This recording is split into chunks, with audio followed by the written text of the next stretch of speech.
Alright, let's go. Just dive straight into the campaign, I guess. Go to the nuclear production complex. Alright. Now, first things first. Oh, let's see. First things first.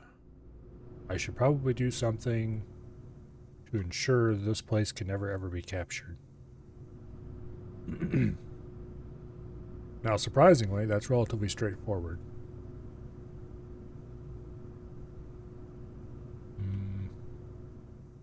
Yeah, let's do it right here.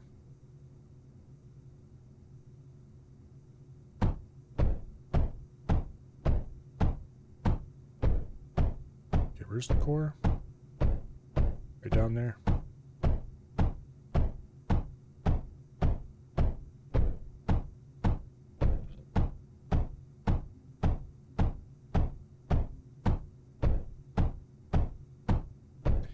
This could require a bunch of power nodes, isn't it?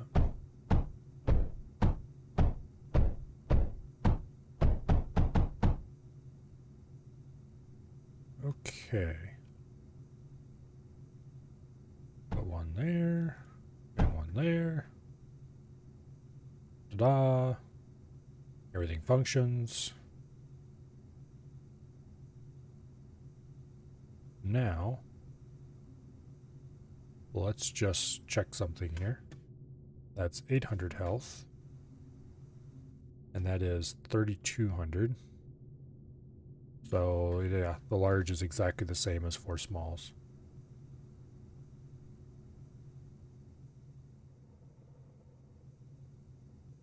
Alright.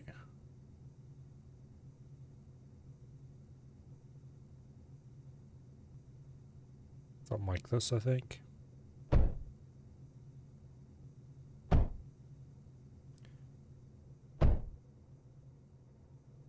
Yeah.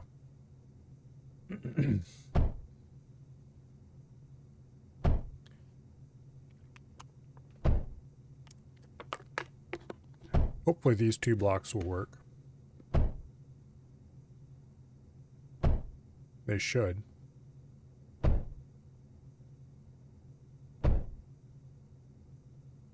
It may seem utterly nonsensical, but that's because the way the AI calculates whether or not it can overrun a place is weird. Or not AI, but the auto-resolve.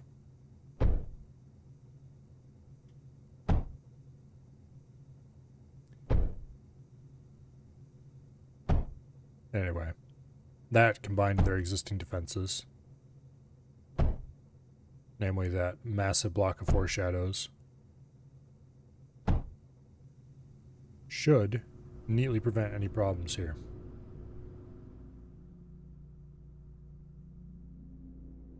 Yeah, because there's no way these will be out of range. And they're watered. And they have ammo. Okay. So this place should probably be able to hold against pretty much anything. The Spectre here will count. Should water that Spectre. These Cyclones here should count. Maybe they won't. Some of them definitely will. But it depends on where exactly it decides to draw the line. Like if it decides to go through this gap, which it actually probably might, then those Cyclones might not count. The Fuse probably will, maybe. Anyway, doesn't matter. Hello, Ash.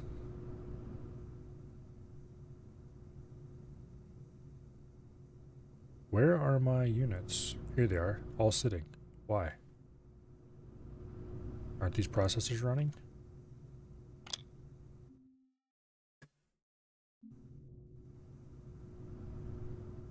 Units are just sitting there, doing nothing.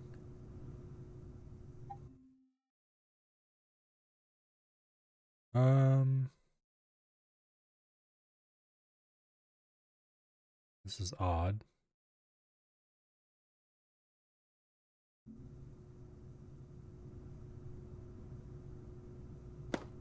And of course I can't select the flares to...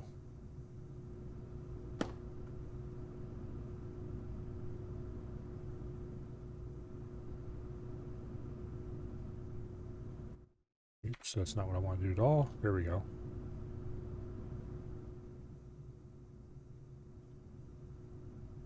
Weird.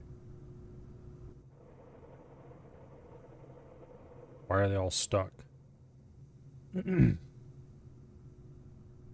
Processor should have reinitialized everything.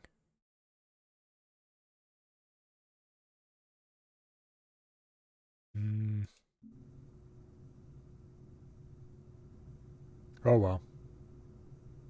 That's something to keep in mind if I ever start dealing with that stuff again, which I will eventually. This is Mindustry. It is not really similar. And also, it is kind of similar. It is... Okay, where did enemies even come in? Through here.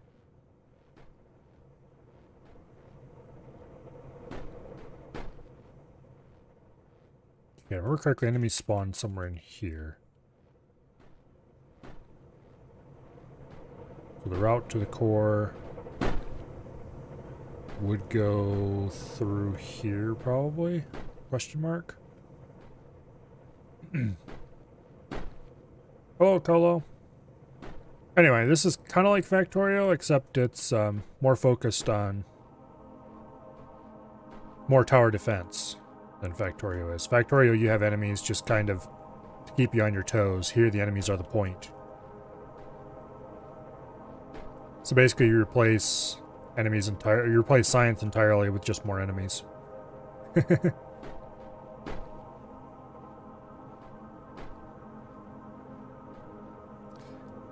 Let's see. Trying to figure out if I need to put any more defenses here. Or what the likely path of an end unit would be. Going to assume most units would want to go through here. So if I just fill some of these gaps with menders, that should more than take care of any needs. Actually, wait. There we go.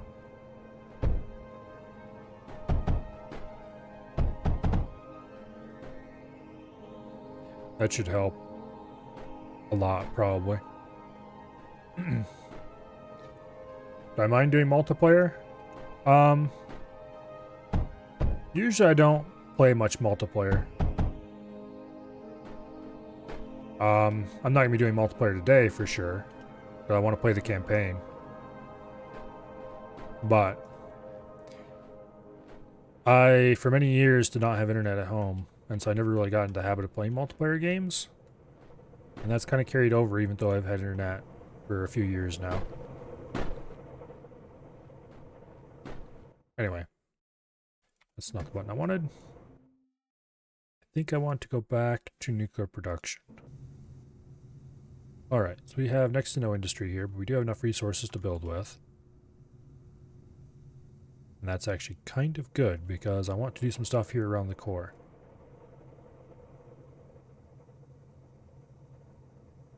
Yeah. So we have... I'm just going to delete this stuff. We don't need the copper right now.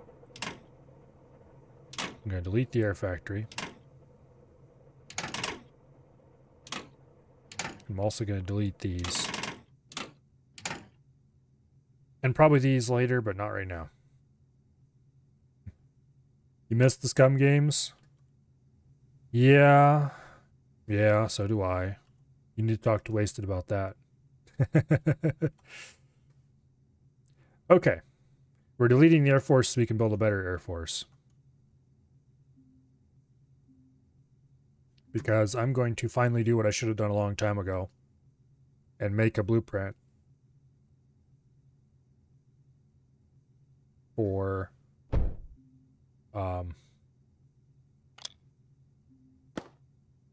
attack maps.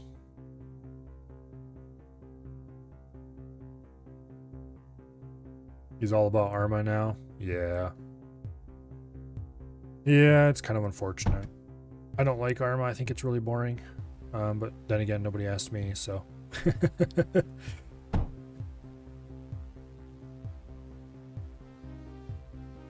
Oh, we're short on silicon. That's what the problem is here.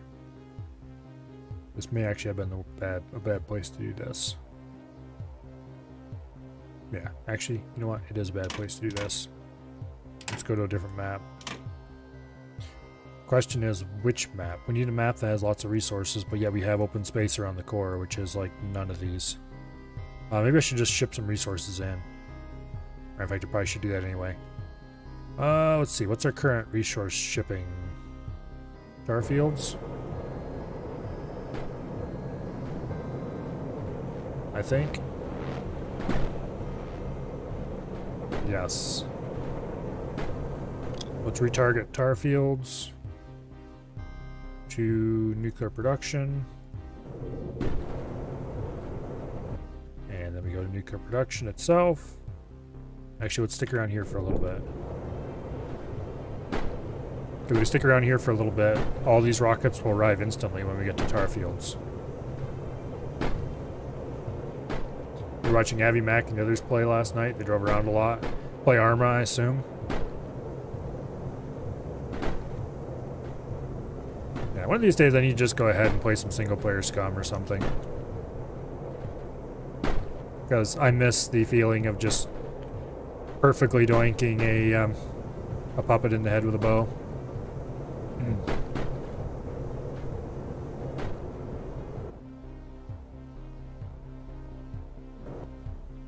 Alright, we do now have at least a little bit of silicon.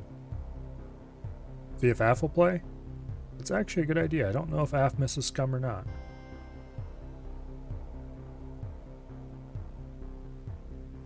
Okay. Let me think about this a little bit. We need... let's use some cheap stand-ins for this. Payload. Reconstructor. Oops. Go away, you. There we go. Like that. And then the larger reconstructor. Something. You know, let's see if we can get them. If this will fit. We might have to move things around. Also, I should have used routers for these corners. Oh wait, I can place routers over top of them, can't I? There we go. Can you request items? You mean from the rockets? No. You have to send them, unfortunately. It'd be nice if you could build a rocket landing pad or something and request items sent from other maps, but... What have I been playing for Nostalgia Nights on Thursday? That has been Tropico for the last little bit. And I'm considering about halfway through the Tropico campaign. It will probably continue to be Tropico for at least a couple more weeks. After that, I kind of want to try Free Space 2. Because I have a really good setup for Free Space 2 now. Okay, do we want to put this like so? I think we kind of do. And then I don't know if I want to do the exponential reconstructor. This would get me tier 3 units. I think tier 3 is actually good enough. You played Tropico 3? I've never played Tropico 3, but I played Tropico 4 and 5, if I remember correctly. And I did not enjoy 5 compared to 4. 4 was better. I don't know what 3 is like. Hello, my industry. Thought you saw a flight stick. Yep, there's a pair of them down there I use for X4. And that, of course, will also be being used for, what do I call it?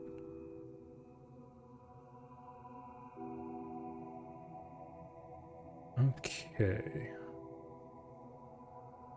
For this, we do that and that. And we'll make that one silicon, And that one lead. Boom. Boom, boom, boom. Okay. Now, you need silicon and also graphite.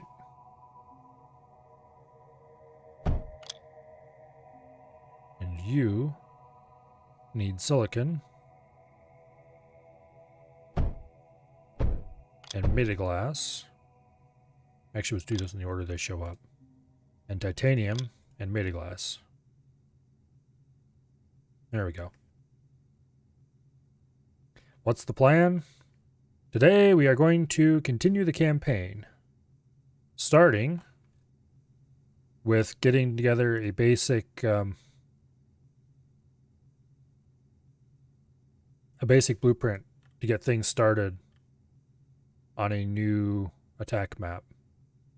Okay, what size is this thing? This is not going to be the final blueprint. I'm just saving it to find out how large it is. Let's just call it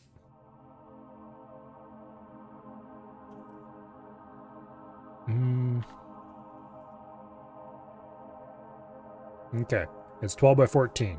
It can't be any larger than 15 by 15 according to what I've read. So this is the size. It can be no bigger. Now, I don't actually want this to produce any units here. We're just, building it. We can go a few more blocks out this way and a few blocks down or up, but not much. And we don't necessarily want to use the entire size of them if we don't have to. Let's stick in some RTGs.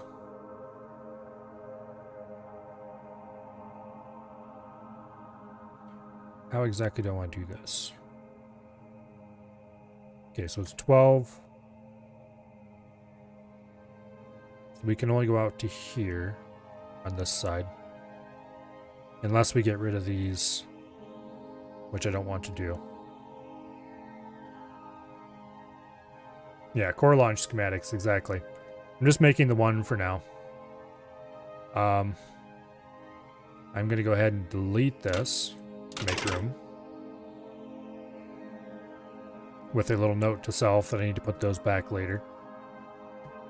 And let's go ahead and put a row of RTGs. Like so. And then we'll put a single unloader right here. And do an armored conveyor beside it. Run down off the unloader. Actually, wait, we can just run like that off the unloader. Then we'll do an overflow. And then an underflow. For all the rest of them. No! Damn it. Thorium. Oh, and it's going to feed right back into the core, isn't it? That's a problem. Let's do it the other way around. Matter of fact, the other way around's better, too. Because then I can put a double row on the outside after that's been established. Now, I know they don't have power. That's fine. I don't actually want them working yet. I'm just making the schematics.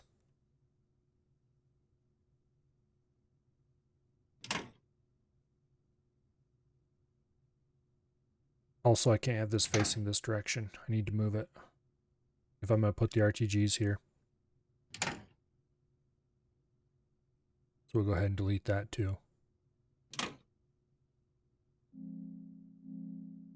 Actually, wait. There. We can just reestablish its direction like that. Can this feed in through the side?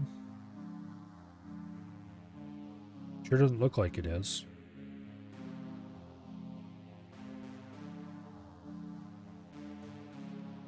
Okay. Yes, it can. Alright, so that's good. I could move all this up one.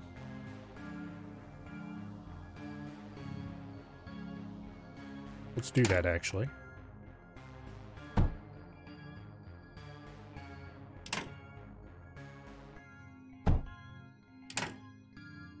Okay.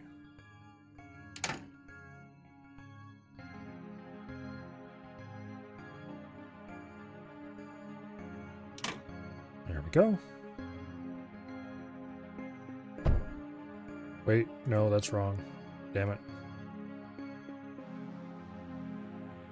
There. Much better. Oh, and that needs to be an armored conveyor as well. Much better. Alright.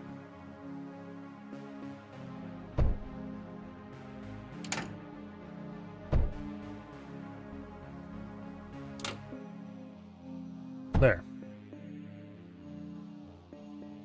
And actually, I'm going to put that there and make that an armored conveyor. That'll free up a little space across the bottom of the core. So I'll make this a little more compact. Not that it really matters, but, well, you know, never hurts. And then we'll do a row of RTGs. And then like this. And an unloader right there, which needs to be set to thorium, so I probably shouldn't have these built just yet.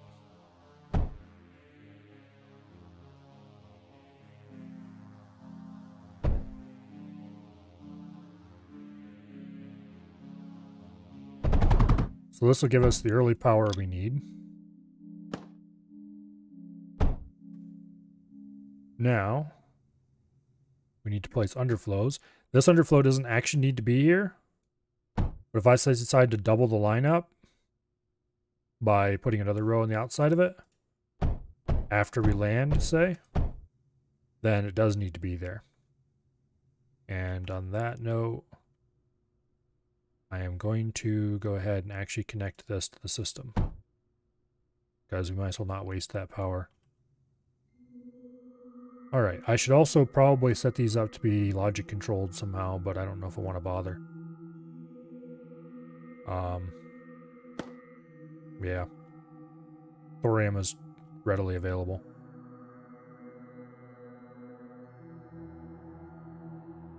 Which reminds me I need to reconnect to this. Okay, so, we're going to need internal power connections. So, there we go. I do not have a recipe selected here. Eventually I will. Also, I should probably build a land factory and have the land factory and the air factory feeding into these reconstructors. And ejecting. How would I best do that? Because this would get complicated in a hurry if I want them. Because if they're both, if I'm ejecting tier 1s of either type, they need to have dedicated egress routes, because otherwise one can block the other, and I don't want that happening.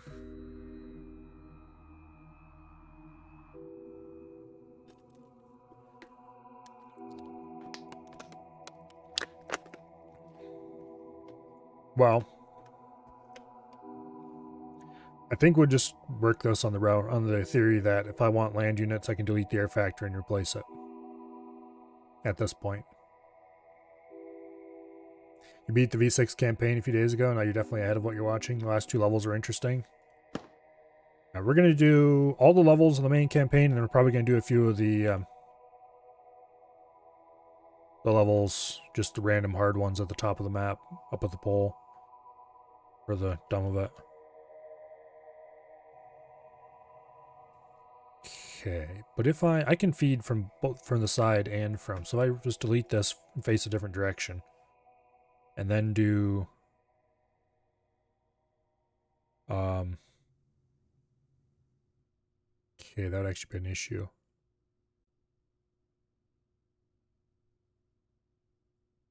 Wait. No, that wouldn't work. Yeah, because if I traded a land factory, yeah, no.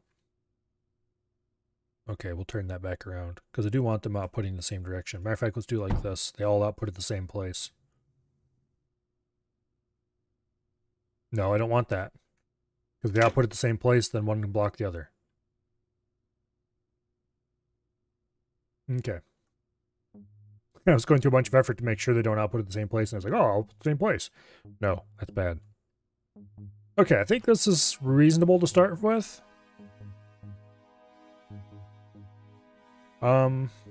Is there anything else in particular that I need? I would really like to figure out a way to fit land unit and air units into the same set of reconstructors, but I think I'd have to do a lot of refiguring to make that work. Let's go play around a little bit with payload conveyors. Okay, this is the land factory. This is the air factory. We have routers. That feeds into the reconstructor. And those eject. Okay, technically, this would work. It's also really huge. Also, I don't know if they would block the reconstructor if one of them tries to feed in and we can't eject. They probably would, so it'd be better to use 2 reconstructors, in which case it's going to be way too big to fit on a blueprint without spending a lot of time trying to compact it. And then we would start running into trouble being able to fit power, which we definitely want. And yeah, anyway. Luckily, you can just quickly rotate the factories and reconstructors in place with building over the same type. Yeah, I figured that out just a little bit ago. It was going, I had originally this pointed off this side is going to be very painful. Yeah. If I want to build land units, I can just deconstruct the air factory and build land units. Let's go ahead and grab a blueprint.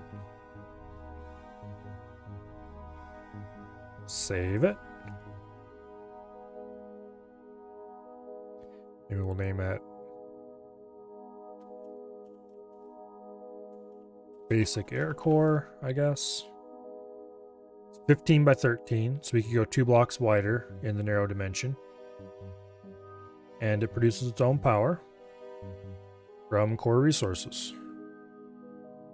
And there's plenty of room to expand from here.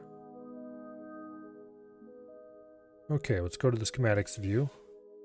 And let's delete this. There we go, we have the basic air core available.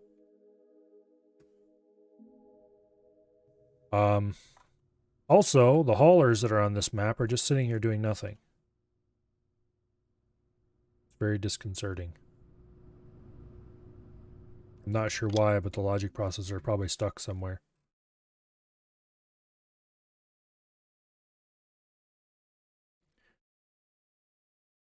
And I don't know where. I need to figure out what's going wrong. I bet you they're stuck in one of these loops. In which case I need to insert a little bit of code right here to check if the unit is still valid.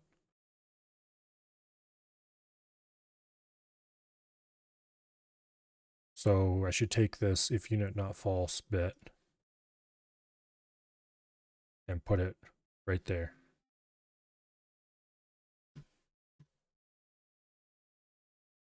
Basically everywhere there's a loop, we need to check if unit is not false. I think maybe I really should be checking if it's not null, but assuming that this, I think this is functioning. Oh, that one woke up. Sort of.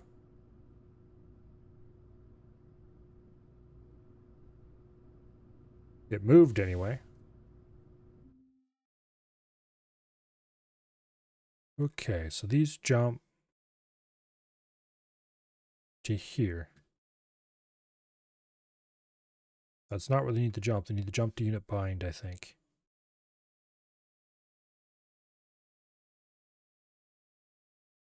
Wait, why are they all jumping to unit locate? That's not correct. This needs to... Okay, wait. If unit... Yeah. Okay, that is correct. These need to be changed to if unit is false. And all objects compare with numbers become 0, otherwise... Okay, we'll do if unit equals false. And then this one needs to be moved. Yeah, I grabbed it. It's inverted check, that's why. And this needs to jump. Actually, this needs to go to exit. Let me think about this for a second.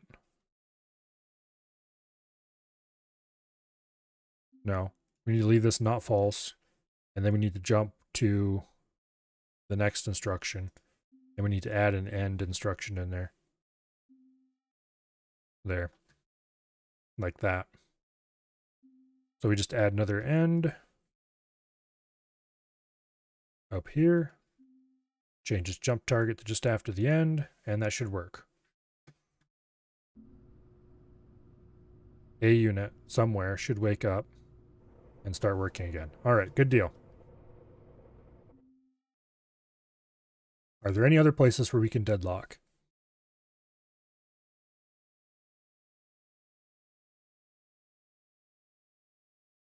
Like any other infinite loops? I think those are the only two infinite loops. Good. Let's go ahead and copy that code. And let's paste it into a few others.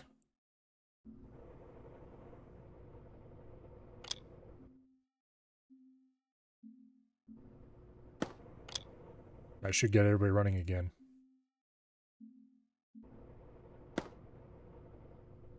Let's just delete those and paste a few more. I think we'll do another group of 4.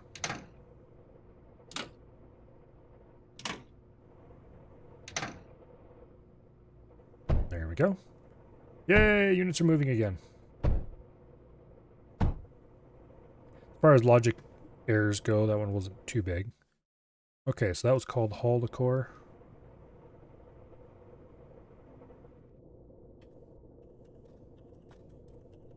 Hall Decor. Okay. Yes, I want to replace it. Perfect. Units are moving again. Yay! Now, the other thing I was going to do, and that I might as well do here after I reconnect these lines. Go ahead and insert something pulling surge.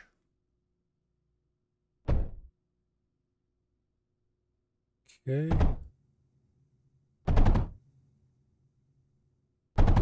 There's the surge. There's thorium. Perfect.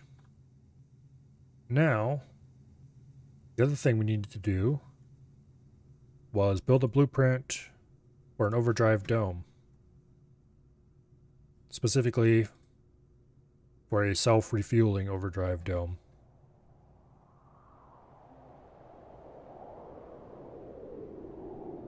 So he wants to do a container,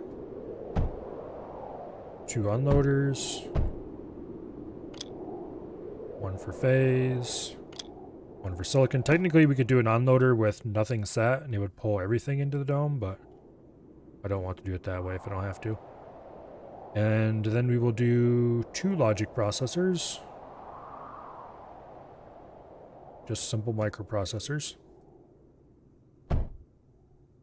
And I think we'll do a switch as well. So we can turn the dome on and off if we have to without having to mess about too much with it.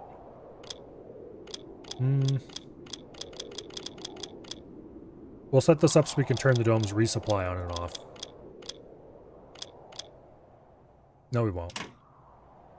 We'll leave it alone. Alright. Now, logic processor number 1. There's your container. And what we're going to do is we're going to use the Hall Decor code, but we're going to change it significantly. Wait, I still have it on my clipboard, don't I? Edit, import. Okay. We want to bind a flare. We want to do this whole grab a flare that's not currently being controlled by somebody. And then we want to find a core. So we have core location code down here. So we'll grab that. Building, group, core. I'm just using this as a reference. I don't want to enemy false. Found. Of course, it'll always find a core, because if there isn't one, then things have gone terribly, horribly wrong. And we'll call this core. And we're going to change these variable names to core X and core Y.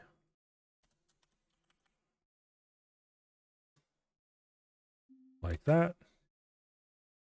Boom. Okay. We're always going to find a core, so we don't need this. We'll move the unit to core X and core Y.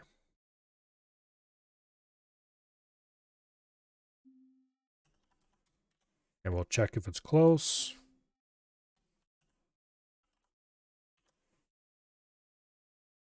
Okay. We'll check to see if anything happened to the unit while it was in flight. Or the map was reloaded while it was in flight, or, anything like that. Actually, we need to insert another check up here.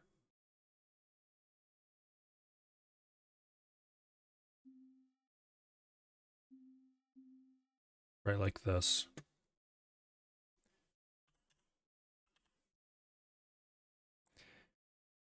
If empty equals, let's see.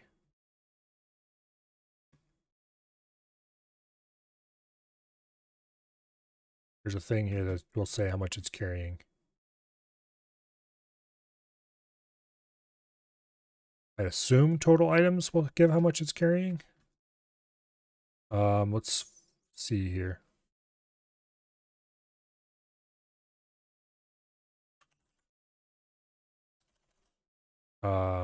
Let's call this load. If load is not 0, then we don't want that unit. Go back to find another one, please. Okay, so we grab a unit that is not currently being controlled and is empty, as in not carrying anything. Then we find the nearest core. We move the unit to the core. We wait till it's close to the core, together with some little bit of air handling. Once it's close to the core, we take... Oh, let's see. What is the name of... Here. Let's use this handy little picker, which should be available everywhere. No. Okay, there we go. Grab the internal name of phase fabric.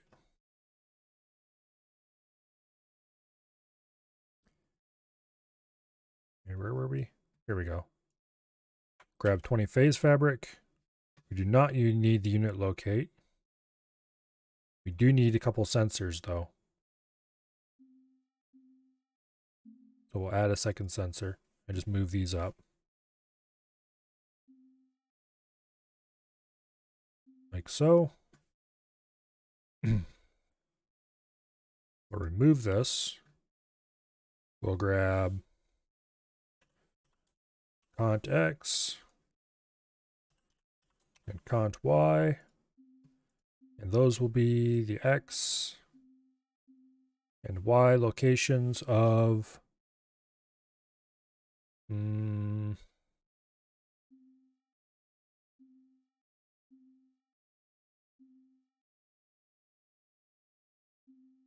there's a variable for the own unit. Actually, no, wait. We can just refer to it by name. Container 1. There we go. Yeah, okay. Then we do the whole unit control song and dance again.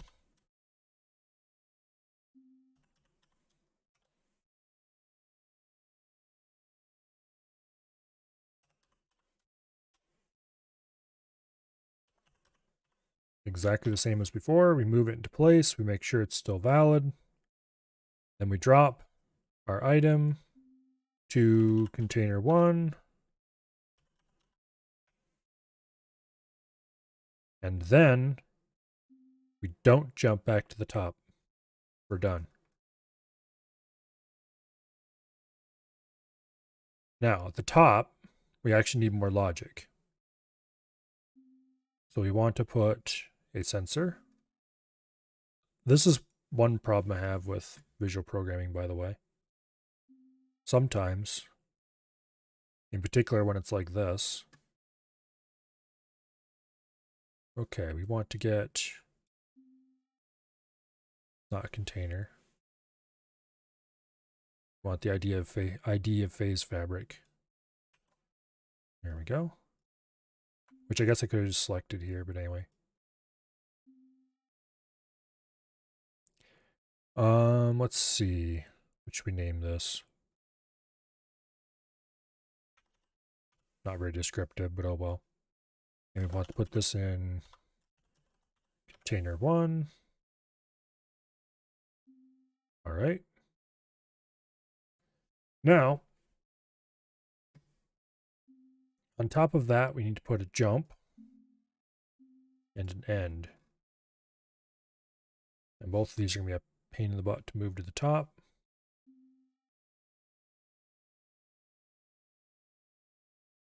Okay, so we're reading the amount of phase fabric in our container.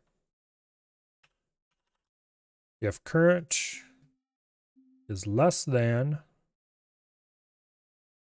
let's do 20 is the lower limit. Then we jump to the unit bind code, otherwise we just end right there and check again. Okay. So what this will do, whenever the phase fabric drops below a certain point, it'll just grab a random flare that is not currently being controlled and does not have any inventory. It will send it to the core. It will grab 20 phase fabric, and it will order it to come back and load the container. It will not keep that unit bound. And it also won't work because I screwed it up big time. It does need that loop. Ooh, I don't want to do that. It needs that loop, but slightly differently. Okay, so we want to do... Oh. Okay.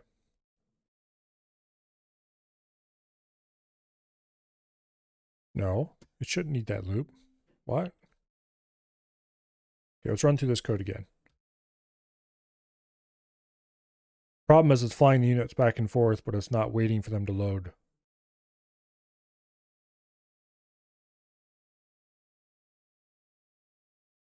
Okay, let's change the direction of this for a second so I can exit without having all the units go crazy. That doesn't change a thing. It is ordering units to go back and forth. That part's working. They're just not loading anything up. And there is phase fabric available. That's what I wanted to check.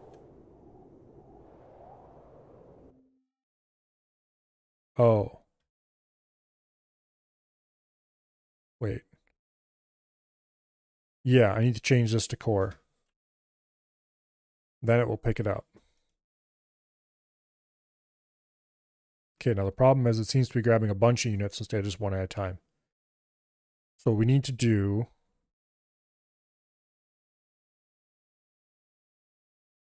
is add that loop. That makes no sense.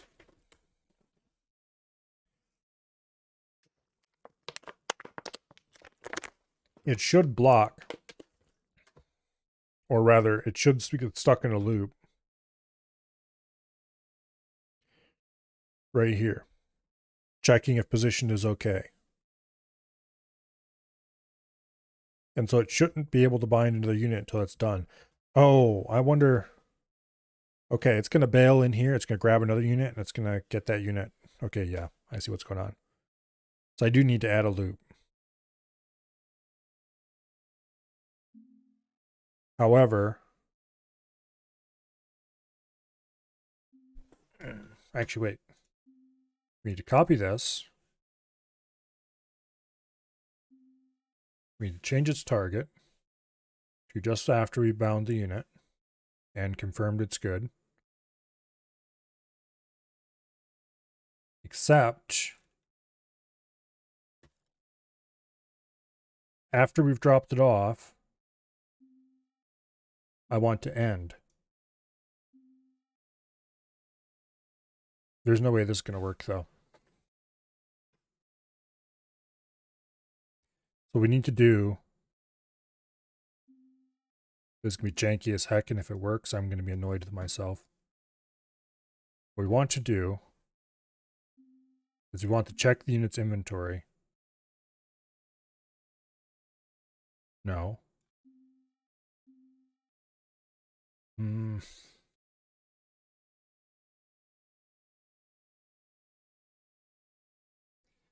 These loops should be fine. We shouldn't need this. We shouldn't need this either. Neither of those should actually do anything. And yet, we have a whole bunch of units going back and forth. Still carrying nothing. Wait. There's no way they're running off these. Let's delete those processors. I kind of wish processors took electricity so I could just turn them off easily.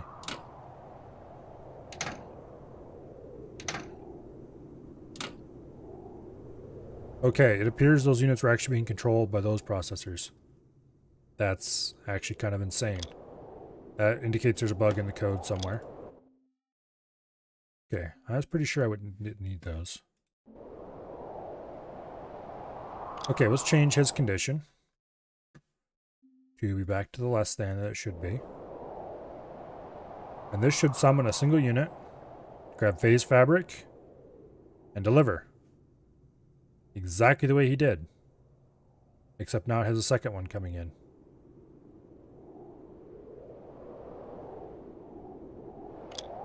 Okay, that's actually not correct. It should have stopped. Oh wait, no, someone got pulled out by the dome. Okay, that's why. We need to unbind the unit here at the end. Which is... let's see, unit control. This jump needs to be removed as well. I think we need to set it back to idle.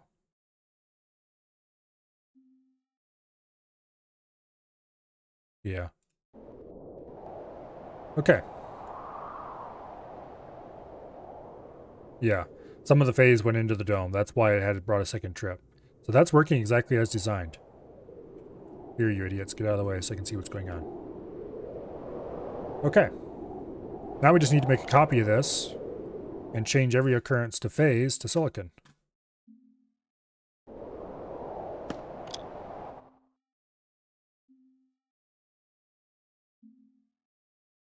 And it should do exactly what it's supposed to do. Okay. Definitely do not want phase fabric here. So we take silicon from the core. Is there any other cases where...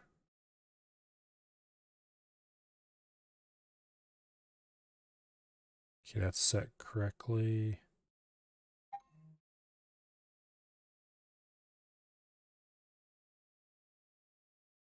That should be correct.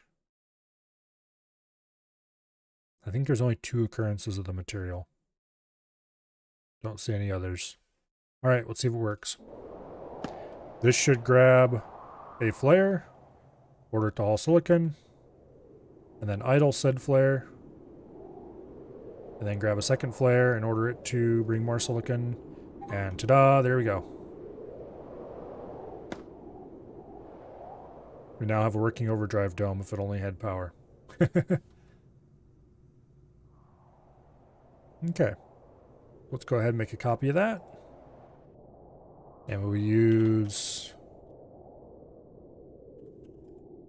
flare loaded overdrive. Ta-da! The awesome part is that this won't tie flares up. Because the are they controlled flag will expire after a little bit. And then another different overdrive can grab those same flares to do the job. So I need a few flares on a map to make it work.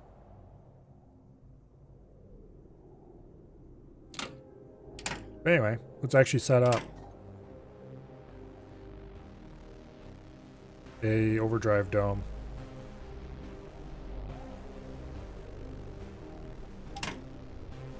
And watch it actually function. Where should we put it? Back here I think would be a good place. Where are you at? There we go. Please display the circle radius for the overdrive. No? Okay. Be that way then. We'll just place the overdrive manually and then place the rest of it later. As if we needed to make our turrets fire even faster than they already can. Actually, maybe we should put it down here. Oh! Raiders! Captain Echo? Welcome here. Welcome to all your viewers as well. Hello, have fun and bye. Long stream, huh?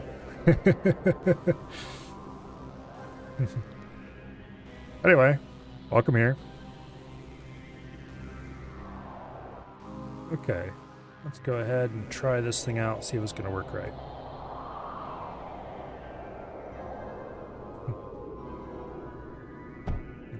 Hello, Dread. Welcome here. I assume you've been probably lurking. Tired and hungry? I get that feeling.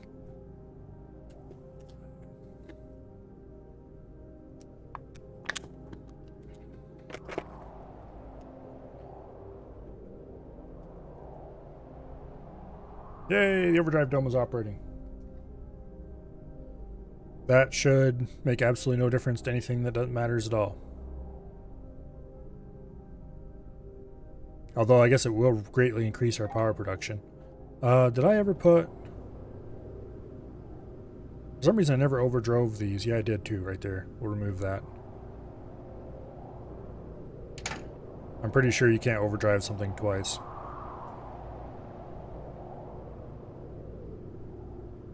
Okay. We now suddenly have a lot more power than we used to have.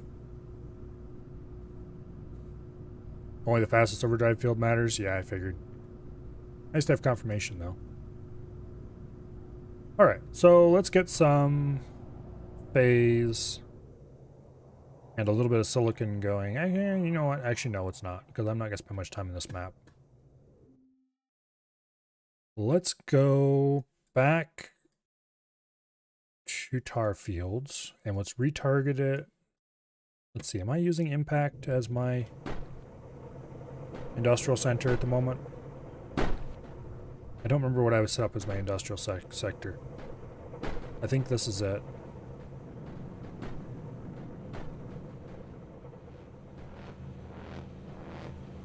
This doesn't look quite right though. No, this is just basic. Where did I set up my industrial sector? Was it still on tar fields?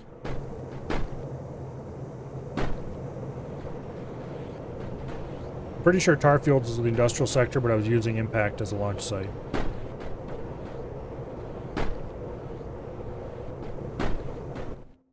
So let's actually go check impact. Or wait, no. Let's retarget tar fields. Add impact. And then let's go to impact. And see if we're ready to launch.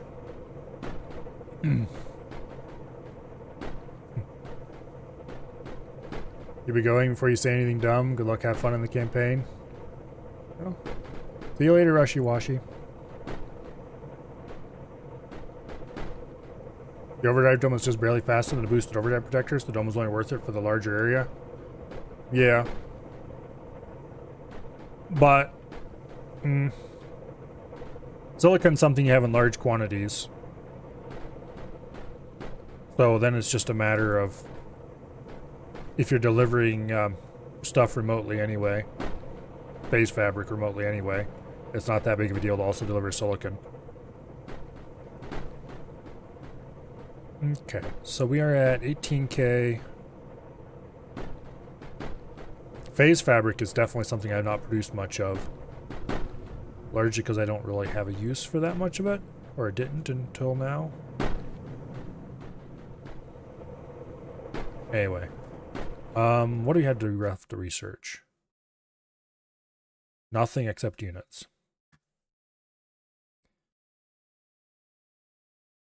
So we have tier 4 stuff available, and tier 5 we can pay for if we want to. Apparently, there's a tier 5 ground unit that has a really long range. So I kind of want to get to that point. However, we don't really need it, I don't think. Let's see, what would be the next step in standard progression?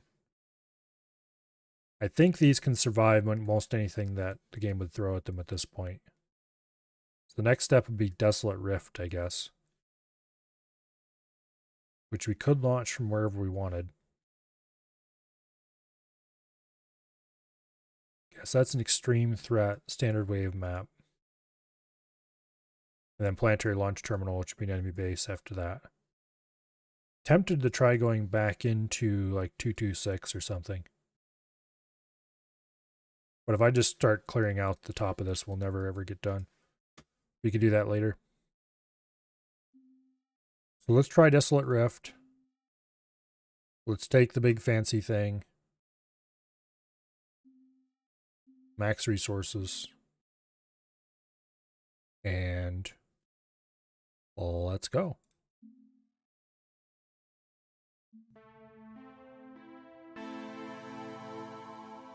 Yay, we have power. We have unit production. We have all the things. Also, we don't really need power because we have all the power in the world right here. What we do need, quickly. Wow, we really do have all the power in the world, don't we? Okay, yeah, Desolate Rift is exactly the way I remember it. We're not going to do anything up here. I think we're going to hold this checkpoint for now. Go ahead and get some Lancers up. Oh, wait. Terrain does not protect from any projectiles. Stops enemies from walking through, but it does not protect from enemy projectiles.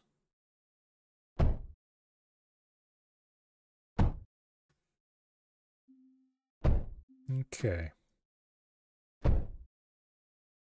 2 Lancers on each side. Should make that a block of 4, because power is free. It may as well be free anyway.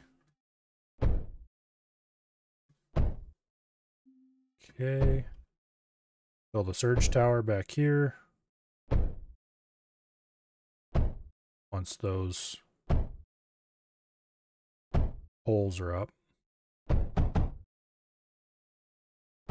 There we go. And then we can just build some thermal generators. Right on the thickest bits.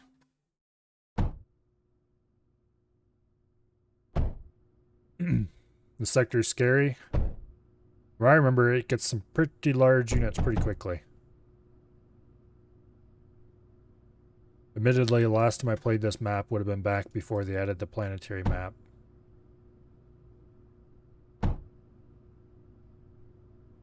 And we're definitely going to need a lot of anti-aircraft.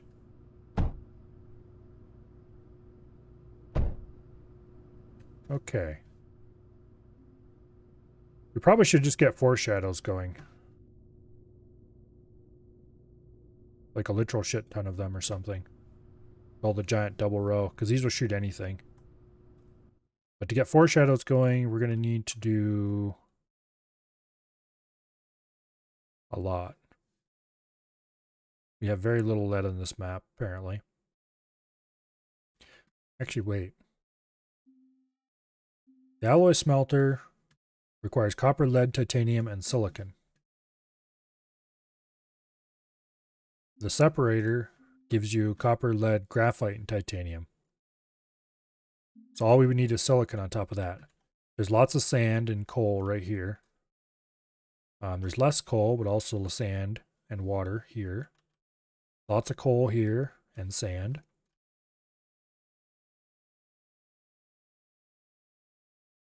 And there's a good amount of scrap right over here. So we could actually do separating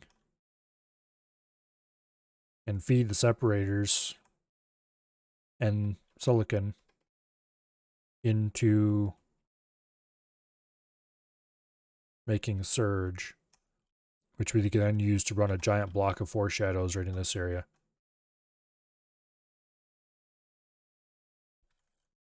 And then we can make, if we leave this area clear,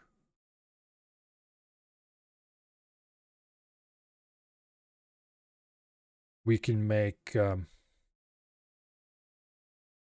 this area over here even would be better. Well, let's give it the resources, there's not the room to do it in, I guess.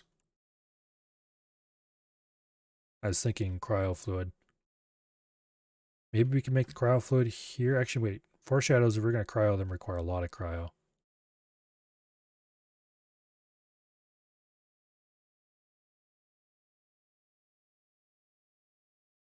Well, anyway, we're going to want surge for foreshadows. How much surge do I have? 12k. You know what? Screw it. We'll just run surge out of the core. I'm lazy.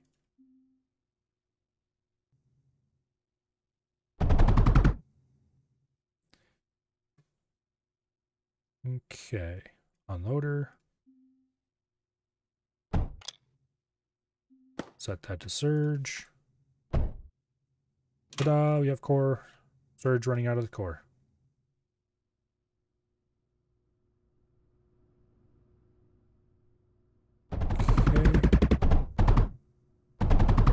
I don't even need to worry about thorium because who cares? It's not like we're going to run out of power. See also lots of thermal generators all over the map. Let's get a couple of foreshadows running. Wait.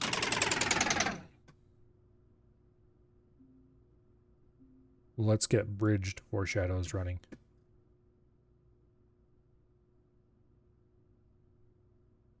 So put the first one about there.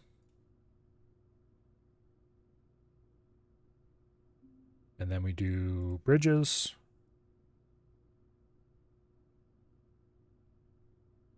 Like so.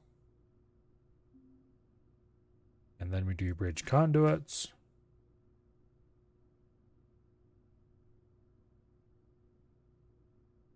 Like so.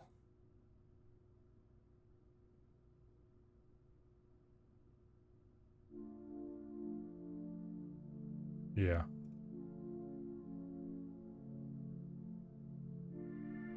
Okay.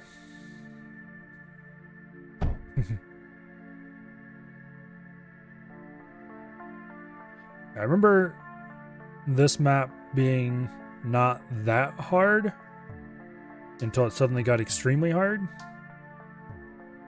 Because giant flying evil things show up and do terrible, terrible mean things to you.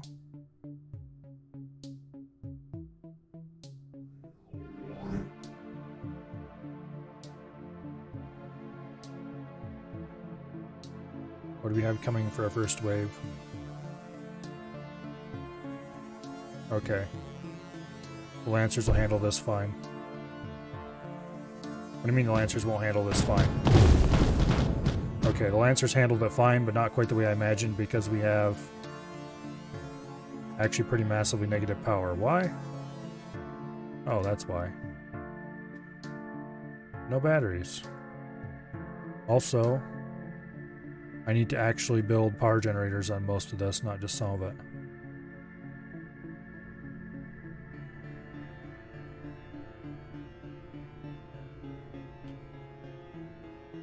Okay, look, building the foreshadows are nice and all, but you also kind of need to hook them up.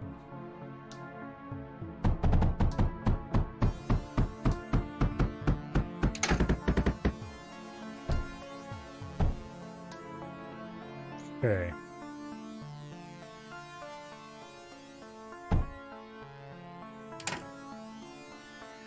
And bridge conveyor. These all need their direction reversed. Okay, you feed that. And then you feed that. And you feed that. Oops.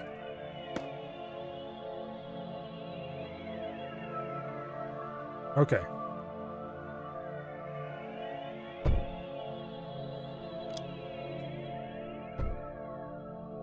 Oh, we're actually positive power. Okay. However... Oh yes, we need to actually build a backhaul. There we go.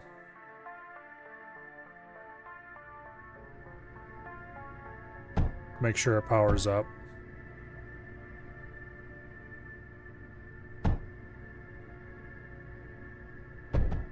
We're probably going to want more batteries than this. And we're definitely going to want more foreshadows than this. Hey, go away. Nobody invited you.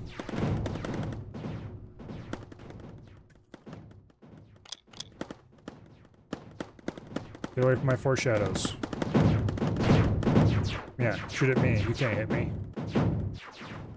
Not until the foreshadow ammo gets here anyway. Darn that.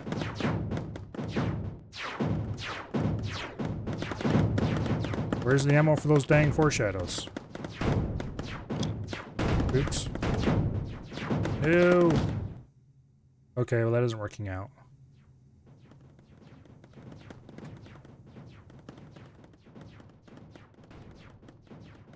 That was probably a bad idea. You know what?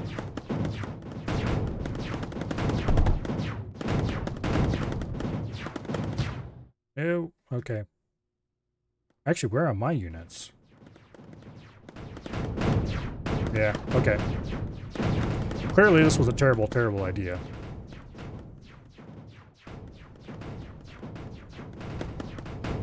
And let's go ahead and build a cyclone. The cyclone. Build the cyclone first.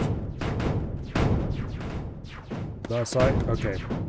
Well, rip me. Why aren't the units being produced? First of all, oh, that wasn't hooked up. That was hooked up in the power in the blueprint, I swear. Okay, well. Let's go back. Actually, we might as well just stick around until it blows up, because... Note to self. Those foreshadows need to be up faster. Because that would have definitely saved us if I had got the power there. I should have made a blueprint for this. Actually, wait, do I have a blueprint for that? No, I did not. Okay. Yeah, I need to make a blueprint of that. Because I really want the... Yeah, okay. I understand. Let's go back to nuclear production. And let's get a blueprint of these foreshadows, because these are what we really want.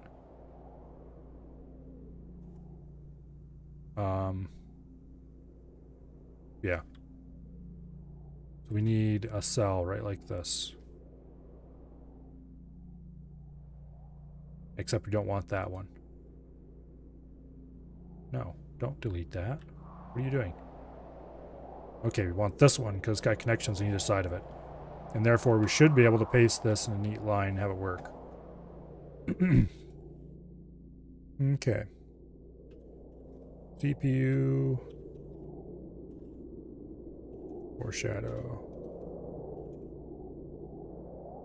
In this case, we're actually probably going to want to turn the computer control off, but having it there is nice. Okay. Build that one. And let's get out of here. Back to impact. Now, the real punishment for being stupid is that we have to wait.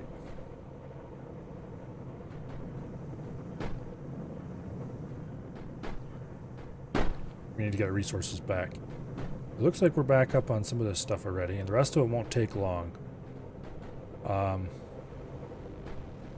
Lastanium. It's probably going to be the annoying one. I really should increase plastanium production. The problem is I really don't want to deal with that. Or deal with rebuilding this, I should say.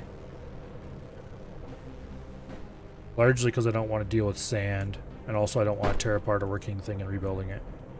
Even though it'd be relatively straightforward to do.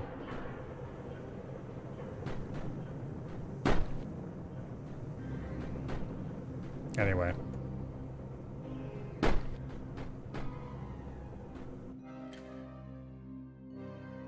If I can get... I don't want to waste all that plastanium, though, is the problem. Oh. I need to go to tar fields and retarget. Or wait, no, tar fields should still be targeted here. Yeah, tar fields should still be targeted on impact, because I don't think I ever retargeted them. I don't think I ever retargeted them at Desolate Rift.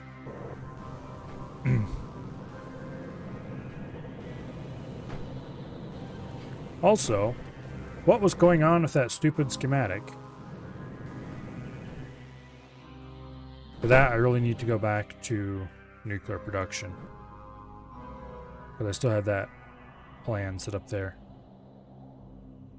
Yeah, look at this. This is where I took the schematic from. Power node was indeed connected to the air factory. Why wasn't it connected to the air factory in the end result? Who knows? Is that icons on the sector map so you can find them quickly? Probably should. Okay, next time I paste in that, I need to double check to make sure this power node is connecting to everything it's supposed to connect to. Because that was very... Oh, I didn't have a recipe set. That's what it was.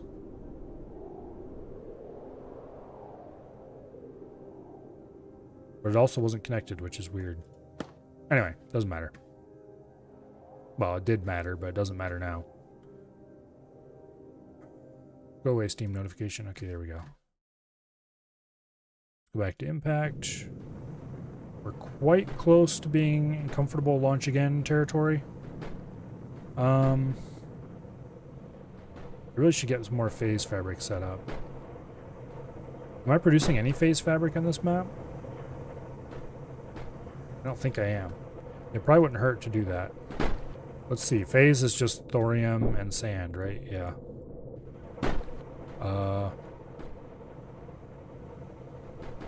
Okay. If we suck some excess thorium out of here.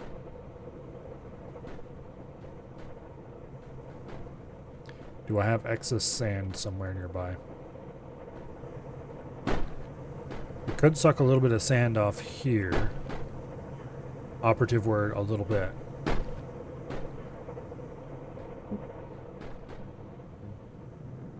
We do have excess sand up here, though. The real question, though, is how much. It doesn't look like we're actually producing much extra sand. Looks like we're actually producing right about enough.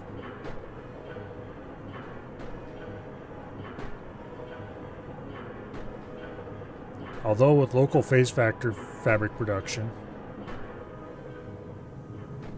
we could set up some overdrives on this.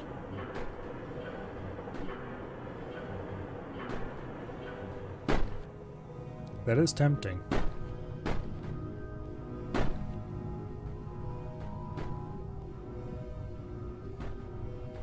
Let's build some flares. And let's set up local phase fabric production.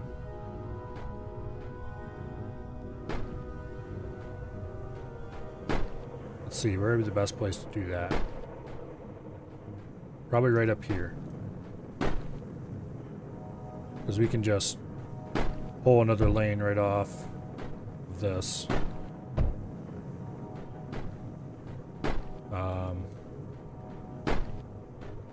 Okay. We're going to want to run a lane off that, I think. We'll use an overflow gate because we want to prefer to fill these guys first.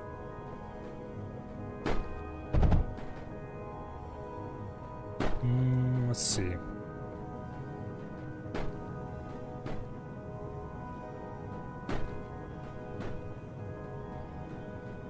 Where exactly do I want to run this? I think like that would be about right. I need to do... No, wait, we don't want to run past those because reasons. Let's do like this. Then we'll just do a little phase fabric production center right here. Somewhere in here anyway. Okay. Got sand. Got a bit of thorium. We'll do produce phase right here. Who are you firing at? Nobody, that's who. Who are you receiving from then? From here apparently. So what is this hauling? Oh, it's taking the... okay, I see. I see. That's what's keeping our blast... our impacts running. Alright. Good deal. Obviously we can't ship anything home on that network then.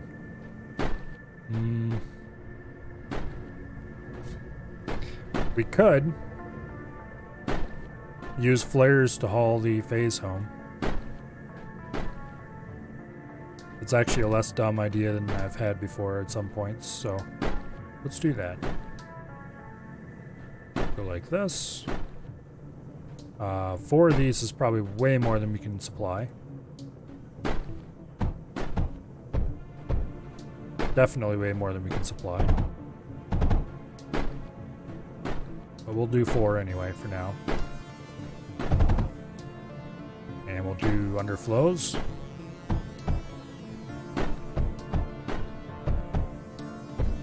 Ever mentioned how awesome underflows are? Underflows are awesome.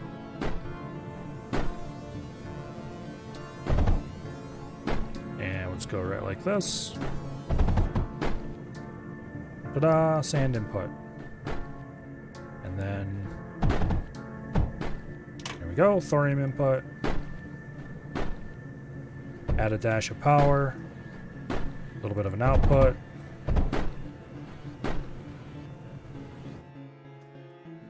Feed that right into a container.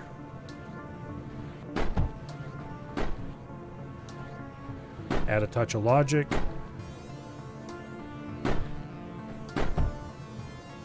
I think 1 flare will probably be plenty. Actually, delete that. Let's grab the hull to core. Boom.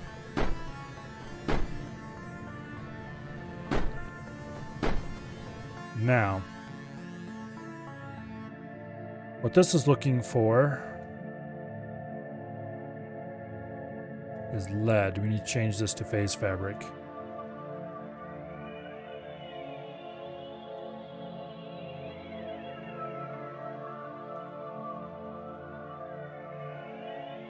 I think that's the correct ID. Are there any other instances of that? Doesn't look like it. Okay.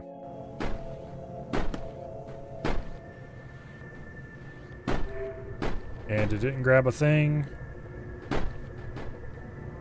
And is now twitching around the core, doing nothing. That's minorly unfortunate. Okay, what's wrong with this code right now? We grab a flare. We check if it's controlled. This does not have the extra code to check if it's not currently doing anything. It grabs a storage container. You know what? We should remove this. Add debugging printfs. That's what you have messages for. Yes. I think what the problem is, it's grabbing the wrong container here. That's why they were being weird earlier. Because it's not looking for a container near anything specific. It's just grabbing a container somewhere on the map. Which can be very wrong. So I need to change that.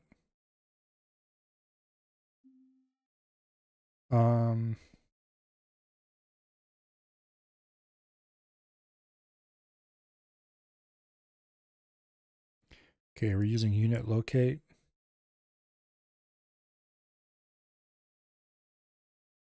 Don't think radar is what we want. Let's try radar.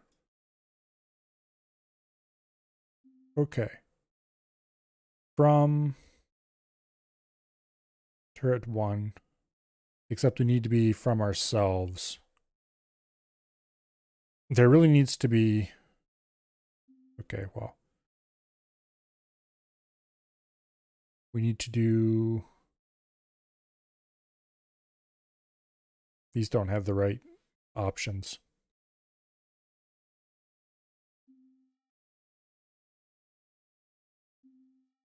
Yeah. This is specifically for units.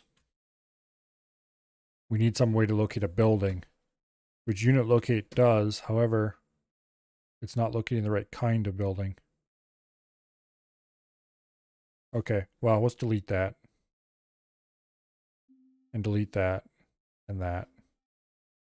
And then we need to include a couple of sensors. And then we just do container 1.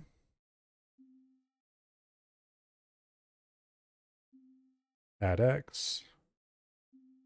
Add Y. Set those to X1 and Y1.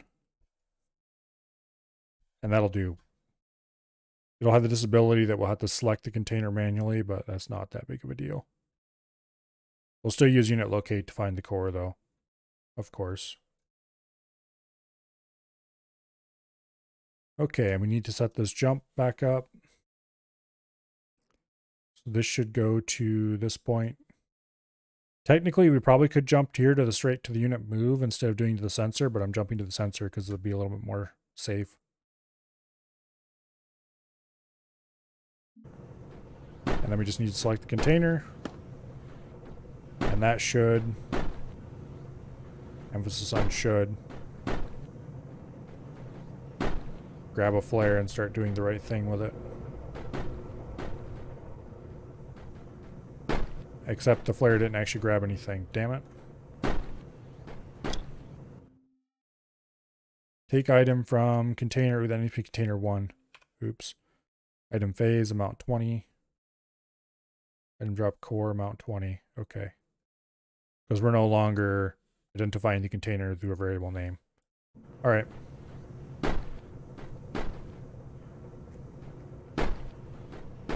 Why aren't you grabbing phase fabric? There we go. This one knows what's up.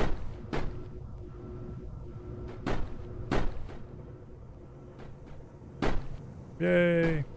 Okay, hauling phase fabric back to the core is now automated. Now, if we can increase our supply of thorium by at least a little bit.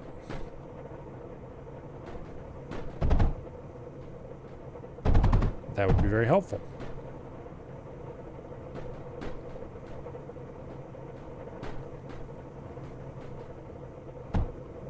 Let's just do that for now.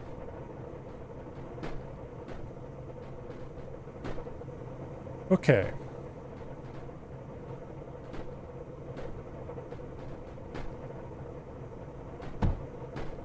Could do another one over here as well.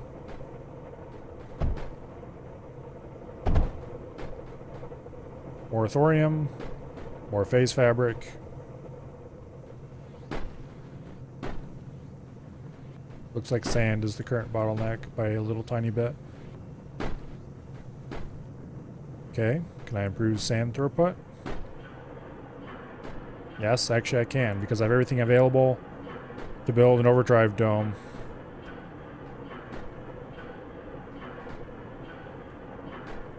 Yeah, anywhere I put it, it's gonna be fine. So let's grab our flare-loaded overdrive and put it right there. Except we are also going to have to put an armored conveyor in to stop it from doing bad things here. There we go.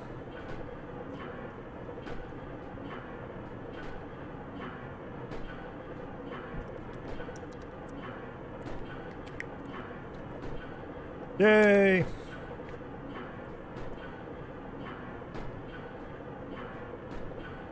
That improves sand production speed a little tiny bit.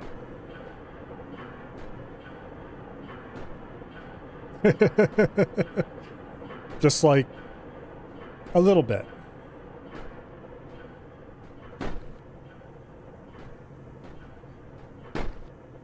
Now suddenly we have all the sand in the world and then some.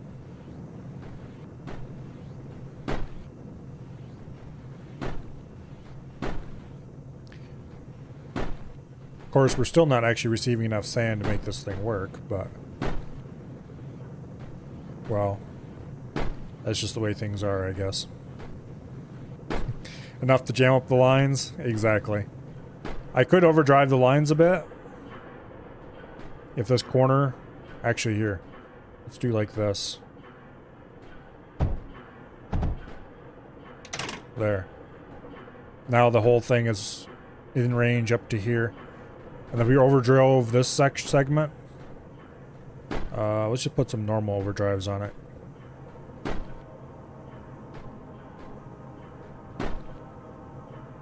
We could overdrive this corner and make it go zippier.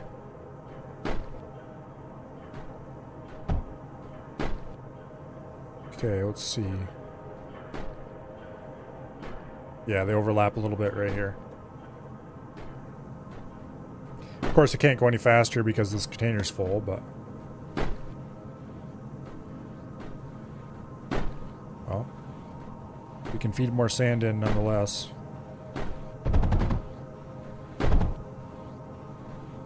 Let's see. We would need to feed some in from the other side. How would we best do that? I should have had the sand in the outer lane, then it'd be really easy to do. We could just disconnect this, and it would split the two. It'd be kind of difficult to switch the sand sides now, though. As it is, to disconnect, we'd have to change this. I guess we can do it this way. Just put an armored conveyor there. That should actually do just fine. Then if you grab another armored conveyor and put it there and there. Ta-da! We have sand feeding from two sides. Oh, this isn't connected to power. That might also explain one reason why it doesn't seem to be working as well as it should. Okay, so that'll overdrive this unloader as well, which should give us more sand. Which actually isn't quite driving the center ones at full speed, but it's driving them at some kind of speed.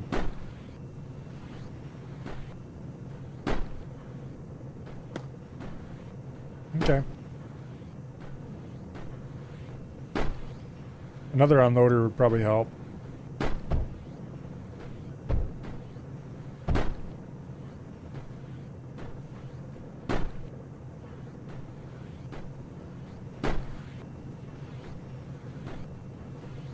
Trying to decide. I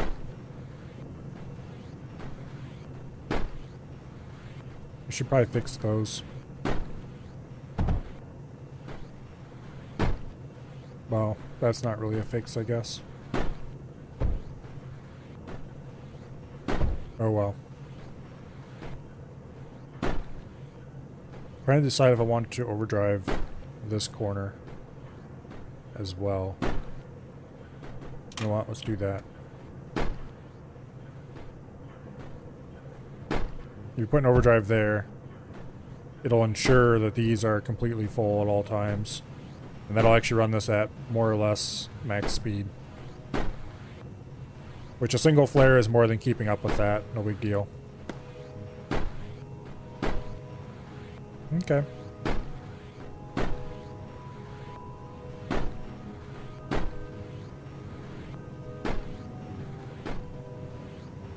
So that's not much production to phase, but it's enough phase that we can run as many overdrive domes as we want around here. Without consuming any of the phases coming in on rockets.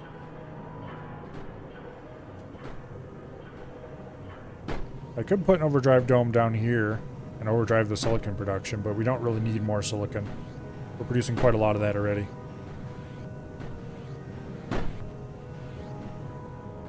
What I really should overdrive is this. Although better than overdriving and be rebuilding it to be larger. However, I'm going to let laziness win and just overdrive it instead. Yay! Go laziness!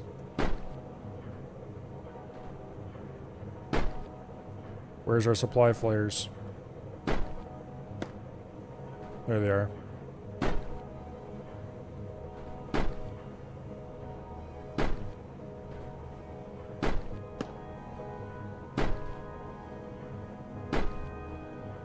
Okay.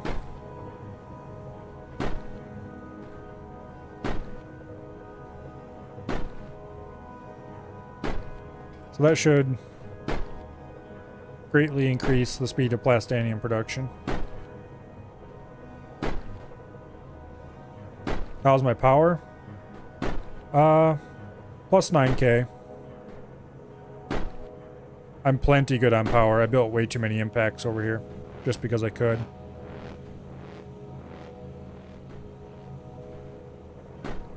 Oh yeah, there is an overdrive here, isn't there? Let's get rid of that.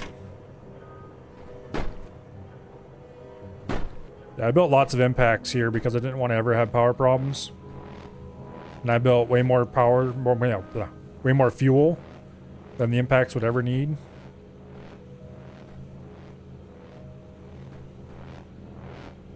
So power production on this map is not going to be a problem for a long time to come. Although we are slowly eating into this capacity. We can always add more impacts though.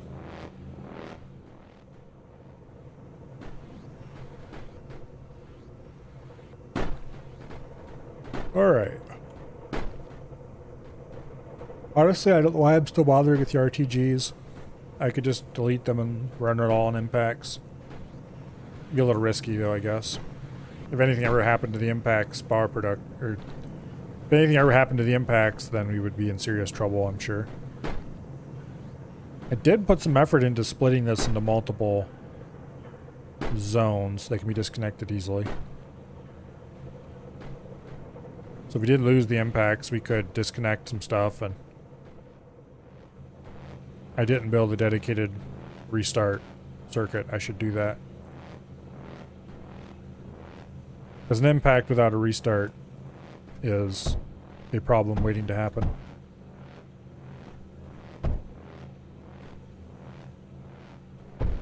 Okay.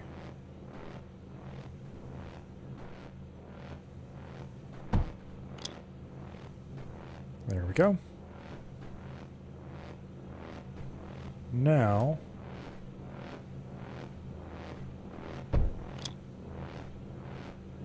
technically,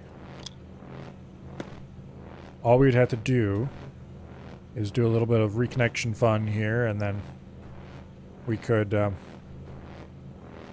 just disconnect a large power node from the thermal pump and the impacts would be isolated, and then we could switch over from the fill battery to one of the empty batteries and start restarting impacts.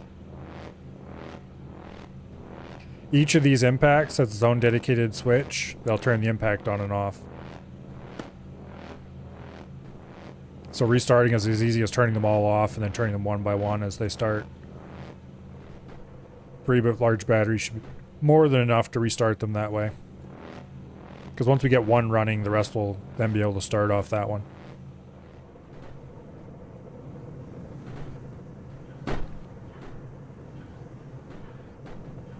I could probably overdrive the impacts. There's a spot here where I can cover all the impacts and their refueling setup. We don't need to, but someday if we wanted to, we could very easily overdrive the impacts.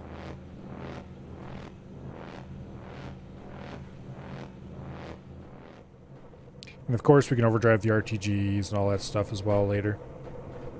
But anyway, I think we are ready to actually relaunch. We're almost maxed out in everything except thorium and phase. And we're good enough on those that I'm happy with my amount we have. I probably should run more thorium into the core here.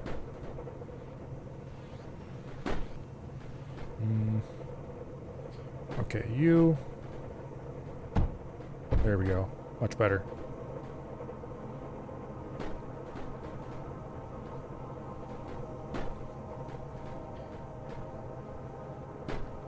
Are we actually maxing out the throughput of this? We are. Okay.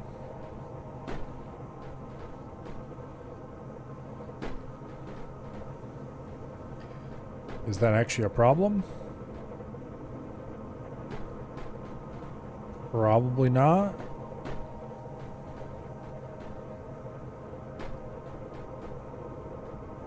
Also, this mine is criminally underutilized. I probably should delete this mining operation and replace it with a better one, but...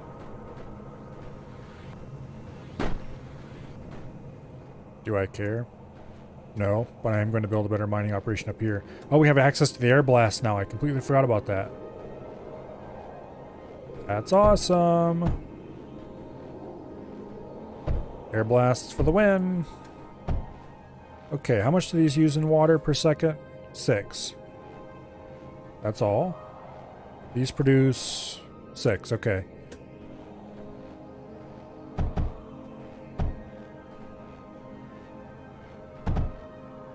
Alright, we're gonna have to gather all this together and get it out of here. The best way is almost certainly gonna be mass drivers. We put a mass driver there. And then we take a phase conveyor. We run it up here. Phase conveyor is probably overkill for this, but... and then you... I think we can still feed into these phase conveyors like this. Guess we'll find out in a second. Okay, then we're going to need a relaunch facility. Over here somewhere, probably.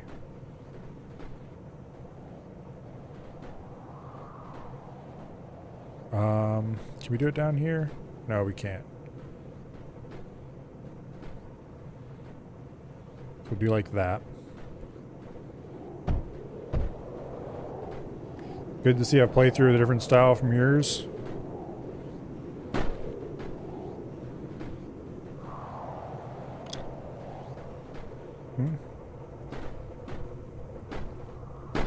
I guess I'm glad to be different? Question mark?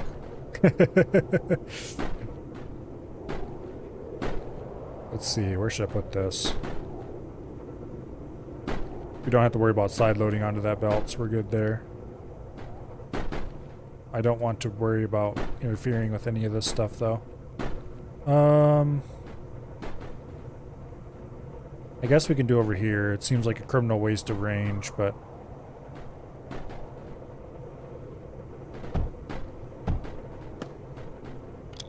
okay, and then you are going to have to refire. Yeah, that was kind of a criminal waste of range. We might have been able to make it if we had... it would have been iffy. Okay. And then those will fire at this guy.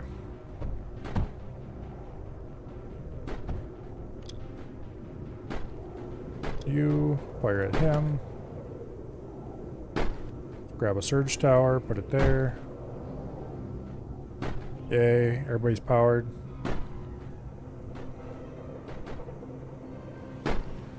Except the beginning stuff, which isn't powered yet. Alright, large power node. That doesn't quite cover everything no matter where I put it. Actually, wait, if I put it here, it almost powers everything. There we go.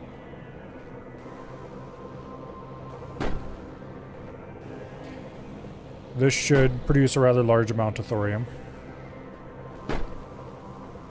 However, we can do better than this.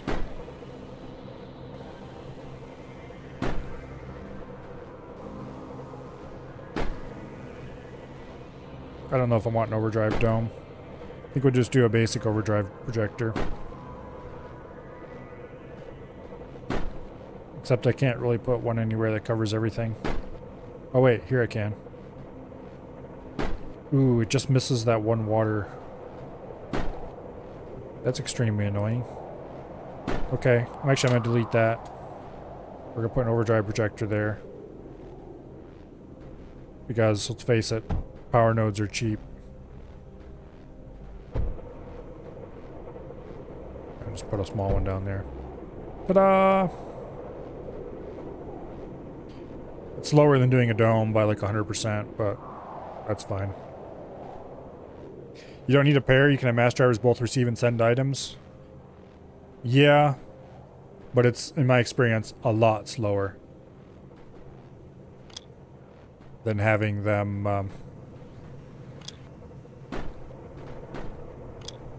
than having pairs. Oh, that one wasn't connected for some reason. That would explain why they stopped working all of a sudden.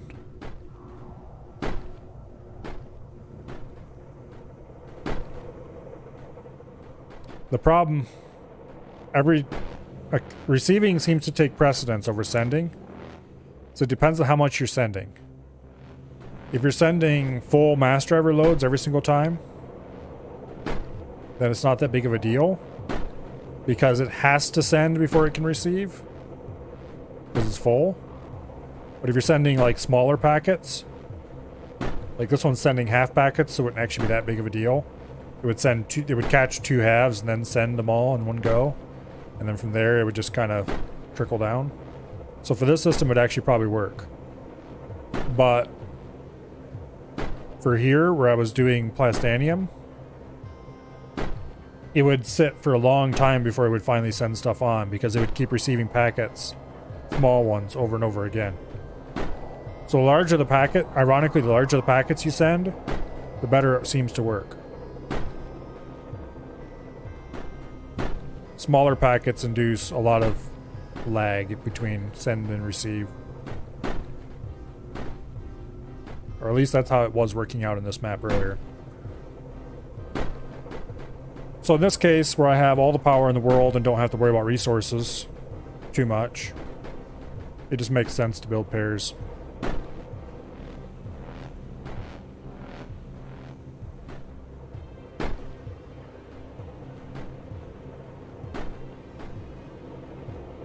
But anyway.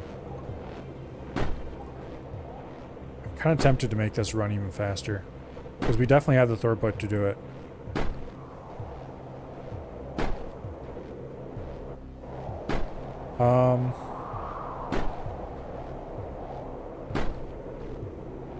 Where can I put the overdrive dome? That it would actually be really useful. We could cover the coal mine, but they're already running faster than they need to run. We put it over here to cover the impacts, I guess. But I don't think we can put it anywhere where it would cover... Ooh, actually. We could put it here. It would cover almost all of the existing impact stuff.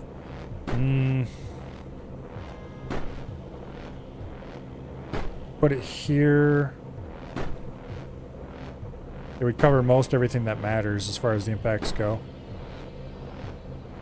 It wouldn't cover this upper fuel area, but that's probably not a problem because that doesn't run very often anyway. Okay, you know what? Let's do that. Put it right there.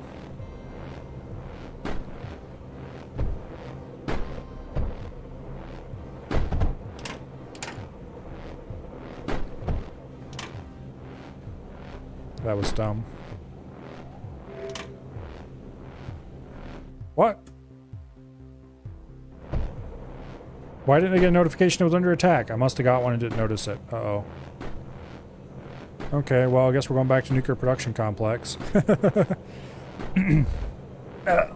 Looking forward to the impact explosion. We run out of titanium there. Don't think that's going to be a problem. These guys, I overbuilt the titanium.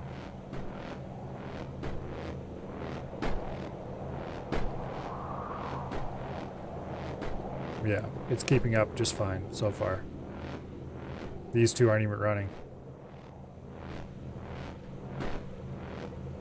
Okay.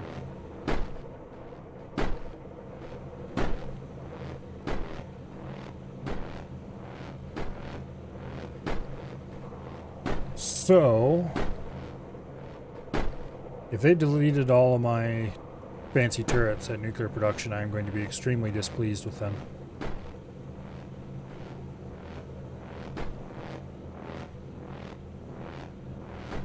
How much power do we have right now? Plus 40k. Okay. Long story short, we are completely filling the mass driver every shot.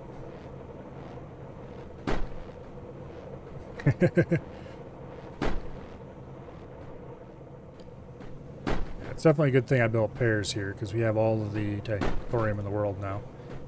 I guess we're not going to where we were planning on going. Instead, we're going to nuclear production.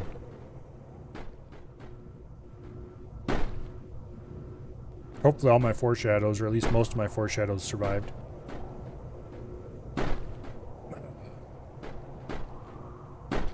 Unfortunately, you have to work today. Well, that sucks. Have fun at work? If such a thing is possible. Why is this one being weird? You know what? Let's overdrive these for a few seconds. Just to clear his inventory out.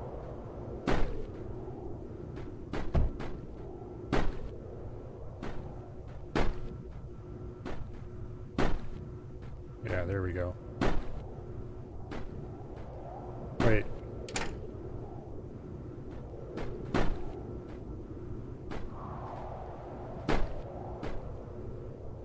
Okay. As long as he's sending full loads, that's what matters. Where was their pair? Here. This pair is full. We might have to overdrive some of the intermediate.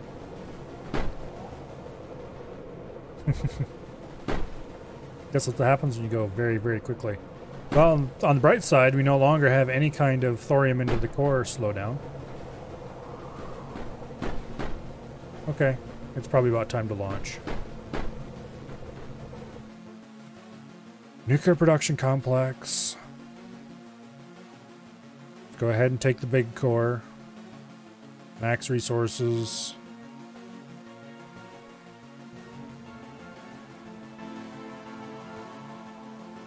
What?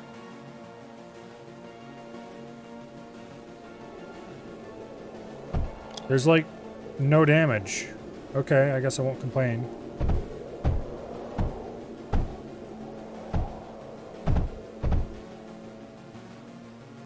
There's a lot more damage up here, though.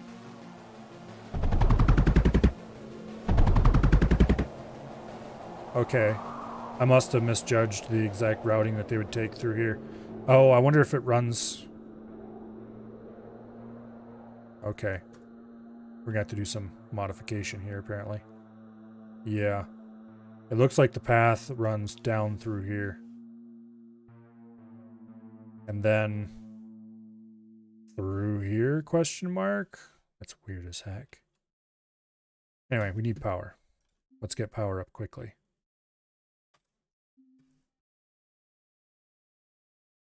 I should have set units back on the core.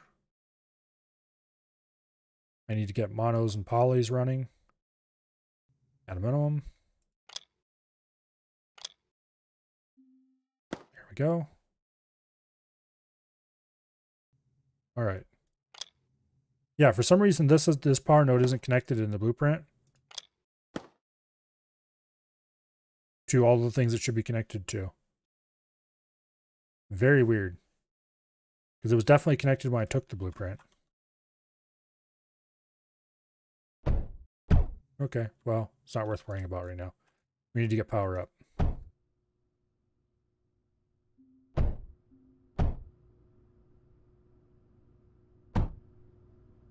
And quickly.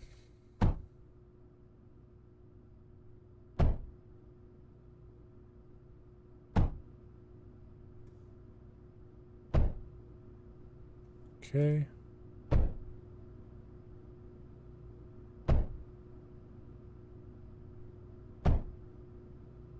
Where did... Oh, I see.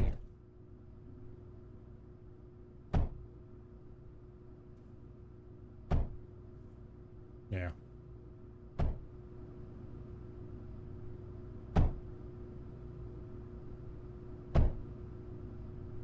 I need to figure out where exactly the unit path is. Because the way out-of-sector combat works is it plots a route from where the enemies spawn to the core. That is the route taken by a basic unit.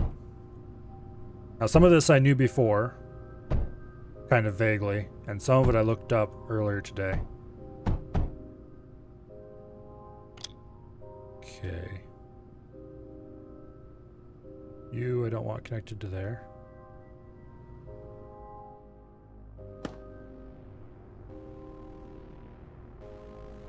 Well, I guess that works as well.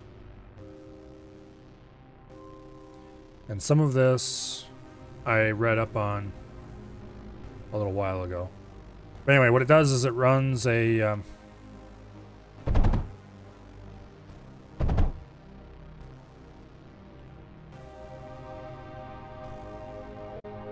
it decides on the unit path, and it runs a very basic simulation where it adds up all the health of all the units along that path.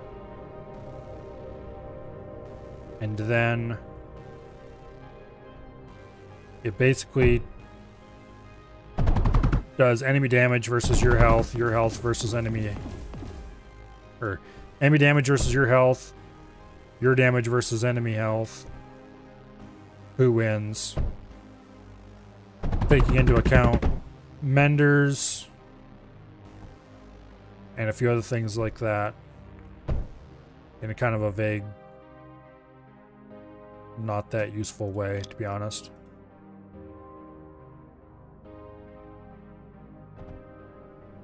It's very odd. Very simplistic. For sure. I did have batteries around here somewhere, didn't I? There they are. Giant block of them.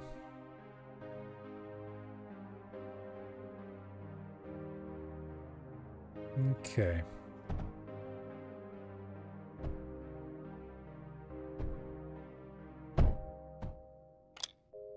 Disconnect you. And you connect to... I don't even know what that used to connect to. I'm gonna connect to that now.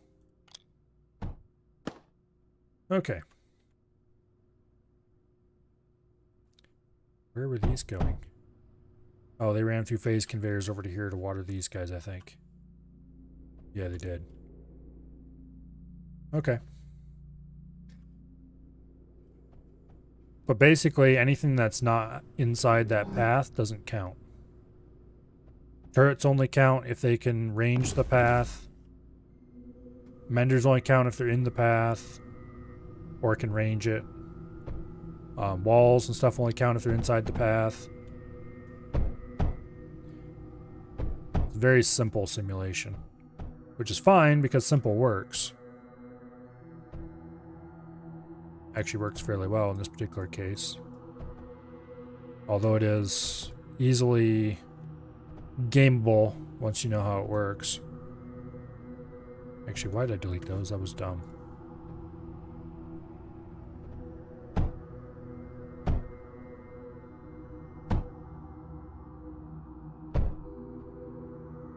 Yeah.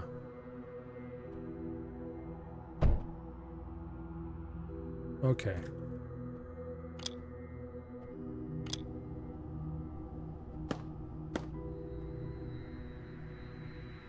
Okay, Polys, I'll leave the rest to you. Our foreshadows are up. Our cyclones are up. Mostly. The fuse is up. The lancers are up. This thing can now defend itself successfully against anything that's likely to come through. I should add a small air factory to produce Marriott columns as well.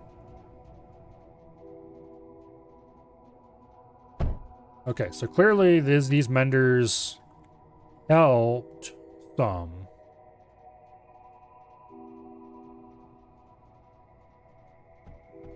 But I don't think these walls did at all. Because none of them were destroyed.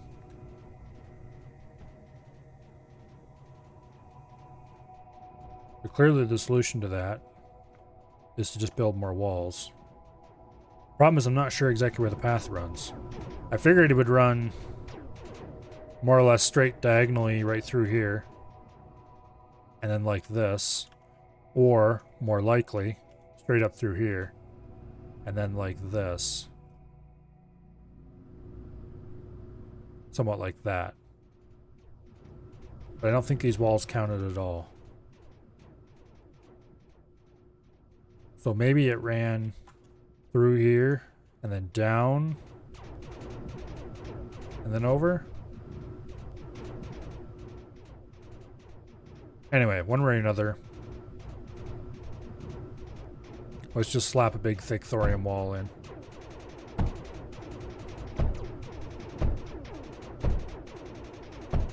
What's the worst that can happen? We use a lot of thorium.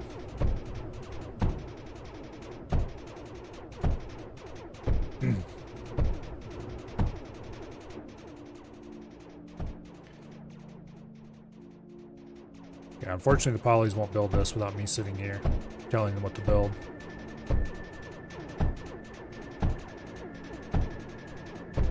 Units, interestingly enough, count no matter where they are in the map, both for healing and destruction. So we build a whole bunch of green units that will neatly handle what do you call it? That'll neatly handle a lot of repair and health and damage. And then I'm probably going to build a whole bunch of normal air units as well. You know, air units might actually be a bad idea.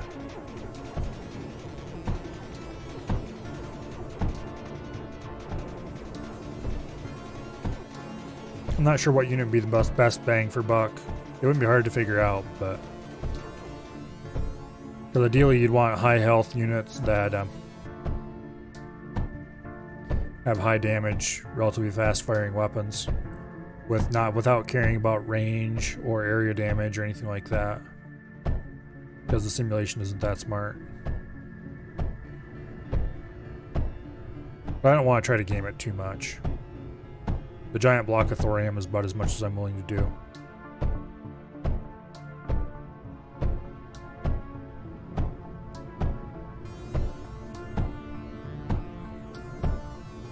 Importantly, as soon as this is finished, and most everything else is confirmed reconstructed, I'm going to try to leave the map and see how long it'll survive without me here.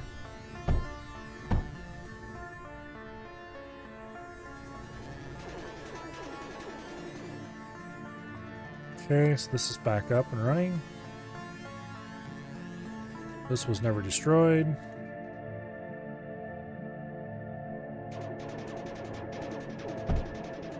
Those are back up and running. Not that they really matter all that much. I'm going to go ahead and add water extractors for this just because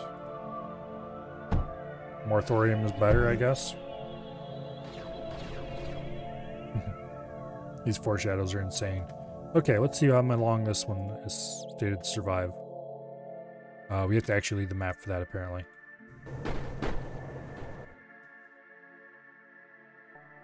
Survives 40 plus out of 44 waves. Okay. I'm not sure if that means forever or just to wave 40.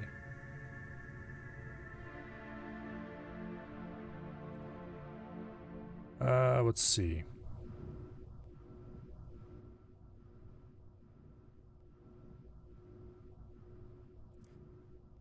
Let's build another Mender block of doom. Right here, I think.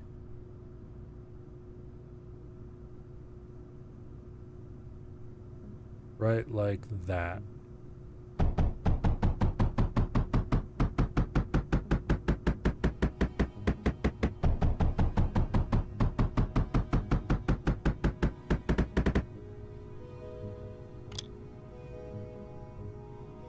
Wait, you can't connect to a thermal generator?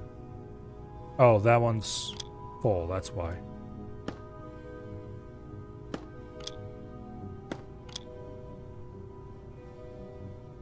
Okay. Which one of you still has space left on it? None of them, that's who.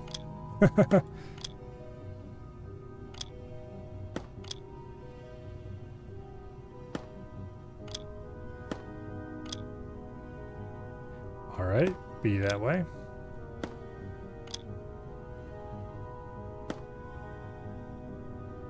Go ahead and provide a connection using a small battery.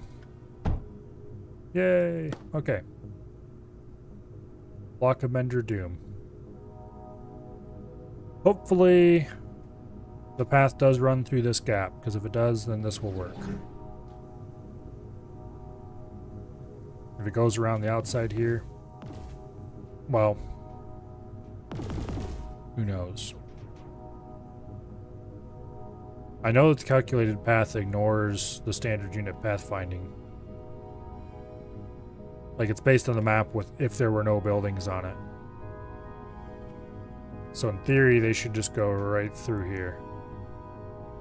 Like that. Which will also explain why all the thermal generators were destroyed, because... Okay, let's try leaving and checking on the how many waves to survive again. 40 plus out of 43 waves. Okay, so apparently maybe it just doesn't calculate past 40? Odd. Go ahead and water this.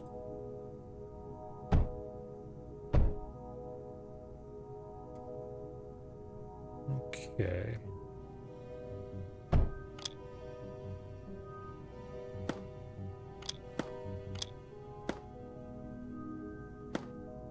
There we go. Nice. All rigged up. Oh, we don't have the CPUs for the container set up. Actually, that's maybe an indicator that they went around. Nah.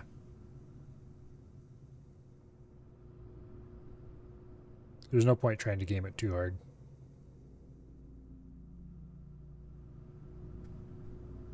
Let's just zoom through a couple waves here.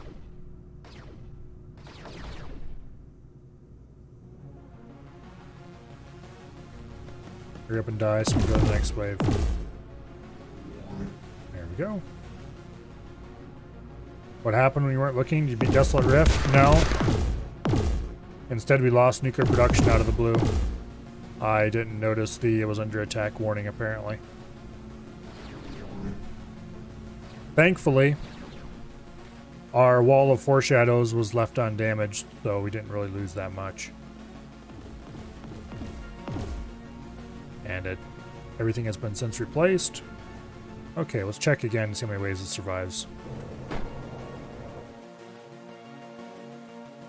Survives 40 plus out of 40 waves. Okay, so it will survive everything at least reasonably intact. And I won't need to come back and worry about it if I don't want to.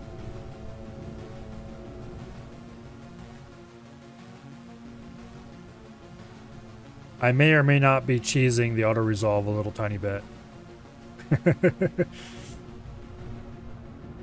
Desolate Rift is next, though, for sure. Why do I even have that set up? Okay, you go to there.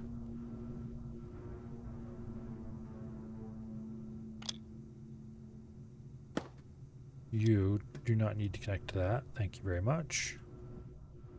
Connect to that instead. There we go. Alright. This is plugged into the main system. I'm reasonably happy with the way things are going here. Auto-resolve says it will survive all the waves.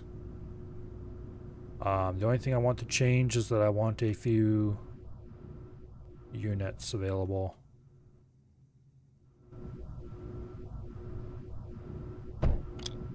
There, give me a few flares.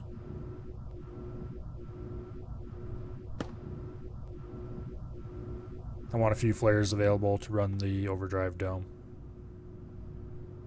Overdrive domes, actually. Wait, I thought I put one up here. What happened to it? Odd.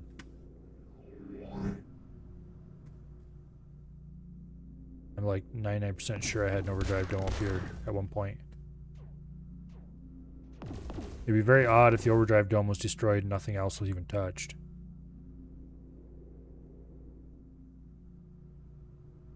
I'm absolutely sure I built one up here. Well, here we go. New overdrive dome.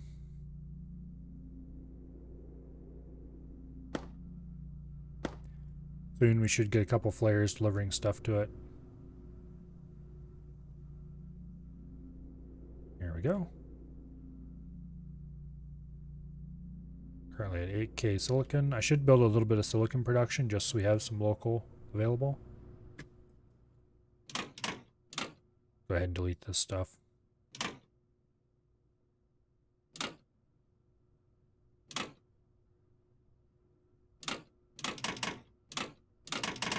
Does this map even have sand? I should poke around to see if there's any sand anywhere. If there's sand somewhere, then we definitely want to build a little bit of silicon. Probably just a basic setup. Because really the main reason I'd want silicon is just so that we for sure don't run out. I guess I could always import it if it started getting low. Yeah, I don't see any sand. Okay, we'd have to make it out of scrap, and I don't know if I want to bother with that right now. Let's check how many waves you survive again. Sector impact is under attack. Survives 38 plus out of 30 waves. Okay, so those nuclear production will survive just fine. Go back to nuclear production, but this time it's just so that we can see how long impact survives. Survives 10 out of 10 waves. Okay. Alright. So why does nuclear production say it survives 38 plus? And this one says survives 10 out of 10, exactly. Maybe because it doesn't survive without taking any damage?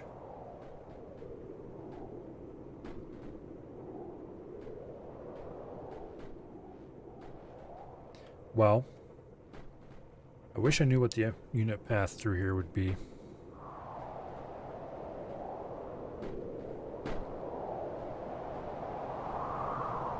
Okay, where exactly is the enemy spawn point? Enemy spawn point is here. So if they just go this way, they'll go right through the heart of my defenses, which has lots of health and lots of menders, and should survive pretty well.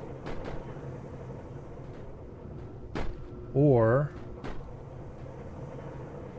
they could go down here and through that, which currently I do believe they spawn in here and walk around like so. Let's spawn a wave. Daggers. Okay. I don't know if they would try to walk through here if this wall wasn't there, is the problem. But if they would try to walk through here even if the wall wasn't here, then we might have a serious problem and should probably build a mound of thorium here. Well, it won't hurt to build a mound of thorium here anyway.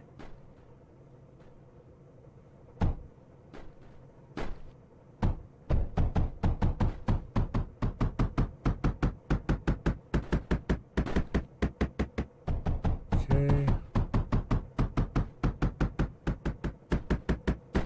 Colossal waste of resources, but it's not like we have a thorium problem or anything.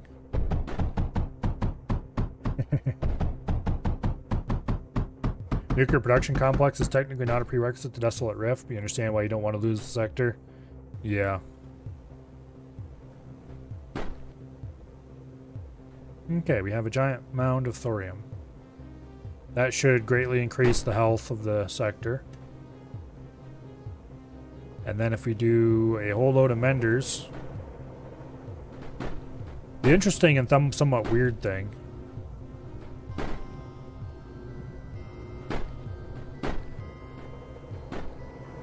Okay.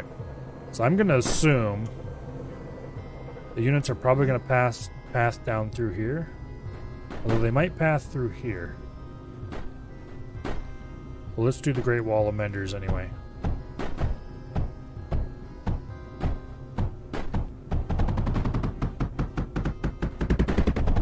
Okay, power nodes.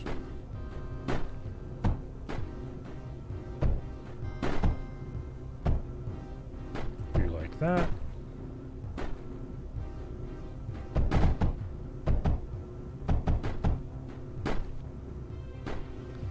Like so.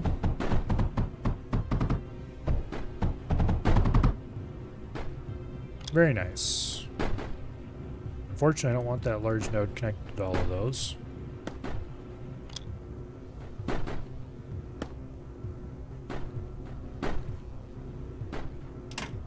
Which means I need to do this. There we go. Hopefully they want to path through here because that would activate all these menders in the calculation.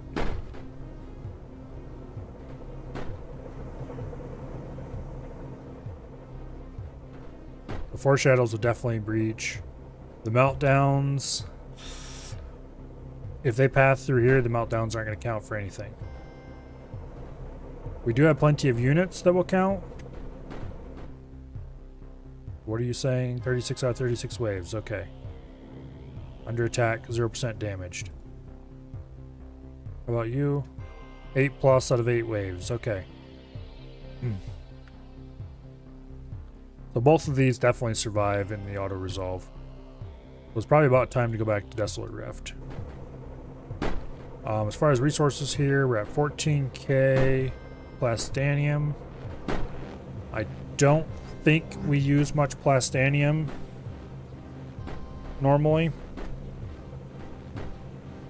3.5k base fabric could probably be the bigger thing that I would want more of. Oh. Oh. Okay.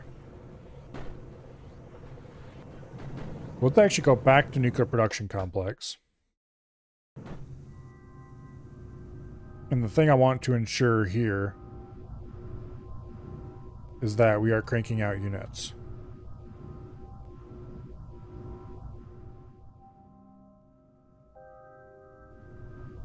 Because the more units, the more better.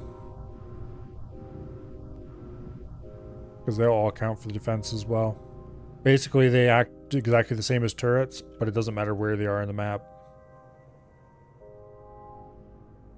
So in theory, if you built enough different kinds of units, you wouldn't even need to build other defenses to make the auto-resolve think you're perfectly safe. I'm not sure how many units you'd have to build, but it'd probably be a lot of them.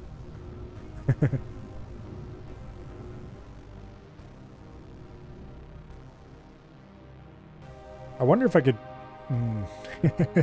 This is weird, but... I wonder how many units, naval units, you could pack into a pond like this.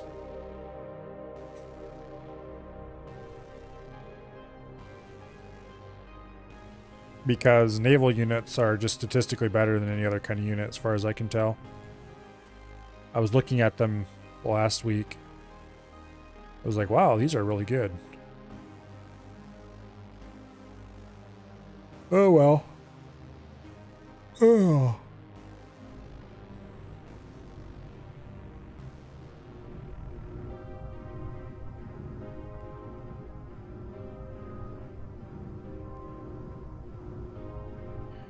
What are we actually doing? Got quite a few megas. Apparently there's a tier 5 unit, I think, that actually has longer range than the Foreshadow does. But high tier units are really expensive.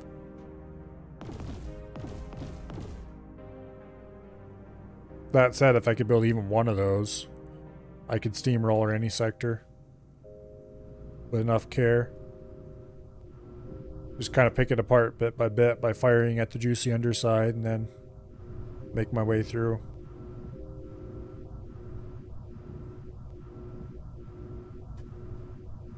I don't even have tier 5 unlocked yet. Oh, I probably should build up a giant amount of plastanium. Because that's the main thing I'm going to need to unlock tier 4. Lots and lots of silicon and plastanium. Silicon's not a problem. Plastanium most definitely is.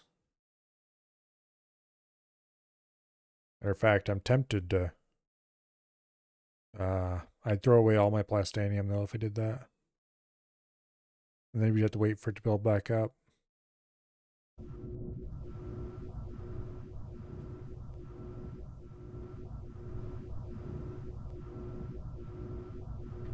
Well, anyway.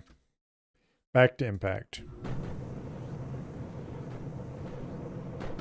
Let's go ahead and launch right now. I think this is the best it's going to get for a while. So off to Desolate Rift. We'll take the large core. Max resources. Before we leave, connect up the power and select monos. Okay. And then let's go find out what's left up here. Short answer, nothing.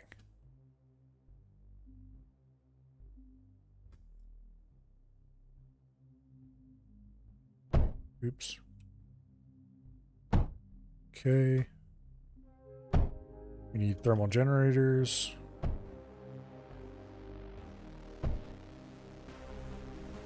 We need large batteries. Large power nodes.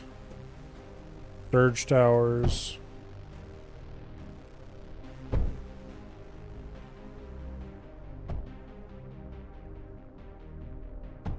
And we need to focus pretty strongly on getting our foreshadows up. Which actually... I'm going to delete these old blueprints. And I'm going to grab the new computer-controlled foreshadow. Actually, not yet. We'll do that next. Get the power up first. There we go. Build the other power node. Okay. Lancers.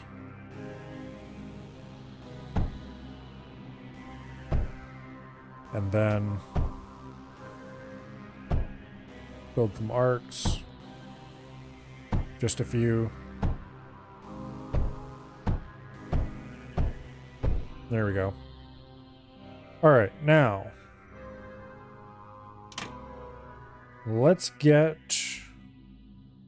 Oh, what do I call this thing? CPU foreshadow, there we go.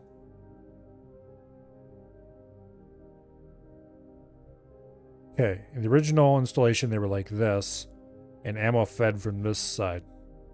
So we want to do them like this.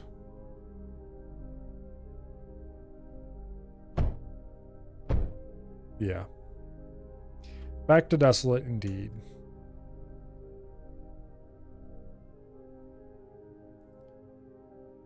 So this is going to be the ammo input.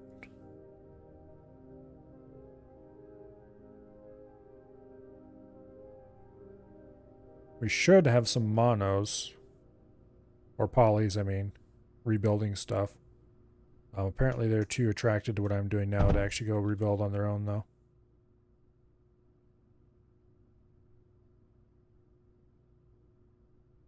Okay, so these microprocessors... They tell these things to only shoot at high health enemies.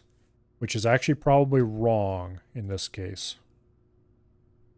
Okay, cyclones. Can we feed these? No, we can only feed them on surge. I'm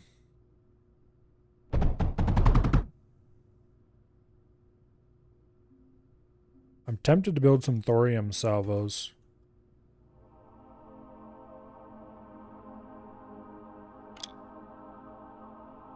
Anyway.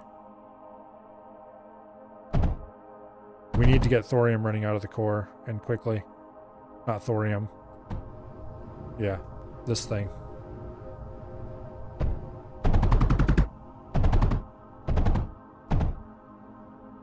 Surge alloy. Not sure why there was a bridge built through there, because I clicked and dragged last time I did this. I just decided to build a bridge in the middle of nowhere. Which is very odd, but anyway. Okay, CPU foreshadow. Let's build another pair.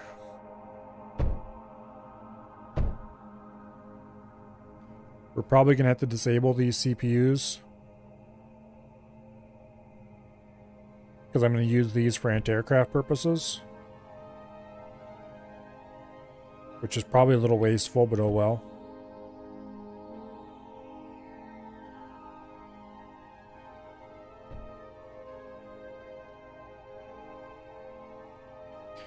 Anyway.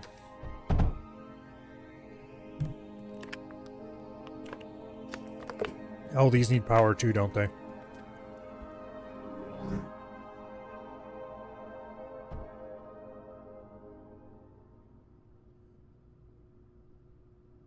Okay.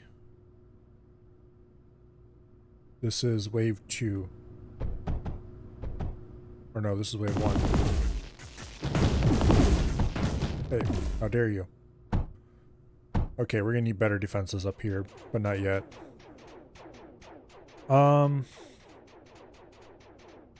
That's the liquid, so it is running the right way.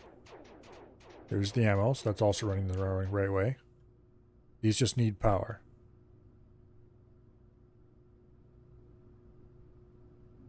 So if we do this, there we go. Yay! Foreshadows online. And computer controlled to keep them from shooting anything too low value. Which might be a bad idea in this map. Let's get some basic anti-aircraft up. So good old scatters. Scatters are honestly kind of terrible. However, they're also cheap and somewhat reliable. And they're quick to build. And those are all important features. Okay, what can we do to thicken this lineup some? Well, first we're going to want Manda projectors. How much power do we have? Plus 4K. Okay, we're good on that.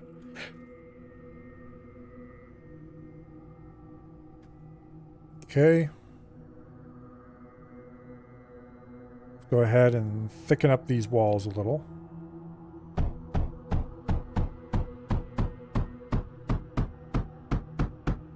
This is mostly to keep things off the arcs. And then let's add a few parallaxes.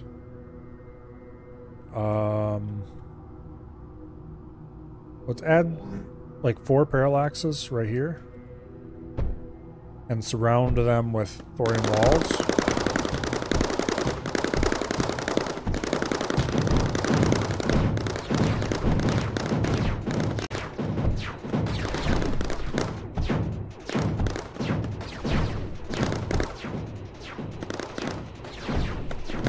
Okay. We definitely need more foreshadows. Here. Yeah, there you go. The hope is by bunkering the force. Need defenses like 10 Spectres? Probably.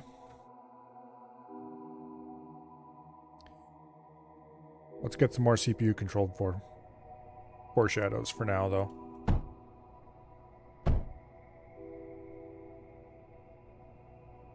Okay. Oh. I might want to do a second line of foreshadows here if I can. But more realistically, Spectres are probably a good idea, yes. Let's see, what are these going to take in ammo? Graphite, pyrite, or thorium? The impact has survived all of its waves. We can get thorium very easily here. So replacing this line with a line of specters in a wave or two is probably a good idea. Also, we should probably build the power back here now that the first wave has been survived. Additionally, I should probably add switches.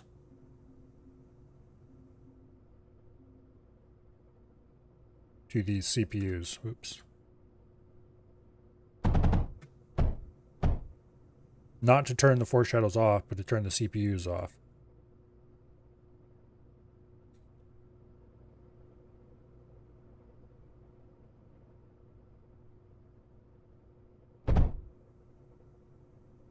Okay, here comes another wave. What's in this one?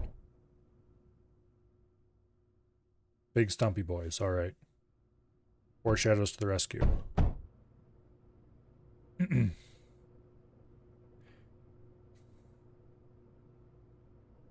you join? You're playing with Steam? No. I'm only playing single player for now.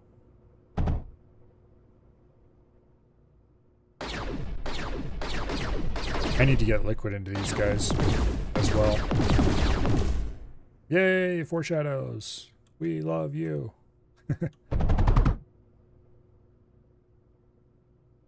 Foreshadows really are the best turret in my opinion. They're just amazing.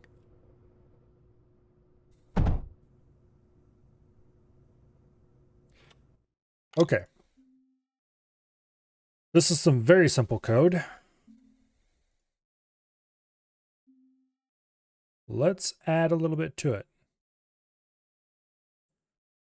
So what we want to do is we want a sensor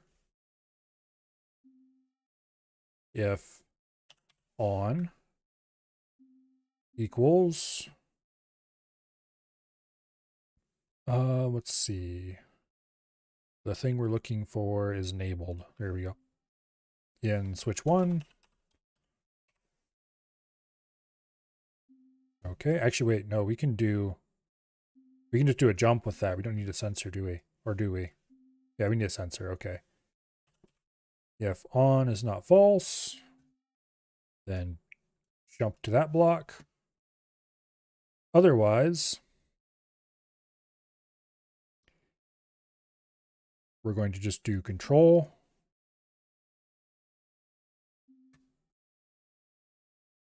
And end. And we're going to set shoot P of foreshadow 1. You know what? We don't even want to do this. We just want to leave it do its default thing. So we'll set it.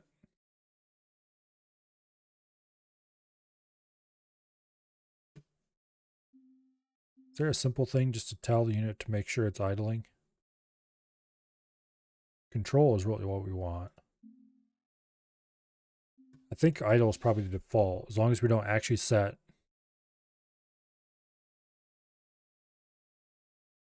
Okay, what exactly are we doing here? Did I accidentally delete something? Yes, I did. I accidentally deleted the shoot P setting. Oops. Oops. Here. Screw this.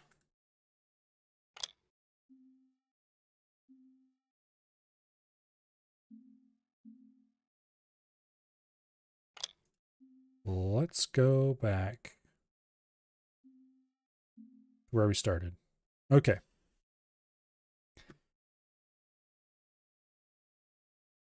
So, what we actually want to do is skip this operation.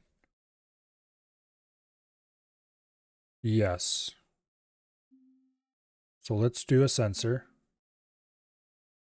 And we want to do just shoot it. Equals enabled. in switch 1. Move that there.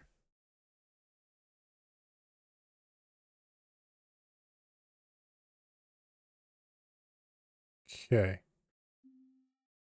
Yeah, so we grab a target from the foreshadow, sorted by max health. Then we do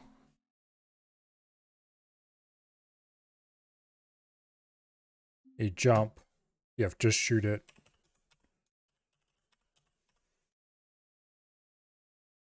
Is not false. I need to think about that for a second.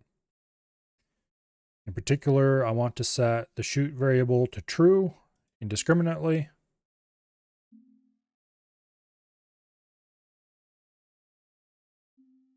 Okay. If just shoot it is not false, actually, I should name the variable differently. Okay, how do I want this to work? If the switch is enabled, I want the processor to be enabled. So, actually, I want to rename this to I don't know.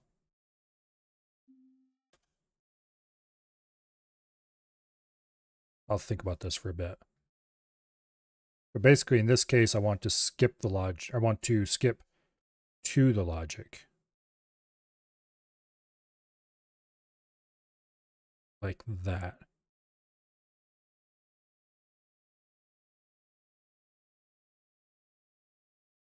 No, this isn't right.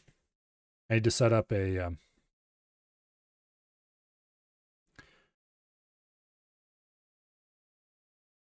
the good thing about Fortress, Scepter, and Rain is they're polite. They don't walk over your walls like the other enemies in this level. So you can get them in a maze, lots of cheap turrets.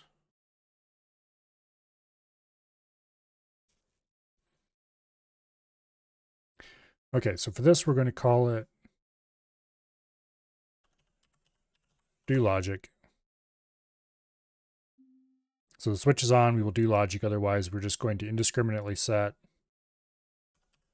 shoot to 1. And is there a non-conditional jump instruction? No, there's not. Okay. So you'd have to do a conditional jump probably. Because we need to do if else effectively. So if do logic is not equals false, then we want to jump here to do the logic. Otherwise, we want to set shoot to 1. And unconditionally jump to the control operation here. Oh wait, that's set to shoot OK. The variable is actually named shoot OK. Thank you, game, for screwing that up a little bit. Okay, so we want to do if 1 equals 1. And this should function fine. If the switch is set, then we go to do logic, which jumps to here, which checks the maximum health. If it's greater than 200, set shoot OK. If the switch is off, do logic is not set, which causes us to fall through to here, set shoot OK unconditionally to 1, and then jump unconditionally to the control. All right.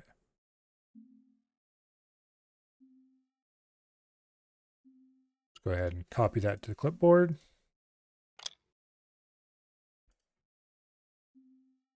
And then import that code to there.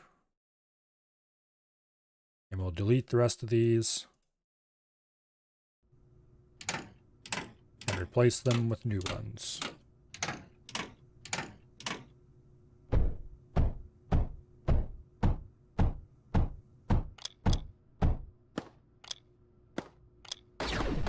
And this means these two will shoot unconditionally no matter what. The rest of them will only shoot at high value targets. High value. Namely targets that have... Okay, what are you guys shooting at? There's no target up there. Alright. We need to insert extra logic to detect if there's a target or not. Wait. These didn't do this on the previous map.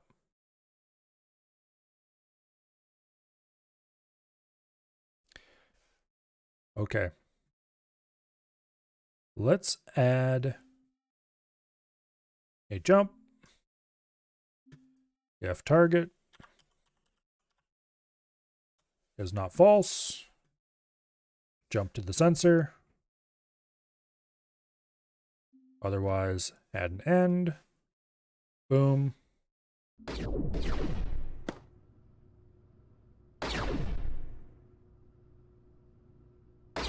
And that works fine. All right. Why the other map didn't screw up this way, I don't know. They probably picked some weird target that was out of range. That might be why they were always sitting there wiggling all the time.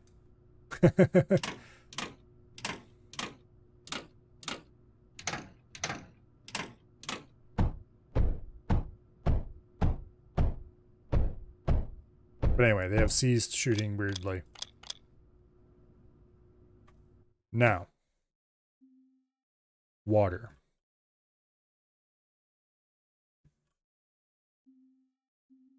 Go ahead and set up a couple of thermal pumps in here. And then we will do a phase conduit. Okay, we can't do a phase conduit across there. We can do a phase conduit through here, though.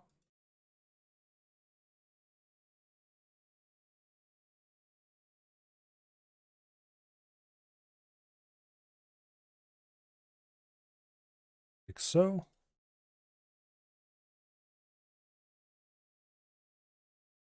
And then we need to do a bridge conduit.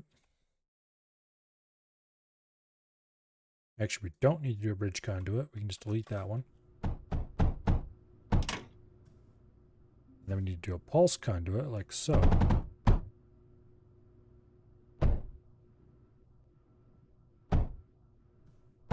Okay. I guess there's actually not a whole lot of reason to run this many phase conduits. Except why not?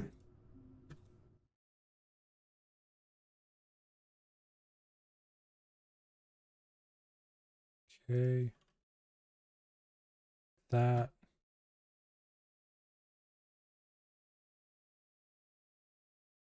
And then we'll run like so.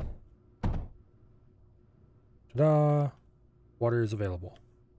Or it would be if these two were connected. Okay, now water is available. Or it would if these two were connected. Now water is available. Okay, more turrets. More walls. More of everything.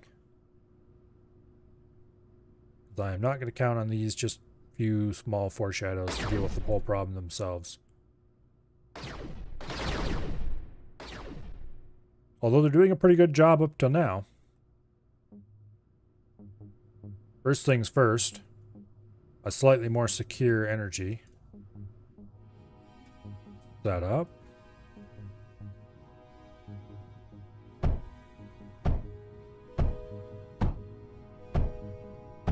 Like so.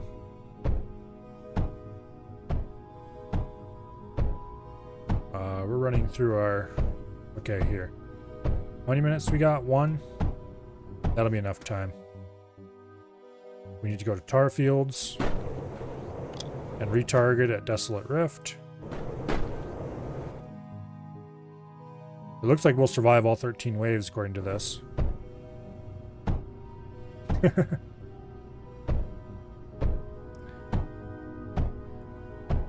So apparently whatever we've done is enough to make the AI let us survive all 13 waves. I can get behind that. Whether we'll actually survive that in real life is, of course, an entirely different story. What did I name my foreshadow schematic? It was...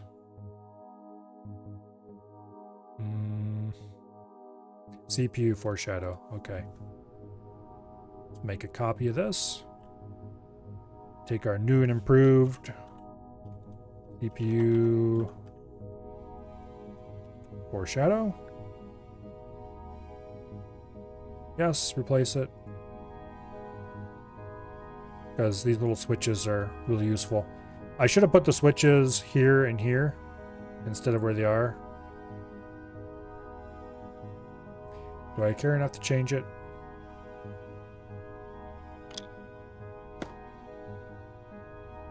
Yeah, it won't be hard to change anyway.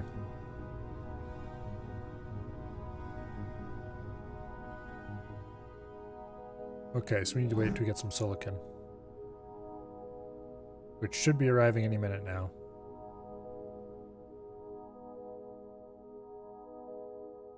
Hello, giant stumpy robot.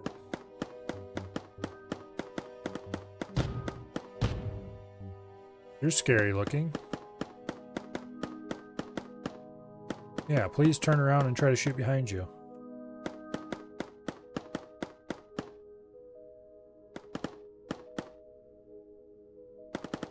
I want you in my army. Also, foreshadows are amazing.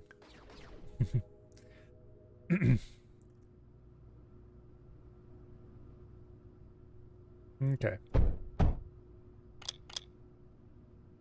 Let's modify these slightly.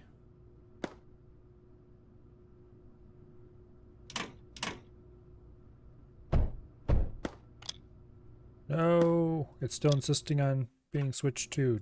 Damn you. It's not switched to. Okay, fine. We'll delete all of those.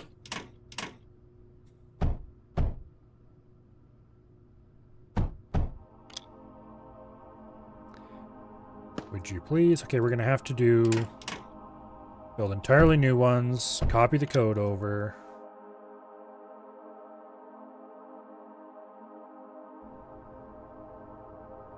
Mildly annoying.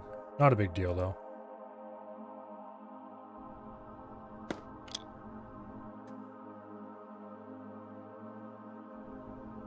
Okay. So you get that one and that one. You get that one and that one. All right. So now if we delete all these, we can have slightly more compact headers on these. And we're going to remake the blueprint yet again. Because I can't leave well enough alone. CPU shadow. Okay. There we go.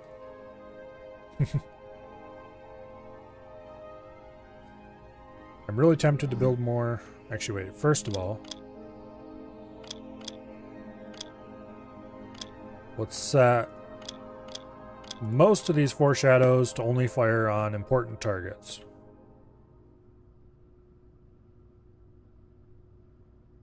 Important targets meaning only those that are actually, you know, worth a lot of hit points. Do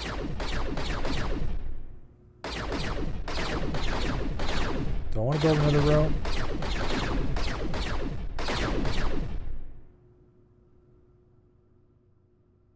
Whatever they were firing at didn't make it.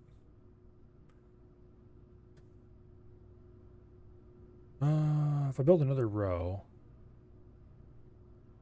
The one thing that's a little annoying is you can't tell which CPU belongs to which foreshadow. Unless you click on it. Then I guess you can.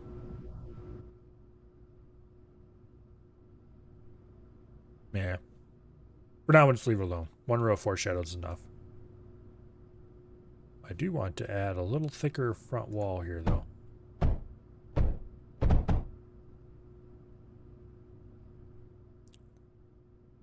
We're going to get some pretty gigantic stuff showing up eventually, if I remember correctly. Oh well.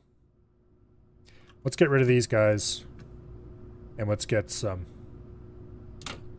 actual workable firepower in there.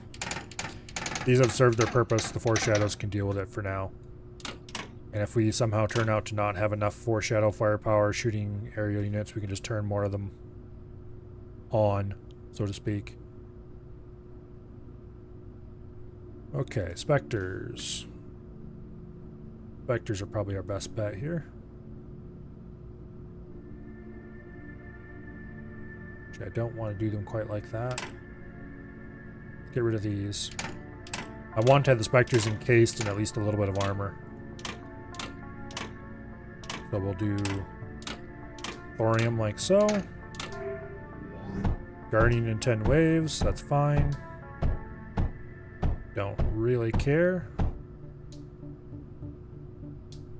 Okay, Spectres. Let's actually pull those back too, like so. That'd be silly. We're not going to do that. We are going to do a block like this, though. And we're going to end them off with plastanium walls, just in case. Like that. And then a line of thorium down this side. Plastanium's there in case we get anybody with like beam weapons, so they will not shoot down the whole line.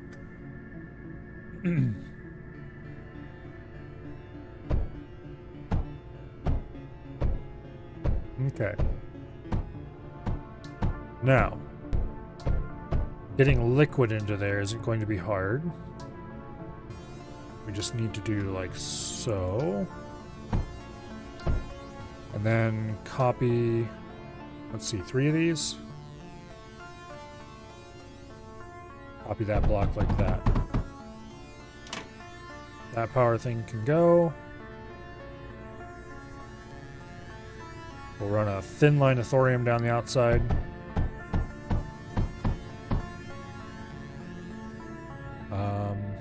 Yeah, we'll build this like that. Okay, a single air blast should be more than enough ammo for that. Although we will have to do something about power. How much power is currently? Plus 4K. Okay, we're still good. I probably should look into building more batteries somewhere. Looks like we're up to 6K on silicon, so that's good. Is this not connected to the grid? That's not connected to the grid. Uh-oh. Well, now it is.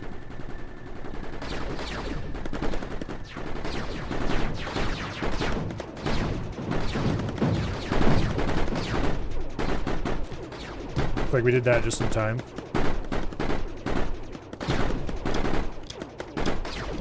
There you go, you guys can treat the little guys too.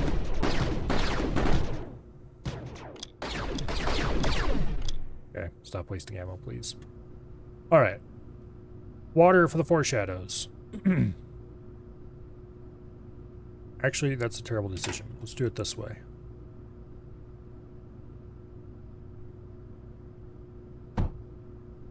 No. More terrible decisions. Let's go ahead and build a water tank right here.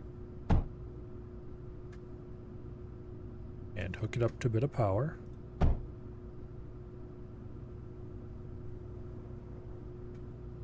And go ahead and build a couple of pumps.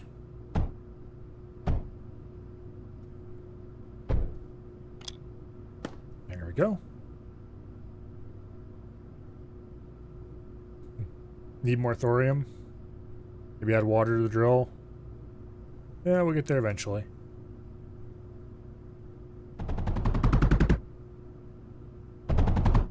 There. Okay. So we've got some amount of water for the foreshadows. Yeah, we probably should just add some water to that. Let's see.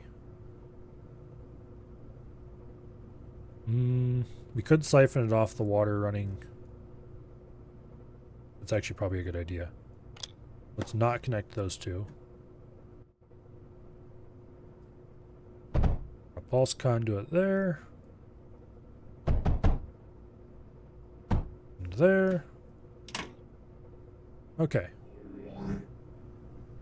That'll definitely get us enough thorium. This guy's not receiving any water. Oh, I see what the problem is.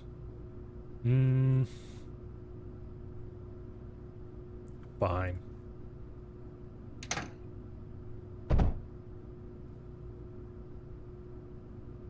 There we go. Let's harden around that a little bit.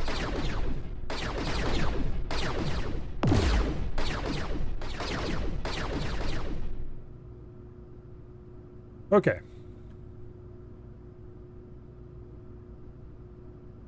So the Spectres should take care of anti-aircraft for now. I probably could want to fit more of them in somewhere. Really, the Foreshadows will take care of the large stuff. These guys need more water.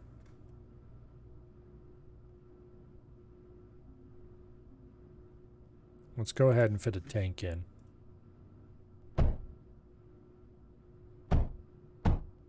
Like that. Oh, this has the same problem as the other one side did. Or a different problem, but similar. Namely, this was supposed to be the feeder square for them, and it wasn't working properly anymore. Okay, so the tank actually probably isn't needed, but we'll leave it there anyway, because it doesn't hurt anything. I should put at least some basic walls across their front. We'll do phase.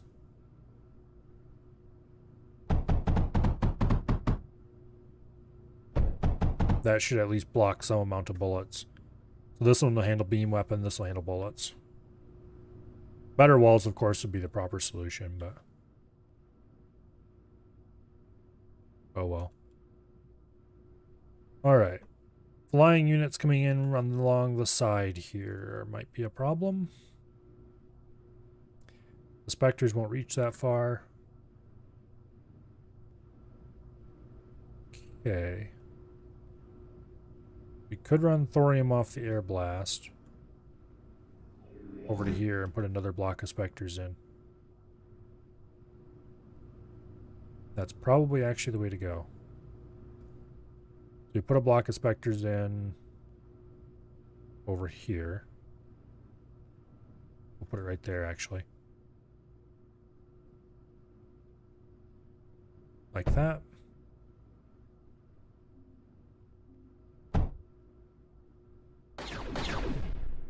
Actually, that's not going to be needed.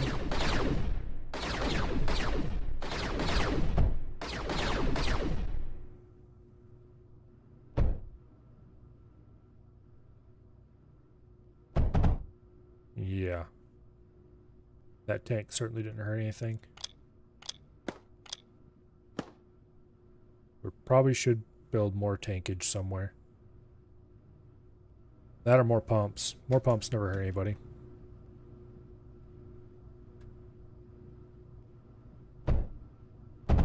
There we go. More pumps. It's probably too many pumps, but we have over 10k power, so that's not a problem. All right, thorium.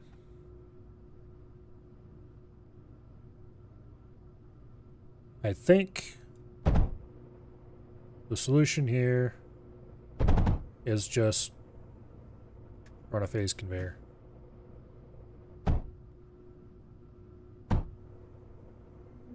Like that. There we go. And they all come on. This one doesn't have water because same problem as before. I should know better than this. Actually, you know what? Screw it. We can just run a phase conduit. Why are we bothering with any of this fancy stuff? There we go. Okay, everybody's got water. Now, wall in front of it. Just do thorium.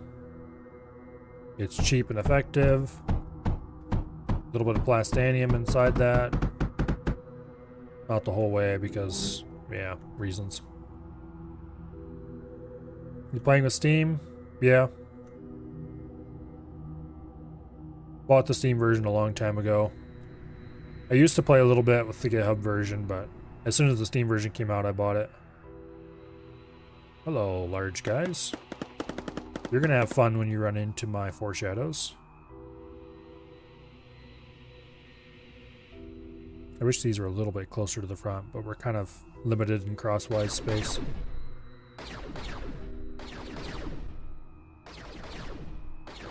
Yeah. Not a threat. Go ahead and run this down the side.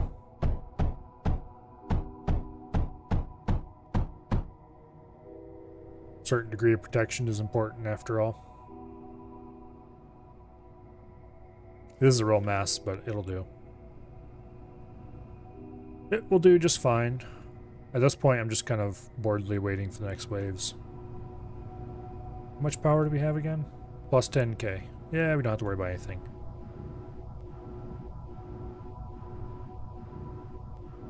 Unit production continues slowly.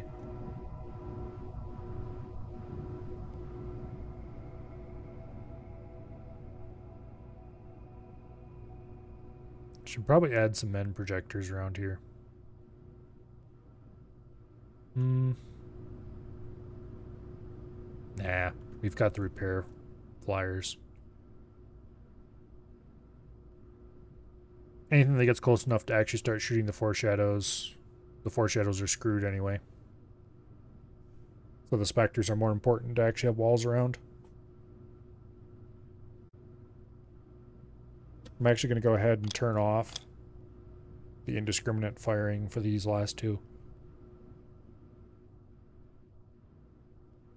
Alright. Let's speed through the waves a little bit.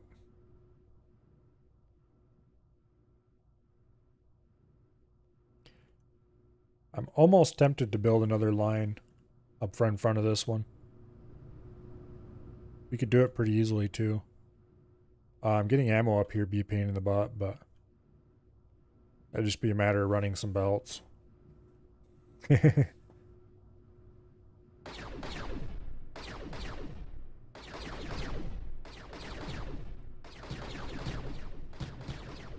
we've actually gone up in Surge Alloy, despite not producing any here. Okay, where's the actual front? Right there. So we built walls here, left a gap here. We could fit. Okay, we'd have to improve our water pumping setup. At least a little. We could run thorium. We fit across this gap? No. Wow. I get the feeling that this was sized with malice aforethought.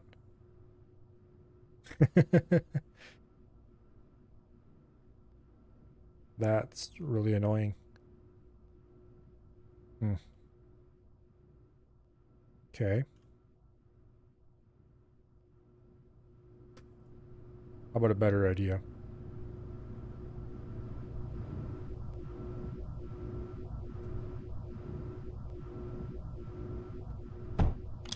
Let's get some flares going. And then... Go away, notifications. And then... we can get a go fast block placed. But I don't want to do that yet. Overdrive dome. If you put one here, it would cover this entire side of the defenses. We put one here. Okay, if we put an overdrive dome right here, it'll cover the entire defensive line. Well, let's do that. There we go.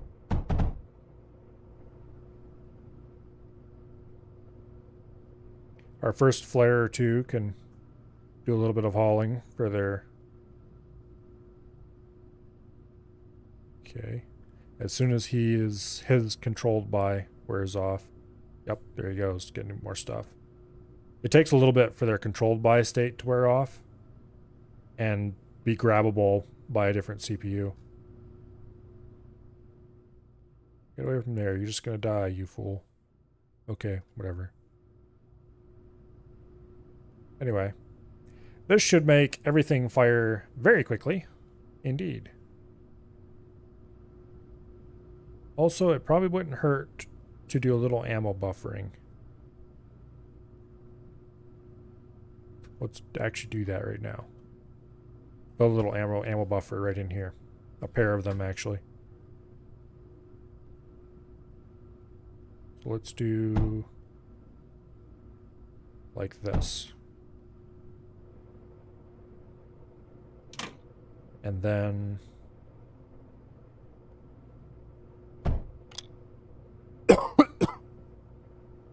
there we go. And let's do another one here, except for Surge.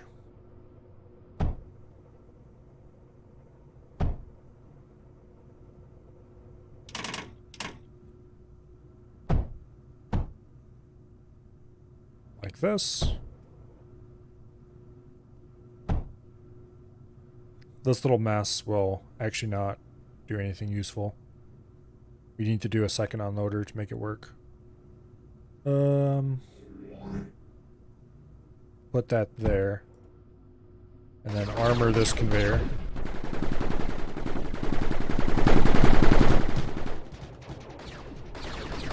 There we go.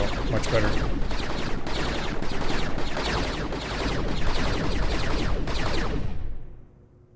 Okay.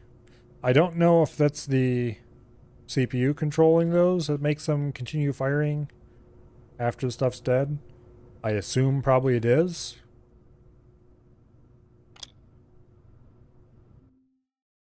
Because this code does take time to run. But I'm not overly concerned about a little too much fire. It is wasteful. And the whole point of these switches is to reduce firing waste.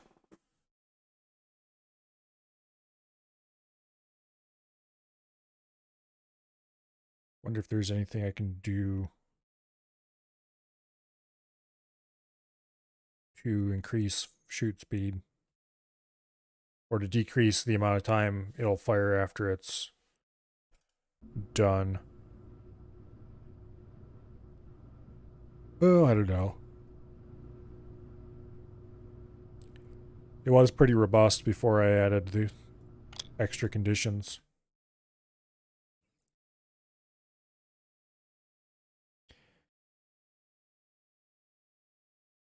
Maybe I should put a loop down here to check if the target's dead yet and not exit the loop until it is.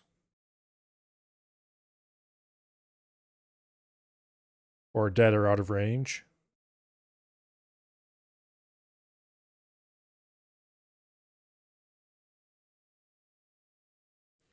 But that might just make it even slower.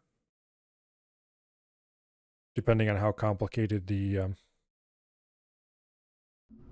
yeah. I'm not gonna worry about it.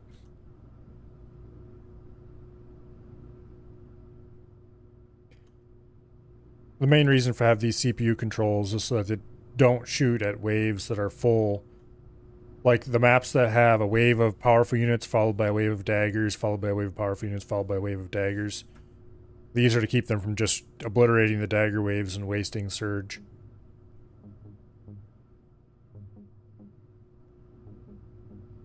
Okay, anyway. We've got some ammo buffering.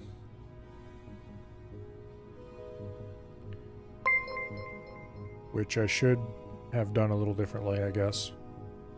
Looking at this.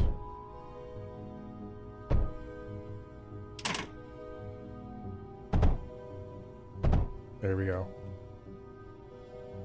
Now we could pull ammo off the end of this belt. Specifically, this bridge conveyor could go somewhere.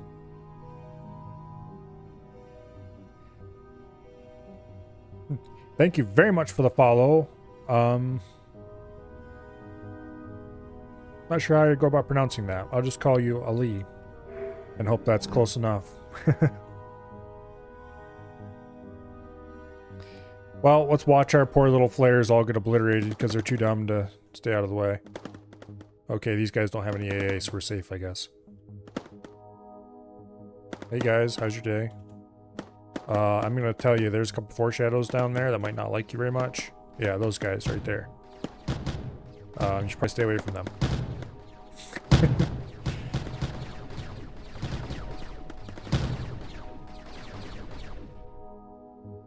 136.2. I'm not actually sure what the exact version would be. I think it only shows it on the main menu, and I'm not going back for that.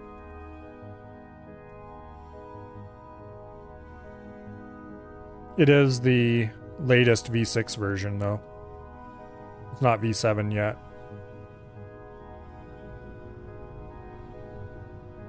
Basically, I'm not playing the beta.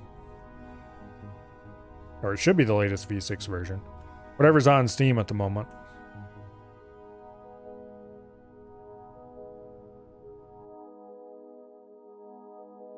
Yeah, I'm not playing multiplayer, so...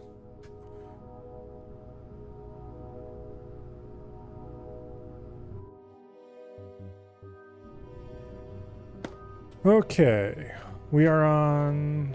Let's just race through the last couple waves.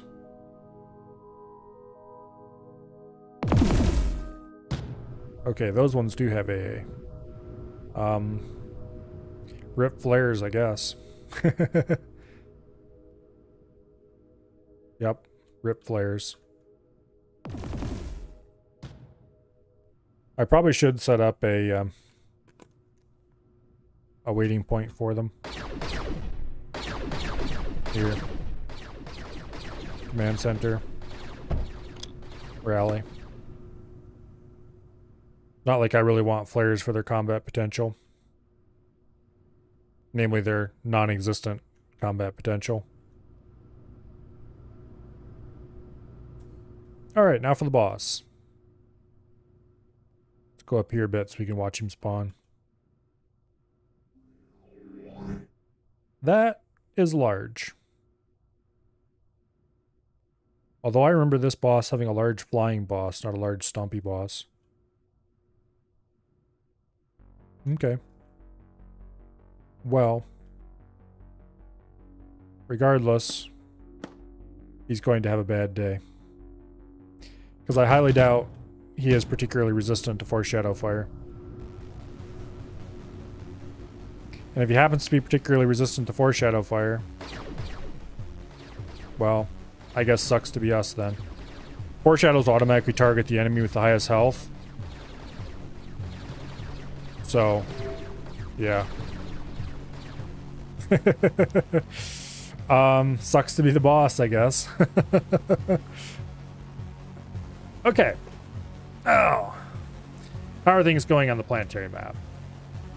Nuclear production plant is still under attack, survives all the waves. Impact survived all of its waves. Desolate Rift has been attacked. Yeah, let's go to plan nuclear production to make sure everything's okay there. Okay, looks like 0 damage has been dealt so far.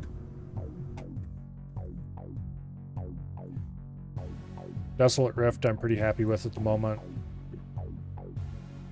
I'm going to actually go back to Desolate Rift for a bit. And I'm going to place a little bit of cheese. Because everybody likes cheese.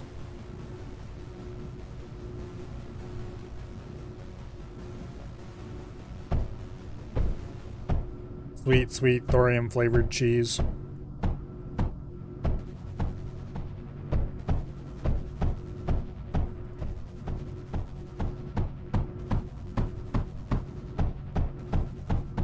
Why? Just to make sure this never gets captured.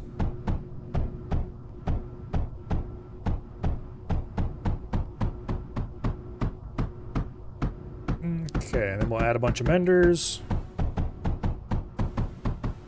Not there though, we'll add them up here. It doesn't matter where we add the menders as long as they're close to the center corridor.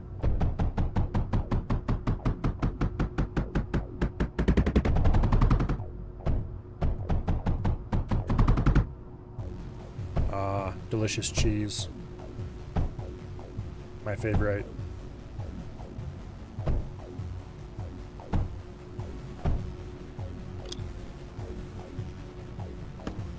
Are all these filled? Yes, they are. Damn it. There we go.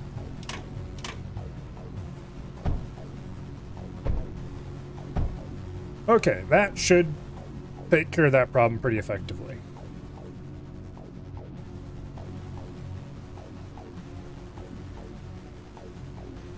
How does it work? The way out-of-sector combat works, and now part of this I knew from like a year or two ago, and part of it I just read up on earlier. More confirming the details than anything else. But the way out-of-sector combat works is it draws a line from the enemy spawn point to your core. A line as a standard non-legged, non-flying unit would follow. And everything that is 8 tiles to either side of that line. I think it's 8 tiles? Something like that. But anyway, anything to either side of that line within a certain range, it adds up its health. And then it adds up the health of all the units on the map. And it factors in every turret that can fire into that area. And every mender that can repair into that area. And it uses all those numbers together with the health of all the enemy units that are arriving, and the damage of all the enemy units that are arriving, to do a really basic auto-resolve calculation. So by putting a giant block of thorium walls right in the middle of the only path between the enemy and me, that gives a huge chunk of health points to our side of the auto-resolve calculation. And by building a giant chunk of useless menders also along that path, adds a giant chunk of health regeneration to our side of the calculation. And of course, most of our turrets can fire into that center path anyway, assuming they go around it this way instead of around it that way. Or, you know, around this block here. Not sure which side they would prefer to go around. And I don't have a basic unit to test with either. I had to delete a bunch of stuff, and yeah, it's not worth it. But at the very minimum, the foreshadows will count to our side for firing. It'll count the fact that they're watered. It'll count the ammo type they have, which I guess for foreshadows doesn't matter because they only have one. And it will count the fact that they're overdriven. That'll all count into it. So basically we have plenty of damage. And now we have plenty of health regeneration and health to go along with it. And we should never fall. Hopefully.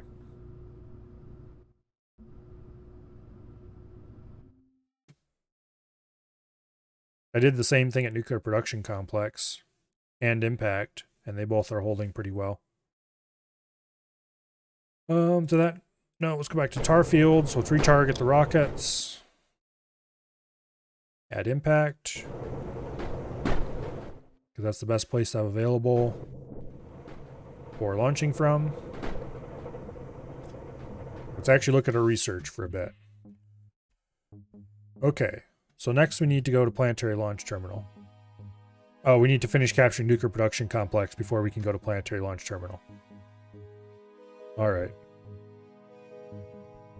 Instead of doing that, though, let's spend a whole lot of resources getting as close as we can to unlocking all the stuff we haven't unlocked yet. It looks like we just need vast amounts of plastanium. And actually some silicon and titanium too. Wow. Before we can unlock the tier 4 units. We do have our first tier 4, the quad. Not that we're making them at the moment, but we could.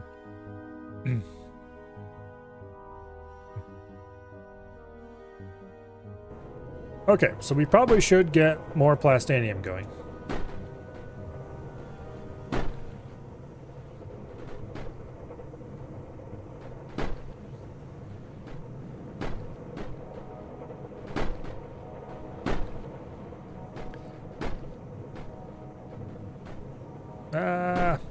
Okay. Let's build a processor to empty out the inventory. That's not a processor. There we go. To empty out the inventory of any uncontrolled unit. So what we want to do is we want to grab the code for one of these domes and reverse a few checks and remove a whole bunch of stuff. Where's one of those domes? Ah, right here's one.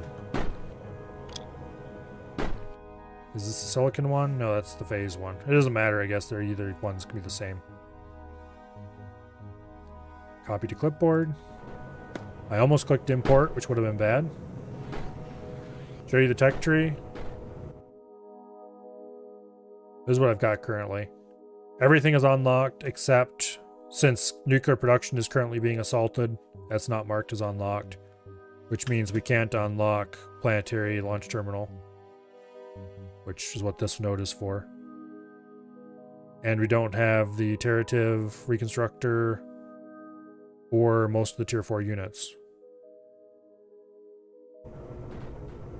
Everything else is unlocked so far. Okay, you edit, import. Starting from the top. We don't care about that. We want to bind a flare. We want to check if it's in use. If its load is empty, we don't want to use it either. Then we want to find a core. Move to the core. Wait till the unit's at the core. And then we want to change this from take to drop. So we remove everything related to moving. Need to be careful what I'm deleting here, just in case I delete the wrong thing. Okay, item drop to core. Amount 20, because that's the total amount we player can carry, and then we set the unit control to idle. And we exit the loop. So this should grab any unit that is not currently being controlled by somebody and has items in his inventory and make him go drop those items off at the core. One at a time, of course.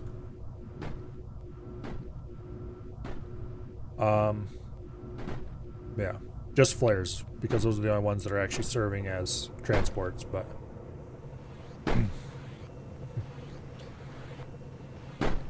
Programming's not that hard, but it is. It's either very easy or very difficult, depending on a couple different things. Industry programming is not helped by the lack of good documentation.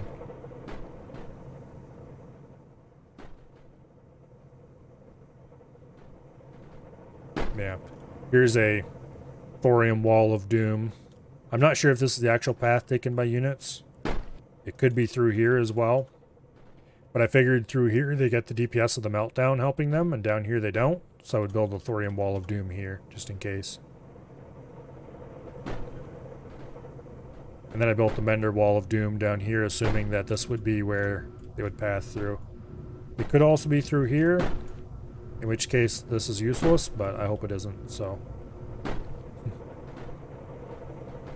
The way to figure it out, of course, would be to start a new campaign, and the first time you get to these maps, build a dagger is the very first thing, and then watch what path he walks when he's going to the front to wait on the enemies. Which I didn't do, so.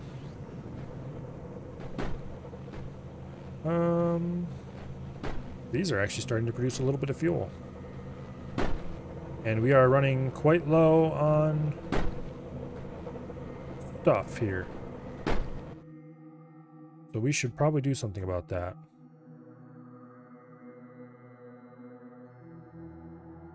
Pyrite. For this we need coal, lead, and sand. Coal is not a problem. We have lots of it right here. Sand, however, might be a problem. We're going to have to pull some off this line here.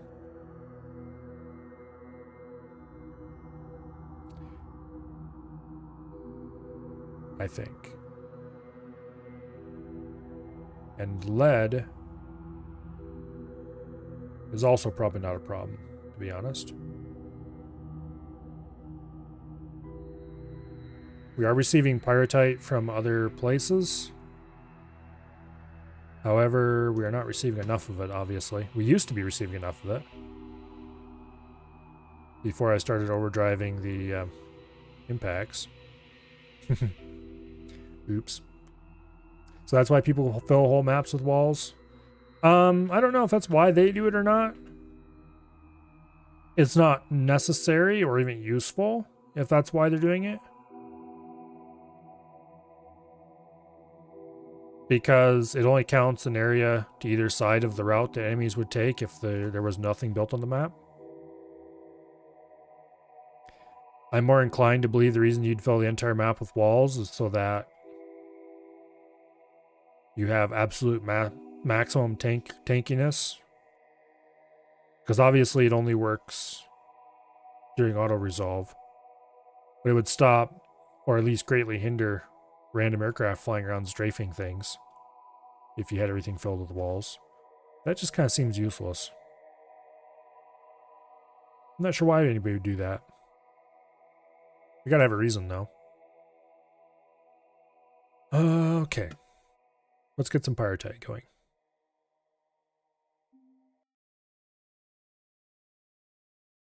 The way to do this, I think, is actually going to be to build a vault here.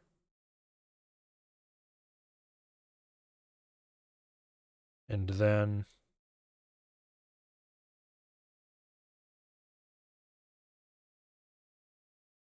go like this. This is massively overkill, by the way.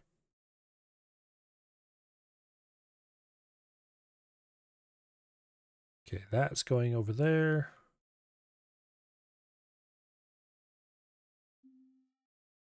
Then we do some unloaders.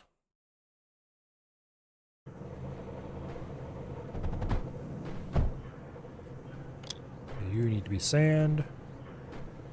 Well, actually you don't. You can be anything, but sand is what you are right now.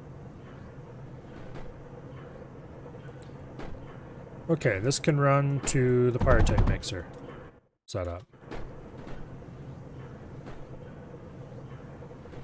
And actually, I am going to delete this section because we do not need that much throughput.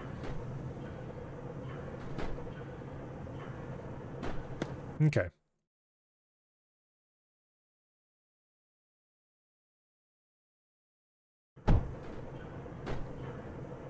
Yeah, there we go. Coming in is still faster than we can output it.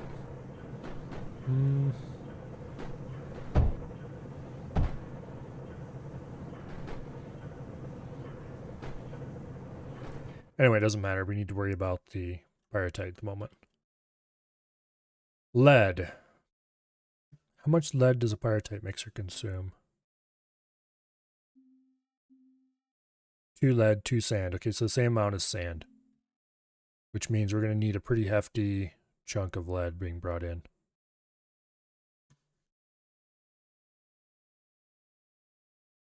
Let's go ahead and build our mixer line here. I think what I want to do, we need lead, sand, and coal. So this is going to be a 3 ingredient mix. Means we can't do that. Okay, what were the ratios again? 1 coal, 2 lead, 2 sand. Okay, that's actually really easy. So if we do like this, and then put that, like so. Do sorters with no setting. There and there.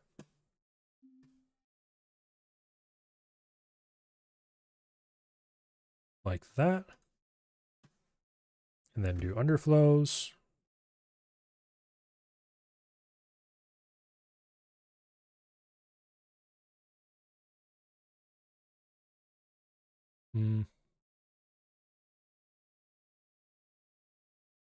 There.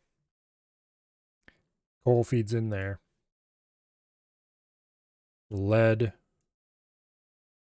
feeds in there for no particular reason. And then I guess we feed in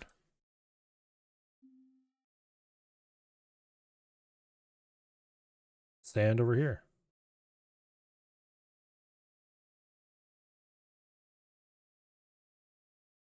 Okay, so we run that in like so. It does mean we're going to have to run outputs down the sides. That's not really an issue.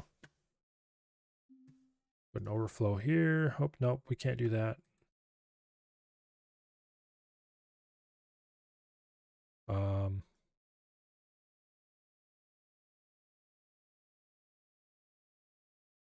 Guess we'll do it like this then.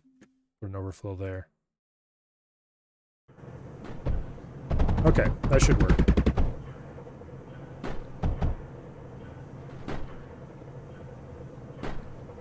Now we just need to route coal in, of course, which we will do off of this line, I guess.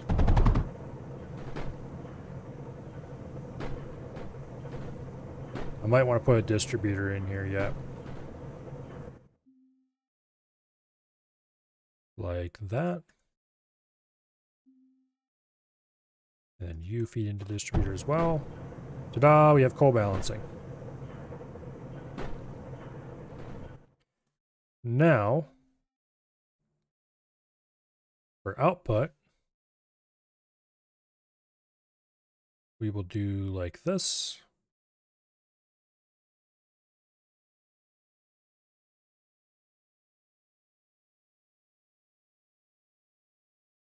Oops. There we go. And then run there, along here.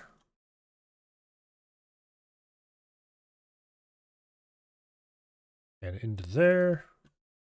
Now we're going to prefer to take from the side, if I can remember how to do that. Is there even a way to do that in this game?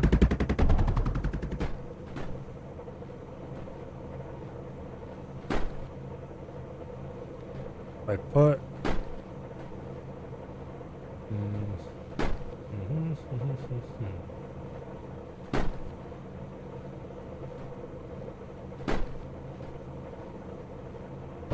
let's try that actually. I don't think it'll actually go into the mass driver, to be honest. I don't remember how that works.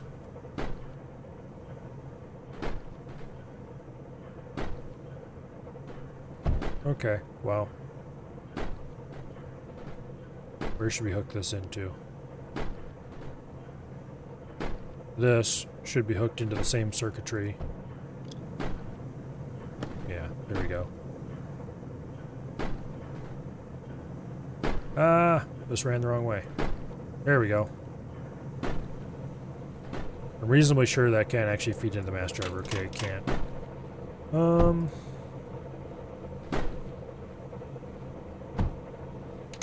There. Much better. As long as this is running full, this one can't flow on. Okay, why are you not running? Because you're not receiving enough lead. Why are you not receiving enough lead? Because not enough lead's coming through here. The way to solve that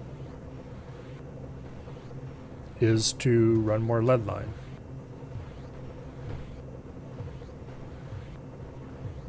Yeah. Actually, I should delete this whole lead area and redo it with air blasts.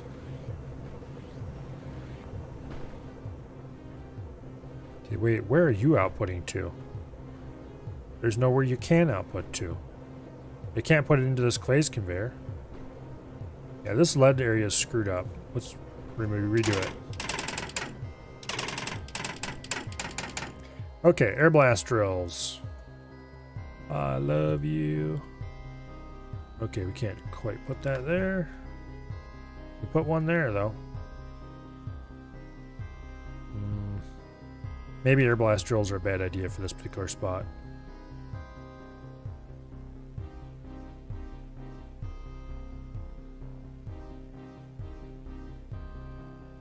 Yeah, I think maybe they are. But we have to redo the laser drills anyway. See if we can squeak a couple air blasts in anyway. Okay, that square is 163 if mined by air blast. 145 if mined by laser. Actually, what is the actual speed difference? Base drill speed 1.92 items per second. Air blast is 3.45 items a second. Okay. 3.23 times speed with water. Okay, so they're actually substantially better if we can find places where they fit.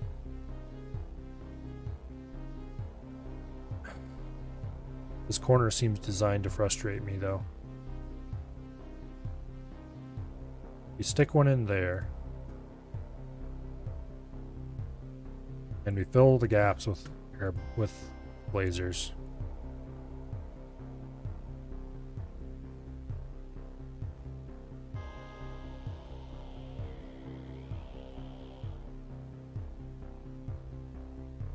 Okay, this is going to be an absolute pain in the ass to hook up.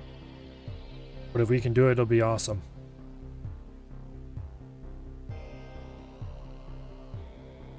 Let's take a phase conveyor.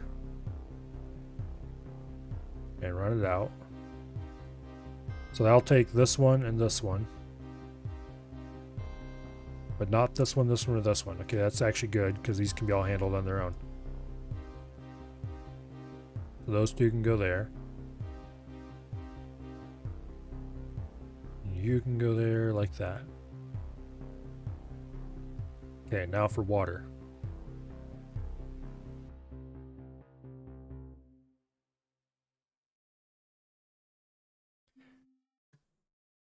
We could actually use normal water bridge for this. Here. Take a bridge conduit and put it in there. These two are now watered. We're going to have to use phase conduit for most of this anyway.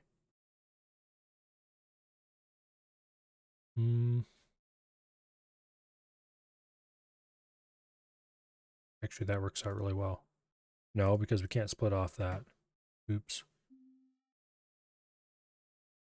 Okay, so let's run a phase conduit in here. Face that backwards. That waters this one and this one. So these four are now watered. This one is still not watered. You take a bridge conveyor and run it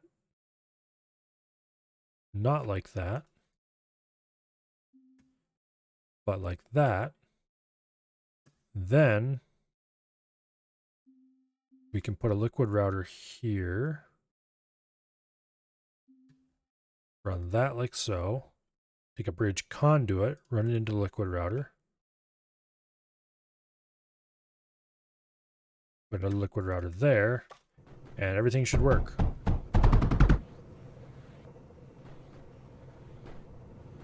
All of them have water. All right, good deal. Now we just need to hook up the power. Yay!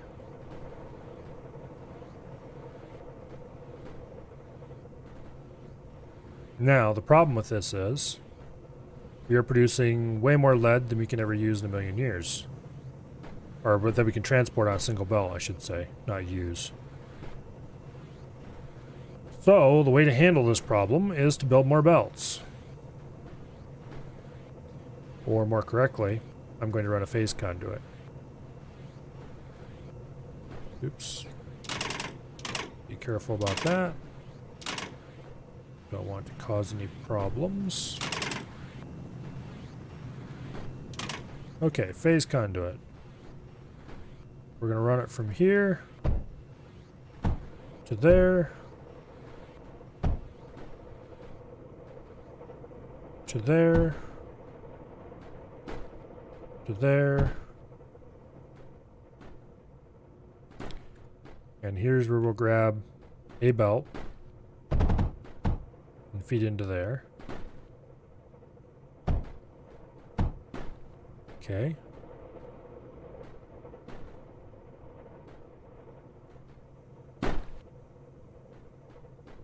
Now we can grab another belt and go north. Why isn't this running? No sand. Why no sand? Because I accidentally disconnected this. Oops. Okay, now we have sand.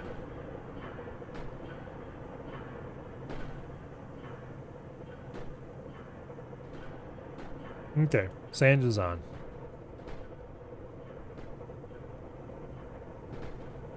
That killed quite a few very important things, turning off that sand did.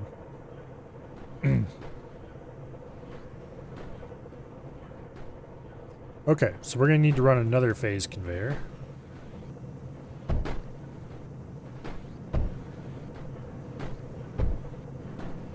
Like so. And this will be an alternate injection point for lead.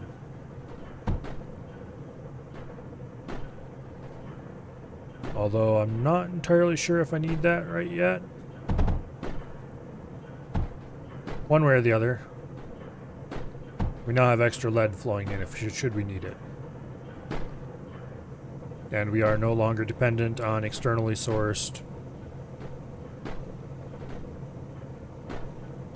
materials just yet.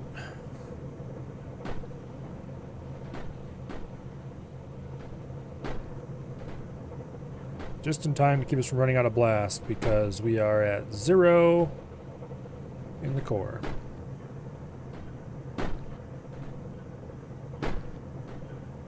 Speaking of stuff in the core, we are very short on plastanium, which means I probably should build a proper plastanium production somewhere. Not necessarily on this map, but somewhere.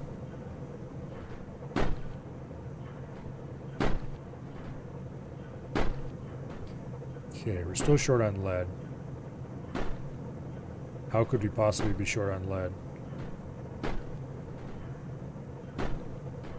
We have all the lead we could ever want being fed in here. And it's not even making it to the second set of machines with any reliability. Are these being overdriven by something? Yes, they are. Okay, that explains a lot. We've got an overdrive up here that's... Actually, on that note... I'm going to build a second pair up here, and then I'm going to delete the first pair.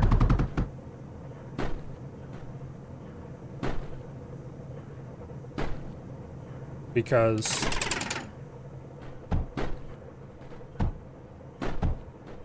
game.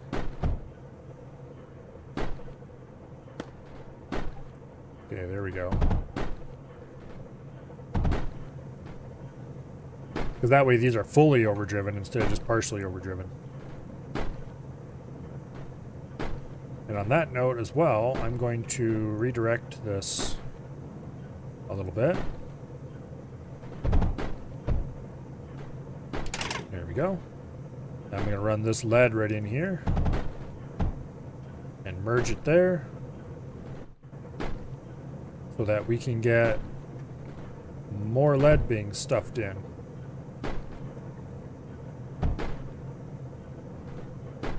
Okay, now we need more sand being stuffed in. Which I should probably be doing here.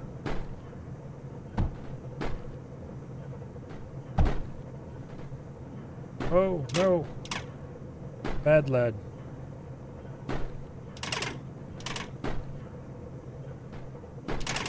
Okay, much better. Actually, you should run it straight across. Okay. Did any of that lead actually make it into the sand? It doesn't look like it. Not enough to clog anything, anyway.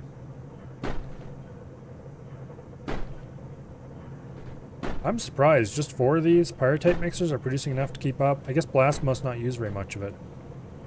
Blast mixer runs at 1.3 and uses 1.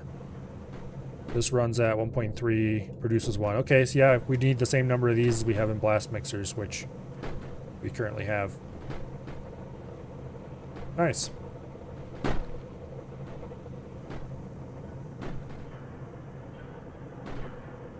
Yeah. Sand's fully overdriven. This is fully overdriven. Oh. Okay, I didn't notice that originally. We have an overdrive dome here and an overdrive dome here, so this is actually fully overdriven. I was worried that this wasn't. It actually is. We could have moved this down here a little farther if we actually had anything I wanted to cover over there, which I don't. We're still at plus 40 power, so it's not like I need to worry about building more impacts. Okay, why aren't you running? Because we have lead in the sand. Wow, I wonder how that happened.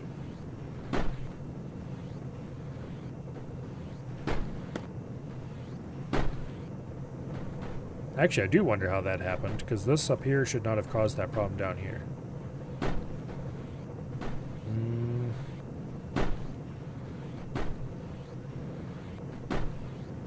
There must have been a hiccup in the connection here at some point. And we fed a little bit of lead in there by accident. Oops. Oh well. Why aren't you running? Because you got lead in your sand. Okay.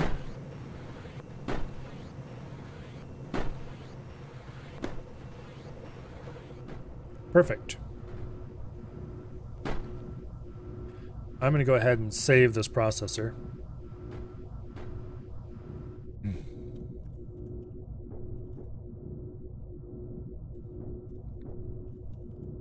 Empty, lost, players. Okay. Now. Nuclear production, survived 4 out of 4 waves, 0% damaged. That's good. What was I going to do? Oh yes, plastanium. Because we need a lot of plastanium if we want the better units. Although we could unlock the scepter at this point. Fires a barrage of charged bullets. I think this is what the boss at that last map was.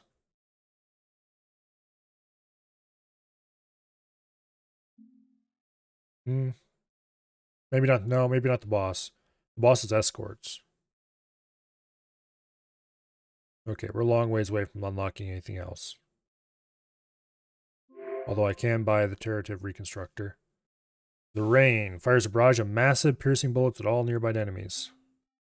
Range 26 blocks. Okay, so this is, I think, what the boss of the last map was. The Vila. Okay, that's cool. I think we saw this one as a boss earlier.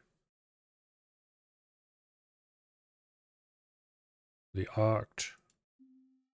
Has no guns. That's interesting. Force field, repair field. Oh, that's cool.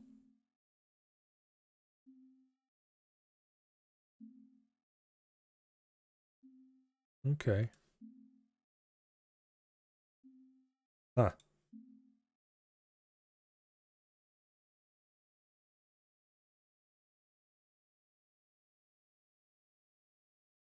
Well, we're going to have to unlock some of these just to see. Like, this is tier 1, tier 2, tier 3, tier 4. This is the tier 5 unit for the Star City Underground unit. Tier 1, tier 2, tier 3, tier 4. It doesn't show the tier 5 until we've unlocked this. Anyway.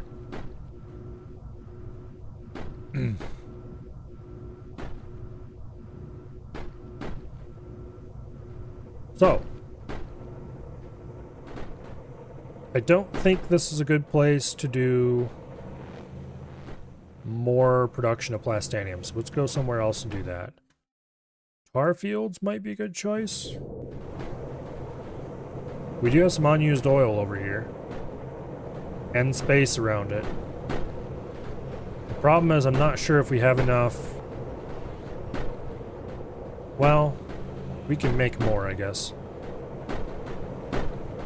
I'm a little concerned about our titanium, but if I turn this off, because this is going straight to the core. Yes, it's going straight to the core. So if we take this, tear this down, rebuild it better, we'll have all the titanium in the world, and then we can just build as much plastanium as we can imagine by sucking oil out of this hole right here. Matter of fact, I'm going to route this around a little bit.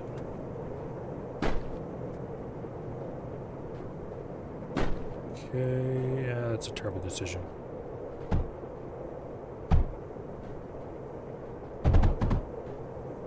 There.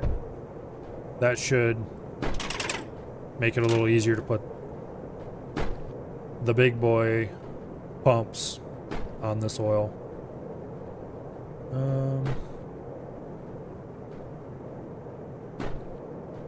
There.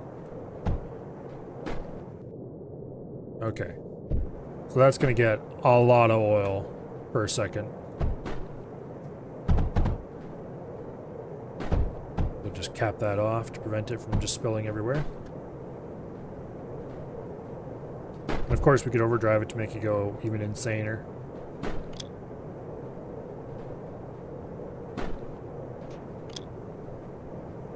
Much better. Can I supply bases? You mean other maps?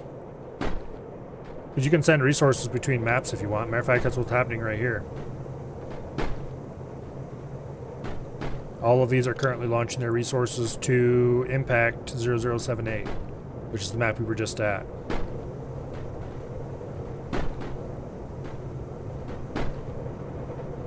So yeah, you can do... Matter of fact, if I'm on a harder map and I'm running low on resources, I just go back to this map and tell these guys to launch to wherever I'm going next. Or wherever I'm currently at. But Impact is kind of the default gathering location for setting off to other places, so that's where I'm sending by default right now.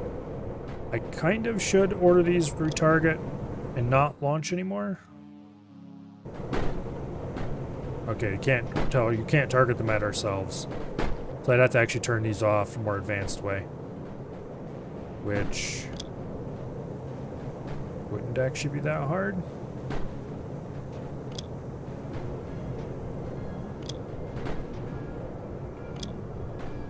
Okay, you don't connect to that anymore, please.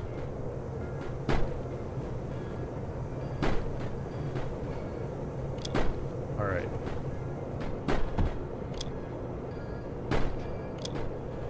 Like that.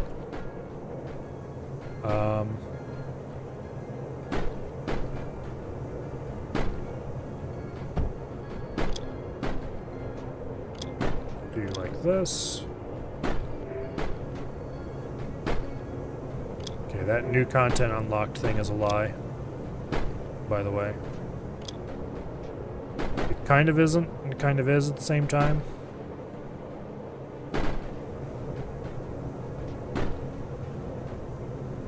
Okay, basically what it means is we just captured a map.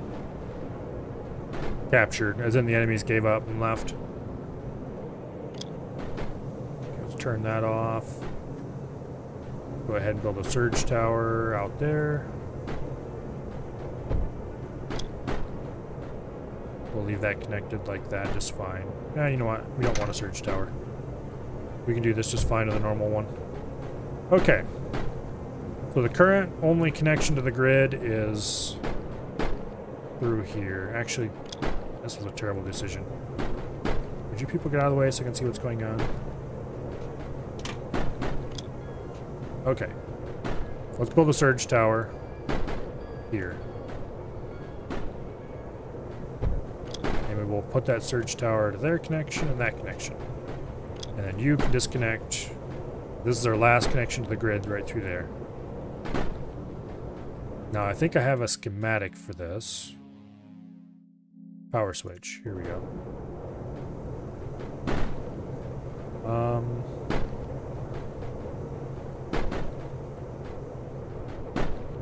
Come on. There we go. Alright. You connect to there, you connect to there.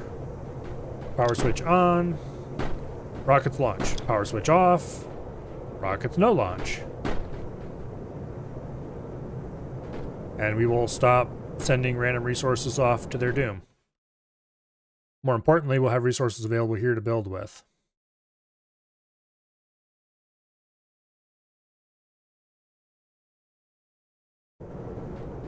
Yeah, okay. That little power switch blueprint's pretty handy sometimes. Now we need to rebuild this. That can go as well.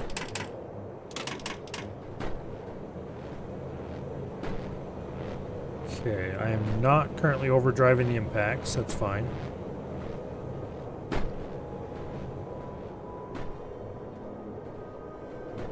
Air blasts. Okay, good. The impacts, titanium's coming from up there. No, wrong. There we go. Ooh, actually that might have been right.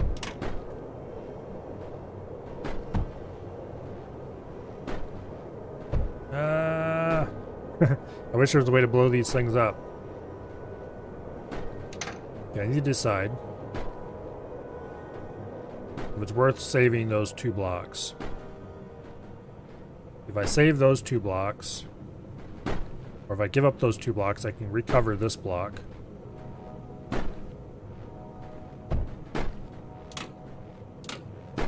Like so.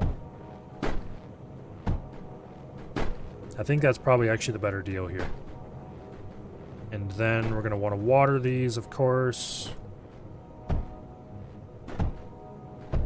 we'll do like that. And then we're going to want to do plastanium.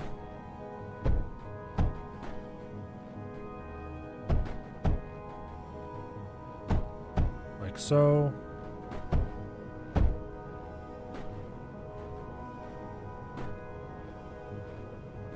All right.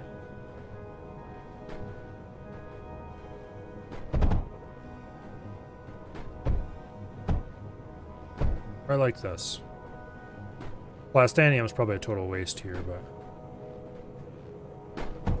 eventually I'm going to want to overdrive this, and then things could get exciting.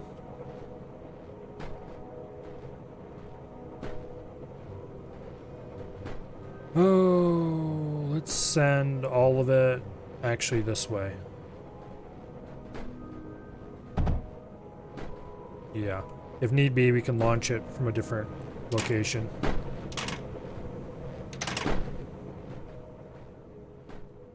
So we've got oil in vast quantities. We have large amounts of titanium. Now we just need to build the plastanium compressors. So these require 2 materials, one of which is a liquid, right? Yes. Okay.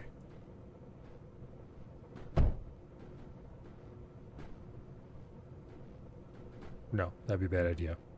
The thing I was thinking of. Namely running bridge conveyors down the middle. No, bad. It wouldn't work. For one thing, we don't have enough space to do it. The other thing, it would contaminate the bridge conveyors. Like, really badly. On the other hand, we can run a belt down the middle.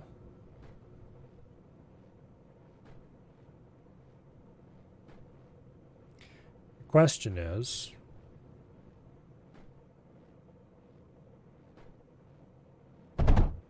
no.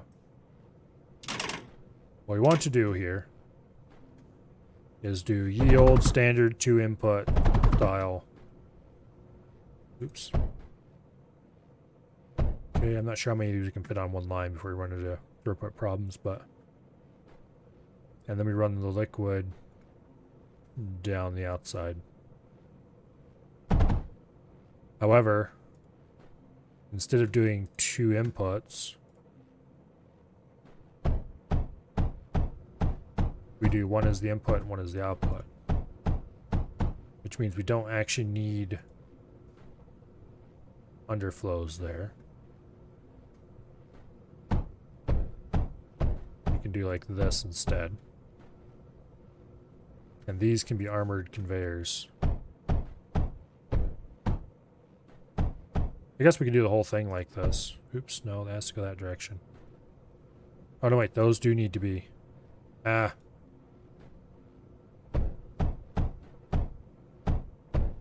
Okay. These can be armored conveyors, though. Which actually cost more, but look prettier, so... And then this is an input. That's an output. Input, output. Much slower to build them this way. But it works out in the end. Okay, as far as the liquid input goes, like that. We'll run the oil down to the end. Like so. And then the titanium is going to come in over here.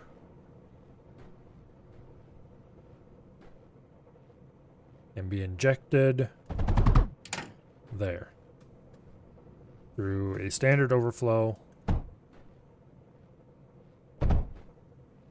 like that.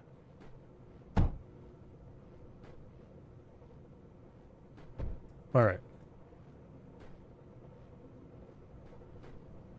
Give this a little boost of power.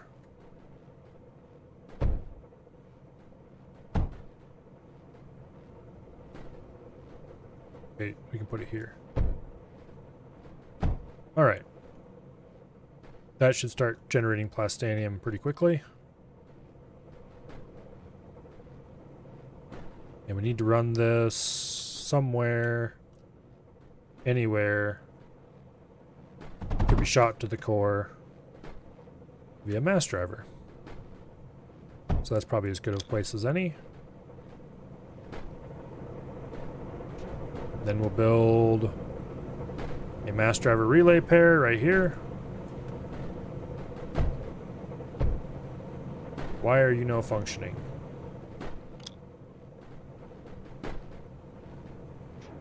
Okay, now you're functioning. Who are you shooting at? Him. Alright, you shoot at the first set of the relay pair. You, the second pair in the relay pair, will shoot to...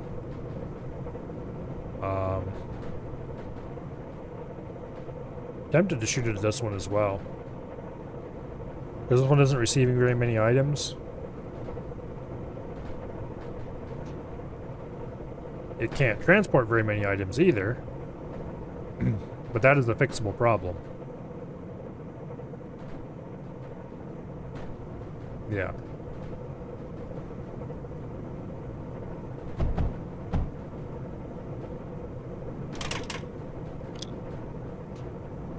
There we go. Much better.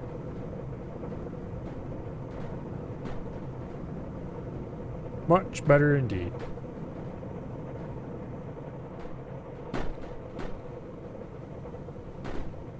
So we have some plastanium production happening. Let's see how many more of these pairs we can add to the line. Or not pairs, but how many more of these machines we can add to the line. Before we can no longer feed in titanium fast enough to make it run.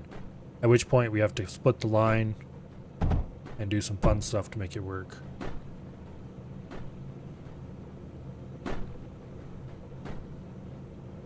Okay, that is apparently the last one that will be able to run reliably. The fact that it is actually running reliably is kind of amazing to me. Let's add another one. Except this time, We end the line right there. We put that on there. We put a standard overflow there. And this will be the new injection spot for more titanium. Right like that.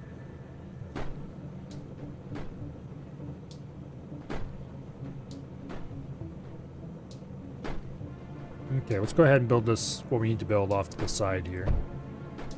So that I can be sure it's actually going to work.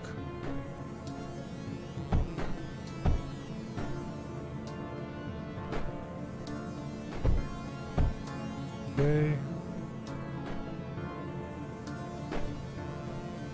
Like so.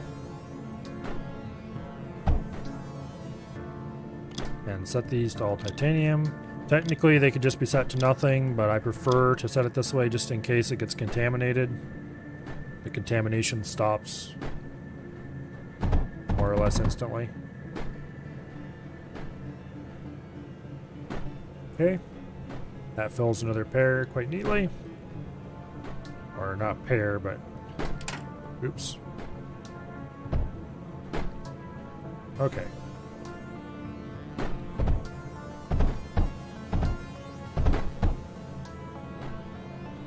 Let that fill up. We are still producing plenty of oil. The problem here is we are starting to get close to the amount that we can fit onto a single line for the output. And we're going to have to start eventually using fun tricks to get these to merge.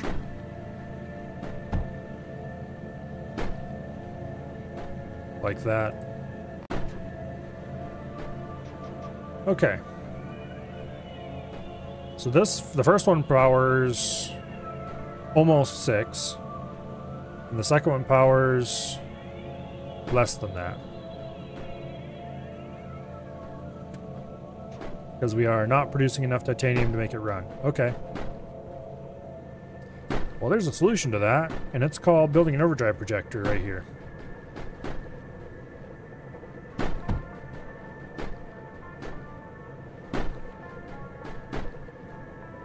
Whether or not that's a sufficient solution, of course, is a completely different story. We may need to build an overdrive dome right here. Matter of fact, I think I'm going to do that. Get that set up to get some flares going. Actually, does this map even have flares? I suddenly realized we might not actually have any flares on this map. Well, that's very easy to fix at least. Where do we have some amount of useful resources? Or a place where we can easily get useful resources out of the core? Short answer, we don't. Long answer,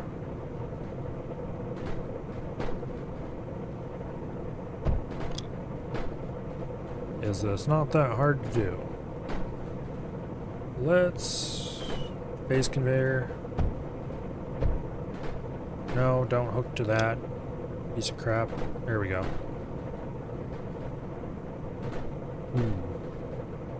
That's annoying. Okay, well, problem solved. We now have flares building. Check oil. Yeah, we're overproducing oil pretty massively. That's definitely not going to be a problem. Alright, the first flare is arriving with resources. I wish there was explicitly a way to release a flare from control, other than just waiting for it to wear off.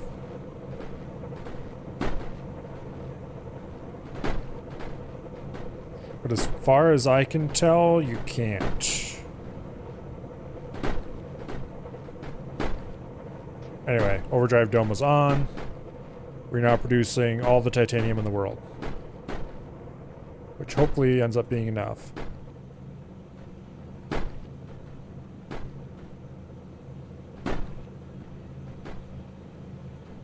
Well, it certainly looks like enough. We could overdrive these as well, but that would just make the titanium draw more problematic.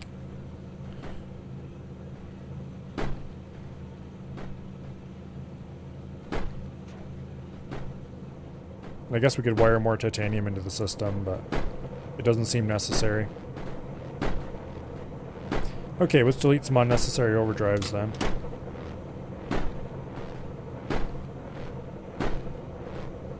That should be good.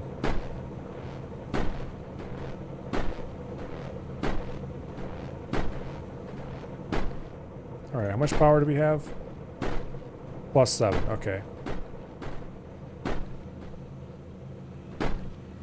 Override it and just let it work on 125%. You can override the percentage for a...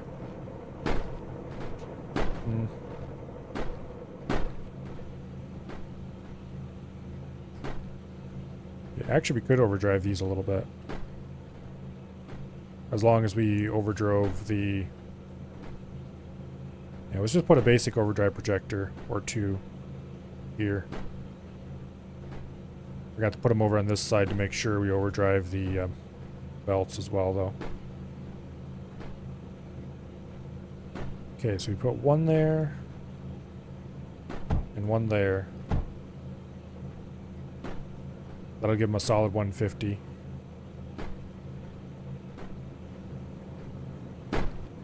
The only problem is that we're not fitting enough output through. Okay, how far does this one reach? Yeah, we can move that one over a good bit.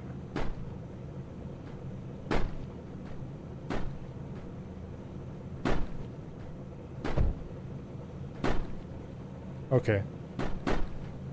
This isn't being overdriven, but oil isn't a problem, I don't think. Okay, wait, actually oil is becoming a problem.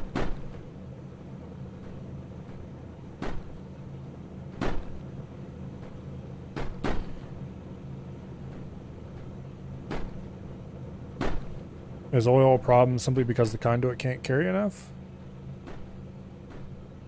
It kind of looks like it. No?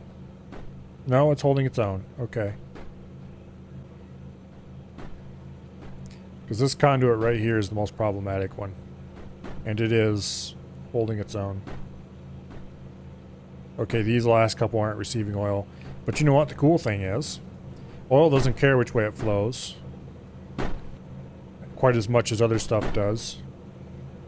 So we can just put a liquid router in here. And run a pulse conduit in the other way. Oops. And then we just need to run other directional pulse conduits for half of the system. Okay, that should work. Yeah, this full belt can be solved that way.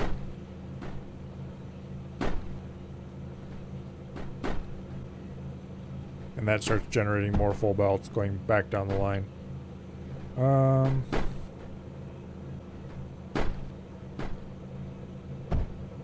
Okay, fine. Screw it. Be that way.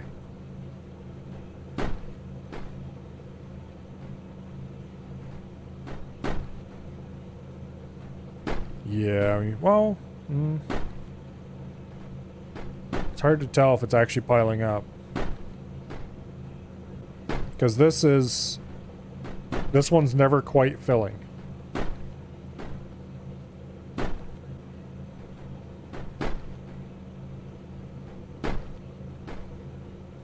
Okay. It is very, very slowly backing up. So we do need to put in a second belt. That's unfortunate.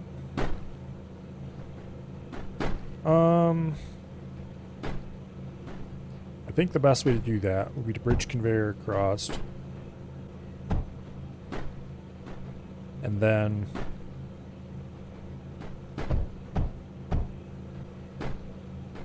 rig these all up with normals. Like so. And then we have to insert a couple of those to block issues. You run north, delete that. There we go. Everything should now flow smoothly. What are you guys blocked on? Not enough titanium. Why not? Because I accidentally deleted this, that's why. Oops. Alright, problem solved. How often do I play this? Weekends. Every weekend I play some kind of factory game. Up until a couple weeks ago, I was doing a Factorio run, and then I completed that, and so I switched over to doing this. So we're going to run through the campaign of this. We'll probably play some of the harder pole maps. And then I'm not sure where I'm going to go from there. But it'll be some kind of factory game. Maybe back to Factorio.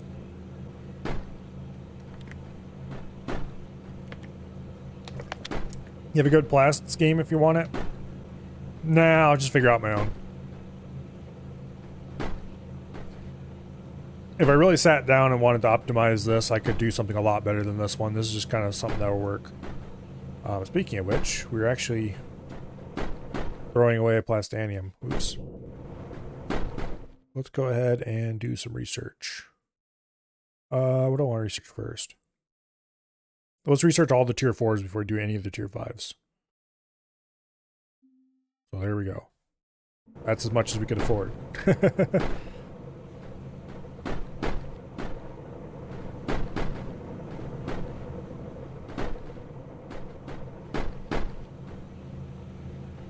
Do I have Mega's logic? Nope. The only things I have logic on this map right now are I have a little logic delivery system set up for the overdrive dome here, since this is the only overdrive dome on the map at the moment. And I don't actually have the logic for... I should add that. Here. This is a logic thing that'll make any flare that has stuff in its inventory, but no... it's not being controlled by anybody. It'll make it come drop off its inventory here. I have no good schemes? Exactly. Most of these schematics predate logic.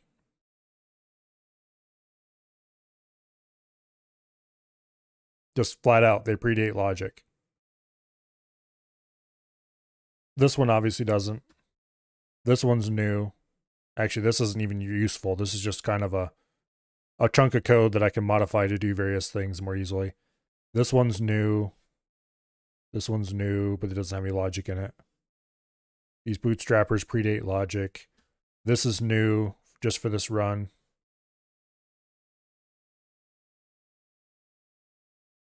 Yeah. These I think actually are after logic, but this predates logic. No, wait, this doesn't predate logic because Silicon Forge wasn't before. This would have been a little bit after logic was added before I had used it for anything. This obviously is after logic, but this is new this run. This predates logic for sure, because it was made at the same time as these bootstrappers were. Anyway, this definitely predates logic. This is really old. But anyway. No, I don't want any schematics. I'll design my own. That's half the fun of the game. If you're not making your own builds, then what are you doing? Okay, I know there's some people who don't like to make their own builds, but those people are weird. I should improve my phase setup here. I'm producing way more thorium than I could ever use here. And I'm actually overproducing sand as well, just to add insult to injury. Okay. Let's route a little more space in here.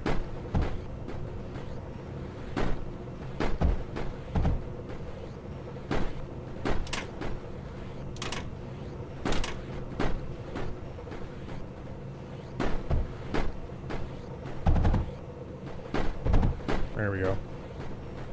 That's a little bit more. We might need to combine some extra off these two lines and feed like the center two or something. So that's probably a good idea. Let's cut that. And then make you a standard. Feed there. Like so. Get overflows there and there. Okay, well, overflows are a bad idea. Let's do routers. Okay, that's still kind of terrible, but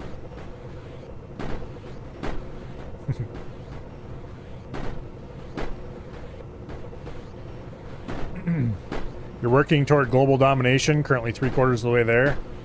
That sounds either exceedingly boring or really interesting. Sand won't be enough? Oh yeah, I'm sure. But it's not hard to expand.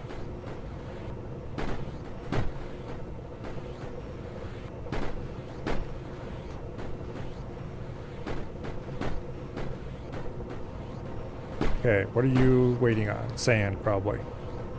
Yes, sand. Alright, so these two are fed by this one. These two are fed by that one, which is the only one that's running smoothly. So what we need to do is probably go ahead and delete this and put an impact or two in. Or 3 or 4. Because there's no reason to be using pneumatic drills at this point in the game. How much power do we have? Yeah. There's no reason to be using pneumatic drills at this point. Alright, impact, air blasts, I mean... Did I say impact? I might have said impact. Well, I meant... Also, that's copper. Bad.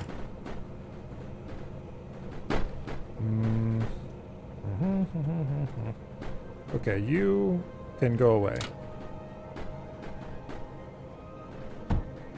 Like that. Damn it. Lead's in the way. Okay, that'll work.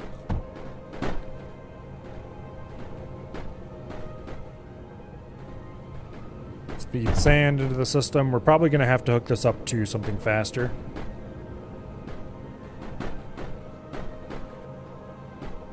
So, even after I water it, which I guess we can do very easily considering that there is water right there.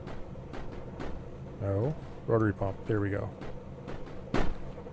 Rotary pump, and then bridge conduit to there, and phase conduit, more phase conduit, another bridge, and a liquid router. Okay, and we're gonna have to feed these with an overflow to get smooth output. Actually, that's not even working. Or it's sort of working, but not at full speed. That should help. Okay, we're getting it completely full. Unfortunately, we were getting completely full before, so now we need to make it faster.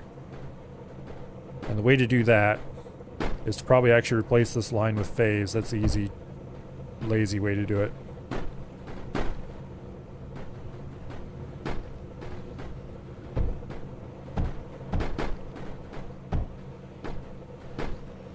And sometimes I'm fond of lazy, easy ways.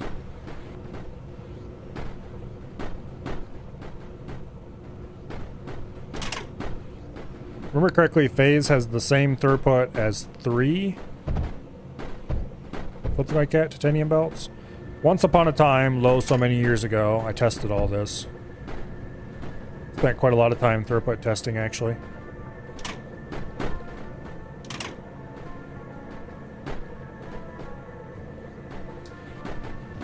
Okay.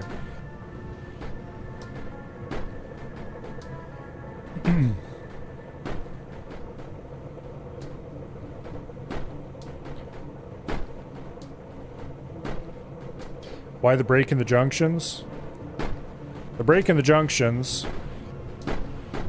is because it's easier to keep them running completely full.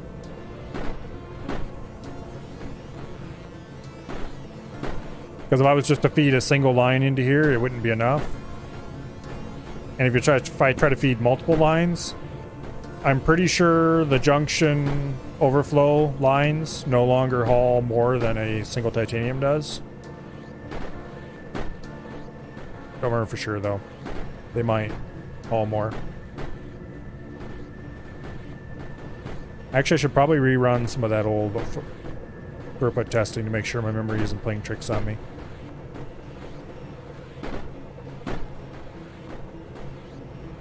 In any case, I do want to do okay. So 2 watered air blasts is more than we actually need to run this half of the system.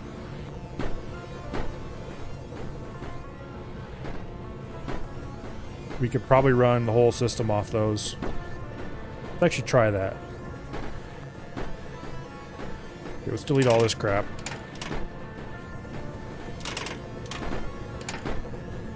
Let's see if we can get that to run there. Okay, we need a little bit more power. Not a problem. Okay, how many of these are going to run on this? Not that one, because it's messed up. Okay. So it only runs just over half of the system off what's coming off those drills right now. We could speed the drills up a little more. Or we could add more drills.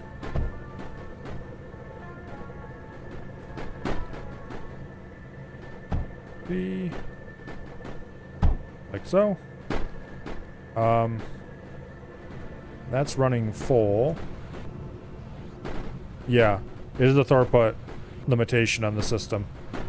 So you'd want to cut it here? No. You'd want to cut it here.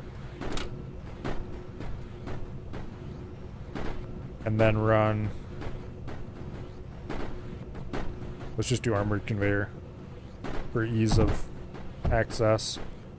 And then do a standard overflow there.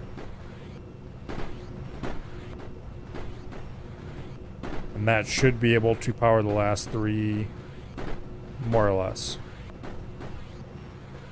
The problem is the single armored conveyor isn't enough to provide all 3 at full power. I should have left it cut.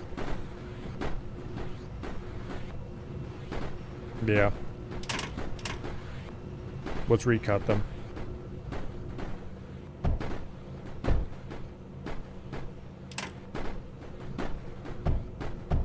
Like that.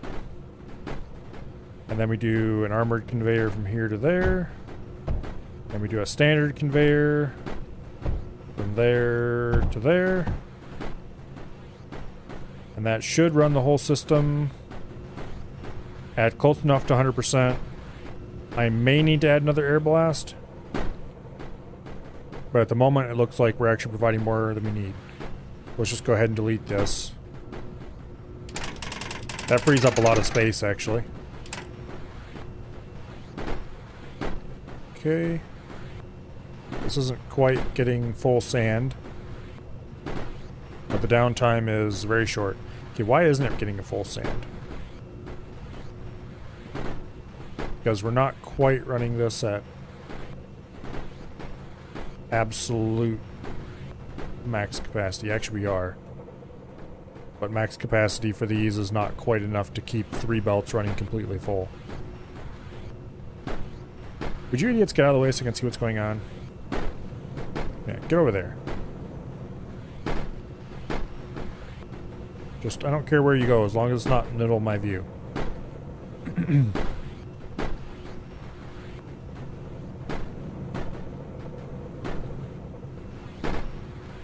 Yeah, the base belt can't quite transport enough. It's a little bit slower than 3 titanium conveyors. I Can't remember if it's the same speed as 2 or slightly faster than 2. I think it's slightly faster than 2. It's been so long since I did the throughput testing, I can't remember. In any case, this is running better than it used to, with more stuff, so I'm happy with it. We could overdrive the whole system. Whoops, that's not what I wanted to press. I wanted to press that. We could overdrive the whole system with a single dome if I removed this graphite in the middle, or if I moved the dome over to here. No, not quite. Definitely not over there. If I move this water a little bit, we could make it.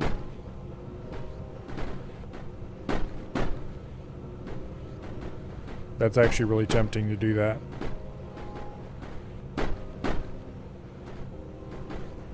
Look, if you would please not sit in the middle of my view. Thank you.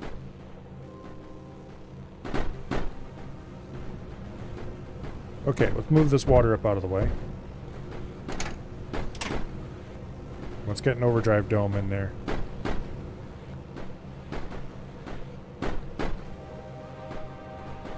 Like that. Like that.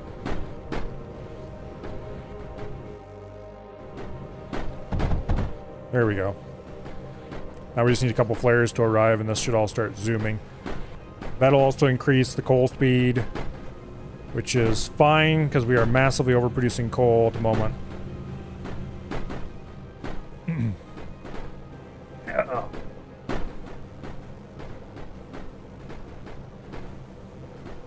Don't like V7 because of lag and no servers to play? Well, that'll change.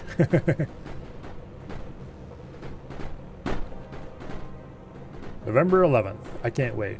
I really want to play V7.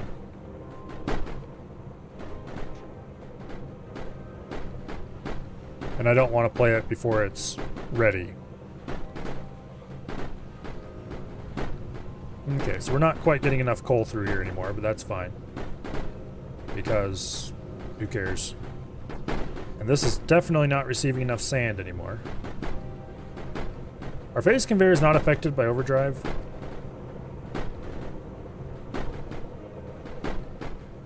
Because if not, we're going to have to run plastanium, and that's going to be an absolute pain.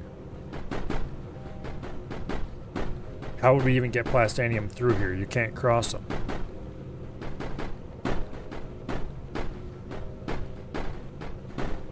Bridges and phase are not. Yeah, we're going to have to run plastanium, and we're going to have to use phase, multiple phase lines. Actually, we might have to braid phase to get the sand through. Okay, so if we collect everybody into a plastanium line.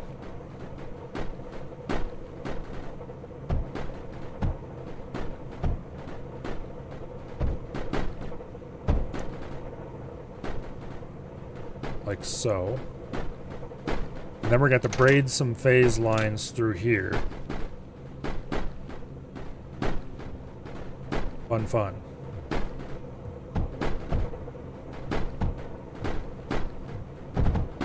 Okay.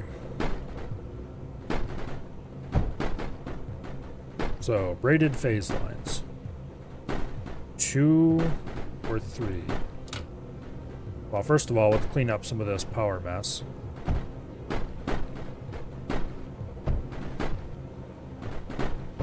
We'll do 3.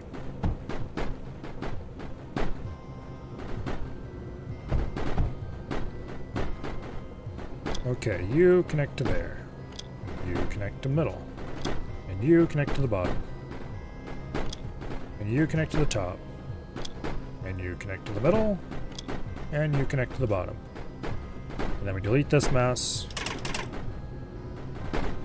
Delete that mess. Delete that mess. And we do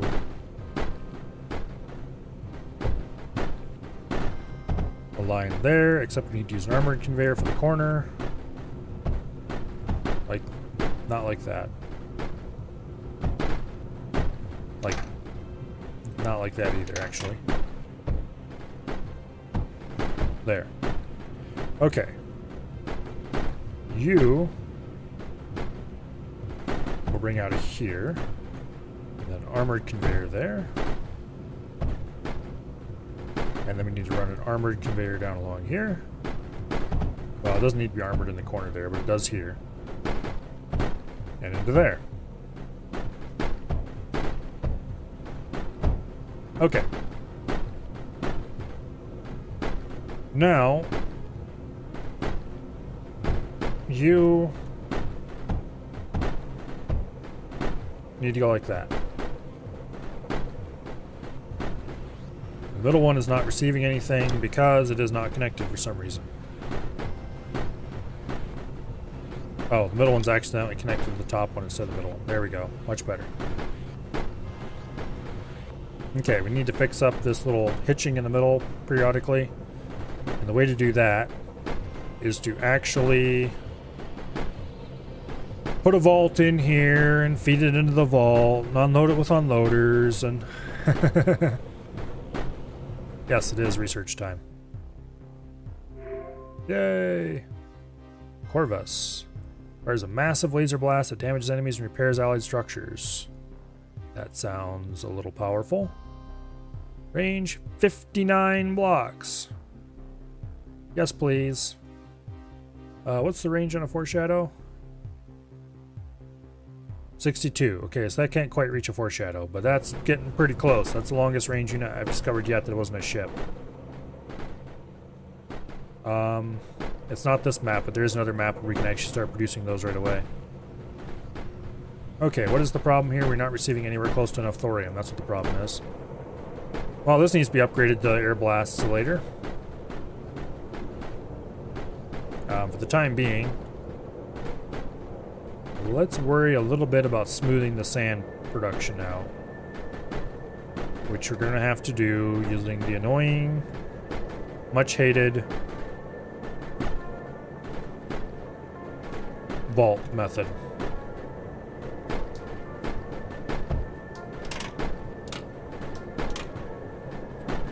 Okay. Let's get unloaders like that. If I remember correctly, it is actually 4 unloaders to do this properly. However, we'll do it like this. Actually, no, wait. We're going to do it like this. Because this is easier. There we go. Oh, come on. Don't be like that. There we go. That's how you get smooth output.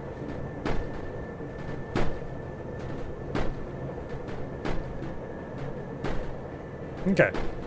Now, to replace this with air blasts. Use underflow next to the phase with blast in the middle. Bridge under will be a problem. No vault needed. Use underflow next to the phase with blast in the middle.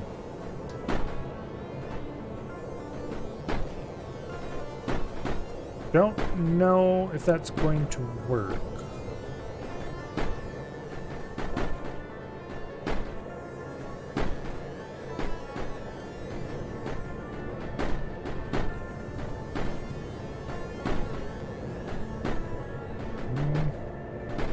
What do you mean by bridge under?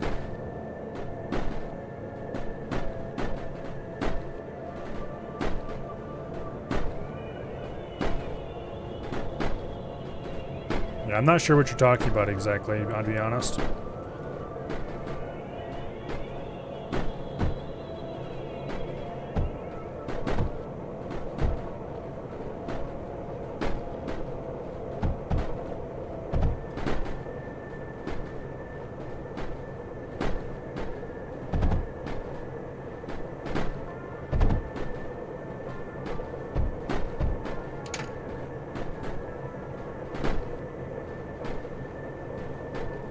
Okay, and then we're going to put a simple overdrive on it, because I don't feel like setting up a proper, faster one, like that.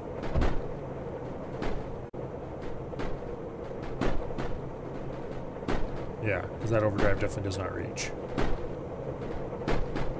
That's not going to be enough to provide... Actually, we're going to have to set up a larger overdrive. What do I want to cover with this? I don't really want to cover these at the moment. Or rather, I would like, if I'm going to cover them, I want them covered in a more controlled manner. So I'm going to do like that, which kind of is wasteful. Because it's seriously overlapping with this one down here, but at the end of the day, it doesn't really matter. Okay, we want the flare loaded. There we go. Delete that. That's also going to greatly improve our scrap production, which is good because we can use more of it.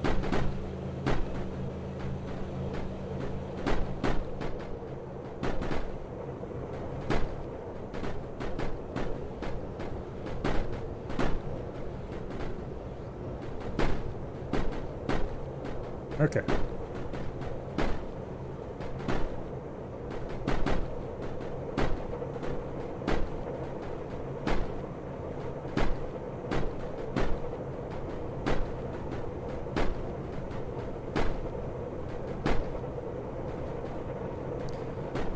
So these are not receiving enough water. What? Why not? Oh, because the overdrive's not running yet. And some of these are being overdriven by... No, they're not. Why are they not providing enough? Okay, efficiency is 100%. They are powered. Desolate Rift is under attack. We should check on that. Survives 2 out of 20 waves. Uh-oh. We might have to do a little bit of improvement here. I was a little hopeful that the large thorium wall would help with that, but apparently it is not going to. Okay, so let's go ahead and build thicker defenses up closer to the front, which I didn't want to do, but ended up having to do so anyway. We're going to have to start sending some resources here first, though. Starfield. We'll worry about getting our thorium going faster later. For now, let's fire resources at Desolate Rift. Activate rocket. Oh, now it says it's going to survive 20-some waves. Thanks, game. Apparently it was just short on resources. The thorium line will be problematic with the sand you were talking about earlier. Oh, let me look at it. I think Desolate Rift is going to be okay. Let's go back to tar fields. And then we will also check on this again. Okay, survives 20 plus of 20 waves. All right. Damn it. I didn't want me to do that. That's Salt Flats. There's tar fields. Okay, we'll let this launch for a while. We've got lots of resources here. Okay, thorium line. That is reducing throughput a little bit, from what I remember.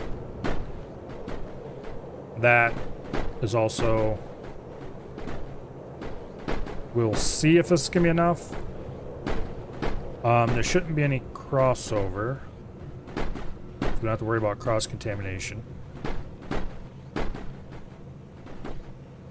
Yeah. We might have some throughput problems down here or here. But currently we're not producing enough to make that be an issue. Alright, why are we not... We have the resources here. Oh, it doesn't hook... It's not hooked to power. There we go. Now we have the overdrive running.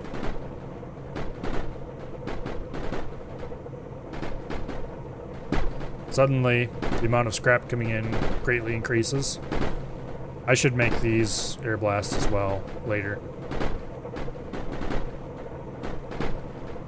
Okay. We're getting a good amount of thorium there. This is actually running pretty consistently. Whoa. Sudden speed decrease.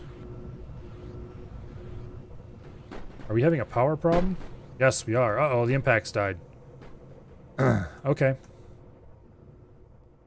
Thankfully, this is something that was planned for. Now, that means we're going to have to build more impacts, probably. Well, let's work on getting these things started. So first things first, let's disconnect the impacts from the system. And then let's double check, make sure there's nothing that somehow got cross-connected to the impact circuitry. Nothing has. All right, turn off all but one impact. And reconnect impacts to emergency power. Instead of using a vault to smooth the throughput, run the sand line directly into the middle phase bridge and place underflow on the top and bottom end of the plastinium belt. The thorium bridge right below will have to be moved. That might work. Yeah. Well. Okay, so we're at positive power. Start the second one.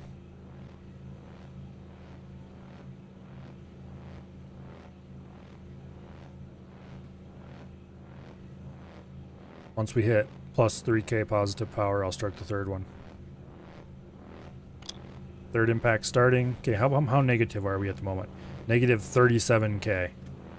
We're not going to be able to reconnect the impacts to the system before we get more impacts. Oh, also this impact should be off. Why is this impact connected to everything in his brother?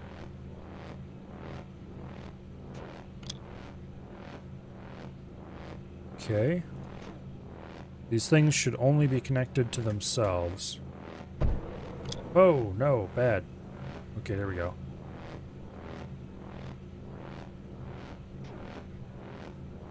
Alright. That impact is positive. Start the fourth. I might have to delete some of this mess here. Let's actually prepare for that. This was all built before I had surge towers, unfortunately.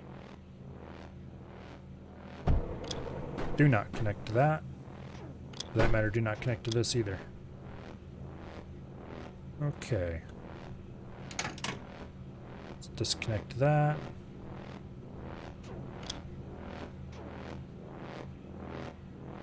Yeah, let's go ahead and delete this.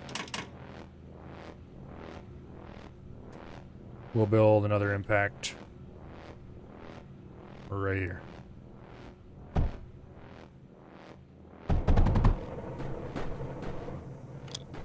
We won't start that one yet. And we just lost the impacts. What?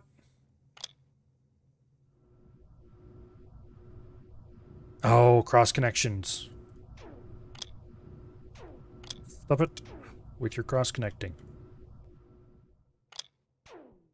Okay, shut off all the impacts again. The problem is we added too much power draw. Now I need to wait for these batteries to recharge. Okay, the emergency solar panels are hooked up. I should build a larger field of these emergency solar panels, actually. You have the resources.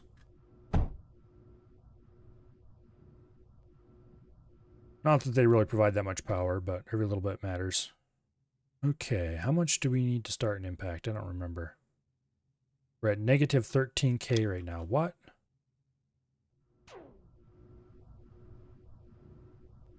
Oh. Why is that connected to there? It shouldn't be connected to that. Okay, much better. We're at negative 1.9K now.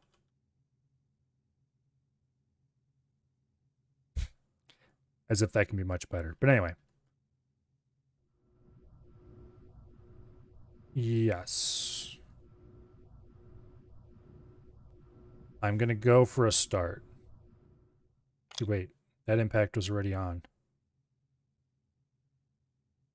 Oh, I need to connect emergency power. That's why. Okay, connect emergency power.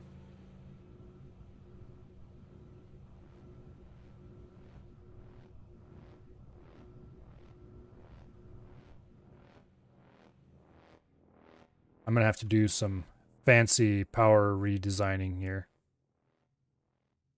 Damn it. Disconnect emergency power. No, wait, what? What?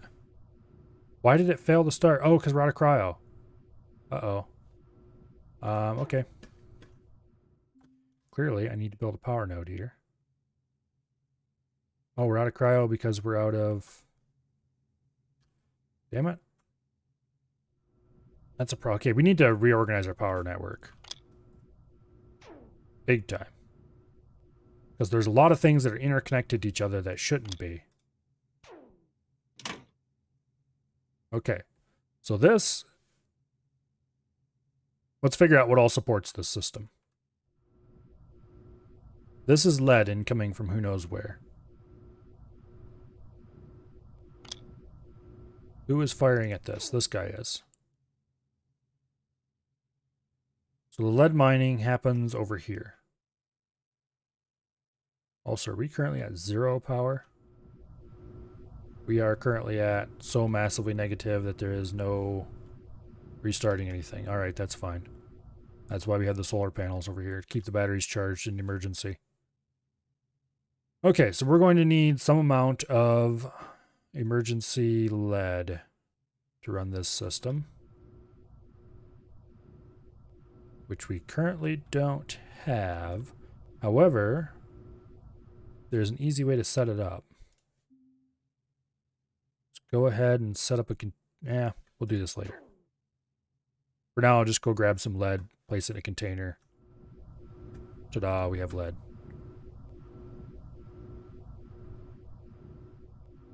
Later, I'll set up an automated system to grab lead when needed.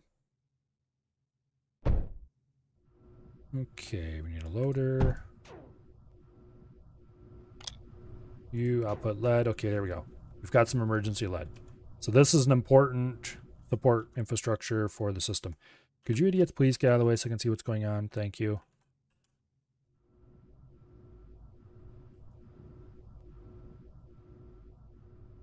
Honestly, these construction things are almost annoying enough that I don't want to build them.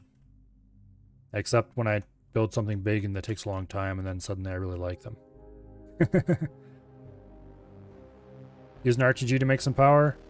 Yeah, but the real solution is getting the impacts up and running, so I'm going to fix them properly instead.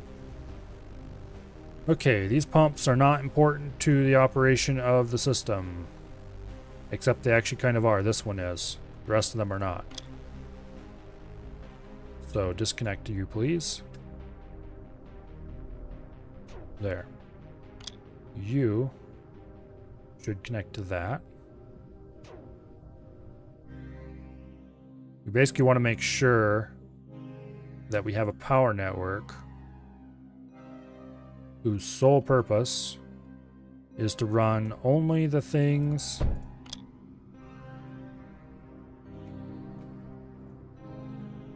okay. So we're currently at negative 347 on the dedicated power network, only to be used for running the impacts. And that is oil production, fuel production, and what are you gonna call it? So let's hook this system into emergency power for a little bit. No, we're not trying to restart the reactor yet. Actually, you're the wrong choice for that. Connect to you.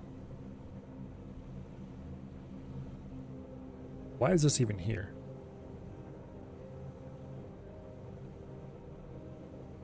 Because this is supposed to be the system. This is supposed to connect to that and bridge the system together. Well, we don't need to do that, I don't think. Well, actually we do. Oops.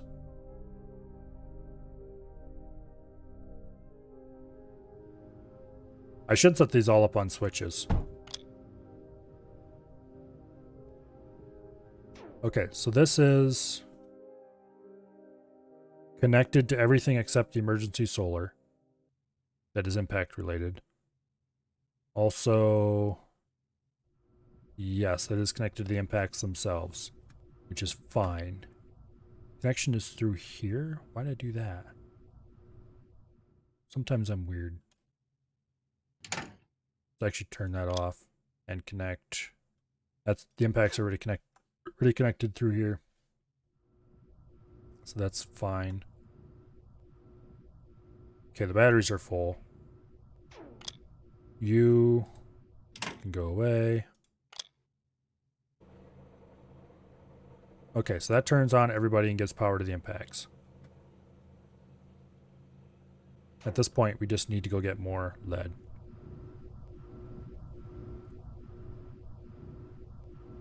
Which I should set up a flare to do this. But I'll do that later. Okay, well, we need to make sure we have power. Go for start on the first impact. Oh. Our water is not being locally produced because for some reason this is not connected to this. Oh, because this is the emergency. I see. I see. Whoa, whoa, whoa, whoa, whoa. Do not connect. Damn it. We drained the batteries again. If this was better designed, it would have plastanium walls around the whole thing, but that's not really possible with the mess that's currently set up.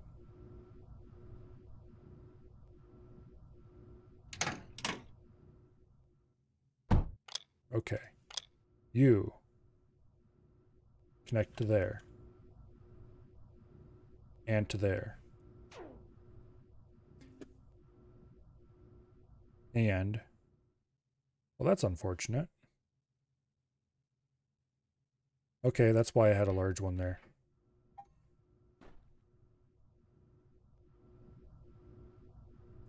Okay. Apparently I made a smarter decision originally than I thought. Turn that off, please. I'm going to actually delete that. I'm going to build 2 of them here. You are going to connect to that. You are going to connect to that. And you are going to connect to that. Actually, wait, no. You connect to the impact. Yeah. Okay, so everything is connected together. Impacts only. How are the batteries doing? Not very well. I should have a better emergency power source than the solar panels.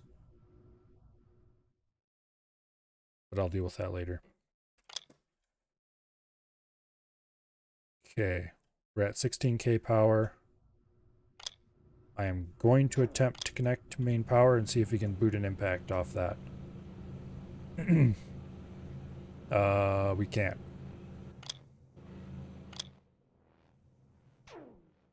Oops. Alright, let's build an RTG or something.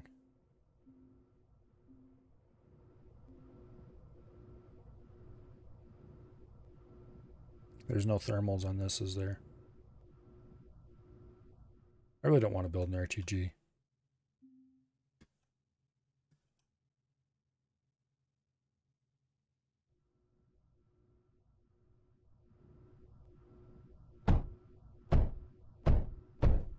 Instead, we're just going to build more solar panels, as inefficient and crappy as they are.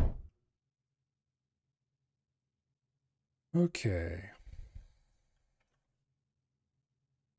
How's stored power? Not great, that's how. Need 20K power units to kickstart one impact? Probably. We have a lot more hooked up than a single impact, though. We have current power draw being almost 1,000 more than that. Which is why, one reason why I should set all this up on circuitry as well. Okay, actually I should have the impacts on a separate. The impacts are already on a separate circuit, kind of. Here. Let's hook that to you. You disconnect from the impact. There we go. Now, the impacts are not isolated from anything else. But we can isolate the impacts by using this power node to control stuff. So, for example, we can hook the impacts to the batteries and start one. And as soon as he hits positive power, we can take this and connect it to there. I should build power switches for this, though, so I don't have to keep switching them on and off all the time. Okay, he's almost at positive power. Cryo fluid is running out. Switch the whole system on. And we're positive power right now. Yes. Okay. Disconnect from emergency power.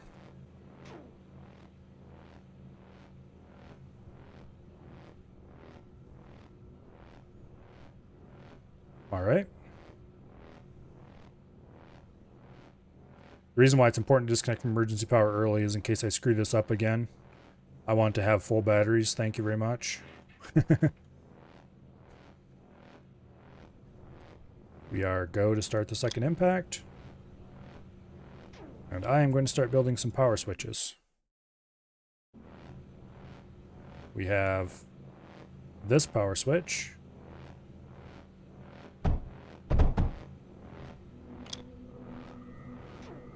Which connects the large node to the main system. Actually, is that the only one we need? No, we need one more for connecting emergency power. Okay, look. Do not connect to all that crap. Thank you very much. Okay, there we go. Emergency power is now turned off. I should put labels on them as well. Okay, so you are activate impact support. Actually, I'm going to remove activate. It's just going to be impact support. And you are emergency starter tap. Okay, the emergency starter tap is off. Impact support is on. And then we need a third one, actually, which I'm going to put over here. And this is going to be base mains power, which is currently shut off and is currently actually not connected to anything.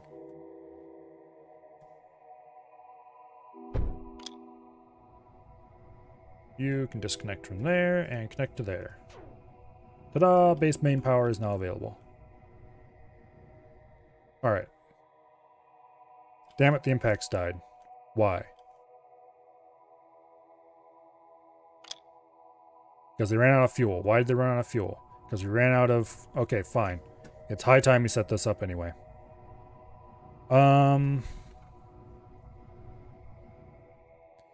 We just need to grab one of these and change what material it's connected to.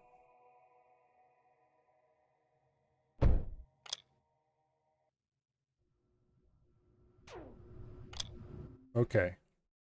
We do not want silicon. We want lead. And then there's another occurrence of it as well. Here we go. Lead. In container 1. We're going to have to pull silicon out of the system. That bot is eventually going to forget what he was doing. And he's going to be grabbed by the emptying. Yep, he went back and emptied his ore. Okay, that worked out. Okay, so we have lead available. The system is being jump-started. Actually, why is it being jump-started? This shouldn't be powered. Okay, it isn't powered.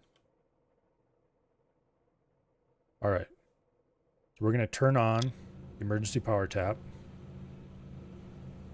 And we're going to activate the far impact. Because that one has the most fuel.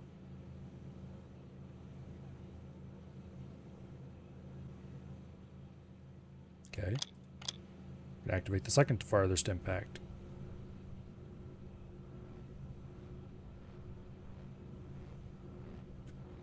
How's the batteries doing? Fine. Alright.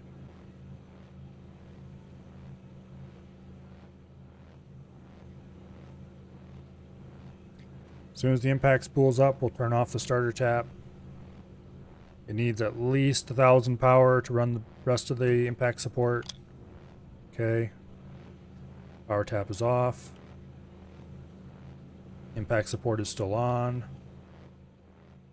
Lead is not being delivered quickly enough. Okay, it's still being delivered, but...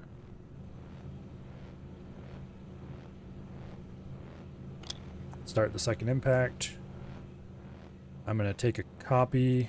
Well, first of all, let's get all these little idiots out of the way so I can see what's going on. There. You piece of poop. Edit. Copy to clipboard. Edit. Import from clipboard. There we go. Now we have 2 of them feeding it. That should make the lead a little more consistent. Okay, 2 impacts are running.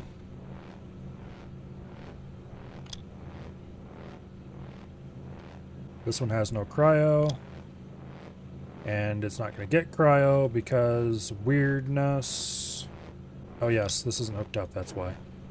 Okay, now it's going to get cryo. 3 impacts started. We're at plus 7k, plus 8k power. Base mains is at negative 1.6k. What? This must be isolated from the main system somehow. Yeah, this is at 22k. Negative 22k. Negative 1.6. There we go, negative 23k.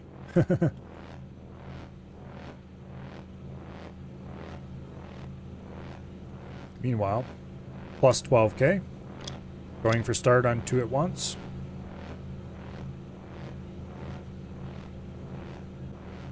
The Flare Transport League is providing enough lead to keep this running.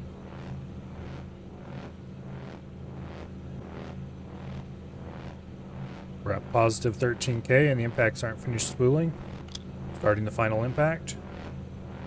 We might need to build another impact over here.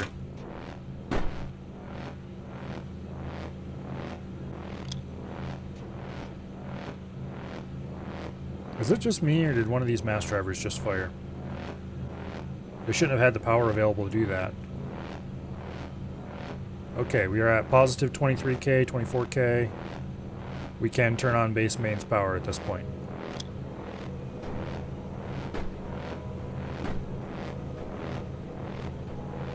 Base mains power is on. Fuel is going to be a problem very shortly.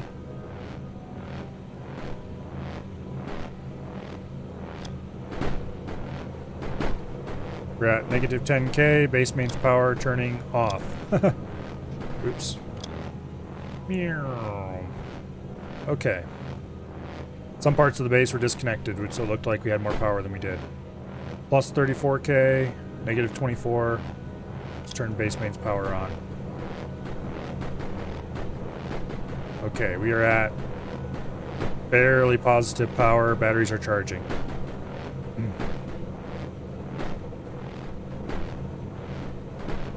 Okay, the overdrive is running.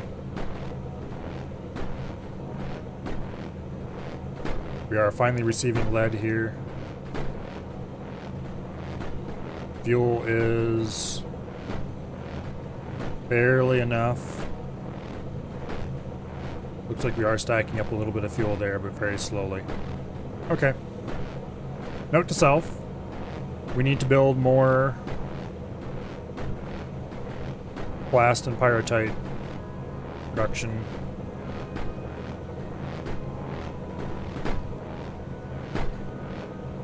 Can I fit another one of these cells over here? No, I can't. Okay. I should probably redesign this, because this is kind of a scuffed version of something else I made. It's a ripped apart version of a not particularly good blueprint. Yeah, I thought I fired 2 as well, but this doesn't make that same crack noise.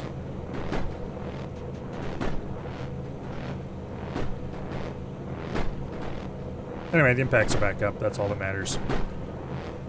We're fairly positive, though. Yeah. Batteries are very slowly charging. Okay, so we need to do... That was after we added an impact. Because this impact was new since the impacts died. So it's pretty obvious now why they died. We're on the ragged edge of running out of power. We are producing enough fuel. We could maybe add another impact and still be okay on fuel.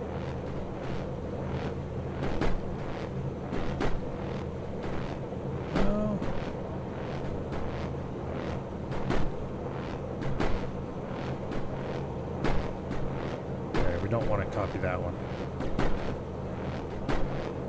Copy this one. We could add another impact. It would be really annoying because we'd have to move some other stuff to make it so the power systems don't cross.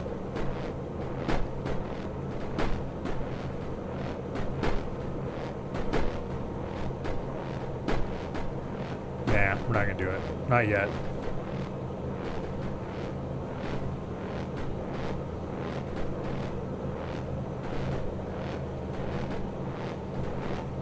Okay, backup batteries are fully charged.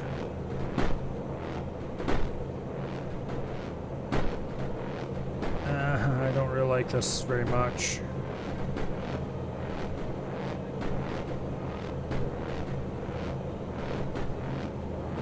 Yeah. Okay. We need to get more power. And the easiest way to get more power is to build more impacts. To build more impacts, we need better fuel, which means we probably should redesign the impact fueling area. Delete it all, rebuild it. As long as we're very careful to make sure that we can run the impact fuel separate from the rest of the system. Maybe.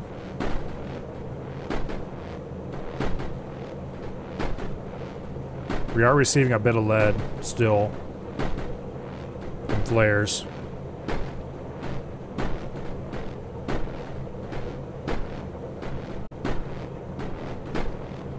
The one problem is the fuel won't work without overdrives, and these overdrives are not part of the impact system.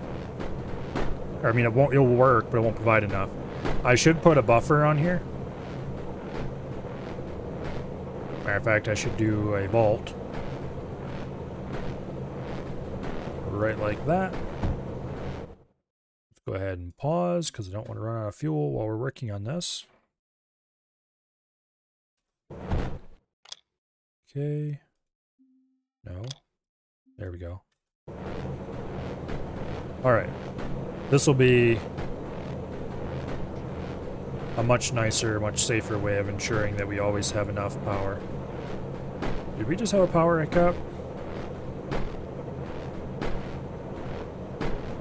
No, couldn't have been. But it definitely stopped being overdriven for a second. That was mildly disconcerting. We could overdrive the impacts, but we definitely don't have enough power for that, or enough fuel for that. So we need to redesign this fuel. Alright, let's go do that.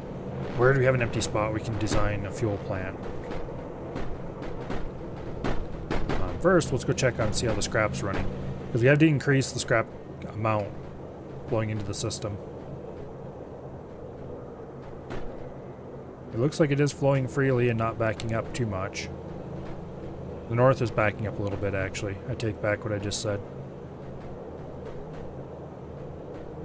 Did you clear Planetary Launch Terminal? No, not yet. Actually, I'm going to check. Desolate Rift, how are you doing? 0% damage, survives 8 waves. Okay, we're good. Alright. Just wanted to double check that, make sure it was still reporting. Okay, so scrap is beating out pretty well. I don't even know why I bothered to make this, except for old time's sake. This one isn't feeding full speed. I should probably fix that at some point. Oh well, we don't have the power to worry about that at the moment. What we need to do is build a better fueling system for their impacts. And do I have any space on here that's open enough to do it in? To be clear, up here's a good spot. What I'm building is not actually a working system. It's going to be a copyable thing I'm going to move. Okay, so right now we have effectively... Oh, where is it? I think I still have a copy of it in here somewhere. This thing. But it's cut down.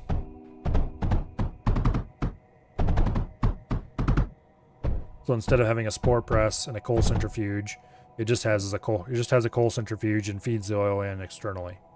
Also, this is upside down compared to how it is, I think. It shouldn't be too hard once you've cleared Desolate Rift, although it's a very different style of challenge. Yeah, we'll get there soon.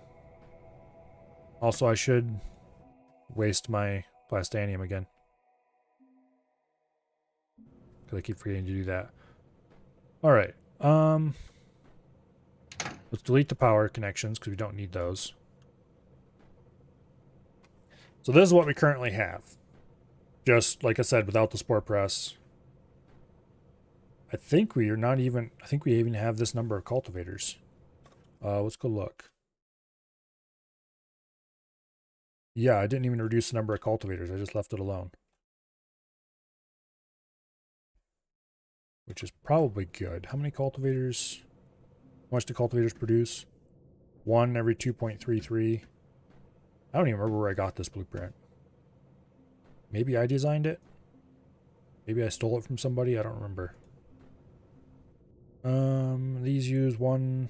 Oh wait, that's spore press. That's not what I'm looking for. Looking for a blast mixer. They use 1 spore pod every 1.33. So we need roughly 2 cultivators per blast mixer. A little bit less than that, actually. Like 0.33 of a second worth of production less. I'm surprised this thing keeps up.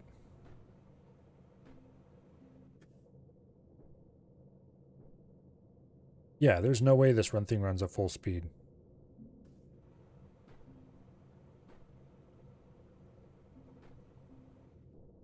Six oil a second. How much is produced by the spore press? 18. Okay, so maybe it works out somehow, but I don't know about this thing. But the important information is that we have 2 blast mixers in this monstrosity.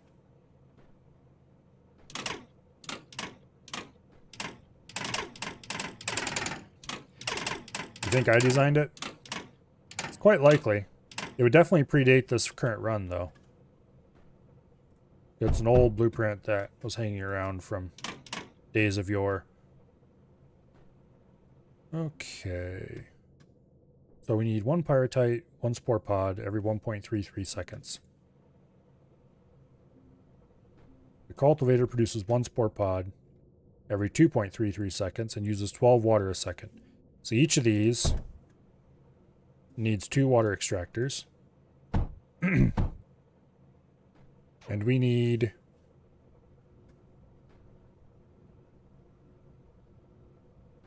Let's see, what was that again? Every 2.33 seconds? Yeah.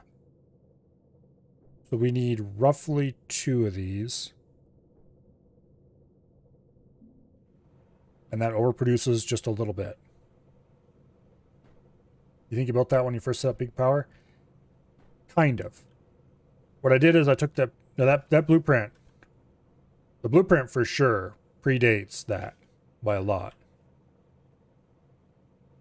But I did modify that blueprint at that time. I shouldn't have done that, because now I can't just queue over it to grab stuff. Okay, and we're going to need pyrite as well. I probably should do these in 2 separate stages.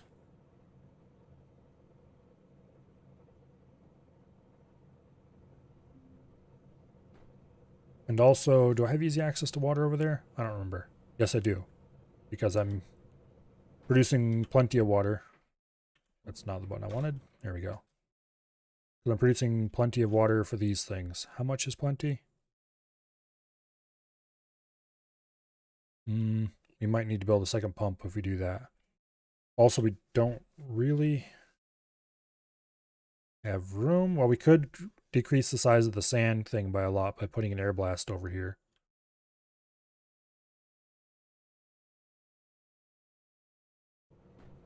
That's an idea.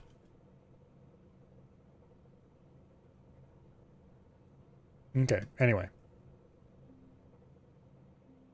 Pyrite mixers needs coal, lead, and sand. Lead is being imported, coal is being imported. Sand is not being imported, it's being produced on site. We can produce in a smaller area than we currently are. I think what I should do, take pyrite, direct insert, and then spores, let's do them.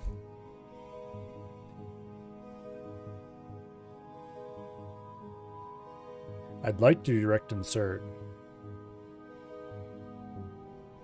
but there's not really enough room. Actually, there kind of is. Wait. Yeah, get rid of those. If we do like this,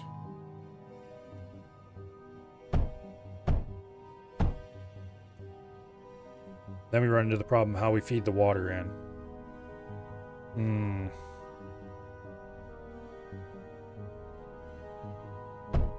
We can feed the water in on the sides.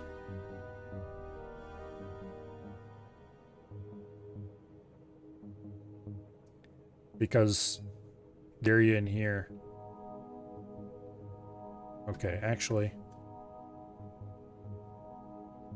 we don't need that. We can just do like this. And then for water insertion, the outside can just be a conduit, nice and easy. And the inside here can be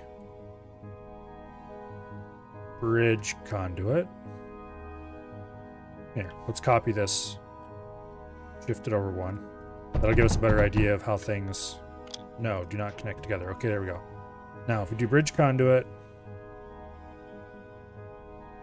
we're going to want to start and end like that.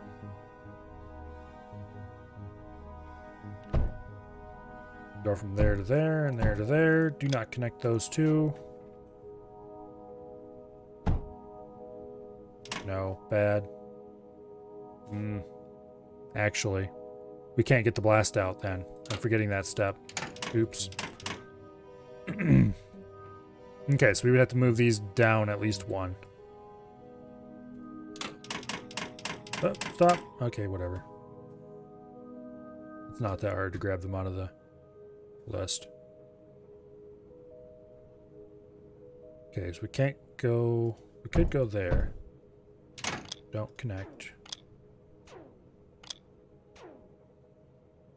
Problem is if we do that, we're going to have to use armored... And we can't...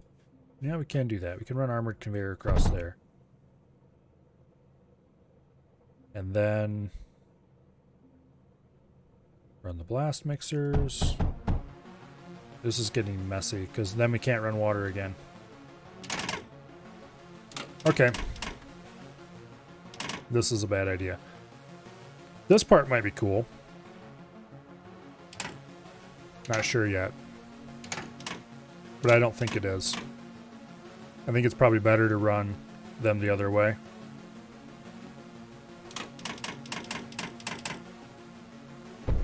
If we do like this, and then put blast mixers here.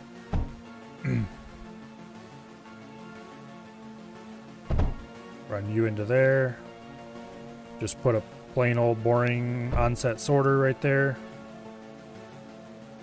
And then the output goes like that. We can't use armored conveyors there because reasons. Also, we don't want to because we want to run pipes through there. So if we do bridge conduit like that, and like that, and on the top, we just do straight conduit crossed, like so. That's tileable. Not necessarily the world's most space efficient design possible, but it's tileable. And then down here, we direct insert pyrite. And this is a 3-ingredient recipe. So if you do the good old standard 3-ingredient wedge,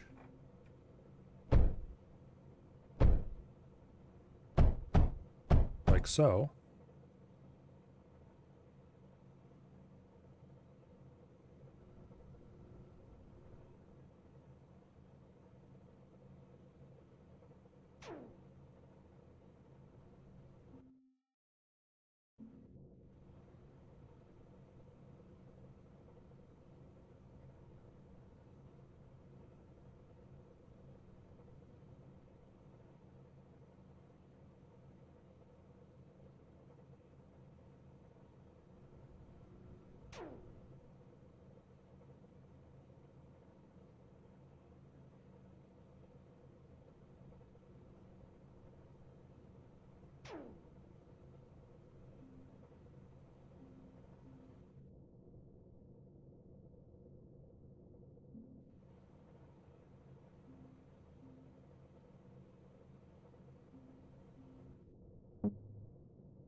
Damn it, when did that happen?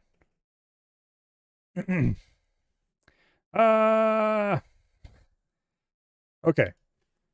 At some point it got muted, and I don't know when that point was, and I have been talking the entire time about all sorts of fun and exciting things. Thank you, Sealith. Oh, I need to put some kind of indicator for that. Also, these need to be plugged. Or just, deleted. Okay, so sand's hooked up, lead's hooked up, power is hooked up, but to all the wrong things.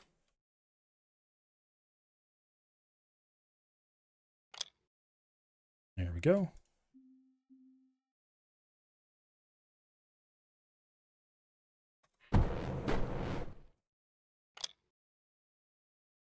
Well, that's unfortunate.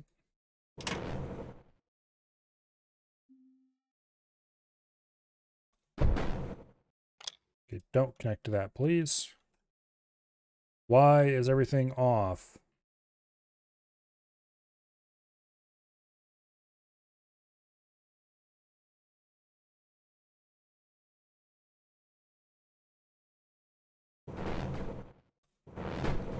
Okay, everything is not off. It just looked like it was for a bit.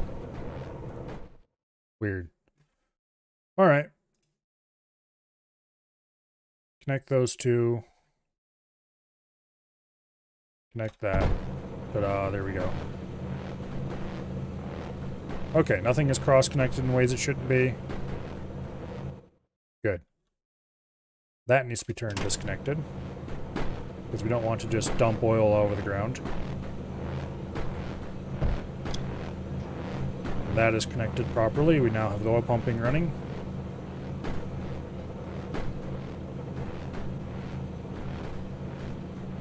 I think we'd actually probably be fine with a single air blast.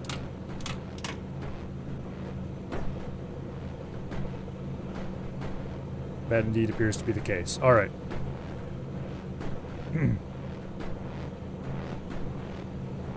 We are very slowly increasing our fuel amount. Okay, why aren't you running? You're short on lead, that's why. How annoying. I think I'm actually going to disconnect this from the system. Where does this go?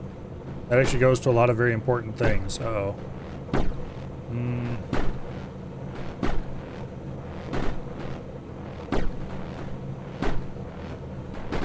Okay. Let's go ahead. We can't do that.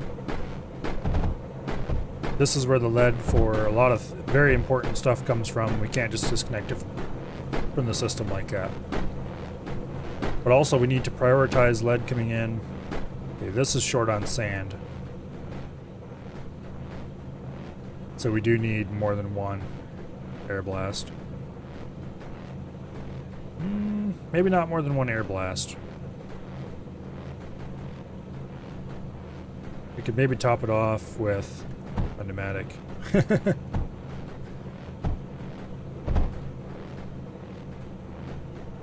And then add an overflow here.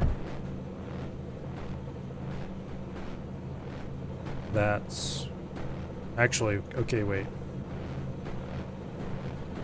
How much of this is being covered by an overdrive? Everything except the air blast.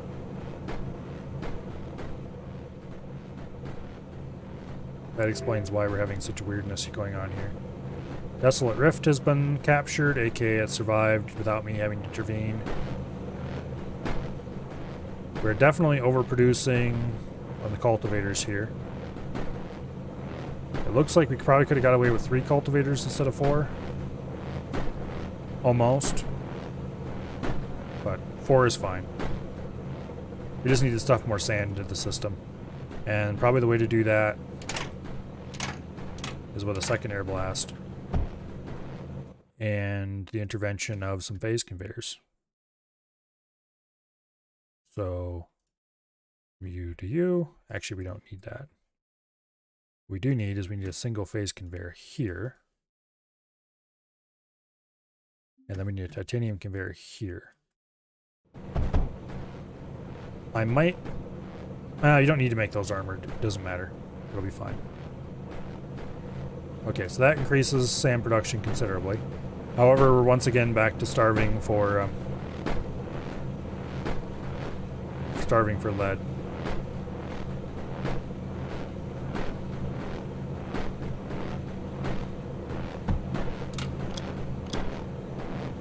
So let's try this. That way it'll pull 3 slugs out instead of 2. And so it'll get a larger share of the lead that's going down here. We're not really starving the silicon for lead, but I'm going to actually go ahead and disable feeding the lead back into the core so that this backs up. Because we need that lead for our own stuff. We don't need to be feeding that into the core right now. The monos can get all the lead they need. Okay, so we're still at positive power. Although not by a whole lot.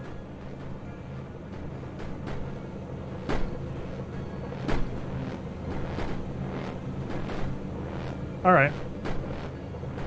That's a pretty big improvement. Make sure nothing's cross-connected. Actually, the easy way to make sure everything's not cross-connected.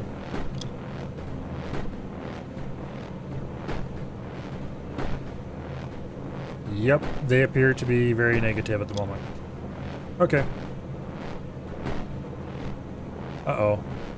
Something is cross-connected. Who is connected to the emergency batteries?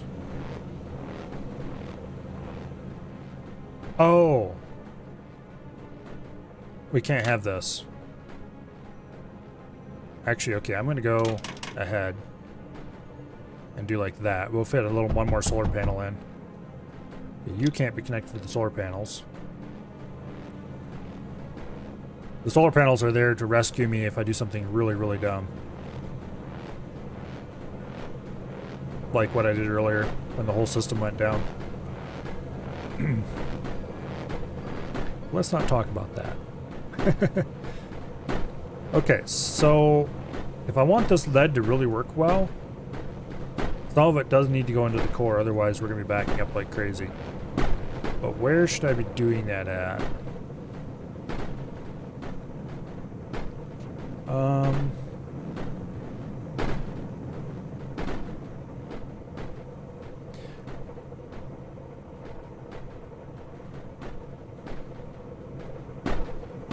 I think I need to do is I need to set the system up so it only lets lead through if and only if we are backed up way over here, which I don't know if that's easily possible. We could use a larger processor, but I don't know if any of them have that kind of range. Almost. That would be a really a really weird reason to use a large processor, but it doesn't reach quite where I want it to reach though, which would be down there. Basically what we do is you'd place it here and we would say turn these off if this is over a certain fullness, or the other way around, I mean.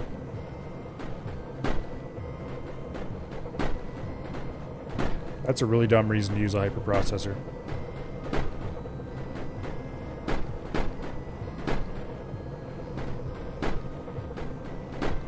So probably what we should do instead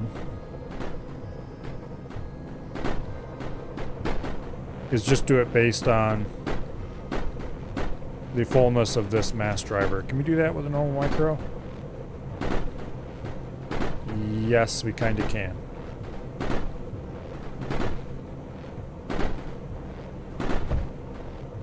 Okay.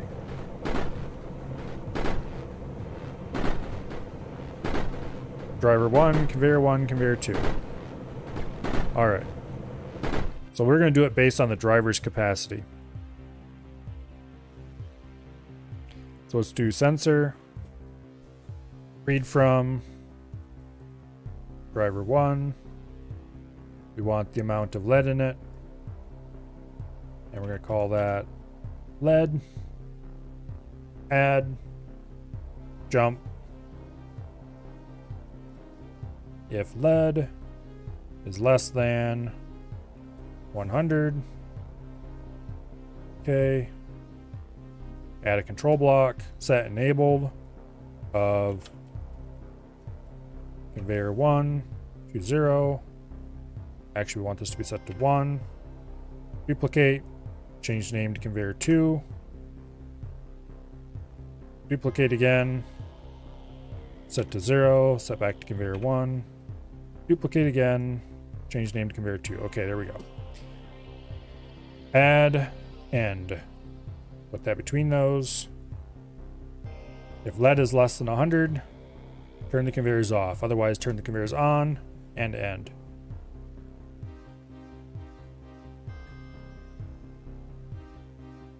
Although I want it to be like 10.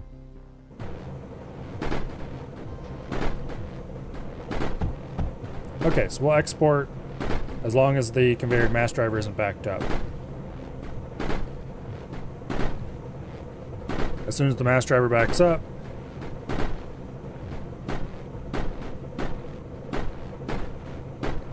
they should stop, and they're not stopping. Why not?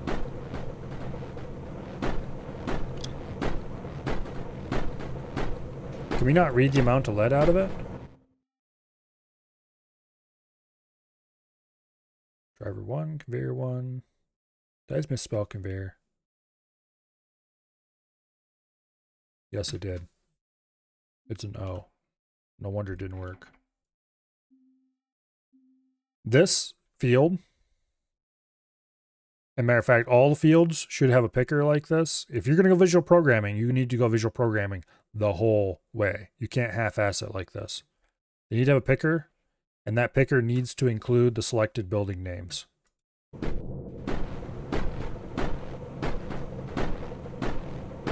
See, now they're shutting off like they're supposed to.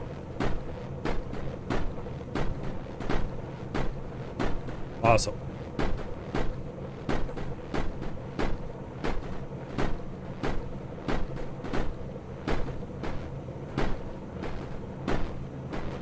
So no exporting allowed while we don't have enough to run everything.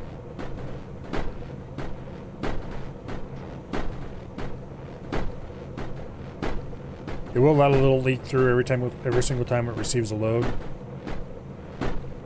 So I probably should do something that also checks the capacity of this container, and yeah, no thanks. A lot of work for... What's important is that it doesn't just export straight time. If it lets a little slug through every time, who cares? We have plenty of lead. And what is also important is that these are now... Well, they would be working if they weren't backed up. Okay, how much power extra do we have? Not enough, that's how much. I'm gonna delete this. No, that's a bad idea. For another one, at least, impacts. Go ahead and start that impact up. I'm going to also build... Oh, go away. Misplaced. There. Build a buffer for titanium. That will allow me to do things like rebuild this system without instantly killing my reactors.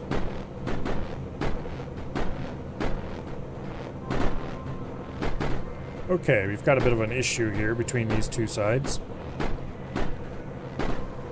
Namely, one of them is running much faster than the other.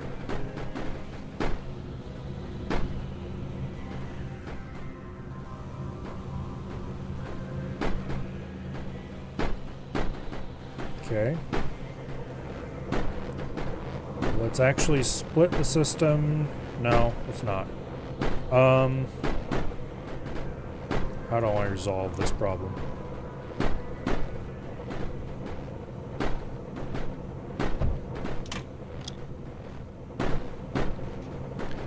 Okay. So you go to there, you go to there, you go to there. Like that. You take a distributor. You get the left lane, you get the right lane. That's very much not how I want to do that, actually. Distributor goes there. There. Now it will be balanced between the two. To some amount, anyway. Better. I should delete all these and put air blasts in, but...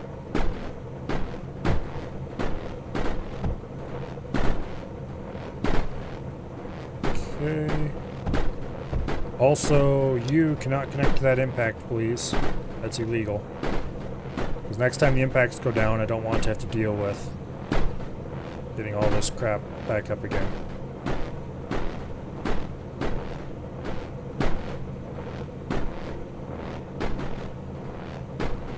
For some reason, these N2 are reporting like they're 1 or something. The rest of these are properly saying 6,300. Oh, wait, these are boost. Oh, yes. Those are overdriven. Ah, okay.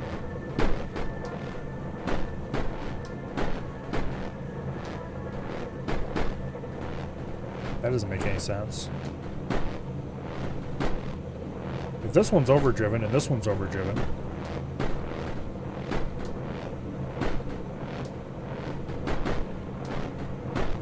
Why are they...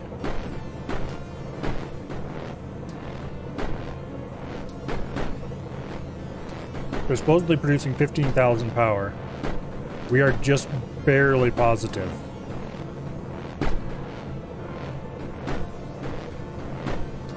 That's weird. Doesn't make any sense.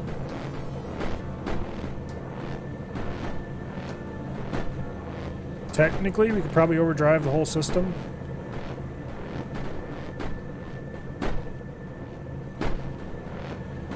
If I could figure out a good place to squeak this in, I might even try it. Let's do it up here.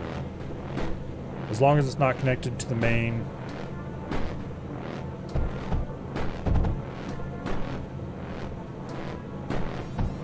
I was about to say, as long as it's not connected to the reactor power, I don't care.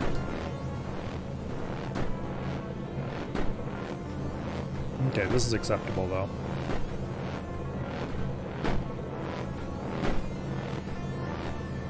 Eventually, someday, it will receive a shipment of phase.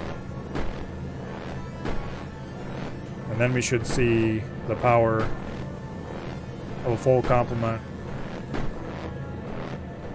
We do have phase in stock, don't we? No, actually, we don't have phase in stock.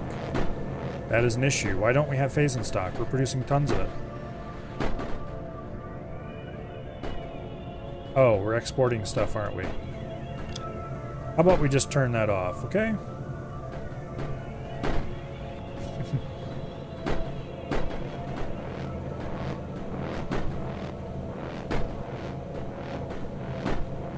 Okay, eventually we'll get phase up here at the overdrive. Yay, okay, overdriven. We now have barely any power.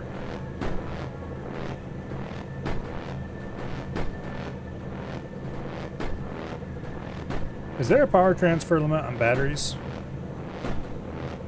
You might need to build a bigger... Okay. Let's build a slightly bigger power switch and put it up here where nothing else goes. Using large batteries. Okay, that is where that should be connected. No, it actually is not. Okay, you should not be connected to there. You should be connected to there. We'll run a small power node between the two. Like that. And then we'll connect this to there. Yay, mains power is on. Alright.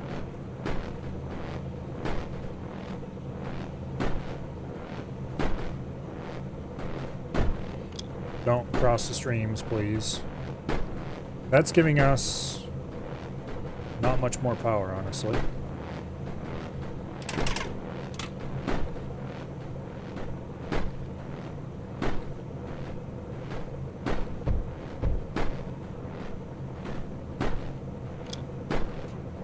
Okay.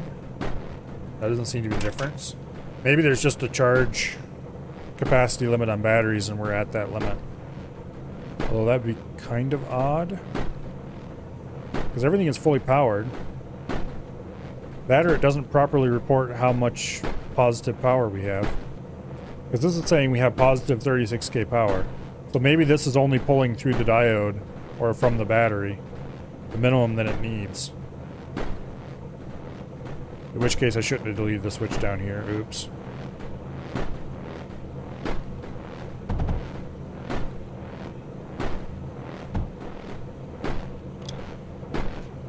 Okay.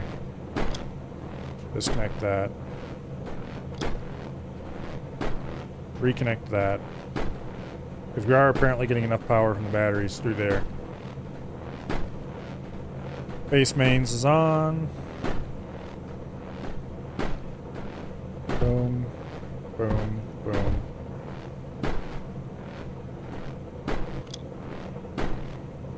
Go ahead and delete this. We don't need any extra confusion.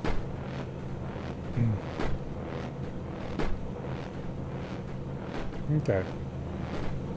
Oh. We have an impact who died. That's no good.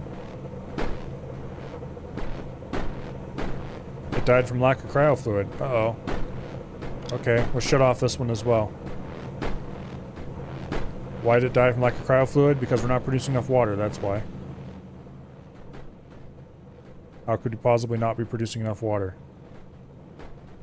We're just using that much water, apparently. Wow. Alright. Well, I guess there's one way to boost that up a little. How much water are we pumping through this thing, anyway? We might need to actually run a phase conduit.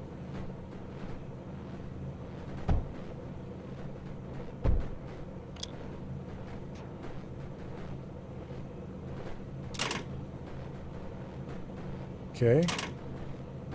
That's a little problematic because this guy isn't receiving water anymore. But I think we're actually still okay on sand, despite that. Would you little idiots please, just please, go somewhere, anywhere else. Here, I know how to lure them away.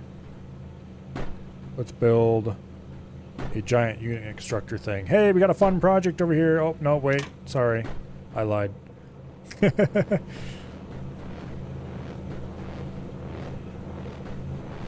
Okay. Let's actually delete that. Quick, before all the impacts die. That should help considerably with our water problems, I think.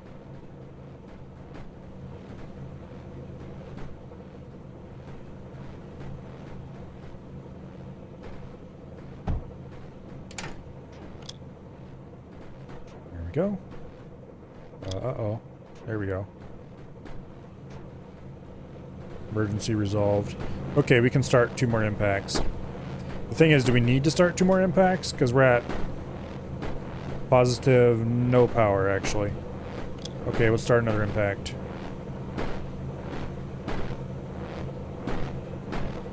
Okay, why is this one saying positive 30-some power, and this one... Okay, that one is saying positive...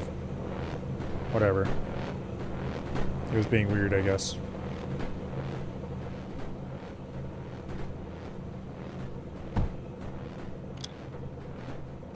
There we go. That will give this water now. Please don't. There we go. Much better. What? No, the impacts died. Okay, shut off the impacts. Shut off mains power.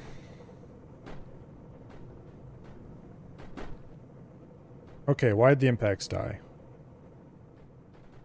First, you should not be connected to anything. There we go. Much better. Those are all properly hooked up.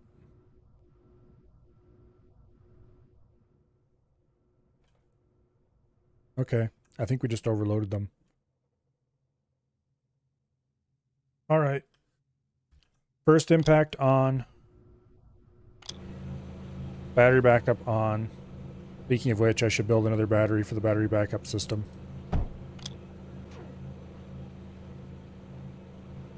Just in case. First impact is spinning up. We are still negative on power. Crossing over soon. Okay, crossed over. We're at positive power. We are recharging the emergency systems. Turning off emergency jump starter. Okay. First impact is well positive. Stored power is rising. I'm going to wait for stored power to be full before I start the second impact. Because that'll give me a good idea of what the true system power is. Okay, plus 4K positive power, starting the second impact.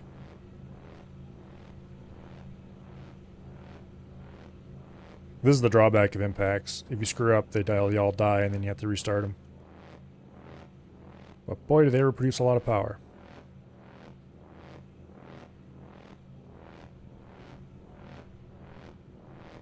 Second impact coming online.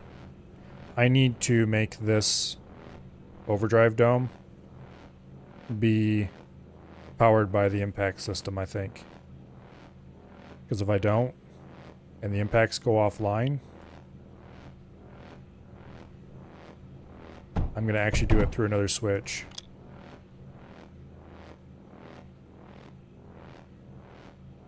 Yeah, like that.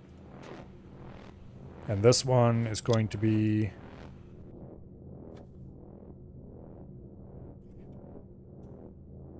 impact overdrive. Okay.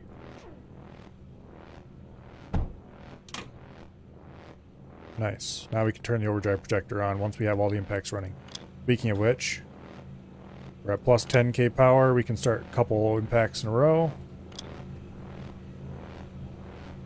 In fact, we can probably just go ahead and start them all.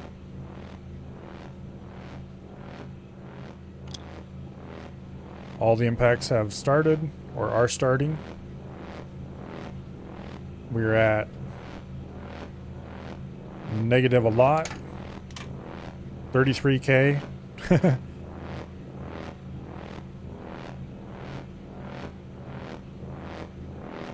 Positive 18k, 20k. All the impacts are positive.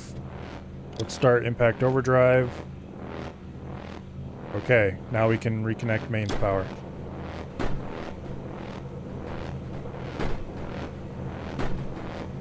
Stored power rising quickly. Stored power maxed. Alright.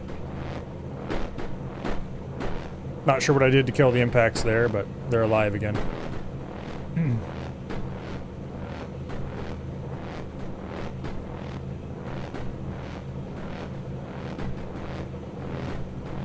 And it looks like fuel is very slowly decreasing. That's actually kind of bad. Why? Because we don't have enough lead, that's why. Ah, the never-ending tale of time.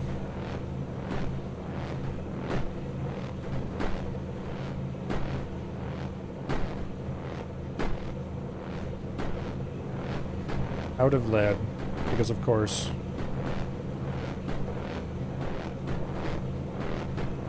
Yeah, we are very slowly going down on fuel.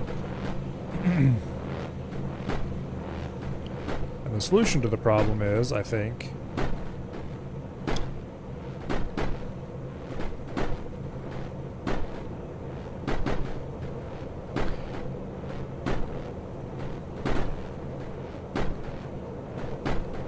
Okay, I'm actually going to connect to conveyor 3 here as well. And we're going to do a little editing.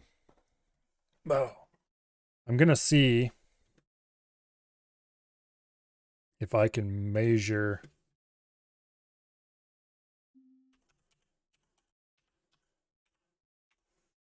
how much lead we have on conveyor 3 as well. Let's change this to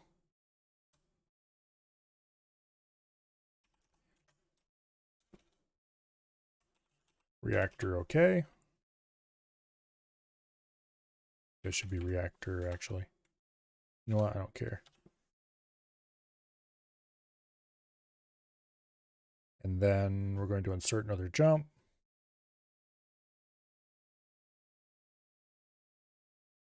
And this one is going to go to shut the conveyor off, please. Like that.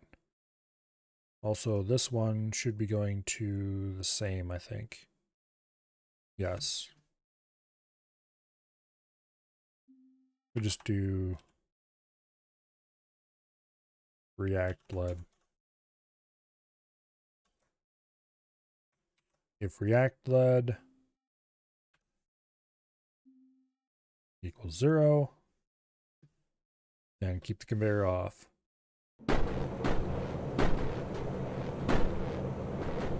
And that actually works.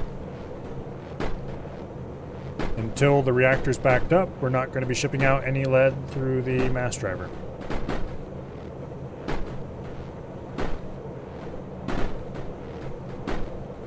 Nice.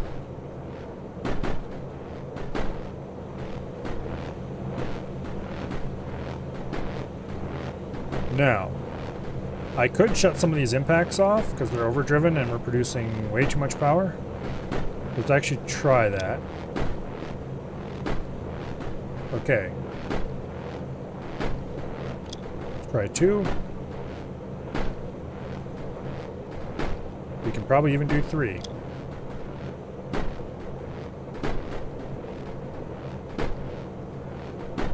Yeah.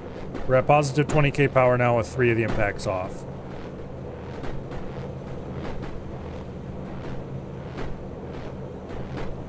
If anything happens to the system, we can restart those impacts without too much trouble. This should cut down on our fuel consumption.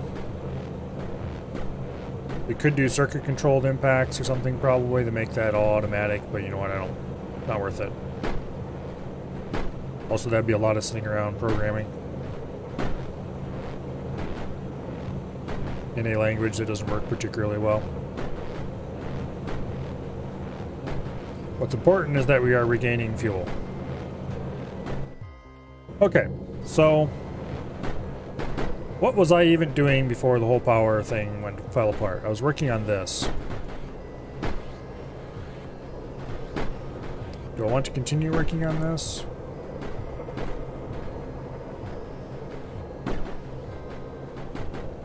Okay, what's the holdup here? Phase. Not phase, but thorium.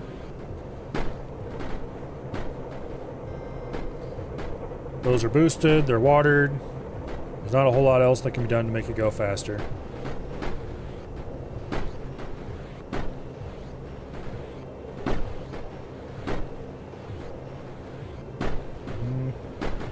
We're very slightly low on sand. Also, it looks like the power is wiggling a little bit.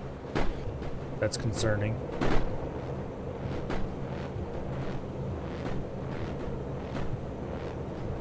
That is actually kind of concerning.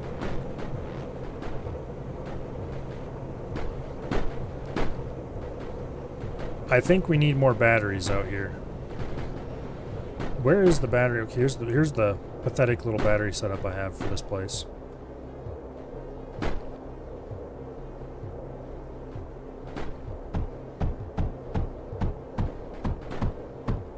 Okay. We are discharging the batteries, and now we're recharging the batteries. That's not concerning at all. We're at positive 22k power, it says. Now we're at positive no power.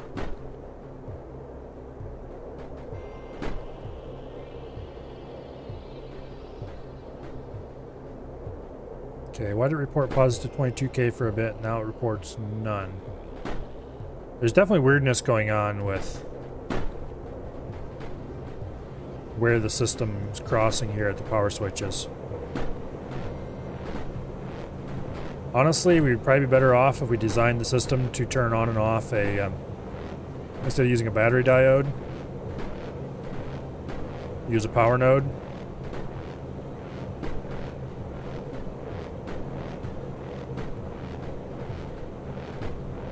The problem is the battery diode is a surefire way to make sure we don't have to worry about cross-connecting.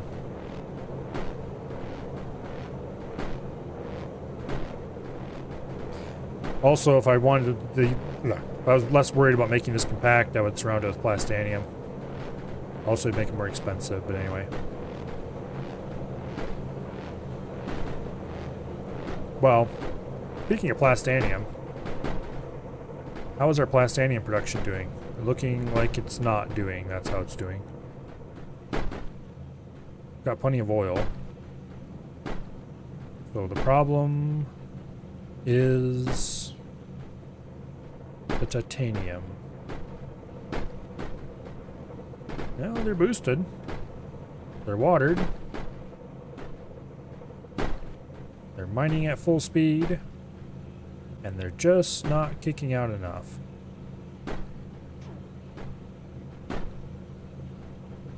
The last 3 or so on this side and the last 1 on this one aren't quite producing at full speed.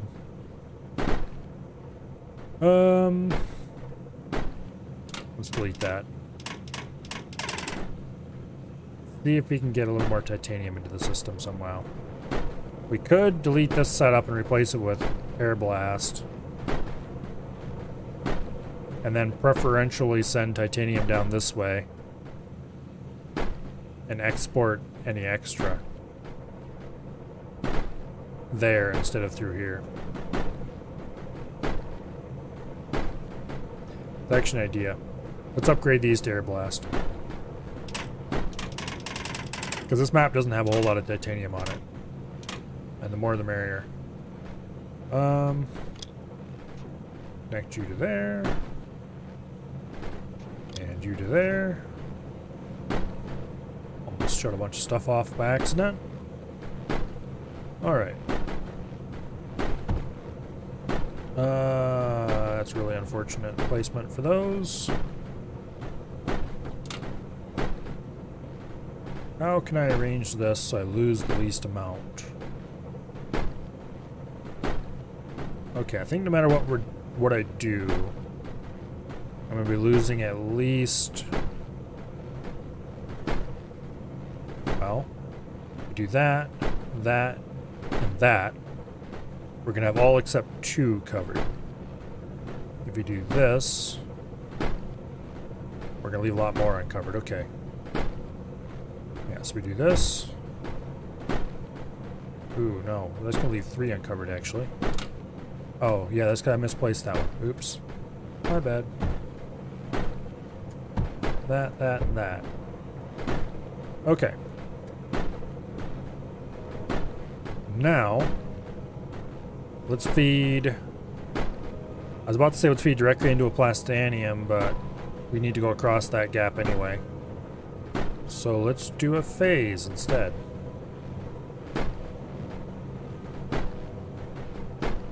Specifically, let's do like this. Need to be careful not to cross-contaminate. Okay. And then we can feed into the plastanium system. Like that. And these aren't liquid boosted yet. Okay, there was just a notification about something. I need to go check, see what that was, because I didn't see it. But I heard the sound. So I'm guessing somebody is attacking somewhere. Impact is under attack. It will survive all waves. Alright. That's fine. Okay, these are fully powered, and now suddenly we have more titanium than we know what to do with.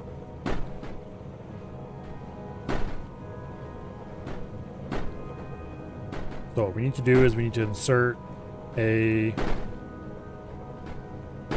Oh... I'm gonna do this with a container. It may not be the fastest possible way to do it, but it is a way to do it.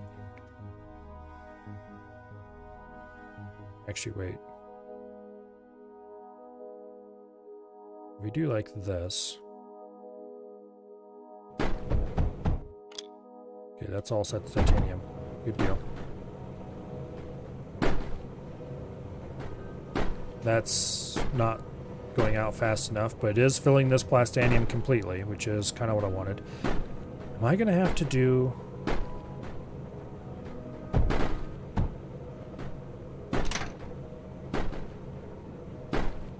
Oh. I hate that. You have to do this wiggle thing here. I do like the way plastanium is really hard to get your wires crossed, so to speak. But sometimes it makes things annoying.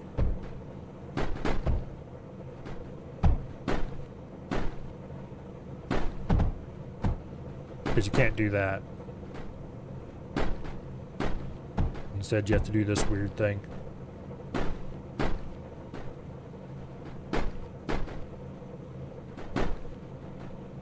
Is it seriously filling off just two like that? I guess. Okay.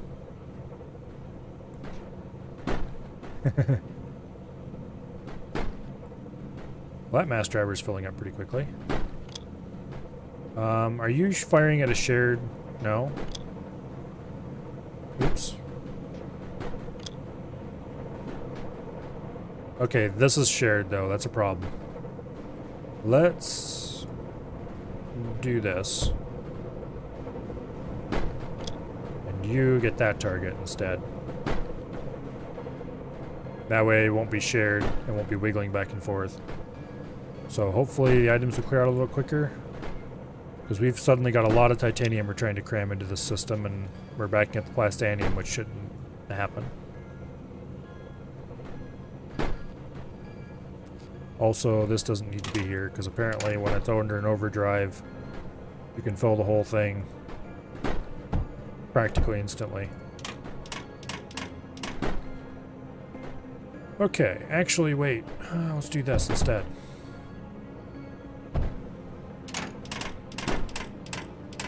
There we go. Even better. There we go. Except this isn't actually under the overdrive anymore. Okay. Well. That's unfortunate.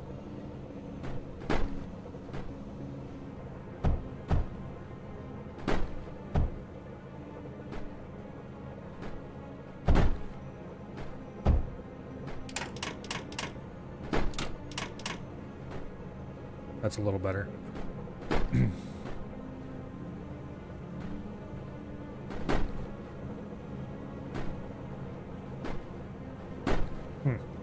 Odd.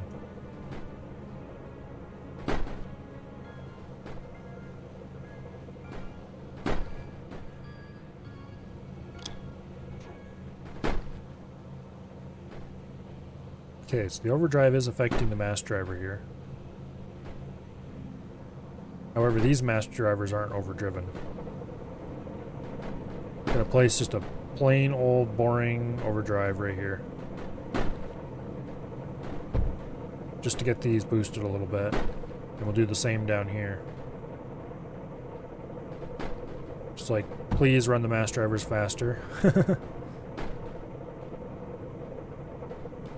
Except obviously that's not going to affect the phase conveyor at all, which is full. And I don't have room around the core to do anything else, because it's already full of mass drivers that are firing at max speed. Sort of.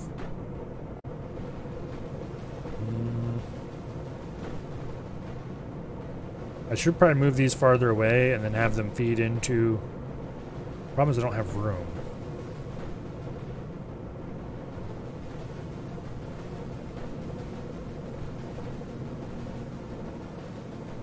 This one's carrying thorium and plastanium. This one's carrying pure silicon. That one's carrying a bunch of random crap. I think this one's coming from the scrap area. And this one's carrying lead. Why am I feeding lead straight into the core like this again? Okay, where are you coming from? From there.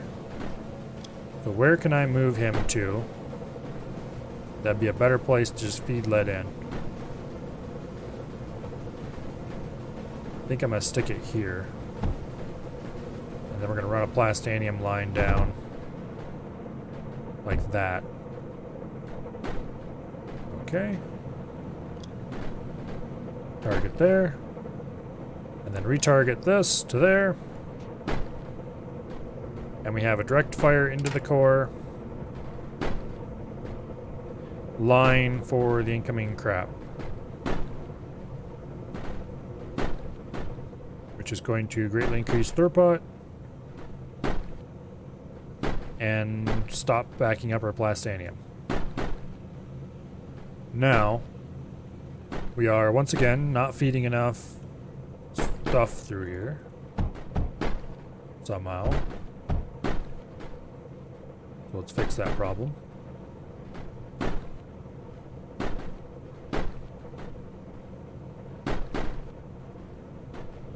Every time I think I can remove one of these, it turns out I actually can't. Which is odd because, well...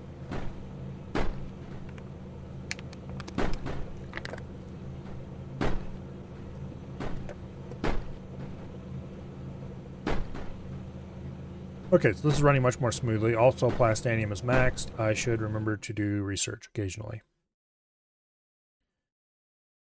Let's go ahead and research this bad boy.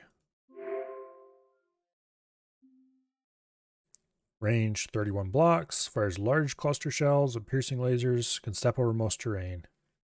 Interesting. Yes, 31 blocks. How many blocks was the foreshadow?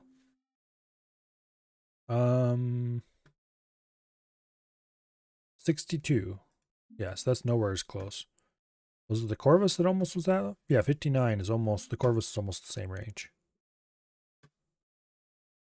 The Rain is only 26. I'm pretty sure the Rain was boss for, what do you call it? Okay, so the Oct, that's the tier 5 unit. This would be the next one we'd want to research. The Say is the Siren, I think it's pronounced, is a ship though. It's very unfortunate that it is a ship. It's useless except for one level, but guess which level it is? Well, we're going to research them all eventually.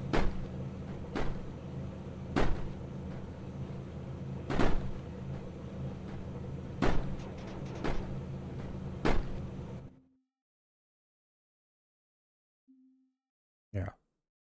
That's 35 blocks, which is pretty decent range, but what I'm really looking for, somewhere in here, there's a unit that apparently has the same range or better as the Foreshadow.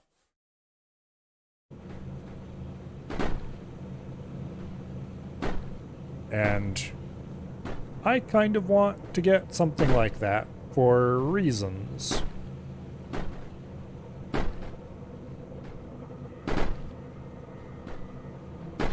The Fortress is nowhere close to the range of the Foreshadow. The Fortress is only 28 blocks. The Rain is only 26. But the Vila here, no wait, the Corvus here, has a 59 block range. Which is pretty close, but I don't think that was the unit they were talking about. I don't remember what unit it was called. But anyway, we're going to research this thing next. Yeah, no, the fortress is pretty short ranged actually. It's only 28. It's quite sad. Because the fortress is easy to build. Only 28, yeah. Well, when the we have something that's range 62, 28 doesn't sound like a whole lot.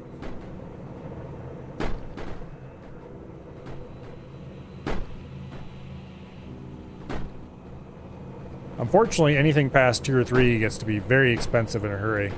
Actually, where was I producing my high tier units? Was it at Impact? Yes, I think it is. Which we are actually producing high tier units here now because I did go ahead and build this. But these things are obscenely expensive, and these are only tier 4.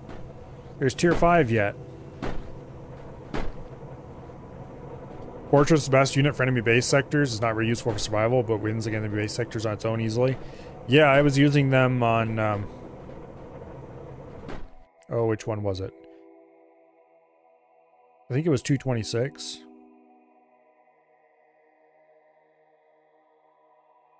Something like that.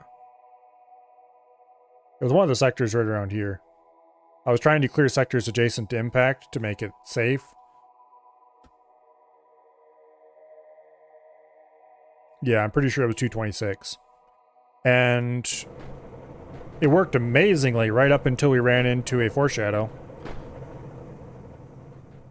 Now, admittedly, if I had built a large enough group of them and just let them march in, it might have worked, but it wasn't working.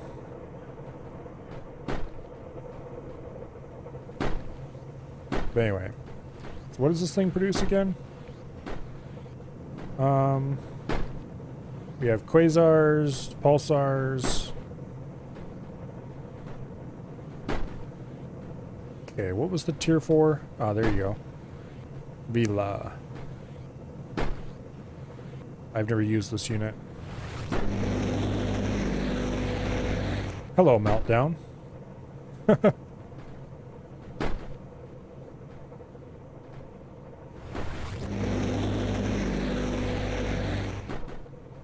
That looks like it would do terrible, terrible things to enemies.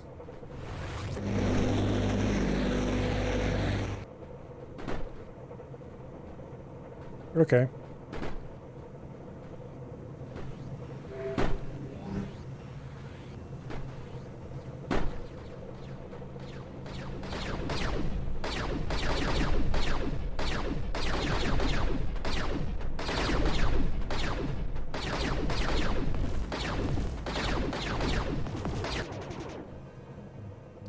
Alright. These are just simple, uncontrolled foreshadows. In other words, they'll shoot at anything that comes close. We have a bunch of meltdowns here, which largely never get to fire.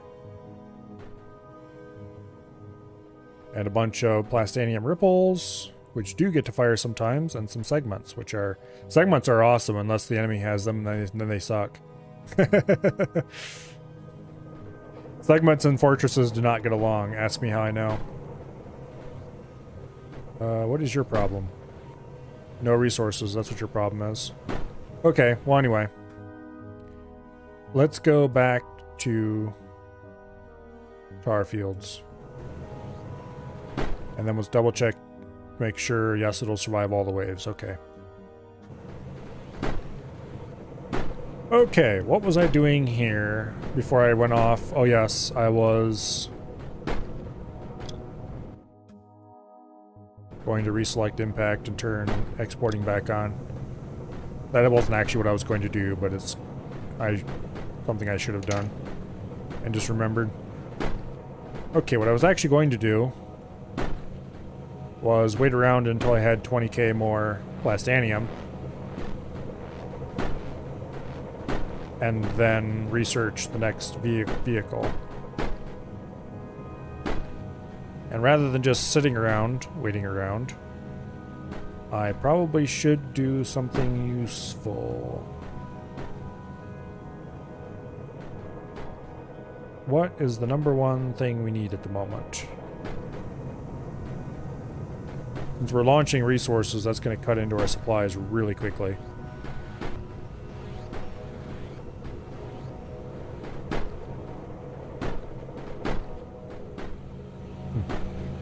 Remember the bad old days when the only way you could use a resource for technology was if you launched it? Back before the planetary map, when the launch pad was just there so you could do research. You basically had a choice. You could either launch your core and get resources that way, or you could build launch pads and get resources before you launched your core. I don't even think there's a way to launch your core anymore. It used to be when you finished a map, you had the option to launch your core and leave the sector. Planetary map is way cooler. This game's come a long way just in the short amount of time I've been playing it.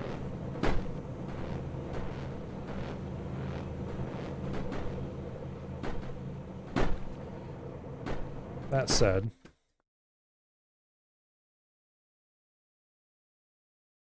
let's see. We could go to Planetary Launch Terminal. It is an enemy base mission. Those are always fun.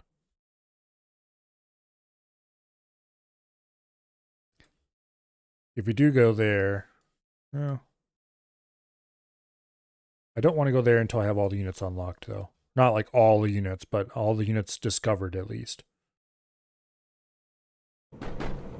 So all the tier 4 units need to be unlocked before I leave. And I might unlock a tier 5 before I leave, we'll see.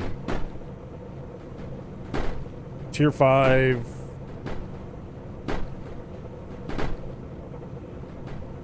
I'm tempted to build this thing just so I can find out how much damage it's gonna do to my income to actually build tier 5 units.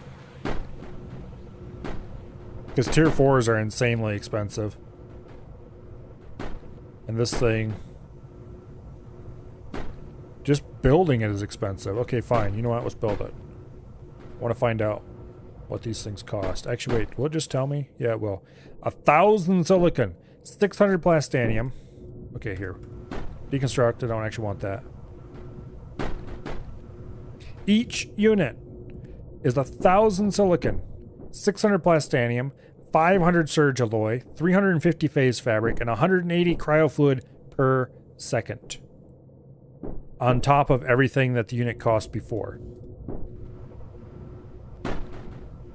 For example, another 650 plastanium, another 60 cryofluid a second, 750 titanium, and 850 silicon. By the time you get a tier 5 unit, you have paid for that thing.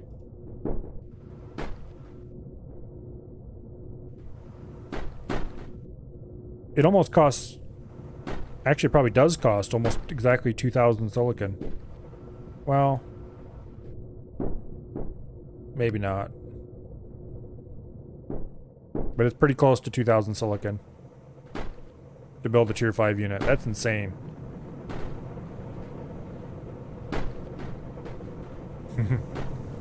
Well... they're very expensive and overkill for anything you have to do. Well, of course, but still. There's no kill like overkill.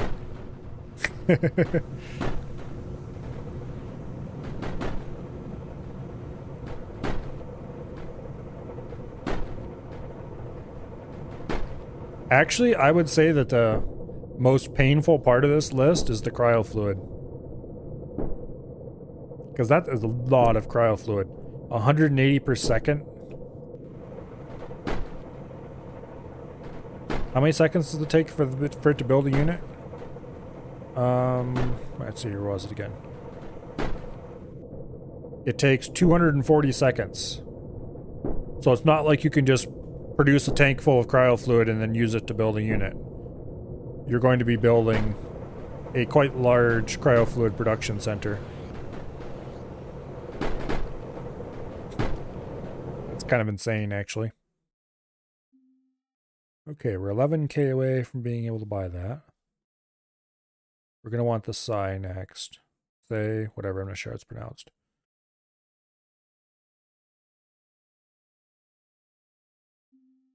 This thing has a range of 41 blocks. Ships have insanely long ranges for some reason. Also, this thing does a lot of damage. 50 area damage and blasted effect.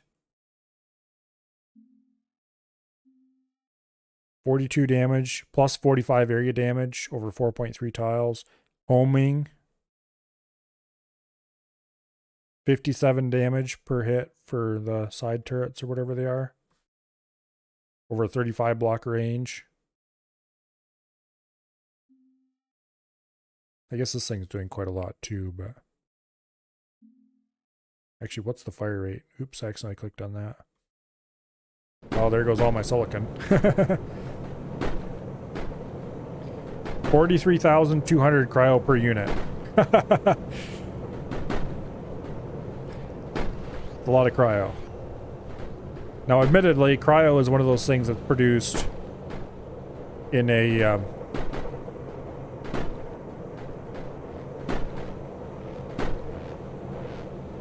well, you tend to think of it more in a per second way, but still, for 240 cryo per second,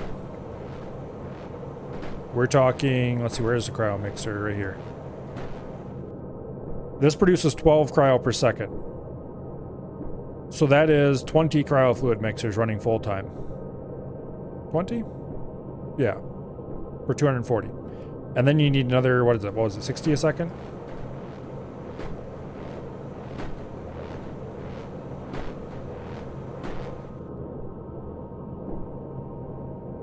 Yeah. So you need 20 cryo fluid mixers running to keep that thing running straight time. Now, you probably don't want to run it straight time because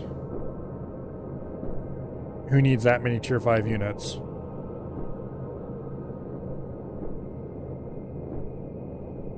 But that's also 1 titanium every 2 seconds. Not too much, I guess. That would be 10 titanium a second, which is, to run that you would need almost a full blue belt running straight time. Or, you know, a titanium conveyor. So a titanium conveyor running straight time. But I think he's all like, what, 11 or 12 or something per second? At full speed. A lot of titanium too. Not to mention the titanium it's going to making the tier 4 units.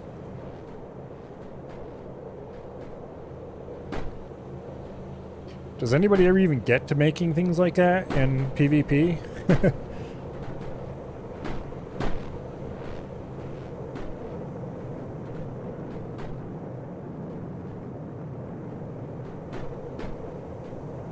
It's definitely would be... Each one would kind of have to be a super weapon.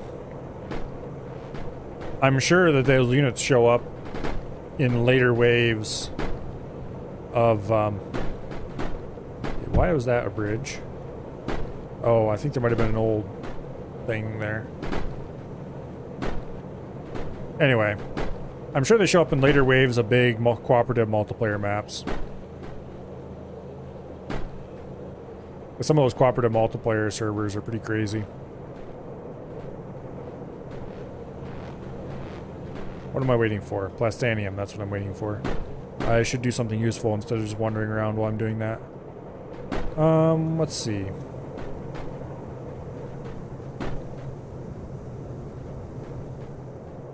If I could clear up some of these overdrives, and more importantly, if I could overdrive the whole system here.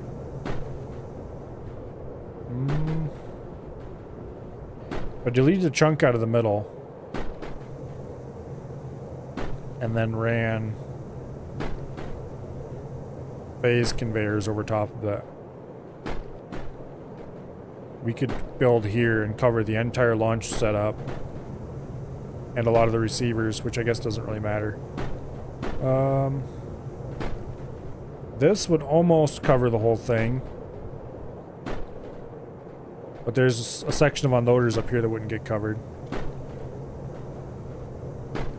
If I built here, it would cover the whole thing.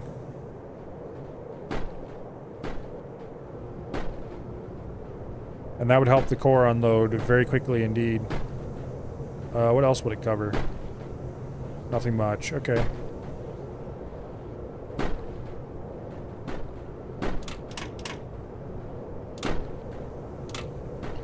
Let's delete all those. Build an overdrive dome. Right there, I think, is good. Grab the schematic for that, which is right here. Come on. There we go. Alright, flares. You have a job. Get to it.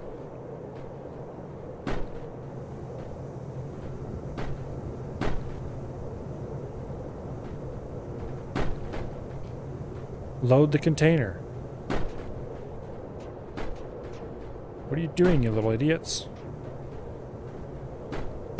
Why aren't they loading in the container? This is a well-established blueprint that works. Okay.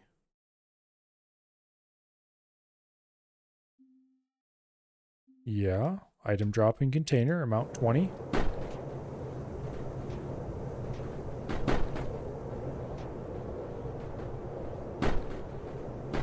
I can't click on the container either. Okay, what the heck?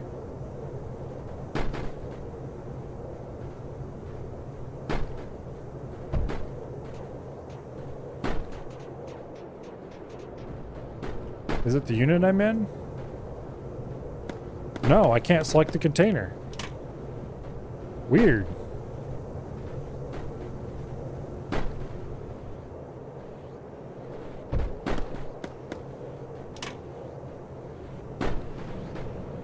Maybe it's because the container's empty? That doesn't make sense, though. Here's a container that is set up for the same thing. Yeah, okay. Might just be the container's empty, so it's not showing that UI.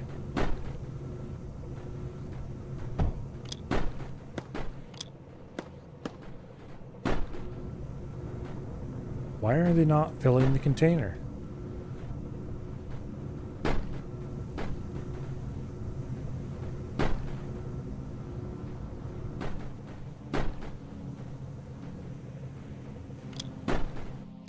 This works.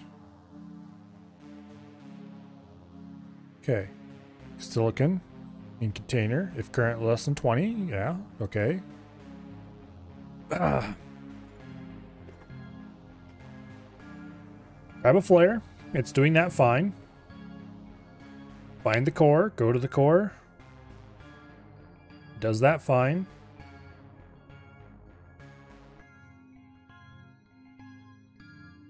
Take silicon from container. Or take silicon from the core.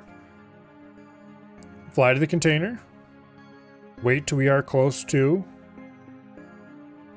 the container's radius. Okay. If unit is not false, in other words, if the unit is still bound,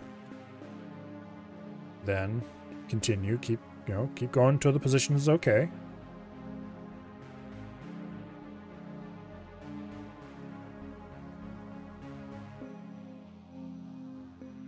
Then drop to container 1, 20. And this was my attempt to unbind the unit, but I don't think it works. There isn't a command to unbind a unit, is there? I couldn't seem to find one.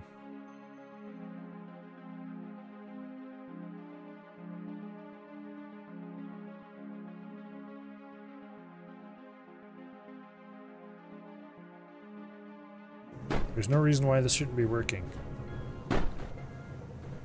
This same exact blueprint works elsewhere. Matter of fact, let's copy it and let's paste it up here. For no particular reason other than to confirm that yes, indeed works. What the heck? Why can they not unload in this particular one?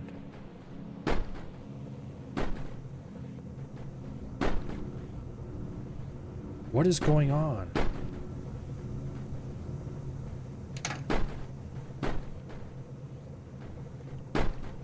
Okay, let's delete this whole mess. Let's wait for the unloader to call them all back. Let's grab the schematic.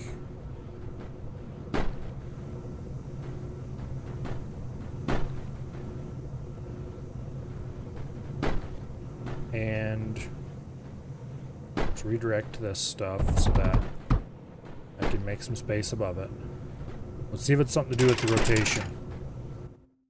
I wonder if it's a bug.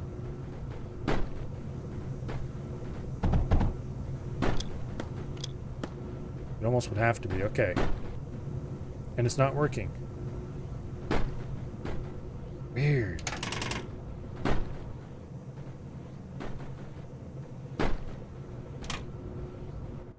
Why in the world is that not working?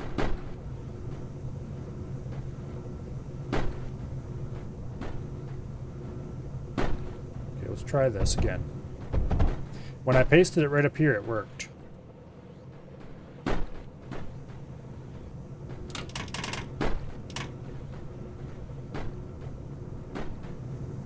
Why not?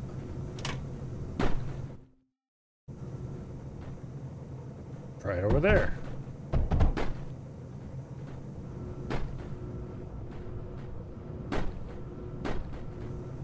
They just can't unload there.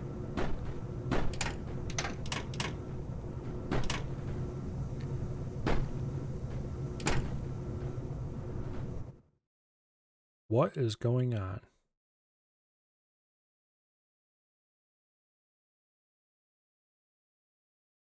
It's got to be a bug. Let's try. Oops, that's not the schematic I wanted. Let's try placing it right here. If I find a place where it works, I'm going to delete the overdrive dome and run belts. Okay, they can't unload there. Why not? How about here?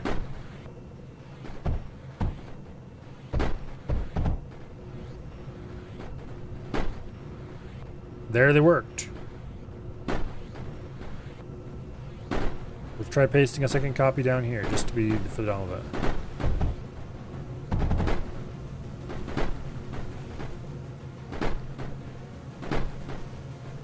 Okay. They can't unload on that one. What?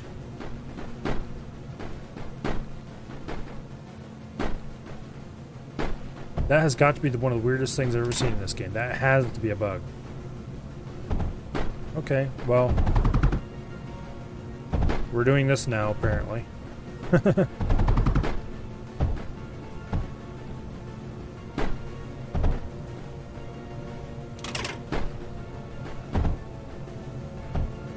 That is, without question, the weirdest thing I've ever seen in this game.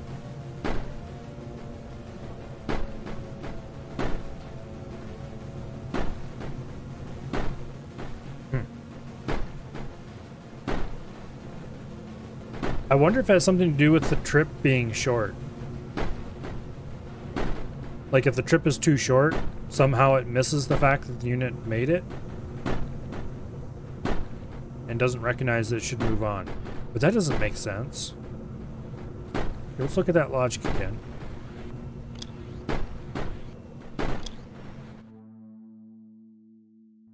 So the problem we're dealing with here is that they get to the destination, but it doesn't make sense because they don't have that same problem when they're going to the core. Even if they're sitting right on top of the core.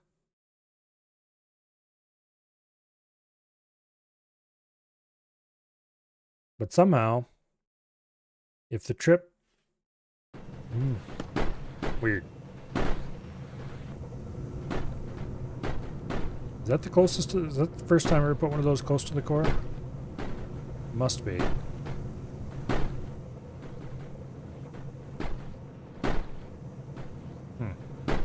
Very odd.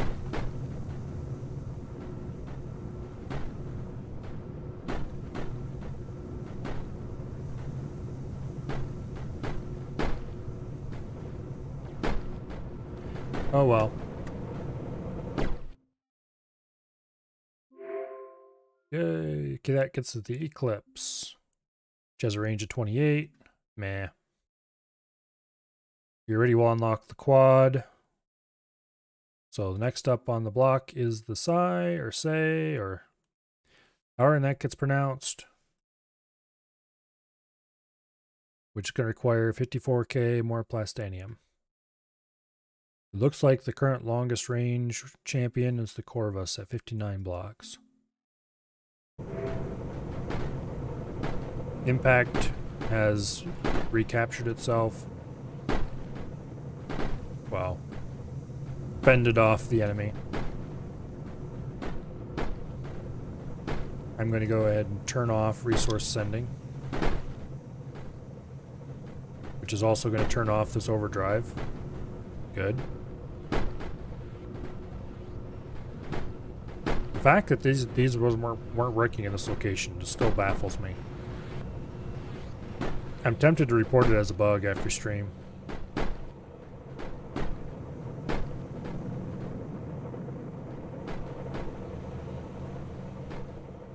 But it's logic related, so it's hard to know if it is actually a bug or not.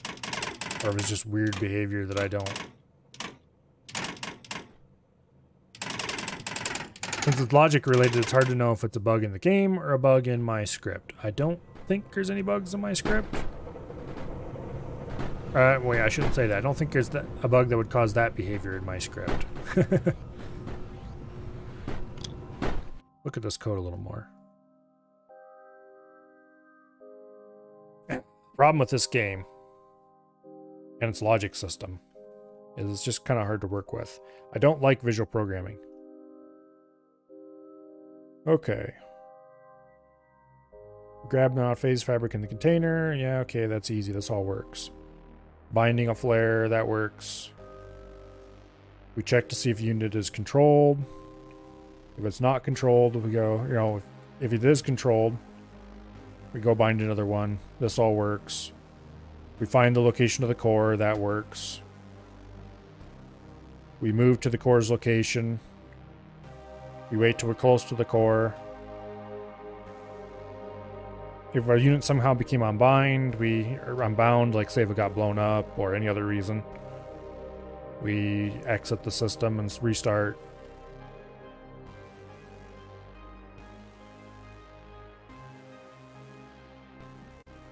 Once we are at the location we want to be in, or, you know, close enough to it, we then order to take 20 phase fabric from the core. Then we grab the X and Y location of the container we want to go to. This part is working. We move to it. This part is also working. And then we try to drop the item. So what I think I should do is add a print.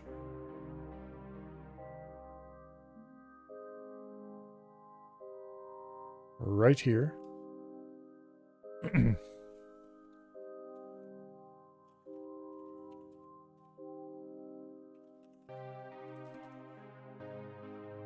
Okay. And then we add a print flush. We're going to need to add a message block to make this work, obviously. Do message 1. Okay. Actually, that is going to be a limited utility because they're not going to fail in the same way, but let's try to do the same thing right here. Let's delete that one. Let's give it a message block right here. Dropping load, except it isn't. Dropping load, except it didn't. Item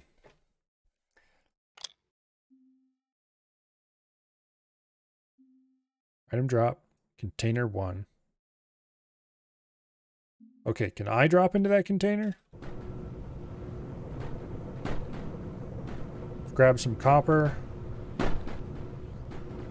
Yes, I can drop into that container.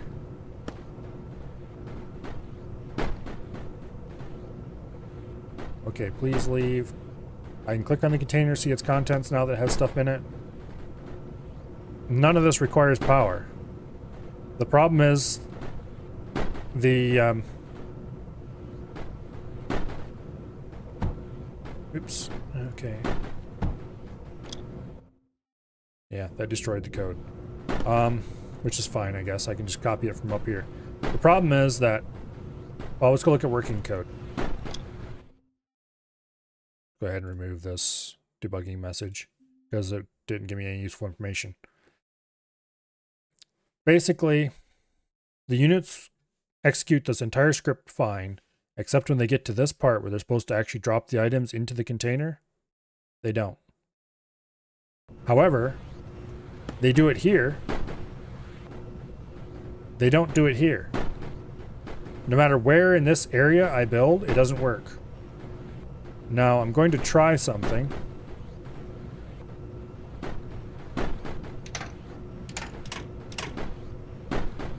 Specifically, I'm going to try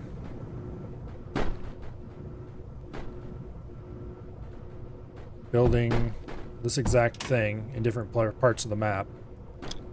Okay, so they've got the container selected. Here comes a dude with some silicon on board. He drops it in the container. Alright, that worked. Now let's try building it closer to the core. If this works, I am going to be very annoyed. Okay. So they seemingly cannot drop into this container when they're close to the core. And they just pile up instead.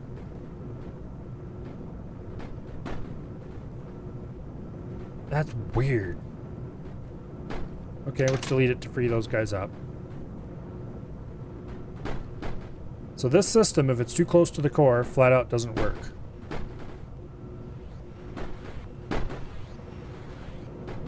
And I have no idea why. It doesn't matter if these units are right on top of the core. The go to the core and pick stuff up part works.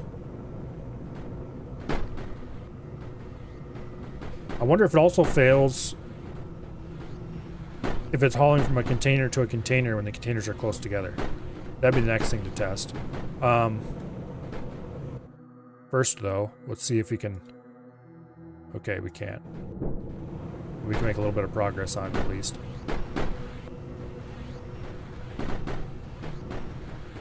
That would be the next thing to test. Let's grab a copy of this.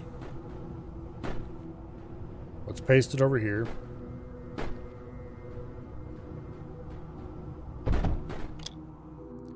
Let's edit the code. And I'm going to remove the unit locate code here. And I'm going to replace it with a copy of this sensor.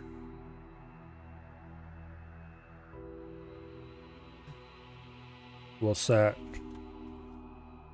core X to X of container 2. Duplicate that. Set core Y.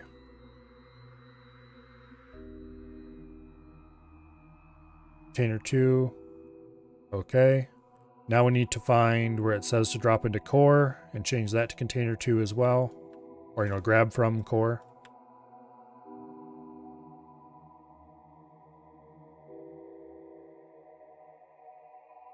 I think that's the only place that refers to core directly. Oops, no. Build a second container over there. Ta-da, we have container 2. Now, we need to grab a bunch of silicon and put it into there. Same issue. They can grab from it, but they can't drop it off. That's weird.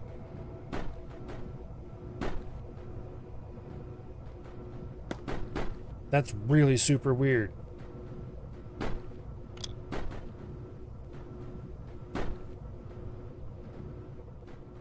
Okay, let's turn that off for a bit. I wonder why. Is there something I wonder if... No, the unit is still bound. Because it still shows up as bound. So it's not that it's taking too long in the code and becoming unbound.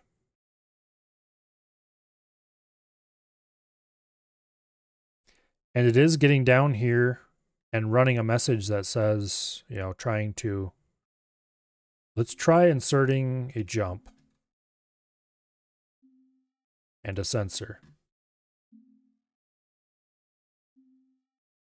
And what we want to check for is total items.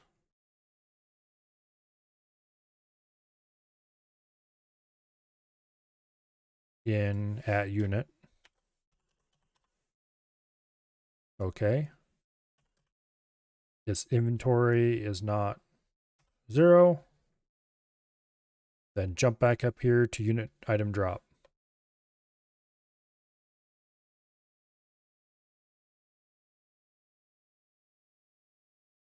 If this works, then there's something else I want to try too. Okay, so let's go grab some silicon.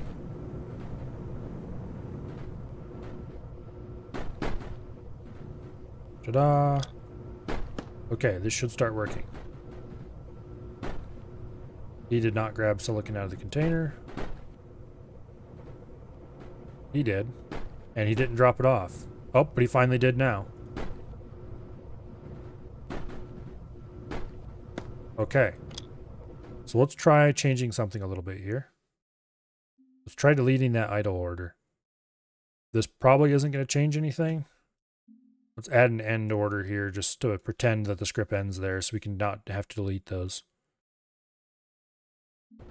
Let's see if that works. Also, if you little idiots would get out of the way, please. Thank you, so I can see what's going on. That would make me happy.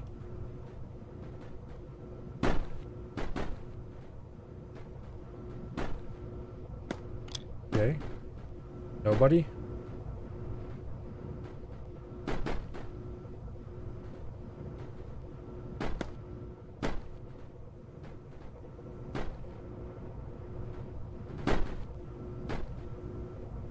Did the script break somewhere?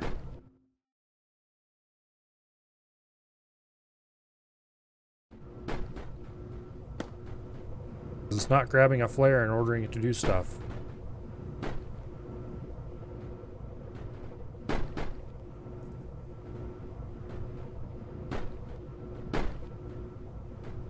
Okay.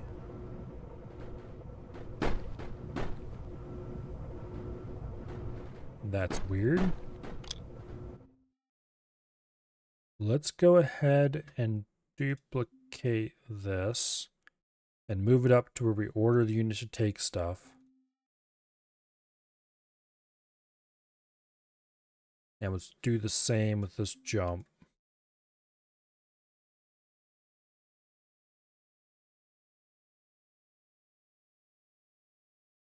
Here, like that. If inventory is not 20, then order to take again. Okay, that should ensure that it doesn't break in fascinating ways.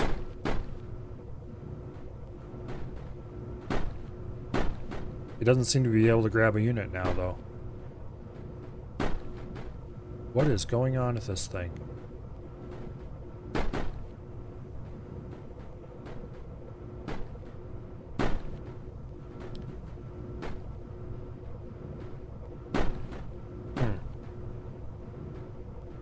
Oh wait, hopefully that one.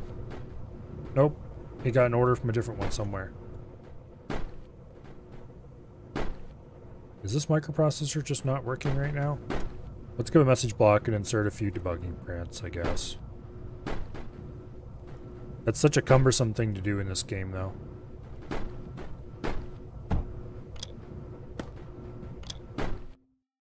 Okay.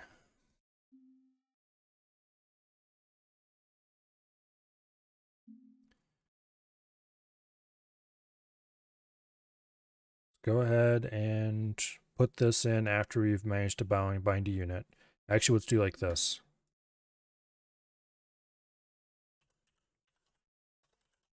Attempting bind, dot, dot, dot. Add, print flush.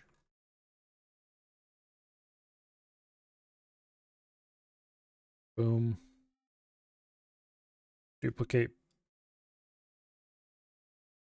Oh, this needs to have quotes, of course.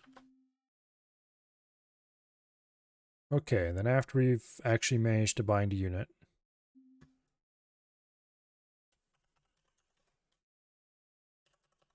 bound unit, and another print flush. That's what I care about right now. Is it actually binding unit?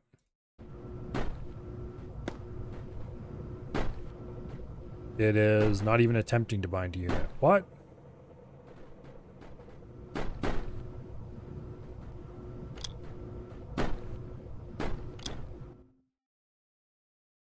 Wait, I do have the message. Yes, I do have the message selected. Okay. All right. Why are you not? Oh, because it's got silicon in the container. I'm an idiot. Okay. Solves that problem. It bound a unit. Ta-da! The unit grabs the amount available and does not go on. Why not? Probably because I messed up my logic here. Take from silicon if inventory less than 20. Where am I setting? Why am I setting inventory before I take the items? Oops. Okay, let's do that again. Why don't we? Found another unit. Takes it over here. Does not drop it off, just waits there.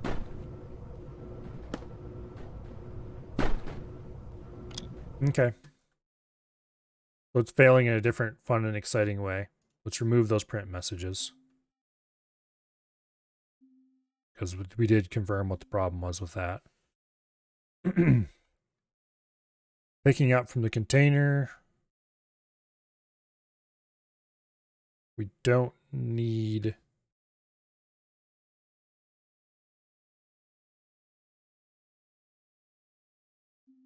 this weirdness here right now.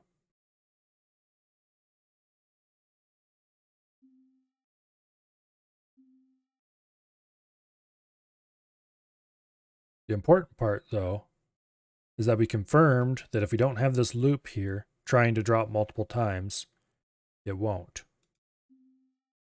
Because that end did its job. So apparently, we can get into a case where if the things are too close together, it fails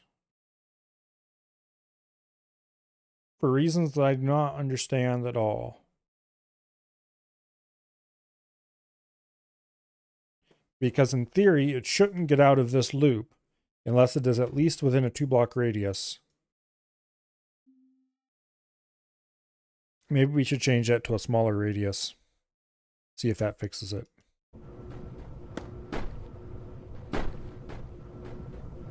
Let's go grab some silicon.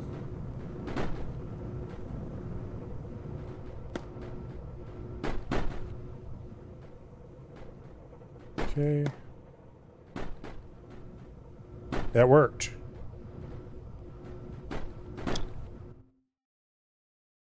But then I do have this loop here still. So let's go ahead and add the end instruction and see if it still works. Now, would you people please clear out so I can see what's going on? Thank you.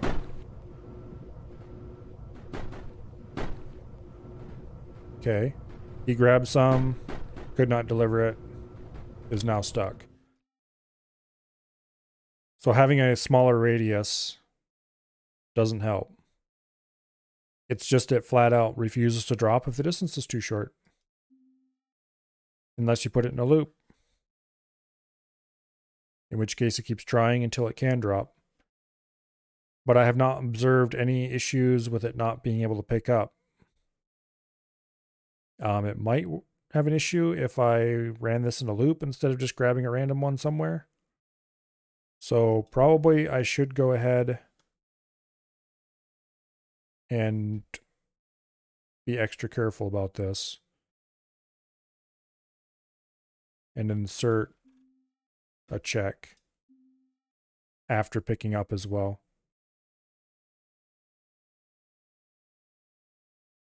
Except we want to do this a little differently.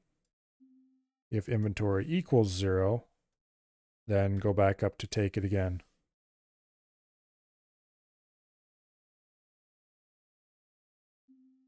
Okay. Let's go fix our poor problematic piece of crap here.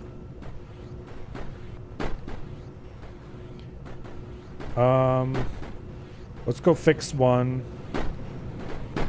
that is known good, actually. Specifically, let's paste another copy of the blueprint just to fix, and then I'm going to redo the blueprint over from that one. Because there's no point fixing the ones that are known working right now.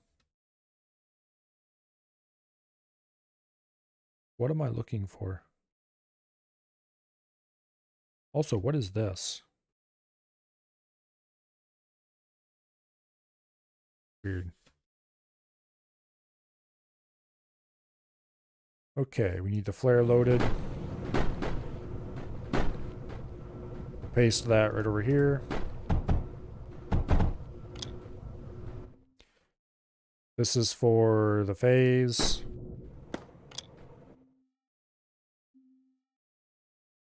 Okay, this is for the silicon. I should make this configurable, actually, by putting a block at the top that sets a variable. And then we can just set item to whatever we want. Set item to at silicon. And everywhere we have silicon, we just set item. Item, item.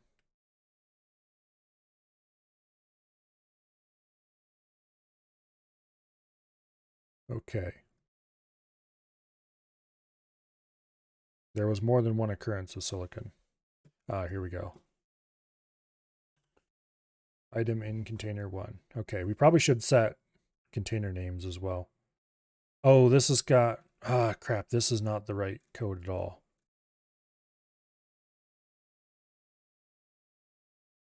Okay.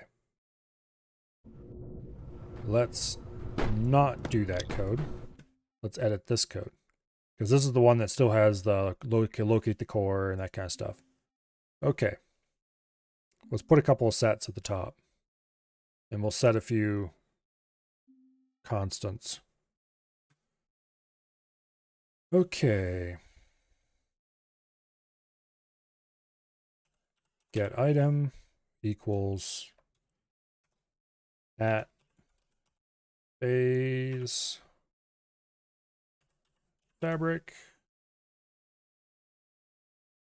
Okay. Let me set this to get item. Also, let's do target conch to container 1. Because just in case something gets screwed up, I can just paste that easily.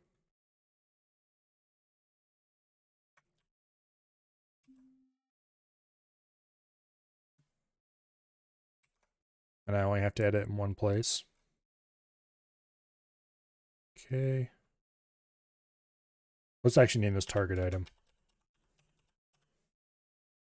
Get item makes me think of a function name, and that's bad. Okay, there's another occurrence of that somewhere here. There we go. Okay. And let's also do a mount.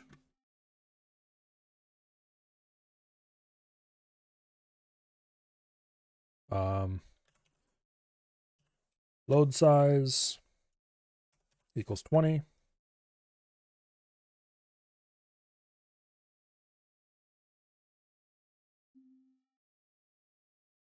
We'll leave this alone because that isn't related to the load size necessarily. All right. Now, the script is becoming much more complicated very, very quickly.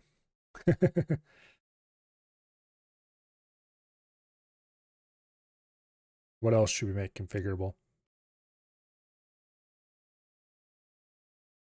The problem is there's no clicky selector that makes it easy to enter in names of units and stuff like that. So I don't want to change the unit bind target here, because you can do that without scrolling too far, or without scrolling at all, actually. Okay, so this is probably okay. Target container, target item, load size. Is there any other stuff that I want to make configurable? I don't think so. I could do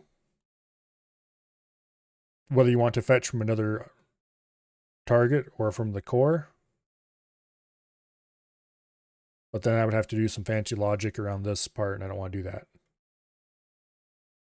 Okay, so now we need to do a jump and a sensor. And we want to put those right here. This idle is unnecessary and does nothing. Okay, we want to do drop to OK equals, actually no, we want to do inventory equals, whoops, total items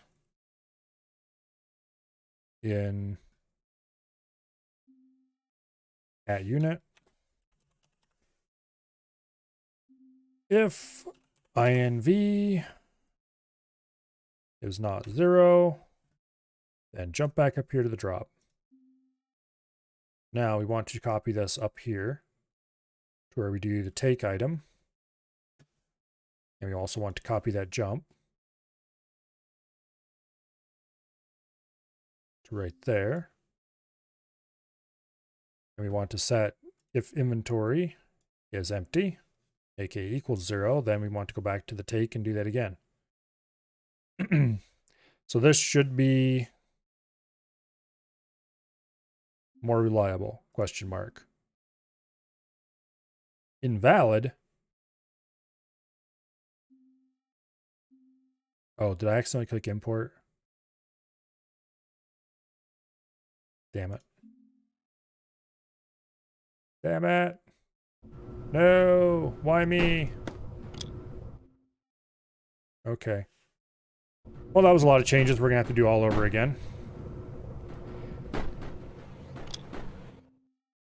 Because I love this so much, I want to do it twice.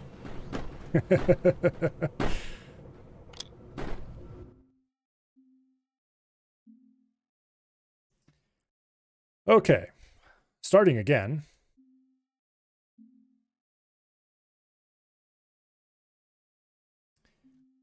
We want to set target item to at face fabric. Also, they're wasting so much space off to the sides here. Yeah, I know this has to fit on a phone screen, but it still annoys me. And load size equals 20. And there was another thing that we were setting to target container equals container 1. At least this is going to be very quick this time. Target item. Can't believe that actually worked. Double click to select a word. Okay. Why did I just paste get item? Did it not copy that?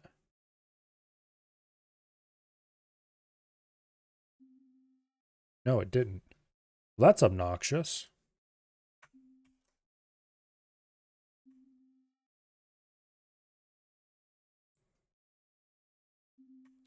Seriously?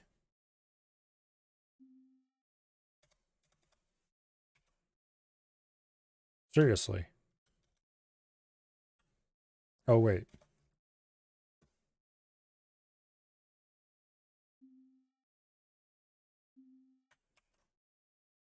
What is it doing? It's naming it target item. Oh, okay. I see what the problem is. Okay. Text scrolling off screen made it look like it said get item instead of target item because it cut the targ off. My brain is slow sometimes, okay? Where was the other case where I was checking? Okay, there we go. Target item. That did paste correctly. I was about to be very unhappy about pasting not working, but it turns out it does work. Okay, target container.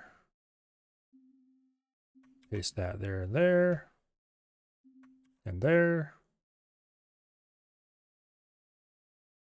And then we want to do load size for here and there. Okay, now we add a sensor and a jump. INV to total items in at unit. Delete that. If INV is not 0, then go back to drop item again. All right, and we move these up to where we take items from the core.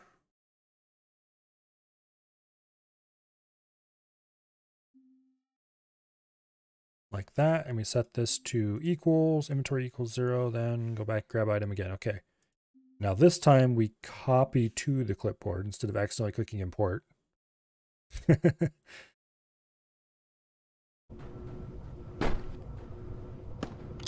And we go ahead and import. And up here at the top, we can set this to @silicon.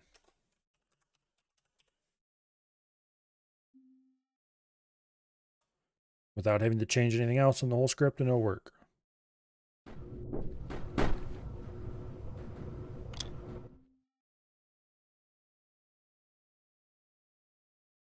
Actually, this should be target container as well. Oops.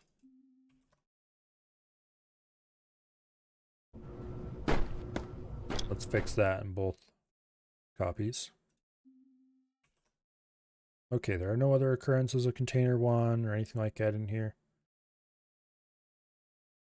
Okay, there are not. Let's go ahead and make a copy of this. And we need to save it.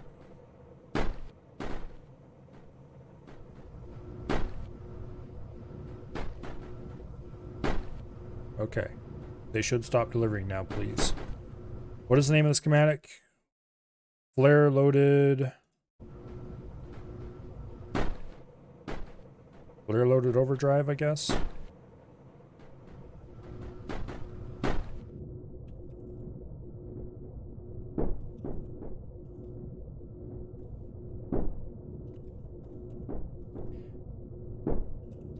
Okay, flare loaded overdrive. Replace, yes. Okay, good deal. Please delete that. Now, let's take that schematic and let's paste it over top of this.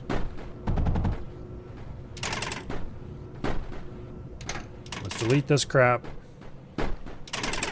And you people had better haul properly to this, or I'm going to be very unhappy with you.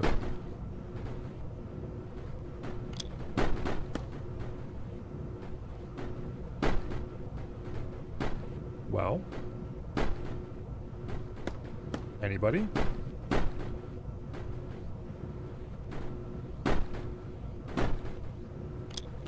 No hauling?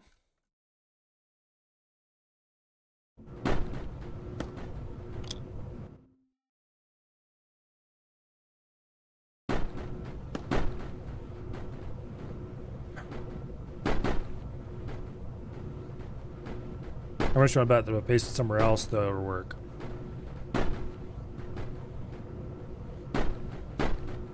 It's not even binding a unit.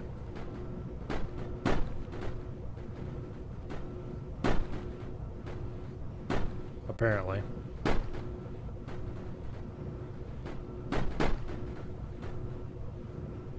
Let's go ahead and try pasting it over here and see what happens. Immediately. Nope.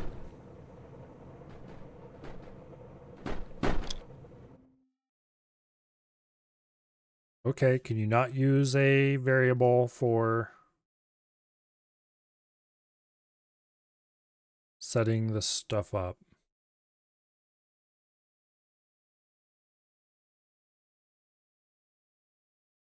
Unless I made a spelling mistake somewhere.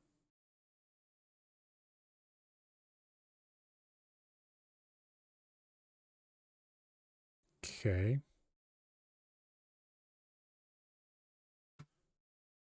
You probably need to insert some debug print. Also, the fact that the memory cell and the message are identical, just rotated, makes them annoying to pick out which one you want. Just saying. Alright, add a print. The fact that these always show up at the end and there's no easy way to get them to the top except scroll down there and grab them is mildly annoying. Print the current value of, well, current. And with add a print flush.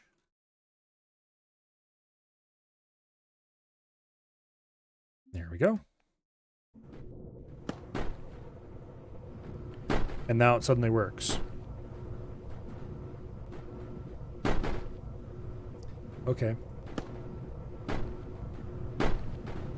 These still have not done anything.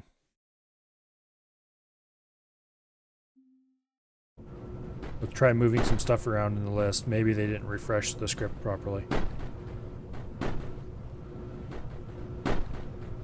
No? Okay, let's try minimally editing the script in an actual way that's going to change something. So let's add an end instruction to the end. Boom, immediately it functions. So apparently something about the way that script was saved. It was saved in a it's not going to run state.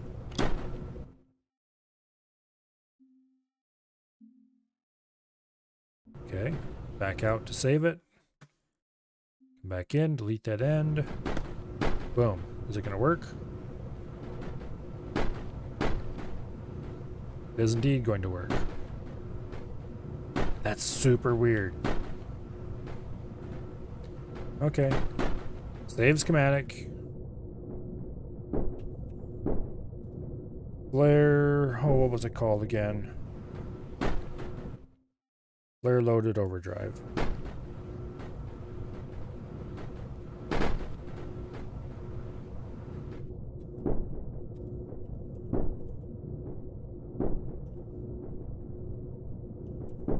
Flare loaded overdrive. There we go.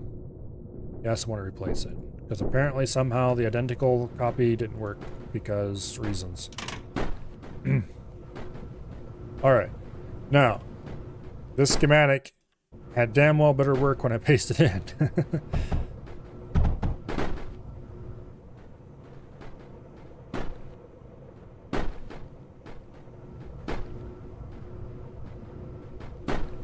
No one?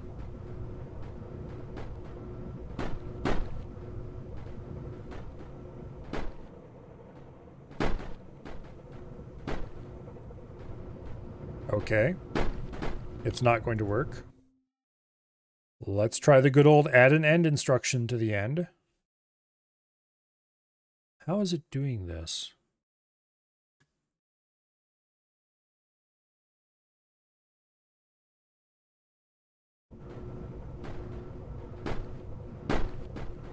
And now it immediately starts working.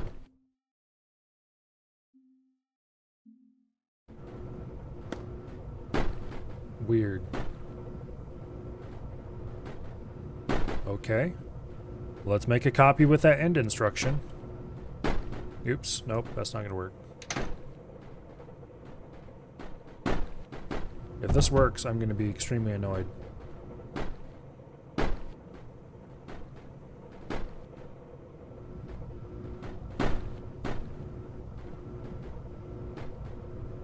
Huh. Something about this script, it doesn't work when it's copied and pasted.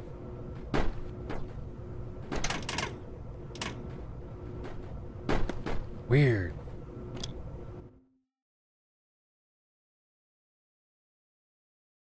But why not? It works if I edit the script after I paste it in. Like if I just delete that end instruction, I guarantee someone will be over here in a second with silicon. Yup. If I edit the script, make an actual change, and then save it, it works. If I don't edit the script, it doesn't work.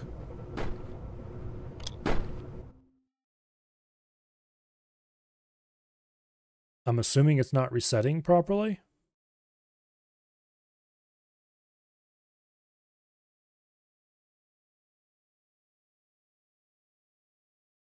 There's no loop that would keep it stuck. Except this one. Oh, what happens if I put...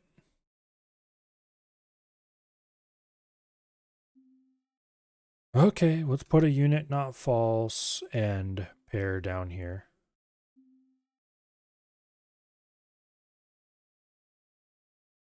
Unit not false. Actually, we want to put the sensor there.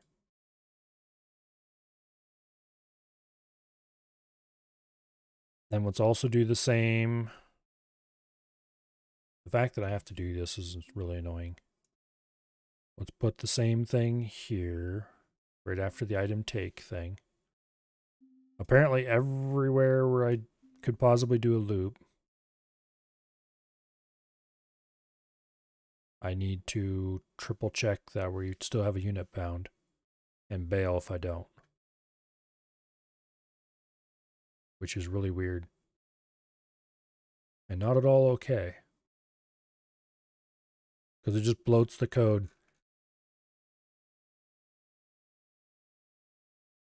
Once again, coming to a problem with visual programming. The code is huge. And you can't see much of it on a screen at a time. Admittedly, that is slightly less of a problem with the kind of visual programming where you have like blocks that you can connect with wires and stuff, instead of like a list type like this.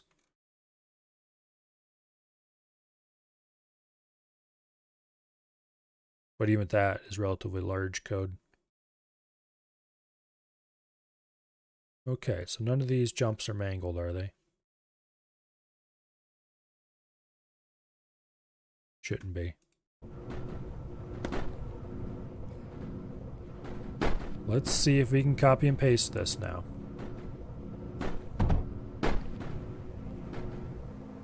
Does it work?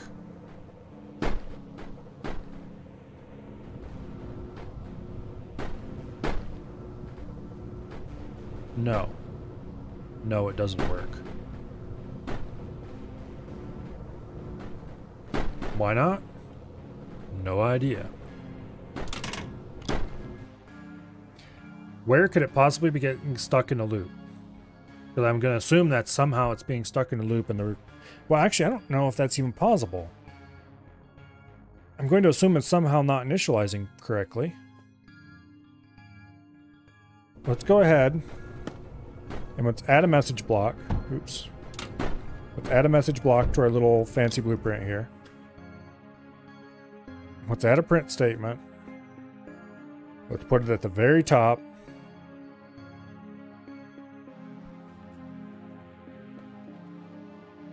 Init. Add a print flush. Do message 1. At the very top. Copy. Paste. It never runs the script. Actually, wait a second. We forgot to select message block. Okay. Now let's try it. It never runs the script. Oh.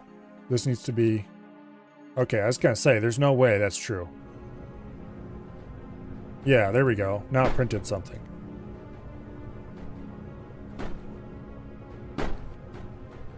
Okay, so let's add a little bit more printing code. Let's print code after it successfully binds a unit.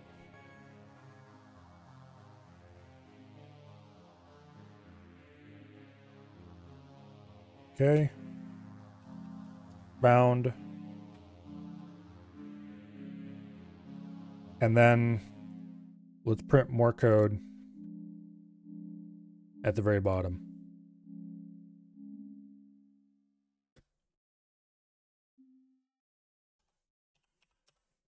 We'll just name it done. There we go. We'll remove that X at the bottom.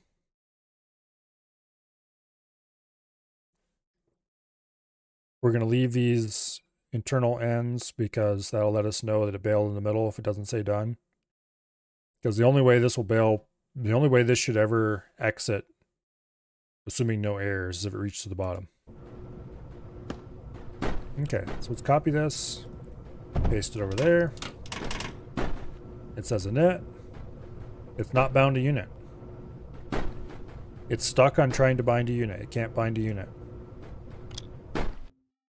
Or it has not got past binding a unit, I should say. How in the world is it stuck on trying to bind a unit?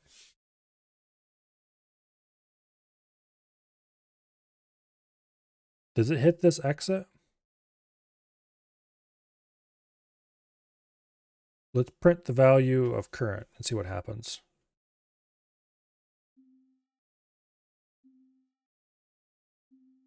Because there's no way there's a problem with that unless there's something seriously wrong. Current. Actually, let's print a bunch of stuff.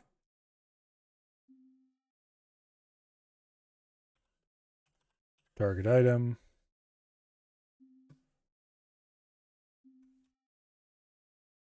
Target container. In between each of these, we'll make them a comma separated list. There we go. Bound.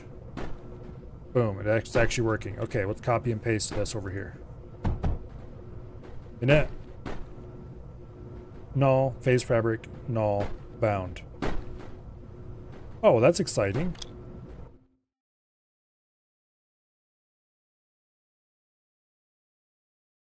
Current is null because we're trying to get the target item in target container.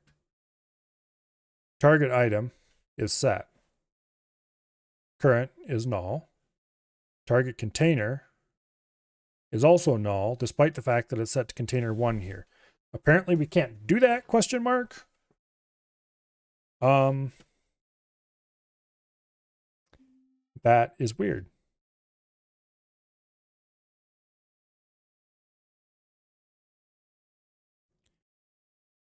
So, okay, what's get link do exactly? Link number 0. Okay, so that's not actually useful to us at all. So I guess we just need to hard code the container name, because that flat out does not work.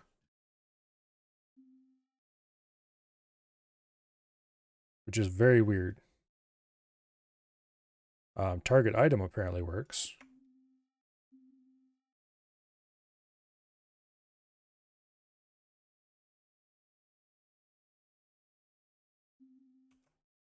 Okay. Load size apparently works.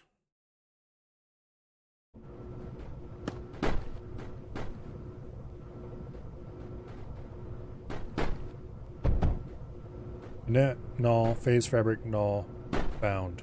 What? Oh, because we're printing the names of some things that don't exist anymore.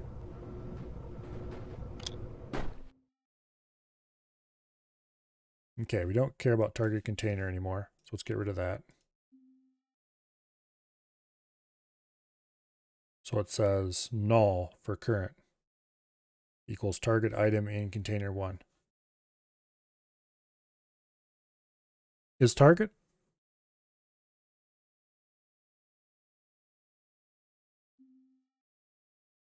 Okay. Apparently we cannot target an item through a variable in this circumstance. What?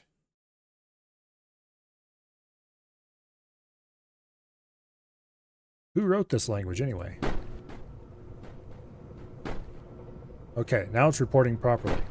Oh, does it report null, or does it report 0 as null? That would be obnoxious if it does. For item quantities. In any case, it appears to be working. Let's go ahead and copy and paste it. Make sure it runs again. Init. Boom. Yeah, okay, it's working.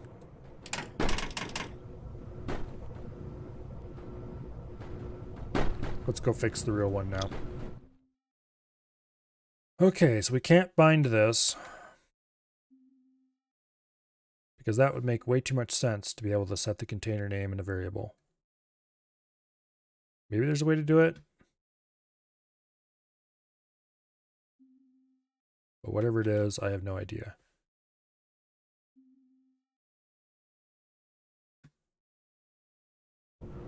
Okay.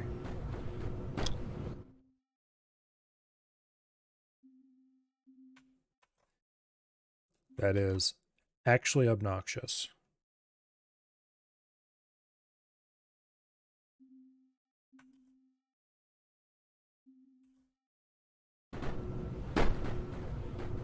Did I delete the setting? No, I didn't. Okay. Let's do that. Alright. Copy this again. Save it again. Flare. Loaded. Overdrive. And just to be absolutely sure, I'm going to go ahead and paste this over here. And we'll make sure it actually pulls flares and does its job. Okay, it does pull flares and does its job. At last. Hallelujah. It's working. Also, who knows how much time we just wasted on that. And we didn't even unlock the ship I was wanting to unlock because of reasons. Okay. Conquered final boss, the scripting language? Yeah.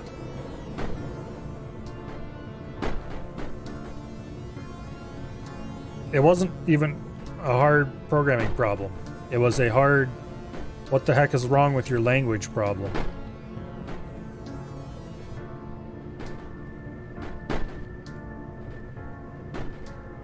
Also that the in-game editor is just obnoxious to work with.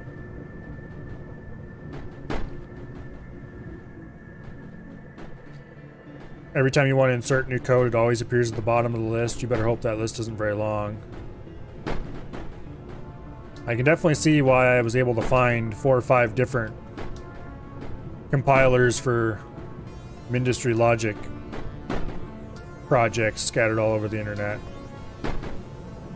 Some that produce more C-like, and some that are more Ruby-like, and some random weird variants that people made. Maybe people don't like working in that editor. Or why? Anyway.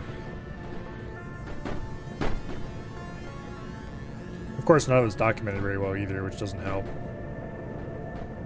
What are we waiting for?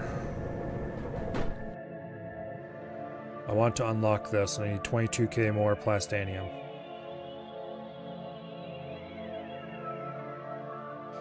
I've pretty much reached... Yeah, I've reached tier 4 with all the rest of the units. We just need to unlock this one to get tier 4 ships.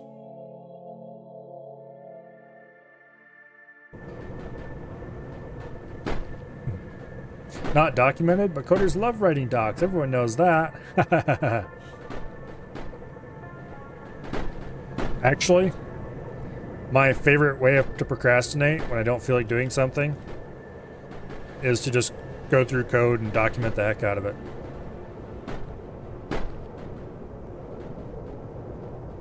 I detest writing tests, mind you, but documenting is easy and fun.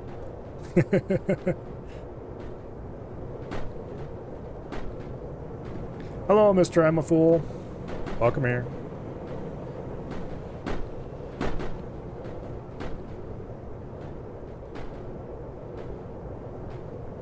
Now, writing codes that documentation would be viewable to people in the game would be a whole different story. Apparently, there's some amount of that in 7.0, but I guess I'll see when that comes out in about a month.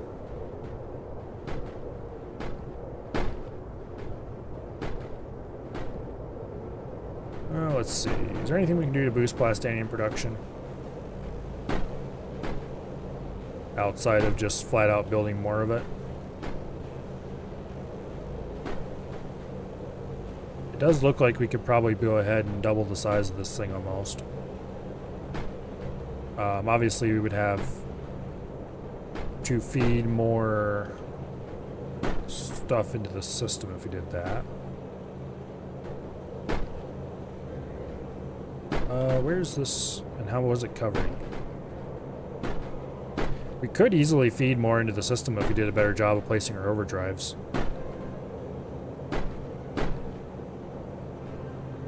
If we built an overdrive dome over here, that would neatly cover the entire thing.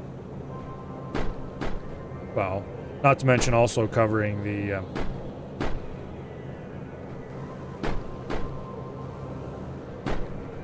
can't quite do it there.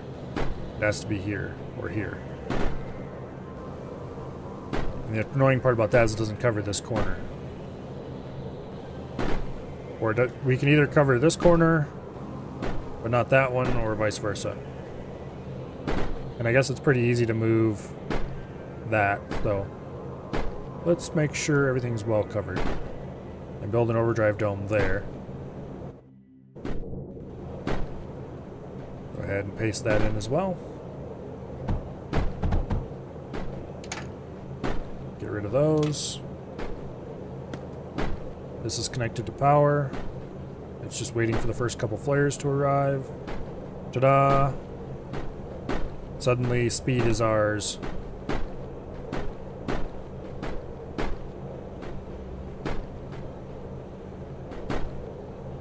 We are having a little bit of trouble keeping up with the titanium.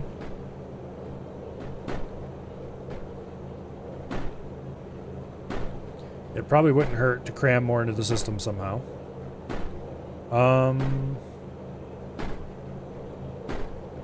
If I replaced these... Here, let's try it over here where we can see better. Let's try just putting a really short phase conveyor in.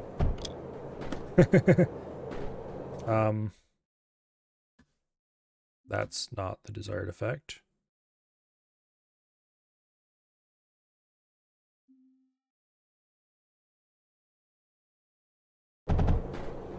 There we go.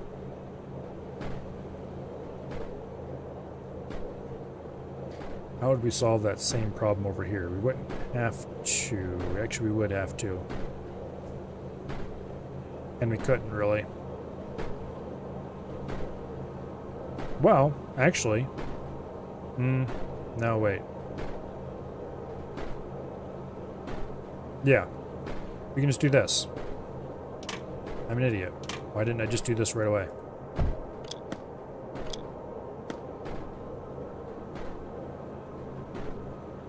Oh, like that. There we go. And that does indeed push through enough to keep this thing running full speed. If only it was for this keep running at full speed as well, which it currently isn't. What? What's going on?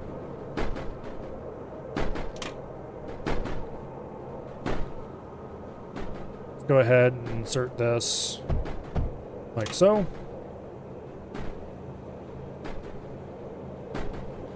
That should ensure that we are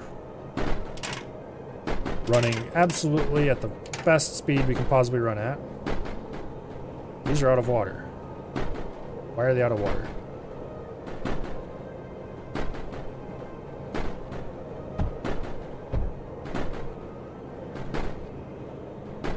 now they're not out of water.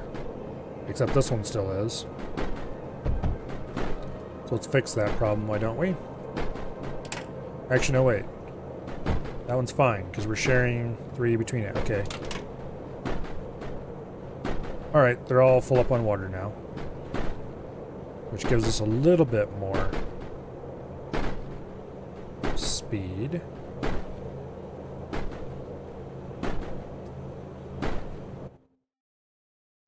We're at 12k plastanium needed to unlock it.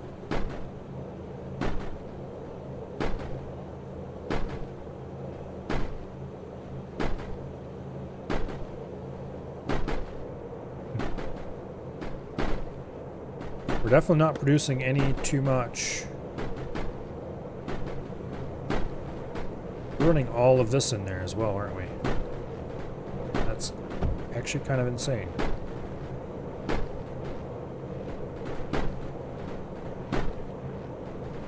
Now, if we were to...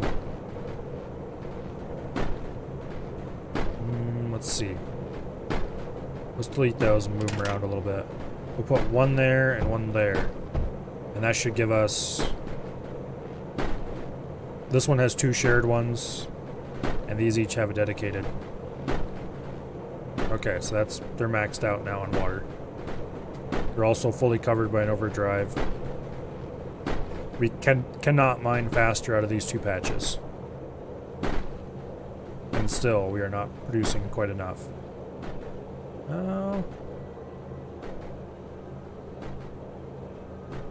Yeah. We're running 30 a second through that phase conveyor. Almost, but not quite keeping these last ones running. If we really wanted to run these faster, we'd have to split them into 5 long instead of 6 long segments.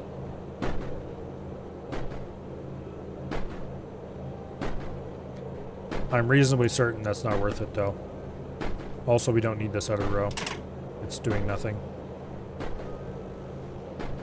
Because 1 plastanium will only run 4 unloaders. So says past experience.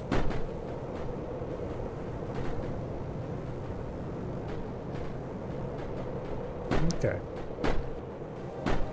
We're not cranking enough lead through here. Let's actually go ahead and improve that a little. Get some air blasts on it.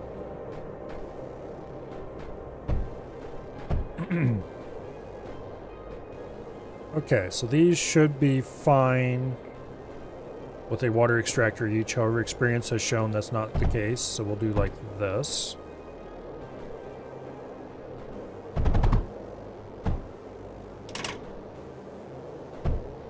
Come on. There we go. And then we hook up the power.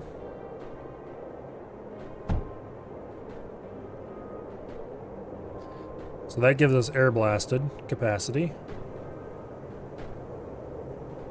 Why do I have a surge tower down here? Mysterious mysteries and other questions. Alright. Now I could also run an overdrive down here.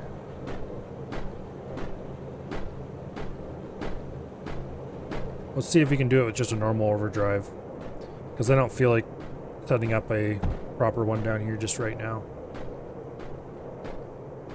Wait, are these not quite...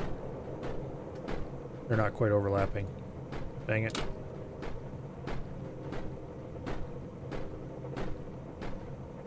There we go. That'll make the whole titanium belt run at 150% speed.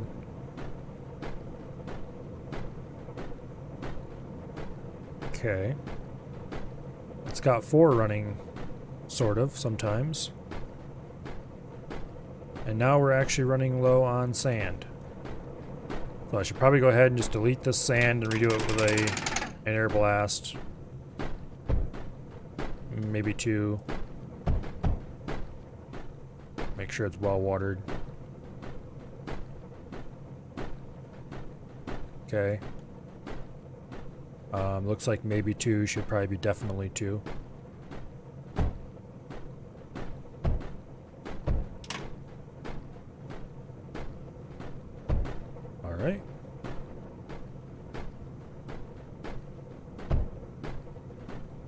And let's go ahead and put an overflow right here to ensure proper stuffage.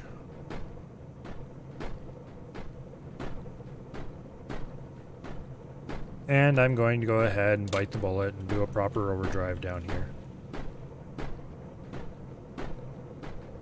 Might as well.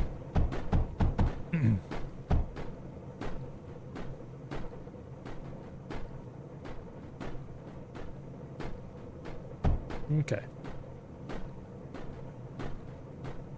Got a couple of flares, immediately kicks on.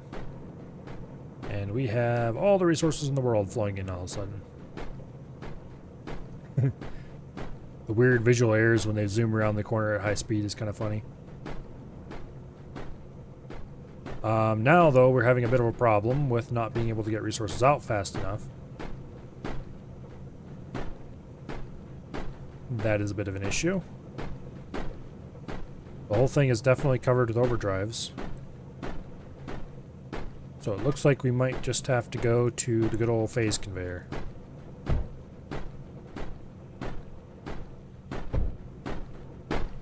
Like so. If I could see underneath all you little idiots, I'd know what I was doing was for sure, right? Okay, that makes everybody run at full speed.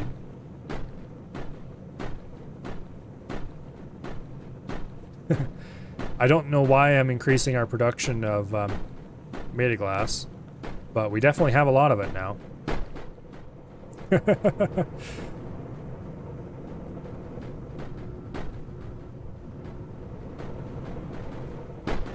We probably had enough plastanium to buy the last. There we go.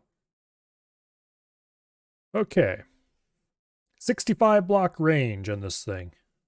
Fires a long-range piercing railgun bolt at enemies. Constructs flares. Okay.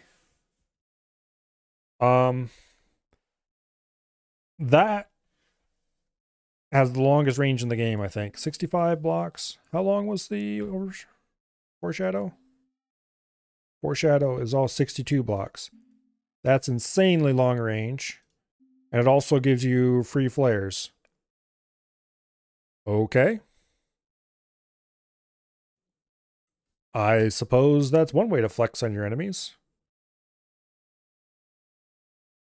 I think ships might be a little powerful.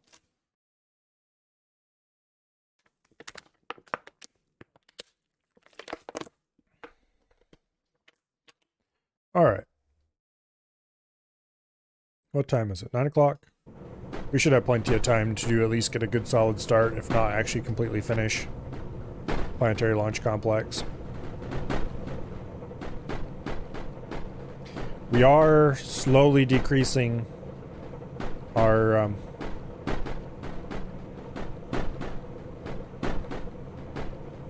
titanium, it looks like. So I need to figure out where I'm mining titanium on this map that isn't already being dedicated to something more important. Is all my titanium dedicated to more important things? No, because we got some here we're mining. If I improve the capacity here and here,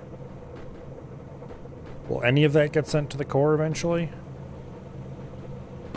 How about no? Okay. There's got to be some place where I'm mining titanium and sending it to the core.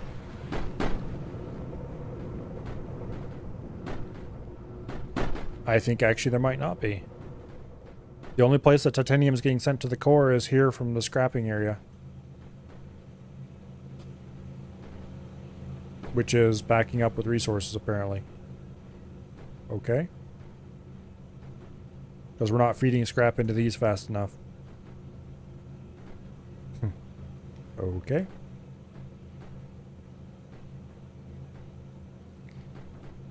Phase conveyor is not fast enough. Who knew? Oh, let's see. What can we do about that?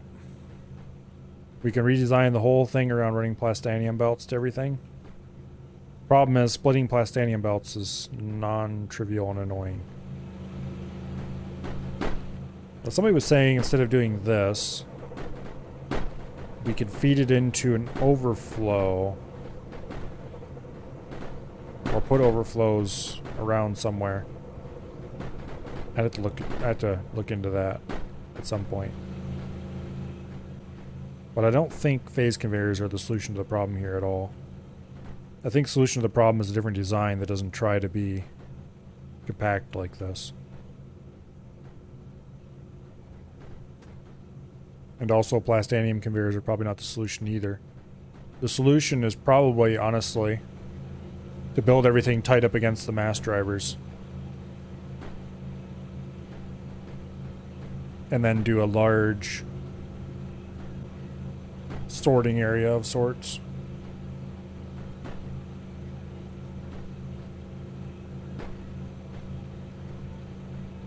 Maybe. So like this area here is pretty reasonable. If I was to replace these two phase conveyors with two more mass drivers and move this whole thing back a little bit, put two more mass drivers, and then like put one mass driver feeding the melters and one mass driver feeding like in the middle between these disassemblers. Actually, why am I even doing disassemblers? Disassemblers are a terrible idea.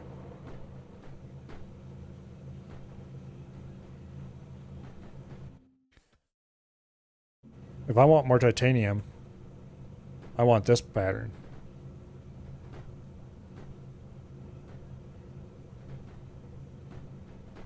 Because I'm pretty sure I have enough thorium at the moment.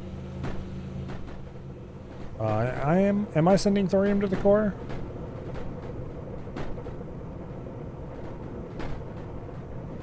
Okay, where am I mining thorium? Here. One place. And here is another place. Let's actually go ahead and boost our thorium production here. Because this is being sent to the core. Let's go ahead and do it the lazy way. AKA using air blasts.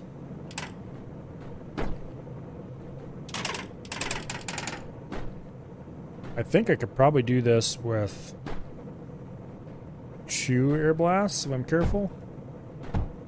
Yeah, 2 air blasts. Bang on, perfect. And then we just do like that. And hook up power.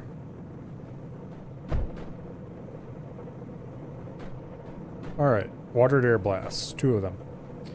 And then, additionally, let's drop an overdrive dome. Do I want to actually drop an overdrive dome here? I don't want to cover too much with it.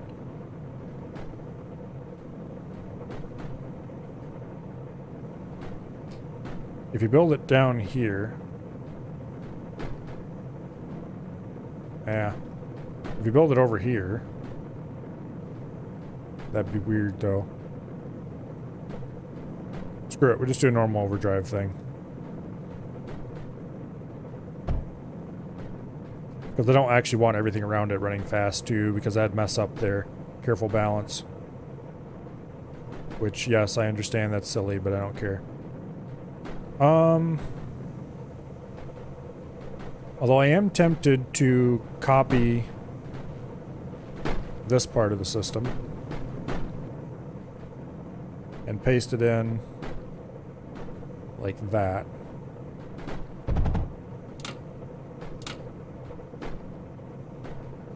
This should give it a boost to 200, or is it 180 or 224? Okay, so it's like not quite as good as the dome, but good enough. That. We're gonna need a second belt. We're gonna need a second belt.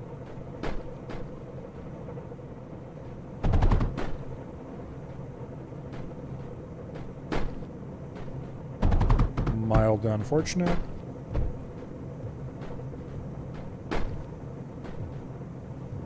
Okay.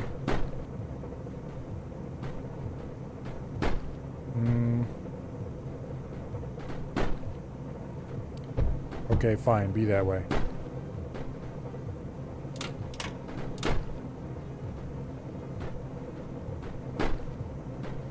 So that'll get us more thorium.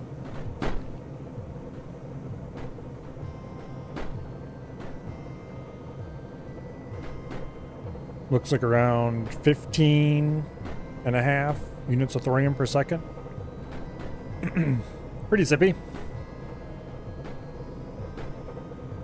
Pretty zippy indeed.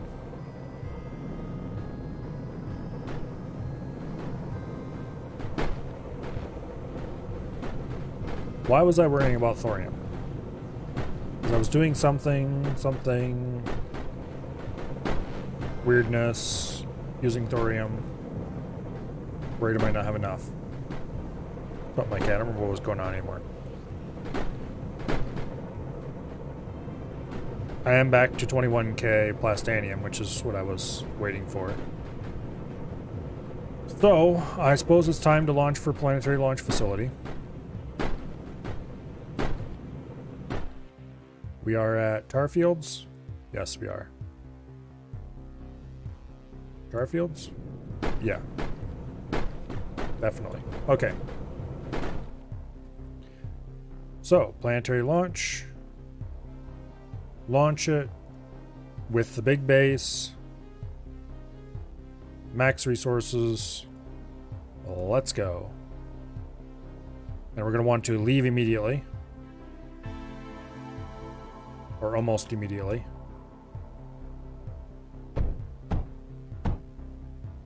Wow, would you believe? Naval units. So guess what?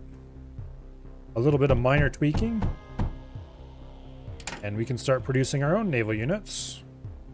Right here at home. We just have to ship them to the nearest water. And we need to add midi-glass for that. Not a big deal.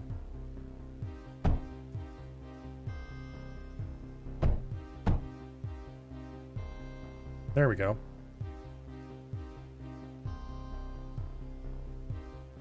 And we'll go ahead and build a command center right here.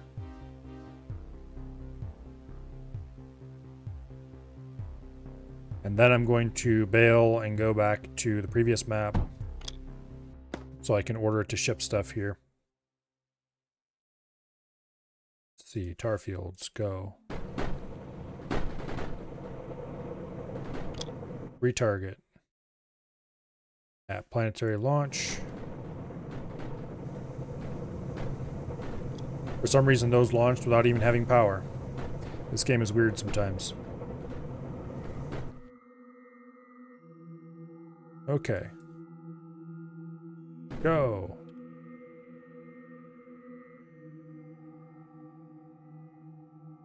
Now, we're going to see if we see any land units, they will be through this gap.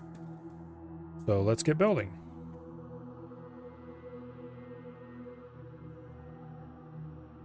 Like that. And then we will load up with Lancers right along there.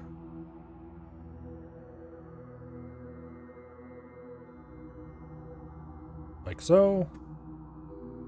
And a few parallaxes. And a clump there.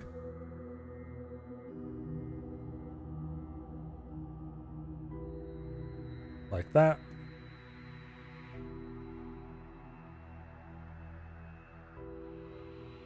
There we go. All right. We're not going to have our helpful, handy little builder drones for a while yet. Okay, we've got a wave in like 2 minutes and some odd seconds. I want to get basic defenses down before I worry about what the base looks like. We've got Ripples and Spectres on the front line.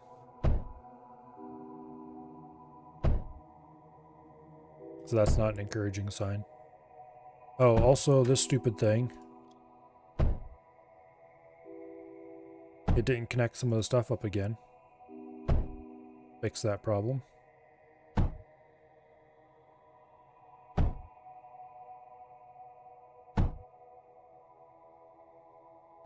Okay.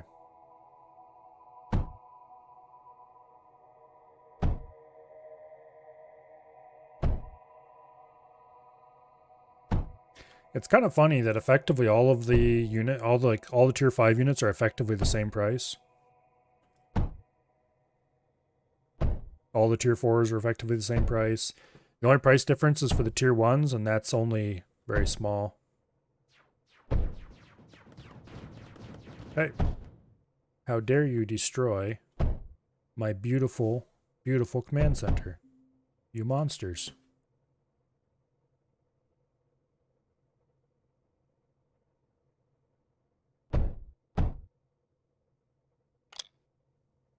Okay, don't connect to that, please. You may connect to that.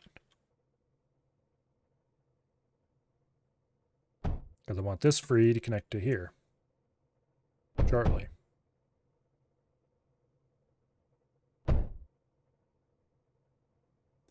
If all they send after me are naval units, then I will be happy. And also, I'm going to build a repair point or two out here.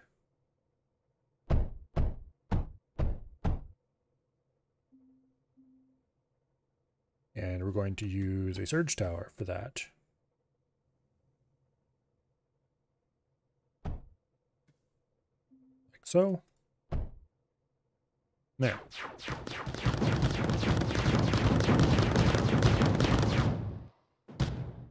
Hey, you blew me up. How dare you? Okay, can we fit walls around that? Not around all of it, but around enough of it to help protect it a little bit. And let's get a mend projector over here. How's that sound?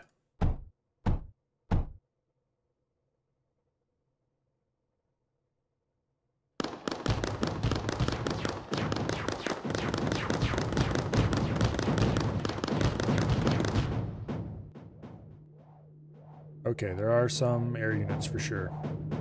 Also, I need to get a mend projector up over here.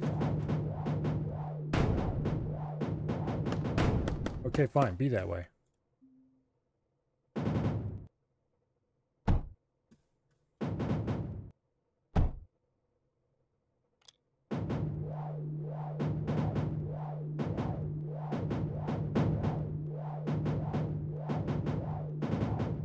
This probably is not the right unit to do this with. Actually, I'm going to do something possibly silly. I'm going to build a container right here. Build a pneumatic drill mining into the container. And then I'm going to build, not a wave, a salvo. 3 of them like that. With unloaders.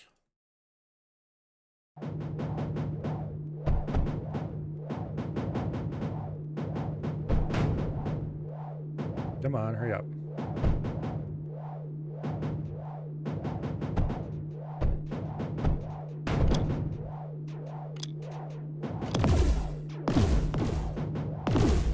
Wait, salvos do take...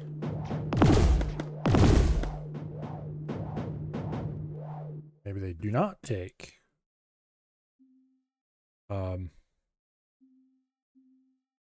No, they don't. Damn it. For some reason I thought they did. Well, that was a waste of time then.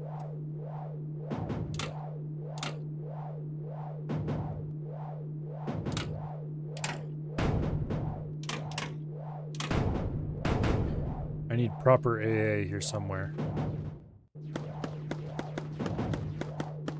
What would be a good option for proper AA? Other than, of course, just shooting them myself. Which is not a good option. Oh, let's go ahead and add surge coming out of the core, I think is going to be the solution in the end.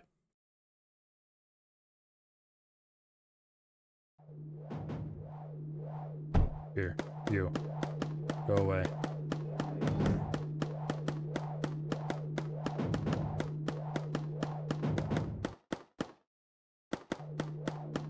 Please blow up. Okay. Surge out of the core.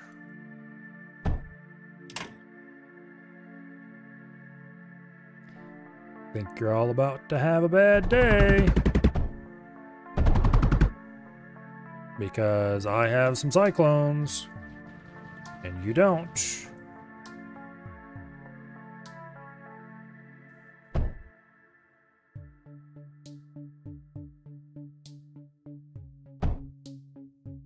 Okay. Please build not the cyclones, but their ammo handling. Thank you. There we go.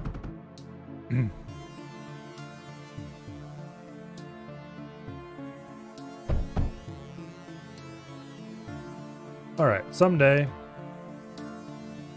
in the possibly far distant future,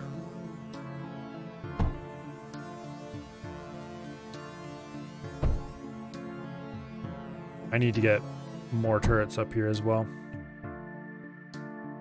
Actually, we run them over here by the coast.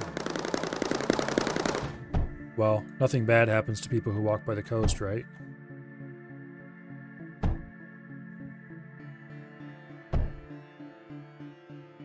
Okay, which ones are we producing?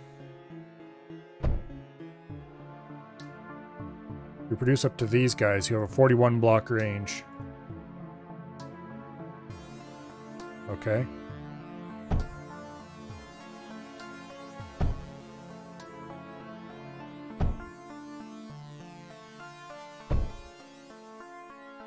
Wonder what happens if you try to eject onto land. I bet you they just don't.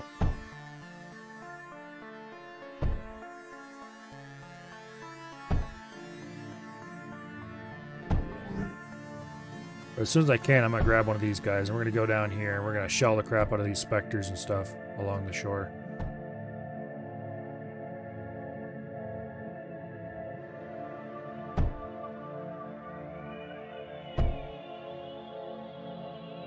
Oh no, a boat! What will we ever do?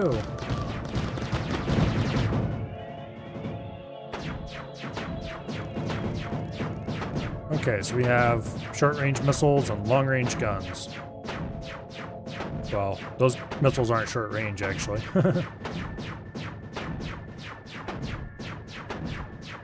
Ooh, and those guns fire right over walls, too. That's just evil.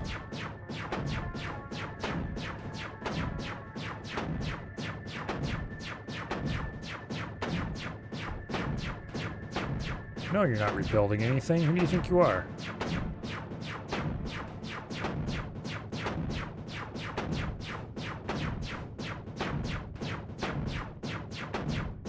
This thing's kind of... Yeah, I think I have to say that ships are a little bit OP. Just maybe. Especially long-range ones.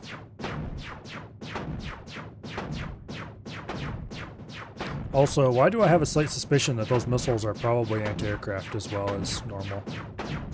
Hey, stop that. I didn't tell you you could rebuild that stuff.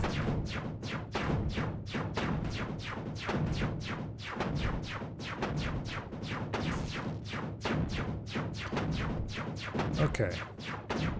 Down with the Spectre. Actually, if I can hit his power... Yeah, much better. Now there's no repair. Hey, knock it off! No rebuilding. No rebuilding allowed. It's very simple, see? I shoot it, and you don't rebuild it.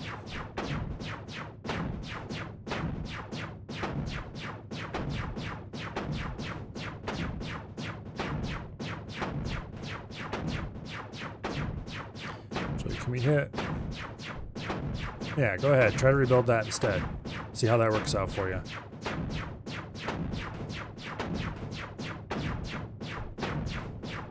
I don't think it's going to work out for you. That's how it's going to work out for you.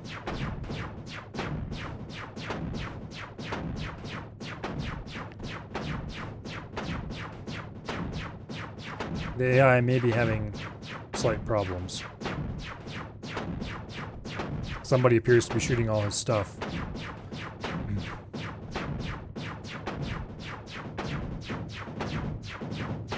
Well, now that his coastal defenses are gone.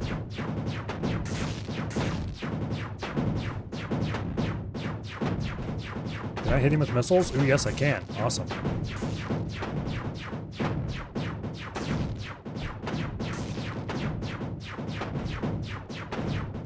Okay.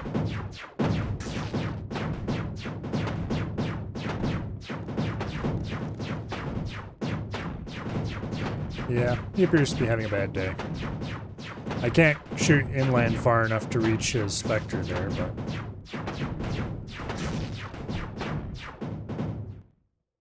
Let's go fly around a little bit and see how things look. Like, what all is along the coast? Rotary pumps we can shoot. Defenses of various kinds over here we can shoot. Ooh. There's his core. Well, I think he's dead.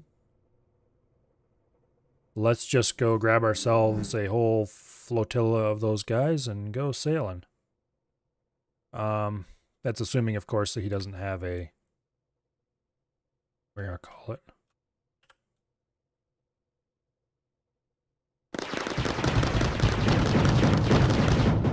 My fleet may have a slight amount of firepower.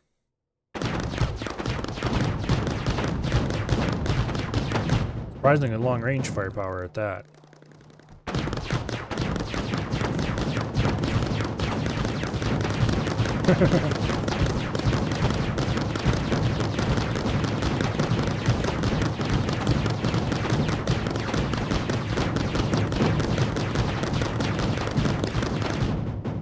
Hey, I heard you had surge walls. Had.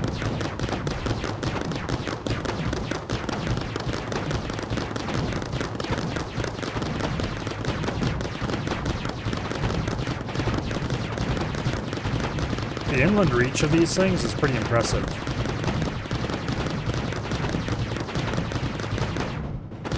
Even the relatively short range stuff is reaching pretty far. Also, become unstuck. There we go.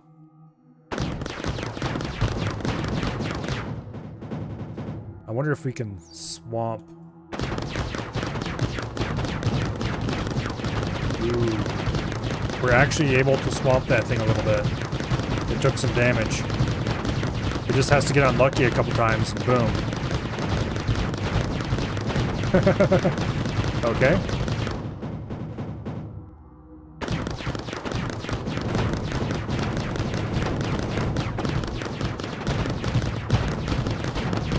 You better not try shooting me. Oh shit. That's not quite what I wanted to happen. We should definitely keep our range from those guys.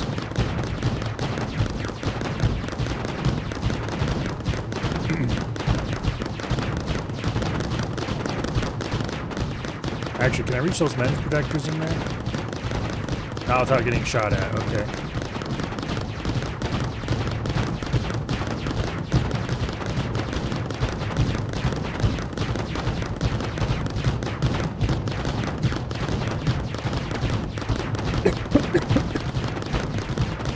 Do I actually care about getting shot at? Not really.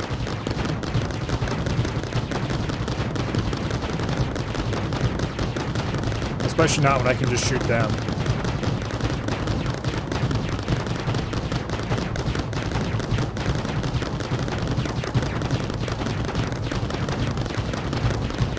Can't quite reach that men's projector.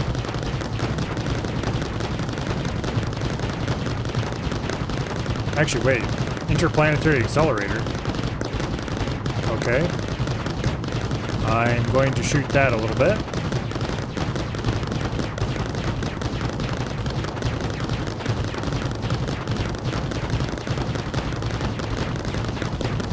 If I can. Which apparently the answer is I can't quite reach it well enough to hit it.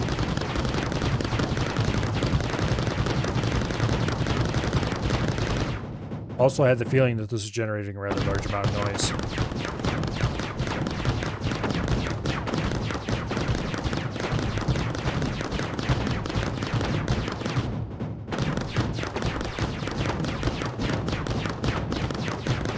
That Spectre's gonna have a bad day.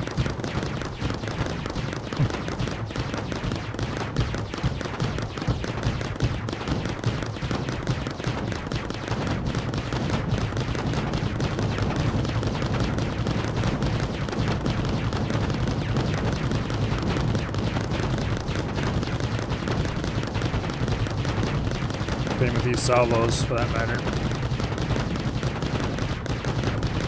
The only thing that can stop this fleet would be a well-placed foreshadow.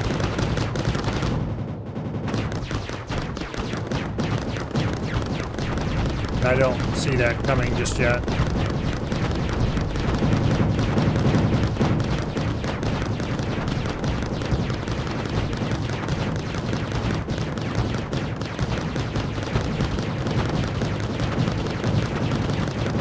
Yeah, no rebuilding those ripples.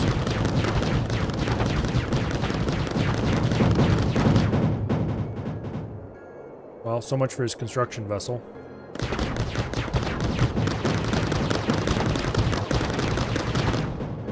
Do I really care if he's over there rebuilding? No, I kind of don't.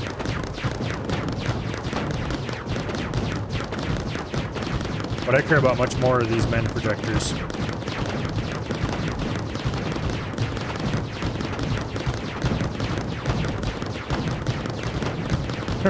He just kind of blew up incidentally.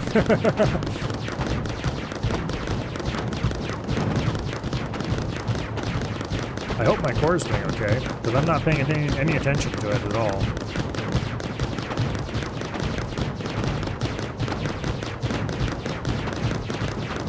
I do want to stay well away from these specters, though, because specters are kind of evil.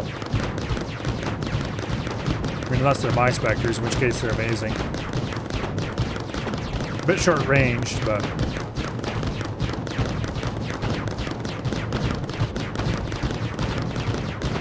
Oh, shit. And there's the doom of our fleet. Yep. Okay. Let's go try that again, but a little more carefully this time. Actually, I only want the big ones. I guess we only have 2 of those anyway. Oh well.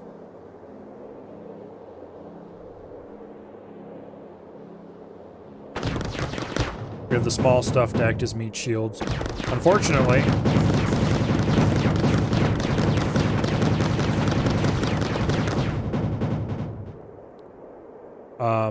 targeting being what it is, meat shields are strictly of limited utility when going up against a foreshadow. Because foreshadows will automatically target the guy with the most HP.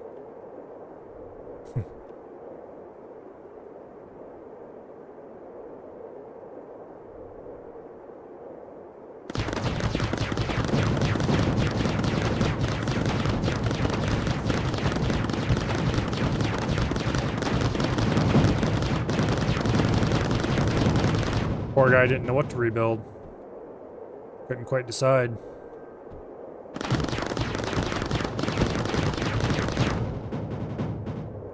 These little ships actually do pretty good damage too. Range is a lot shorter, but... Okay, so we need to very carefully watch out for the foreshadows.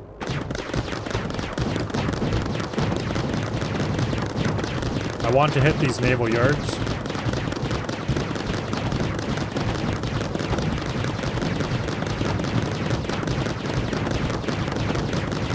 Preferably without being hit by a foreshadow.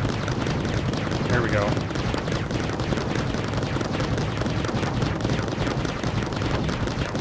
Oh, shit. Ah, okay. Well, that was that. Now, let's go have a little bit of an exploration trip, why don't we? Oh, no, miss. Okay. We're going to need to build some pretty hefty ground units if we want to go a ground assault. It's probably better to build a large navy and just send the whole thing in to try to hit these foreshadows, which are going to shoot me. Okay. So how much of their navy did I obliterate before?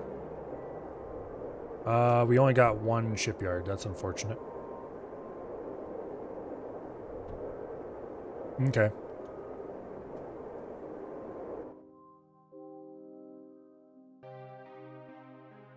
I should have researched this thing before I came here. How much does it cost?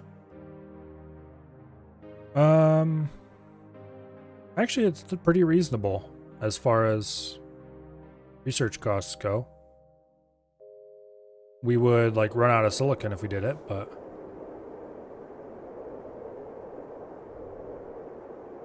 if we researched it, we would instantly go to 0 silicon, and we would have to wait until we received a few shipments.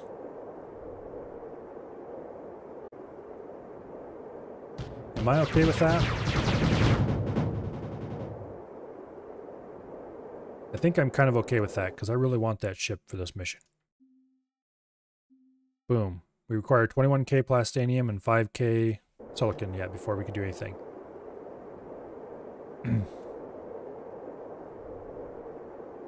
So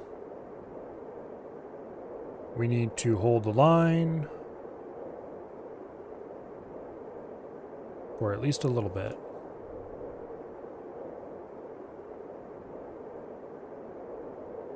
Let's grab a big boy and as many other largish boys as we can.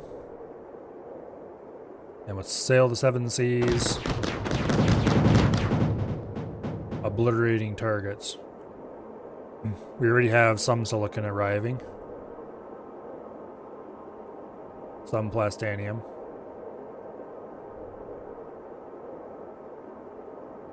I probably should build a small unit line as well for ground units.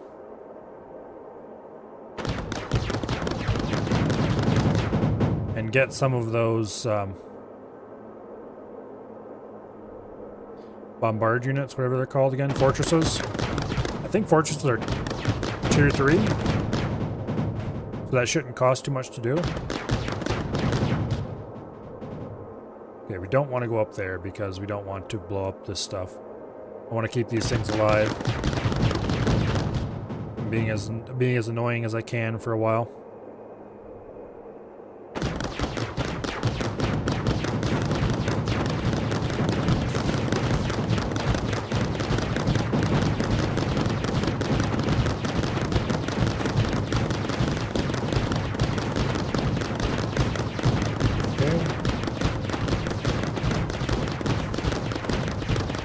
Flatten everything.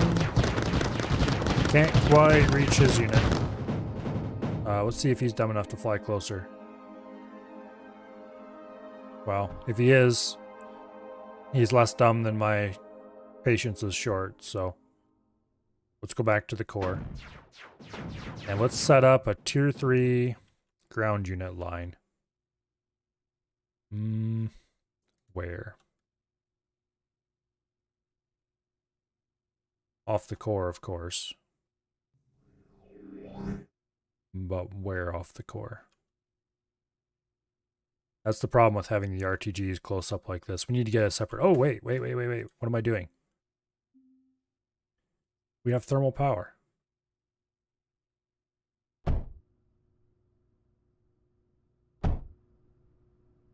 Yeah. We don't need to worry about little things like if we have energy or not. Also, let's go ahead and set up a overdrive, because you can never have too much power. And then we will do a surge tower out there.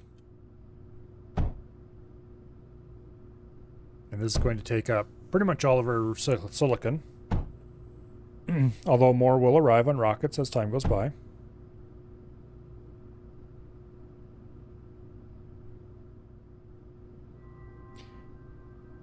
Are unloaders silicon? Apparently they are. Actually, unloaders are kind of expensive. Wow. Okay. Yeah, we really need that tower up and running. Because we have a load of beautiful, beautiful power down here we can't use. Come on, rocket. I need that sweet, sweet silicon.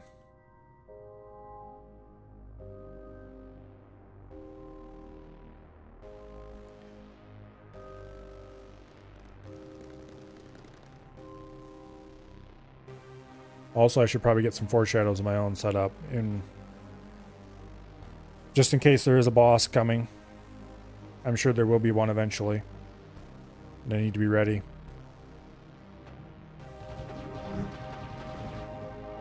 Although if it's a boss ship, we might be in trouble.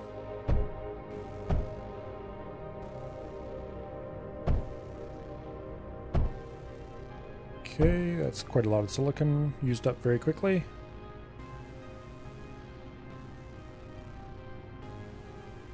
Oh, we don't have any flares to haul for this. I just realized.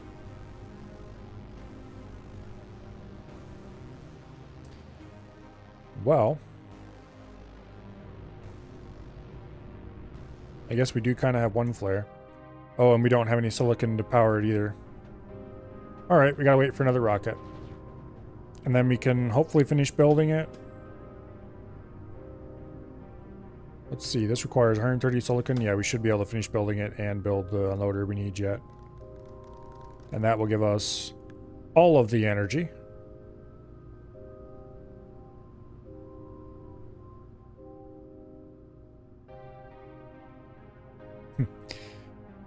Well, that's the weekend streams. All day long. Well, not all day long. I usually start around noon. And then run to like 10:30, 11 o'clock. Maybe a little bit later depending on the day.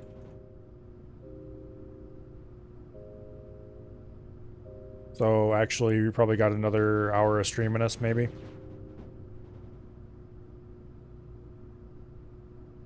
I used to stream even longer sometimes on the weekends, but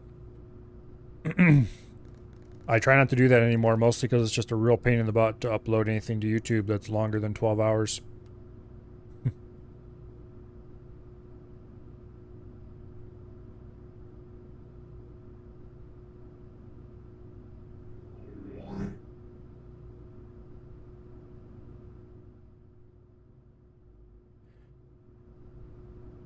Okay, we've got silicon again, finally.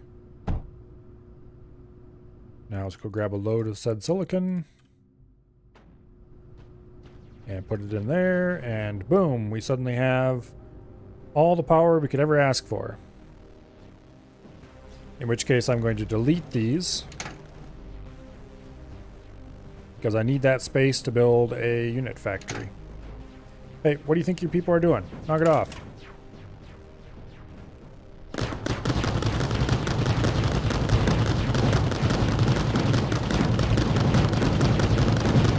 Yeah, that's not allowed. That's illegal.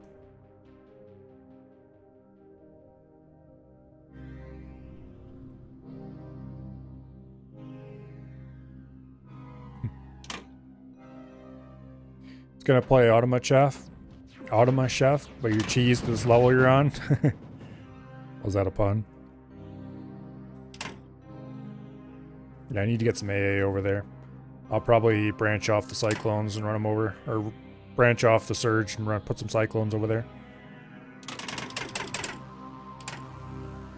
As soon as I get rid of some of this power. Not because I really want to get rid of extra power, mind you, but because I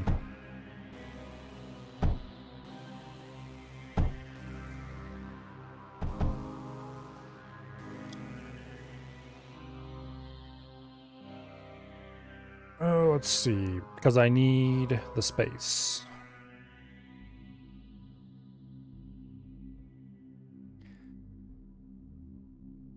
Supposed to keep your energy pass-through low and you're like a threshold every time. Not sure what that game's like because I've never played it. Honestly, I have never even heard of it, which probably isn't too surprising because there's an awful lot of games in the world I've never heard of.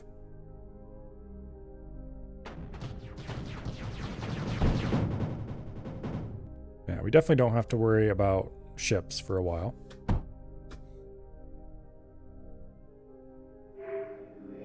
Oh, we're going to have silicon issues, aren't we?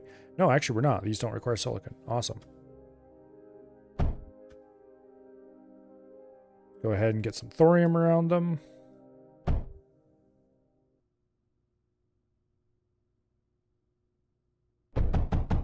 Hopefully whatever the boss ends up being like, he's not flying.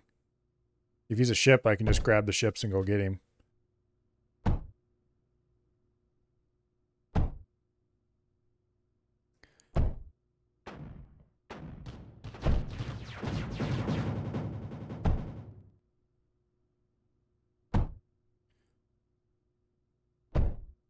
Okay.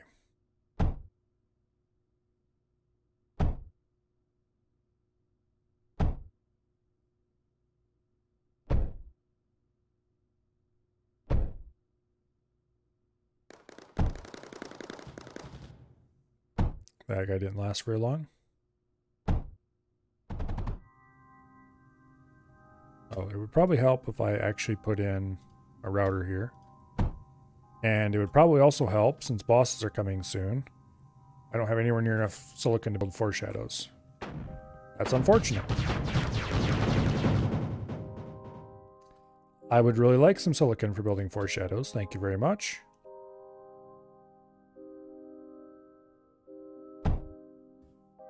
Okay, let's get a little bit of thorium around that dude.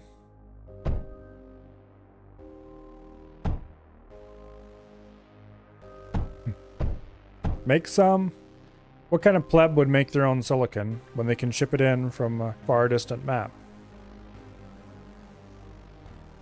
I mean, really, come on. That's probably a good idea, yes.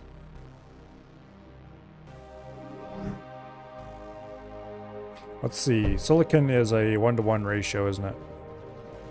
Or is it not? I don't remember. Let me check. It is not, I think, actually. Here, let's pause the game for a second. We definitely want to use the crucible because we're cool like that. It's 4 to 6, and pyrite requires 1 more coal. So it's 5 to 6. I think. Pyrite. Here we go. Yes. Except it also requires sand, so it's even more skewed that way. Okay. If we do 2 of each, as long as these both mine full sand and these mine mostly full coal, it should work out okay-ish. Now I have a silicon forge thing here somewhere. Is this the only one? This is a better one that somebody else made. I think I might have stole this blueprint. Well, it's named Stolen Silicon, so I know I stole this blueprint. But I think I might have stolen it from one of the Armco guys during a cave-in. So I don't necessarily remember how this is all hooked up. I guess we can figure it out together. Waiting for it to be shipped is stupid. No, it isn't. Essentially, Atomic Chef is a game where a robot hires you to build automated kitchens, and levels are you need to serve X dishes while using no more than X power and X ingredients. The level you're on also has a condition you can't have so much energy per second passing into the lines or the neighborhood backs out. That sounds kind of interesting, actually. I kind of like puzzle games like that. Okay, we need to figure out which of these lines is supposed to be what. This one is 1,000,000% supposed to be lead, I think. Here, let's pause and take a look at this. Okay, this requires lead, sand, and coal. Okay. This... Okay. So this can be sand, this can be coal, this has to be lead. That's the only real restriction.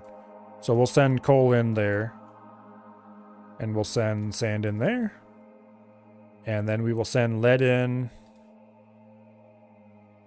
Are we going to have enough lead? That's actually an excellent question. Maybe not with air blasts, because that's a really inconvenient lead spot. Is there a better lead spot around here? Over here's one. This is actually a lot better lead spot.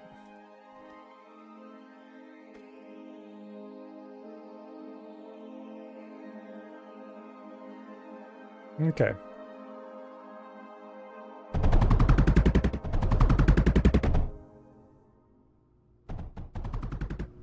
Now we need to hook up the power. Silicon is 2x sand and 1x coal, or not anymore? It is if you use the basic setup, but there's a more advanced silicon machine that takes 4 coal, 6 sand, and 1 pyrite. And I'm out of silicon. Again. Okay, which means, of course, I'm going to have to use baby power to get this hooked up. Feel my pain.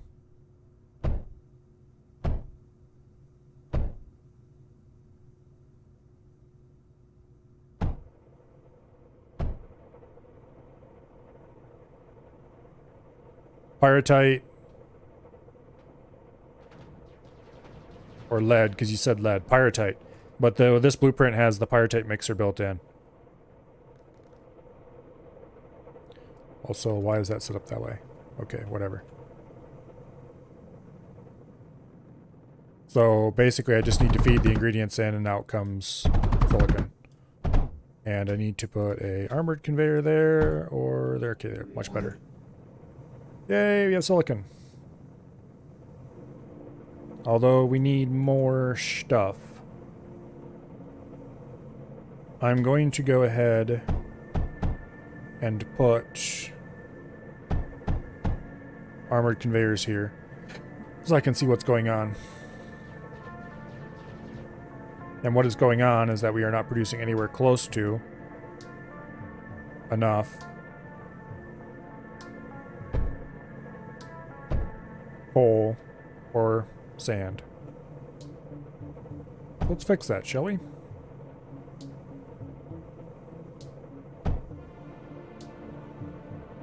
That speeds up the coal considerably.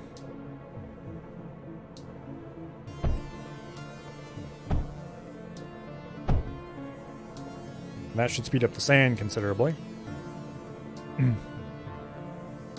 Fix come here for lead. Sorry, Dread, I noticed before I noticed you saying it. I'm pretty sure, yeah. Okay, so we have local silicon available. Also, we got another shipment. We did not need that second drill. How much power do we have coming in? Not as much as I would like, because we're not receiving silicon here. Okay, let's get a single air unit factory going. Because I need some minions. That's actually cranking out a lot more silicon than I expected. Anyway. Minions. I need them. Drills can pass each other now? No, they can't. Every place where I have 2 drills, I place in them slightly kitty corner from each other and then have a single one in the corner. Oh, select recipe for minions. Thank you, Dread. I do indeed need to do that. Minion production initiated. And that will get this overdrive going again without me having to do anything about it. And we'll get my power back into the positive instead of into the negative. Hello. You're a problem. Knock it off, you bastards. Okay, there we go. Much better. I should probably put at least a little bit. Not that that would have helped in this particular case, but... a mend projector around here would be nice. You haven't gotten that far in the game other than cheating? Yeah, some of this stuff, like the Silicon Crucible, is still relatively new to me even, because the last time I played a lot of this game, maybe before this run, they weren't a thing, really.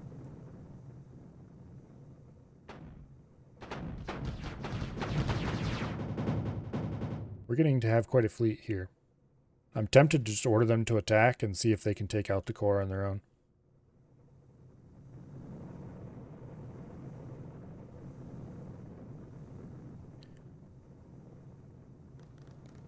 Really kind of tempted.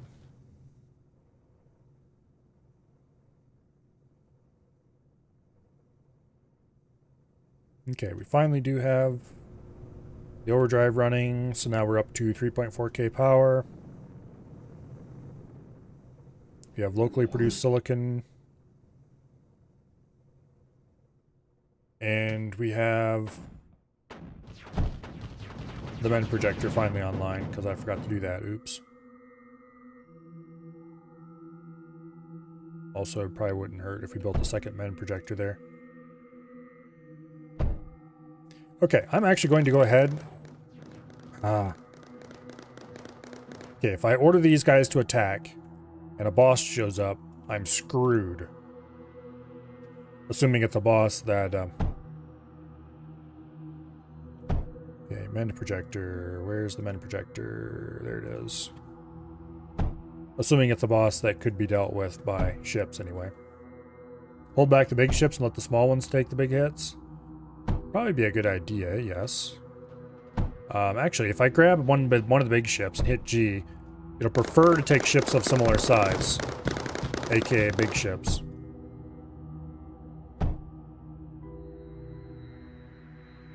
So, it's probably not the dumbest idea ever to do that.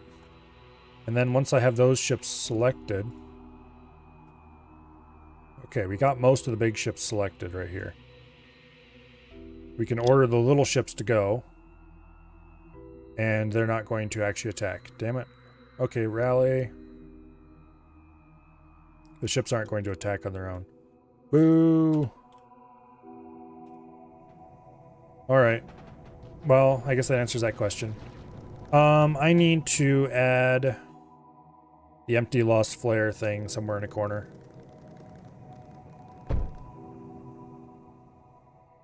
So that's not a problem. We don't have enough flares hauling stuff around, but eventually maybe we will. Realistically, it's not going to happen. Okay, Guardian in 5 waves. I probably should get some foreshadows. Impact is under attack. That's almost certainly fine. Actually, wait. Let's grab the blueprint for the CPU-controlled foreshadows. Because there's no point wasting foreshadow fire on a lot of this stuff.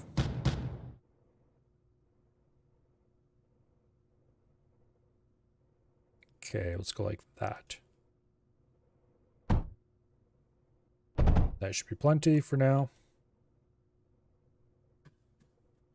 And then we need to grab one of those, put it there. Put a router here. Please build stuff that's not the foreshadow. Okay, whatever, fine. I should get some friendly local construction aircraft running as well. And definitely should be building some heavy land units. Oh well.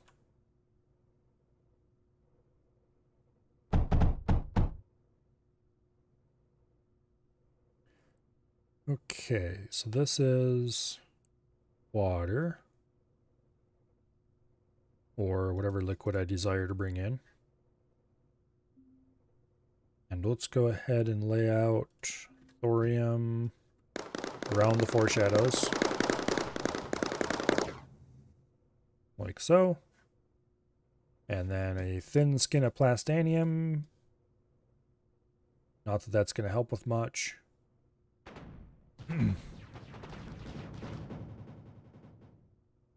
It might very slightly delay our demise by a few seconds.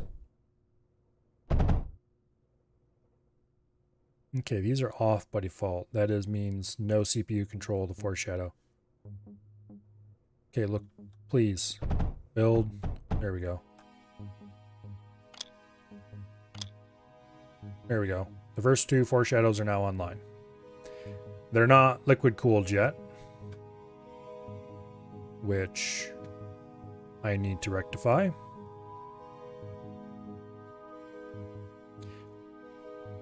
Why am I running the water that way? We have a whole ocean right over here.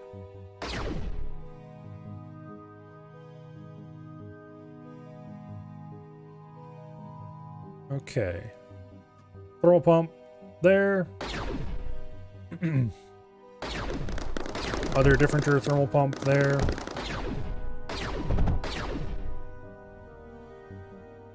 Large power node.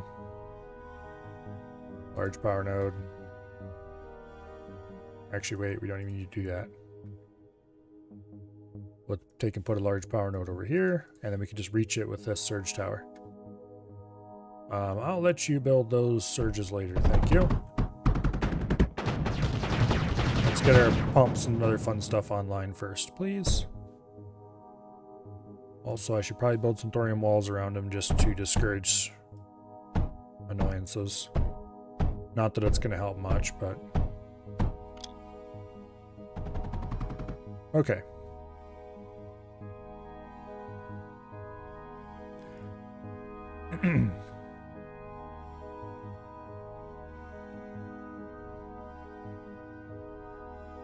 If it wasn't for the foreshadows around the enemy core, I could easily grab my whole navy and go up there.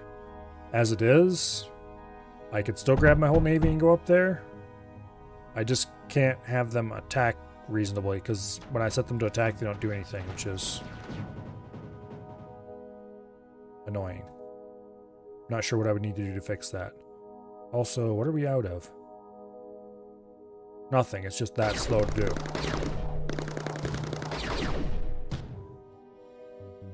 Okay.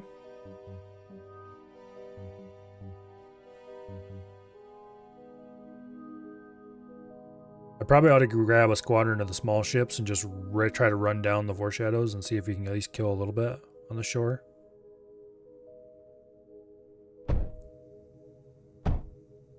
Because we are full up on the small ships at the moment.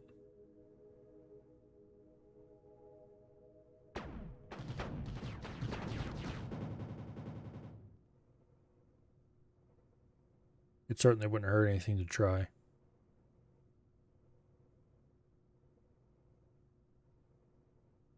First, let's build this area, though, because if we leave, we're going to go kablooey.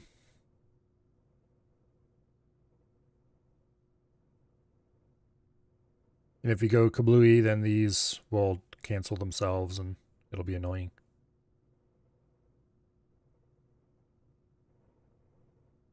Although we might have to deploy into a ship in an emergency because some fun stuff is coming, it looks like.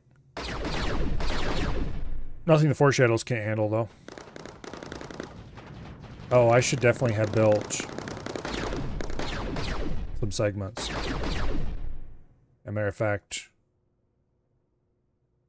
Oops. Let's go ahead and build a few segments over there as well.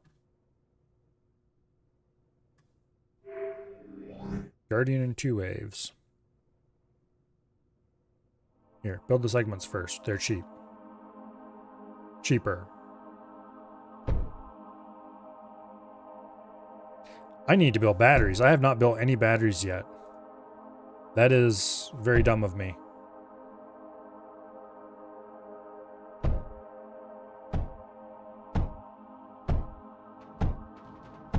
Go ahead and build these walls. We're going to need those. Maybe not the plastanium ones, but we're going to need walls.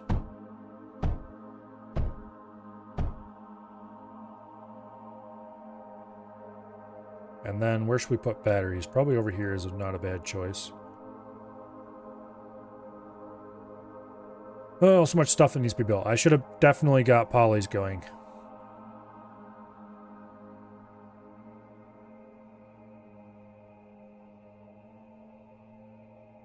We might end up getting our asses kicked here. Because I'm not sure what kind of boss is coming. And if it's a kind that I'm not suited to deal with at the moment, it might be problematic. It's almost certainly a tier 5 unit of some kind. The question is, what kind?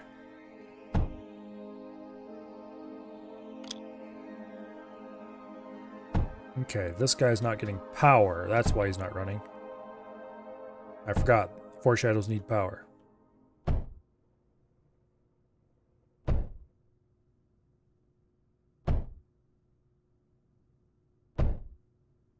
Come on. Batteries. Beautiful. Okay, let's grab the little ships. Guardian approaching in one wave. Grab a squadron of little ships and let's go see if we can shoot anything interesting over here. It looks like the AI has given up on rebuilding anything along here? Question mark. He's rebuilding this stuff over here. Okay. Also, he might be rebuilt. He might have rebuilt out here as well. It looks like indeed he did. Hey, knock it off. That's bad.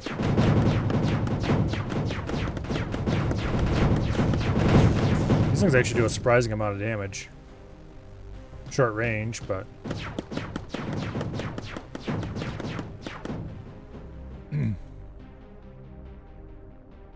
Okay, those specters are going to hurt. But I think we can squeak past them. No, we can't. That was a meltdown. Okay. That was painful, but we did kill a little bit along the shore. Not that it's going to help any, because the AI is immediately going to go over there and repair it. I'm going to move these parallaxes over to here.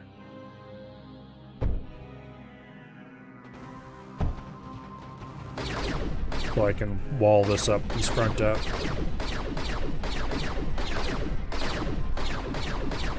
Those little guys did a surprising amount of damage. I was actually kind of impressed with them.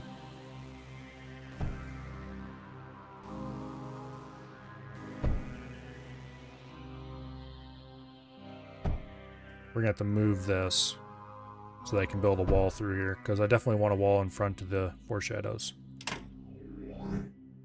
Here comes the Guardian. What is he? A big something. Okay. Oops, no, that's bad.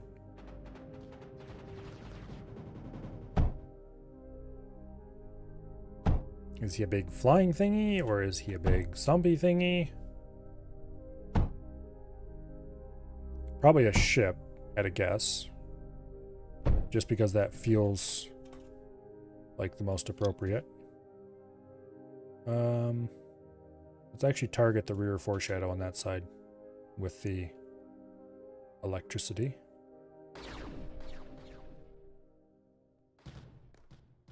Oh, he's one of those giant walkers.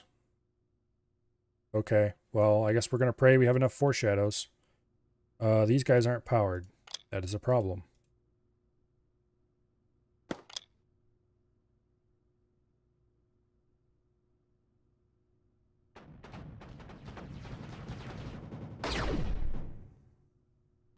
Okay. I don't know if we have enough foreshadows to deal with this problem, but we're about to find out.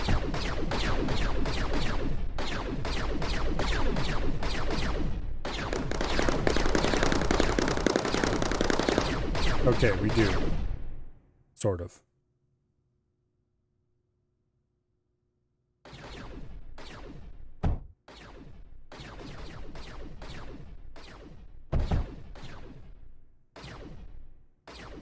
Actually, you are placed wrong. You should be there. And you can go right in between them. Like that. Okay, Guardian has been squeezed.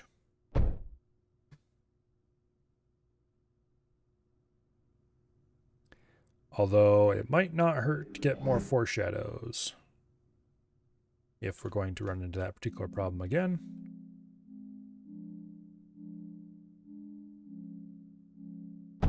Get a small wall over here. Just to make sure nobody tries to do a funny and come around the corner and avoid my lancers and foreshadows and all that fun stuff.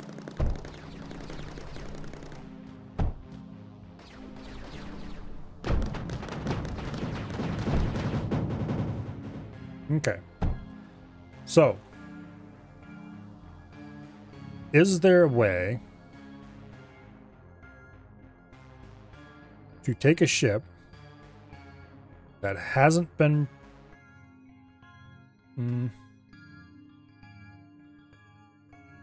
Power that mender? Oh, sure enough, I didn't do that. Oops. Let's see. That's probably as good of a spot as any.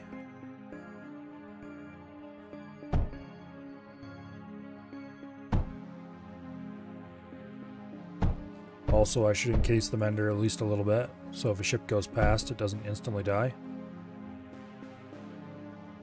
Okay. I wonder if there's a way to grab a unit that has already been built and feed it into a constructor. Probably not. I'm kind of tempted to try to fit the exponential reconstructor in here. Okay, how much does this thing cost again? 850 silicon, 730 titanium, 650 plastanium, and 60 cryofluid a second. And in exchange, we get a really awesome unit, admittedly. However, it is a very expensive, really awesome unit. Let's try to set this up. Because I kind of want to see what these units are like. And then to do the even larger insanity, we would need to... Yeah.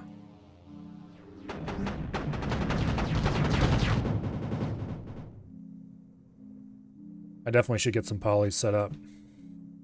Oh.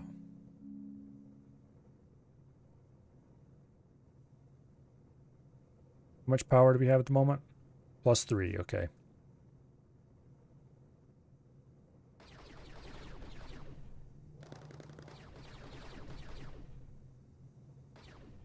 You said at least 4 times now?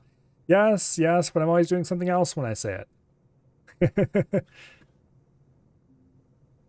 Okay, fine. Let's get polys set up. There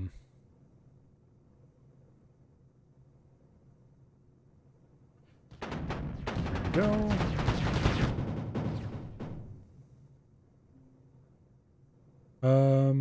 Let's eject on this side, I guess. Okay, and this is going to need silicon and graphite. No big deal. Those are relatively cheap and abundant. Sometimes. What? Bridge conveyor. Why are you failing me? Okay, there we go. And graphite. No, build downloader first. Yes, there we go. Graphite. Okay. And we need to convert this over to doing little green dudes. Which means we also need lead.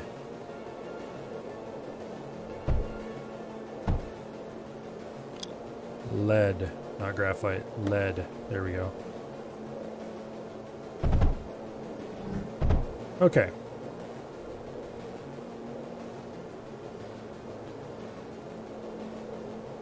You need to be deconstructed and rebuilt. Now, as long as we don't lose all of our... Actually, you know what? I'm going to go ahead and build another one. There's no reason not to. There. We'll always have our little helpers.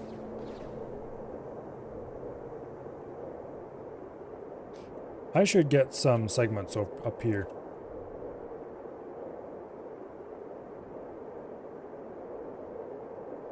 Because this is like prime targeting area for ships.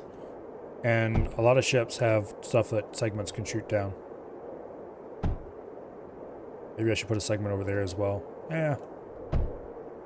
We'll let them target this first. You're not supplying silicon to the green dudes? Yeah, I am.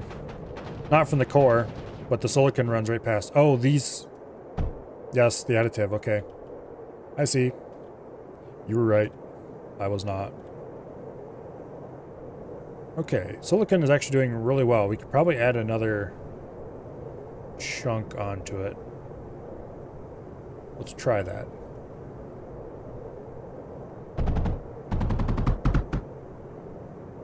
It looks like we need more sand, though, if we're going to do that.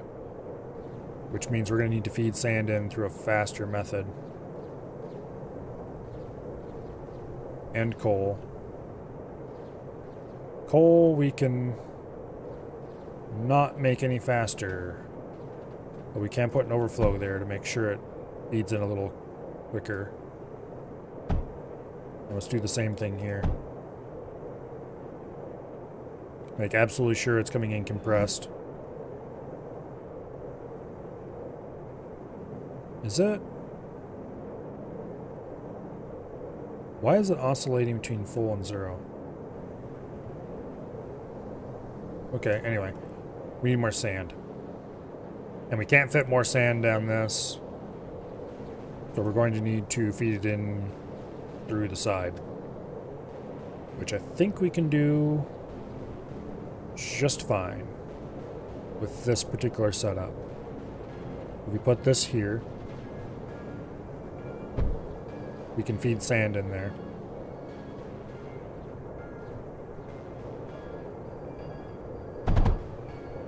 Actually, let's do exactly like that. Oops, nope, wrong way.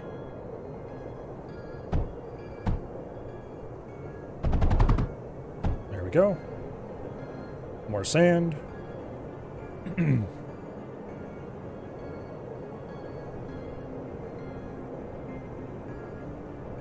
Nice. That's actually working really well. What are you out of? Nothing. You just can't output because we have too much silicon. Okay. Who knew that could possibly be a problem? Guess we're gonna have to do a phase conveyor and stick it in that way.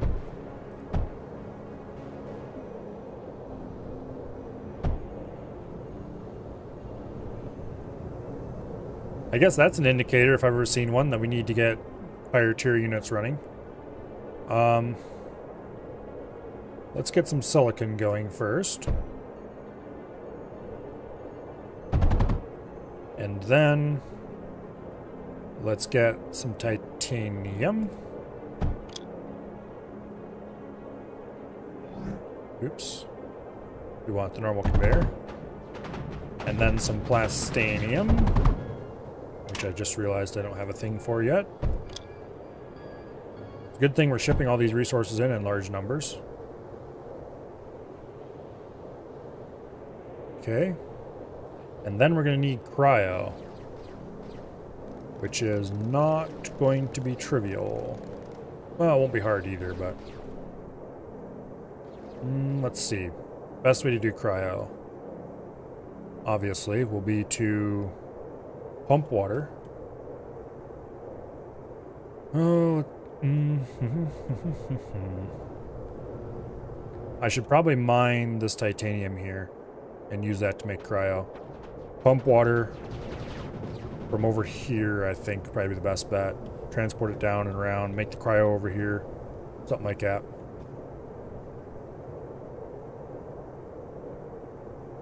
Let's go ahead and put a couple of thermal pumps in here.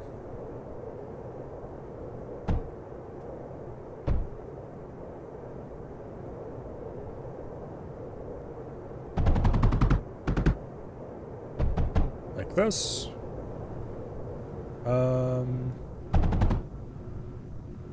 We can't actually quite do that. Here. If we're gonna have to build a bridge anyway, we might as well do like that.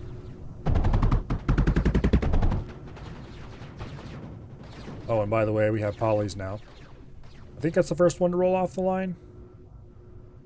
Regardless, we do have some number of polys. The power network is becoming the standard disaster.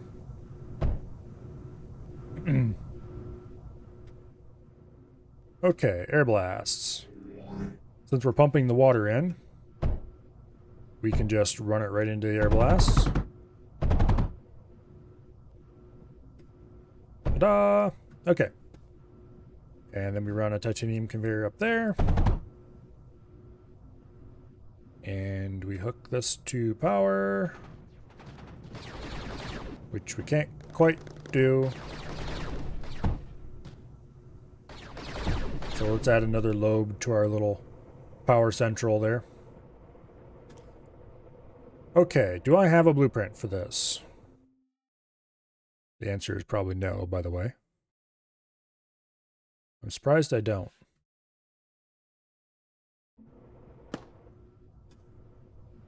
I know where I can get a good one, though. Was it Impact where I did it? It's either Impact or Tar Fields.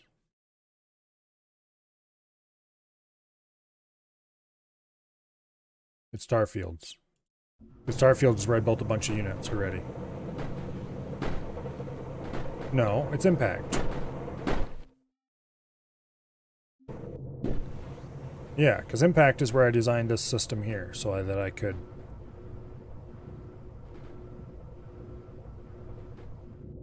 Okay, we'll name this a... Cryo Slice. This isn't a great blueprint, but it is a blueprint that will save me at least a little bit of time. Okay, hurry up and get back to planetary launch, because...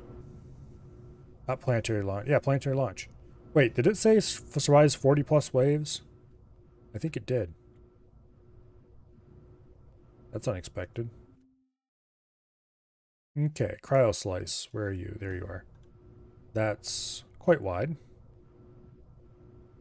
However, if we redirect that water a little bit, we can easily fit the schematic in. And then we just need to reverse the water direction. Or no, wait, the water direction is actually fine. So let's do that.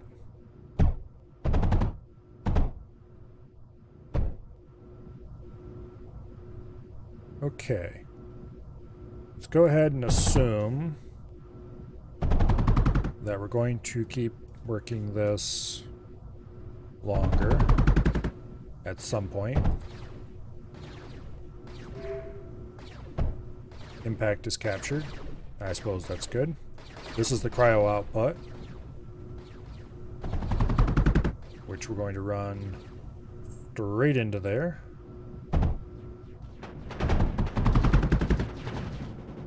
Okay. And these need to be reversed, which is really easy to do. There we go. Go ahead and put a router right on there. And then we can just copy this blueprint and paste it as many times as we need cryo.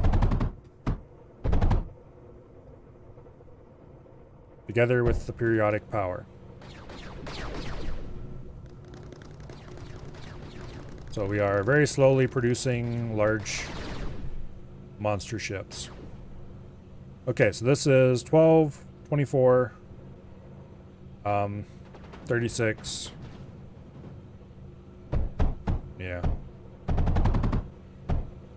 It's 48, 50, 60. How many did we need exactly for this? Let me check. It's the exponential. It requires 60 cryo fluid a second. Okay, that actually worked out really well then. Okay, why are these two not running? Power, that's why.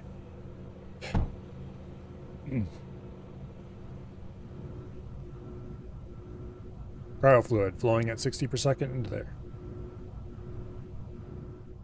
Get more power?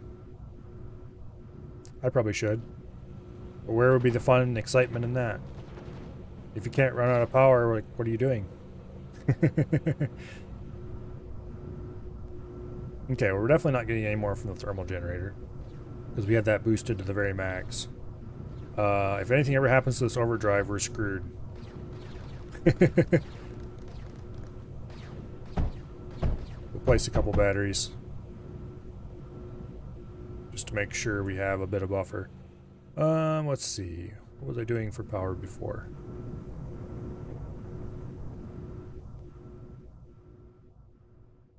I think we're going to have to build power away from the core. Question is there anywhere out here that's really good for it? This island, maybe.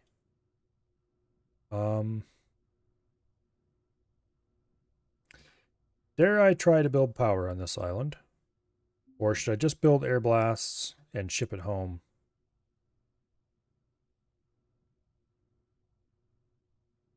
I think we all know the right answer to this. Namely, what are you, crazy? Of course you build air blasts and ship it home. Also, why was I just going to put water extractors there? We're literally surrounded by ocean. Okay.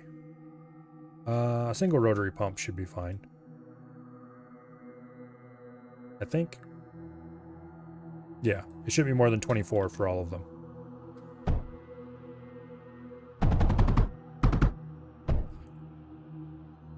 I'm probably going to end up producing a small amount of power on site. Just to make all this run properly. Okay, so those 3 are watered.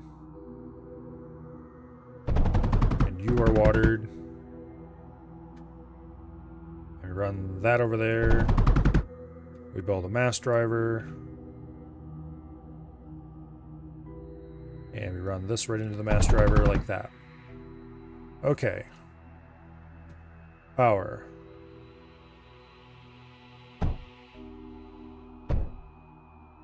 Like that. I'm actually going to disconnect this. No, I'm not going to, because it doesn't matter if that runs slow. If the rest of it's running slow as well. Okay, if those ships head this way, I'm going to be annoyed. Okay, so the first question is, how far apart can we put these launchers? Answer, not very. We're going to have to launch along the coast here, I guess.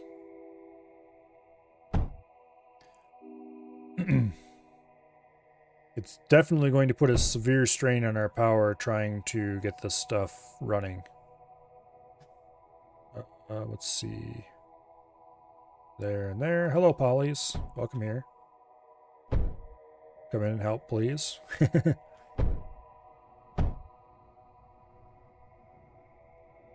If there was anybody named Pollies in chat, lurking, who was just suddenly surprised by being welcomed, I wasn't talking to you.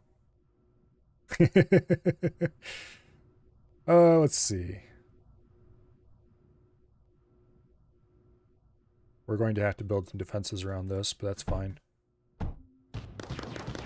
Hey, knock it off. Bad enemy ship. No biscuit. Okay. And with that, we can reach the core. Let's just put that right here, actually.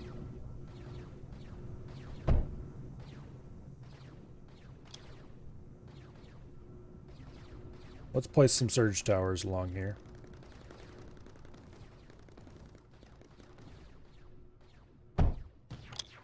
That's a terrible idea, actually.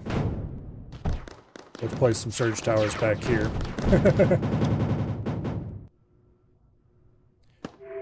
Okay. Power node.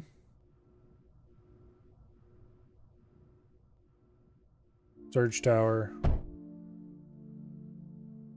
Basic power node. Surge tower. Hello, Rushy Washy. That's Psy. Psy too thick to fit on payload conveyors? Uh-oh. That's a problem. So it is.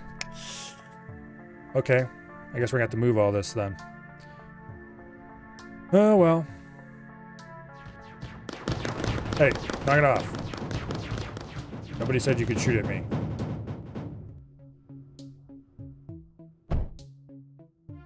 Okay. Let's remove that command center. Please go park up front there. Yep.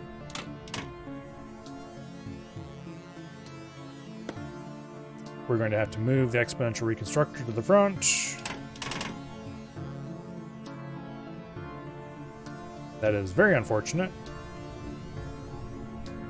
So if you're going from tier 4 to tier 5, that means you're kind of screwed as far as... Oh, that's fun. Okay. Exponential reconstructor. We are short on titanium, unfortunately. That's easy enough to fix, though. Payload router.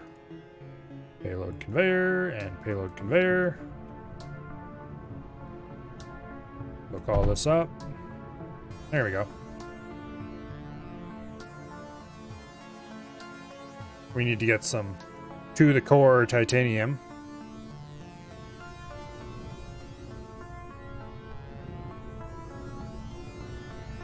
Which I guess there's no reason why we can't run this stuff in there. Except I don't want to. But that's not really a very good reason, all things considered. Oh, we're out of titanium. Of course. You can't make titanium conveyors when you're out of titanium.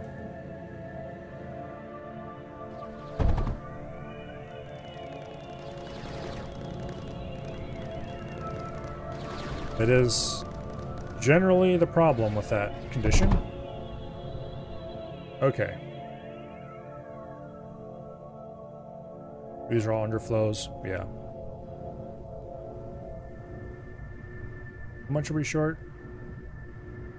Probably a lot. Only tier 4 boats are too thick for payloads. Other fit them fine as far as you remember. Okay, that's good to know then. We're going to have to fit this here eventually. But I'm not going to put it there until this is done because I want to get another Psi building.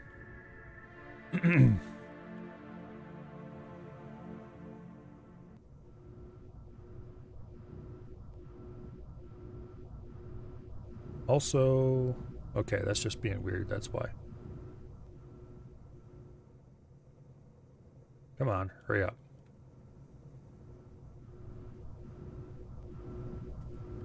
Those are watered already, but they're not boosted otherwise.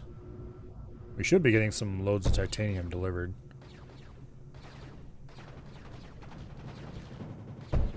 Okay.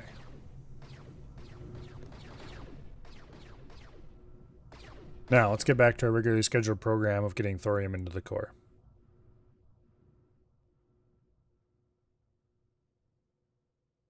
And the reason we want thorium into the core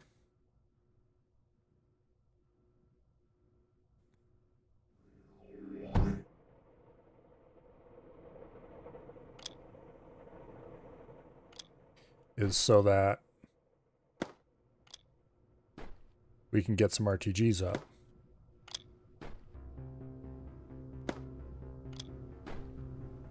Okay. Now, we need to pull thorium out of this disaster. At this point, we are long past the point of Milo, you idiot. You should have built, what do you call them? A larger core a long time ago. Long past that point. And deeply into the point of, what are you doing? Territory. Okay, that needs to be an armored conveyor. Is that the only one that needs to be armored? I think so. Actually, wait, where did that lead come from? It comes from here, that's where it come from. Oops.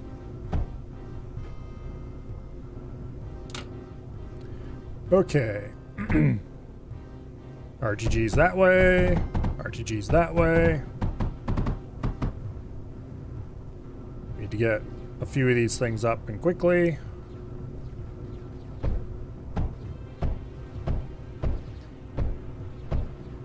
Like that. Wow, I'm amazing. I calculated the lengths exactly. Okay, there was no calculating involved.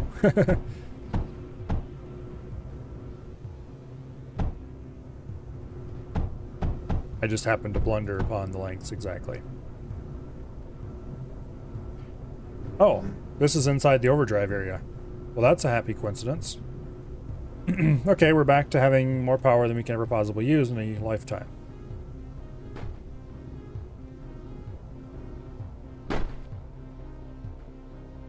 that's good. Now we just need to make sure that we're actually producing as much thorium as we could possibly use. We got to keep a close eye on that 12K. If it drops too low, then we need to go here and overdrive those or something.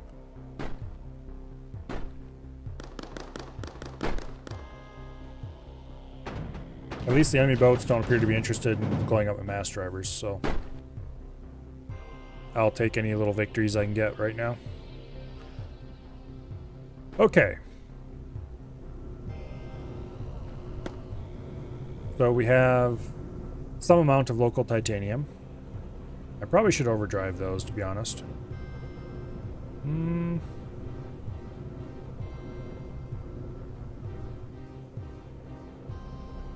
Yeah. I'm just going to drop a normal overdrive.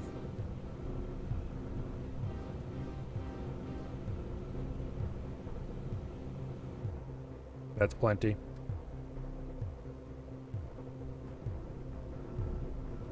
Overdrive unit production and lose titanium faster? Tempting, but once maybe the titanium problem was solved once and for all. I probably need to build another row of foreshadows.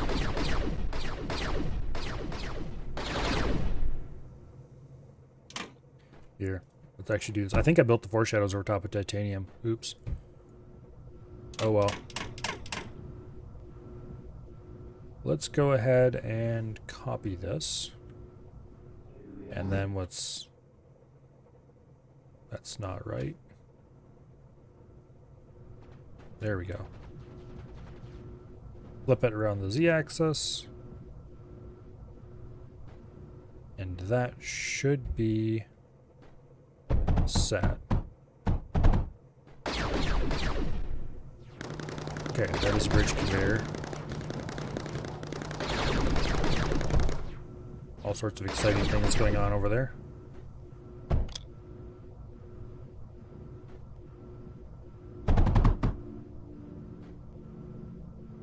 Okay.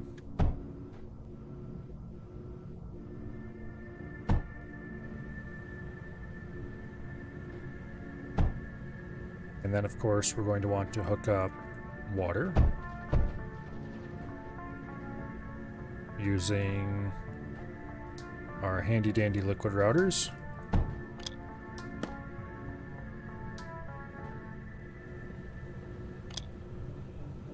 There we go. Yeah, probably wouldn't hurt if we provided another pump or two.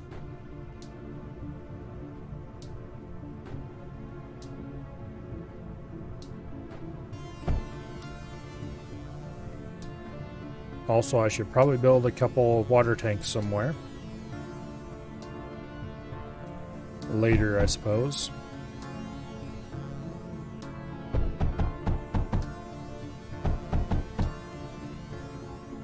More foreshadows, more better, and all that.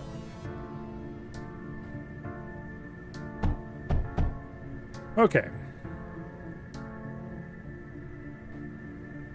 Now, unless the boss is something really epic, we probably should be able to deal with it. There's some titanium by your thorium island? Possibly. There's some, yes. I should... Oh, there's some up here on this island. Yeah, there's quite a bit, actually.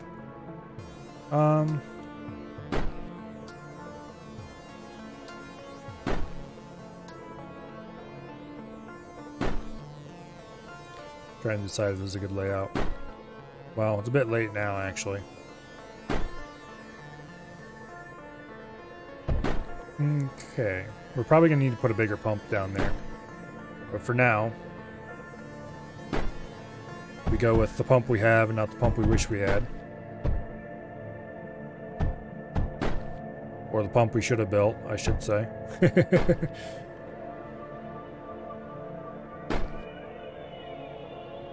Let's do a phase over to there. Like that.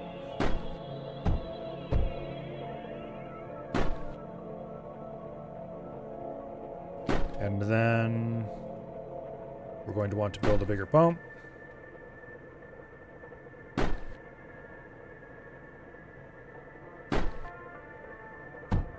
There we go. As for transporting the titanium itself, it looks like that's mostly already solved.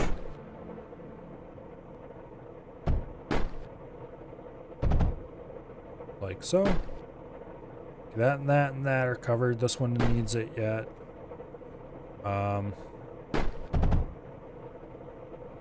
We'll just do like this. Okay. We'll just feed it all into the mass driver because that's where it's going anyway.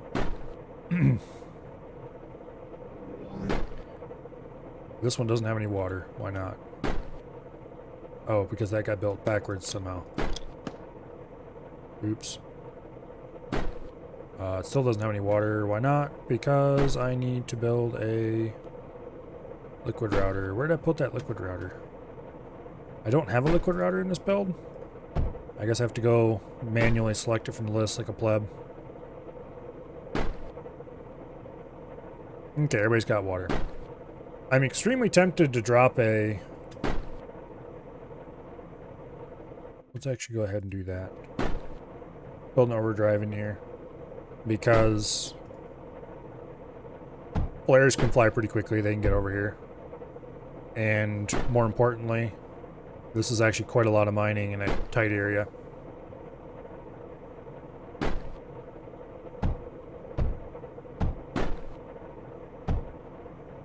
Okay.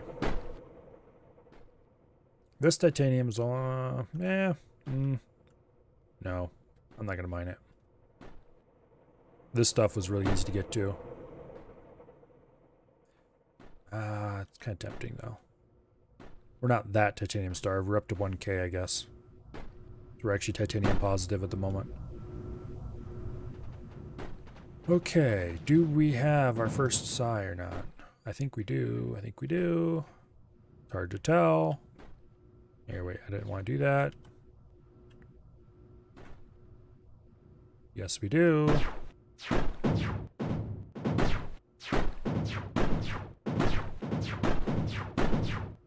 Range is pretty short. But it seems like it might do a lot of damage, maybe. And be a bit tanky. Problem is, I don't really need huge amounts of damage in tanky. I need really long range.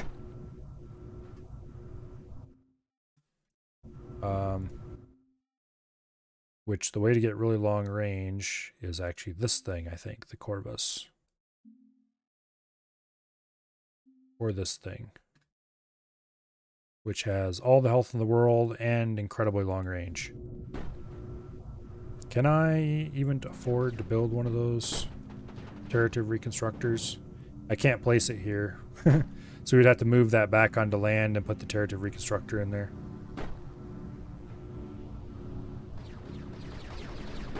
Okay. We'll build a few more size and then we'll think about it. But that would definitely be the easy way to kick ass on the front. Okay, where is that stupid... Here.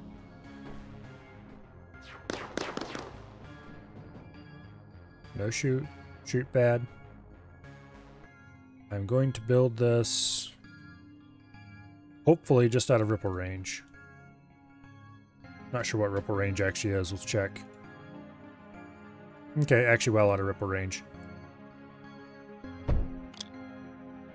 Rally. Go back here. Delete the old one.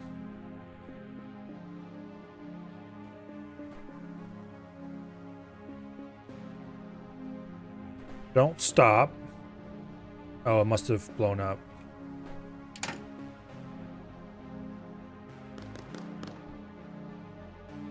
No, it didn't.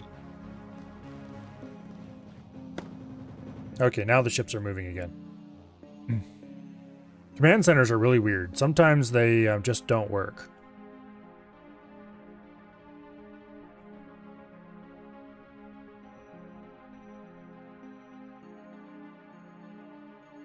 Okay, I should build...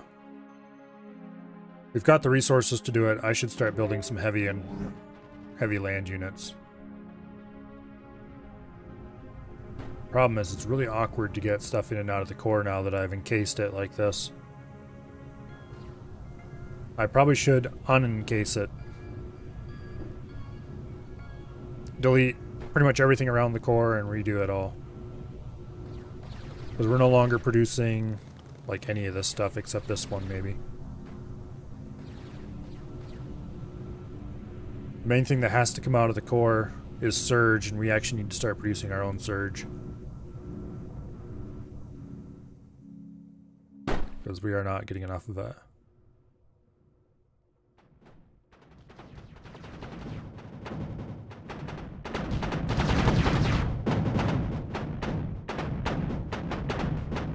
Make way for the king!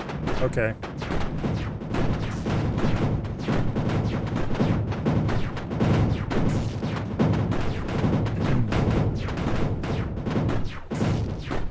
This thing may be a little tanky.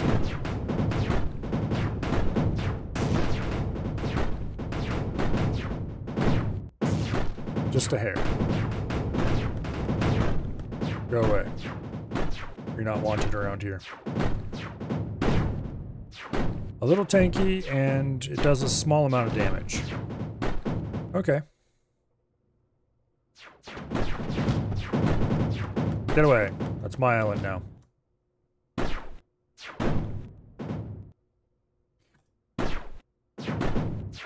Now, unfortunately, I'm willing to bet that this thing has a very bad day when it goes up against a foreshadow.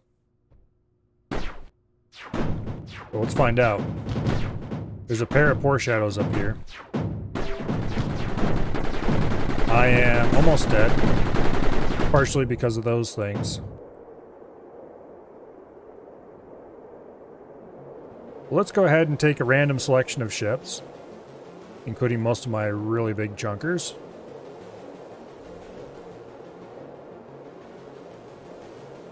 And let's go visit the enemy.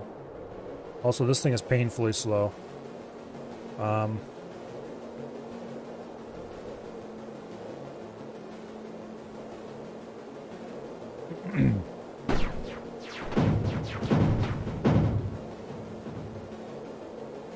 Small amounts of damage are available. Let's just go ahead and rush down the Spectres if we can.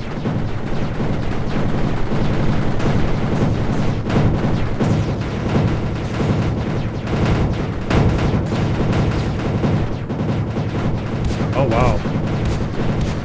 We actually killed them.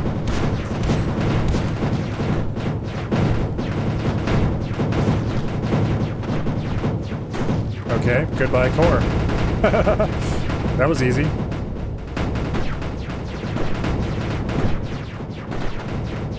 I expected it to put up a bit of a bigger fight.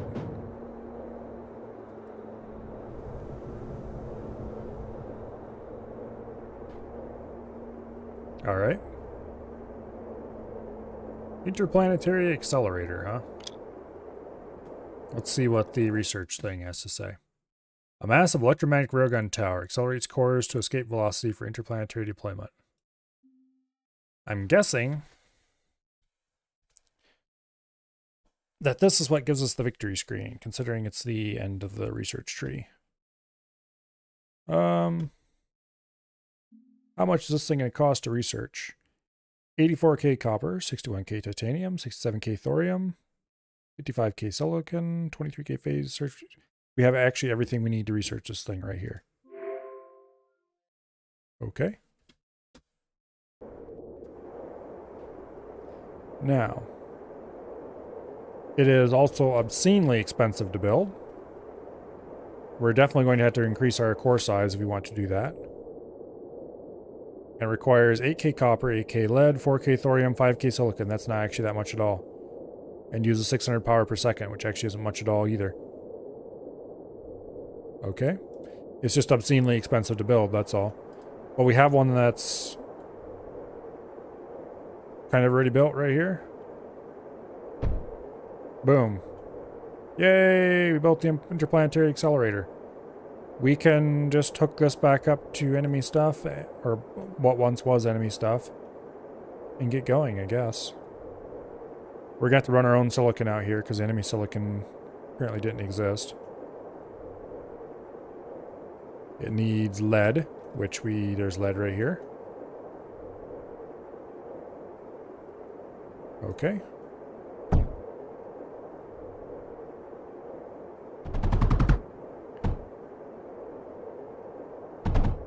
It needs copper. Kind of glad I didn't destroy this thing after all.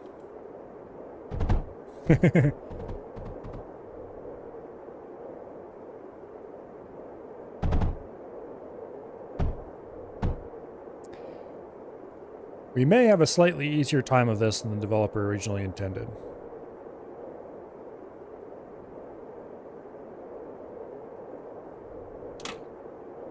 Oh, some of these are still enemy owned. Okay, yeah. Or they're neutral, I should say. Okay, let's go ahead and... Yeah, these buildings aren't actually ours. They're just mostly ours.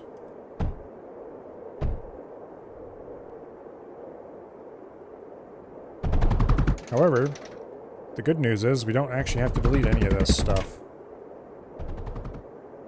You know, we don't have to completely redesign, I mean. We can just use what's here.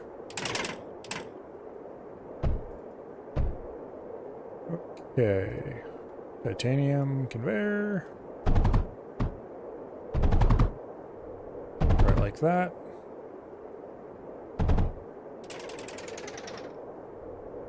Right into the not core. The almost core. The wants to be a core.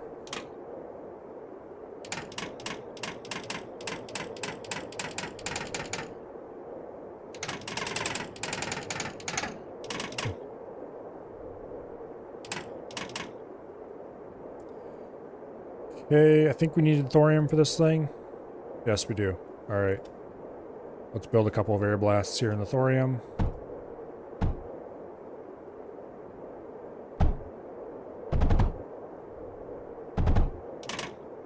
Right like that. We're going to want to run power to all this, of course. But that won't really be an issue.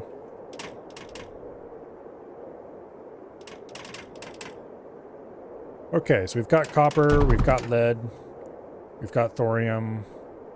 We just need to run in silicon and we're done, I think.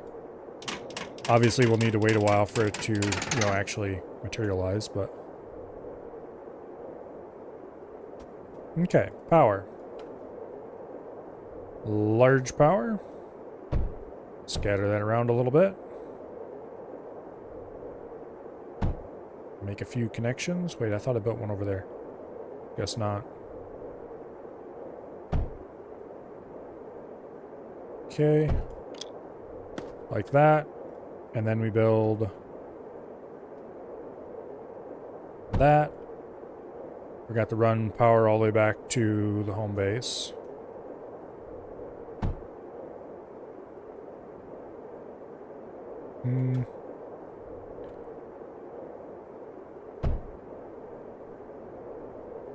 Oh, nice. There we go. We have power. Still have plus 7K. Okay, we're going to want to probably launch the silicon over here. I can't imagine that we're going to want to actually carry it by hand.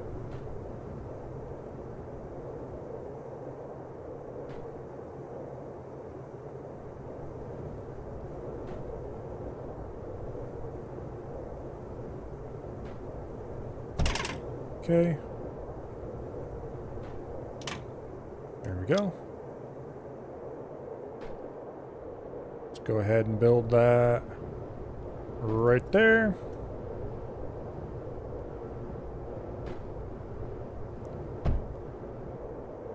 Get those two linked. And then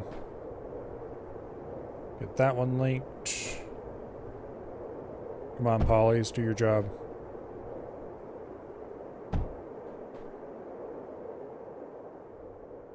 Put a large power right beside that.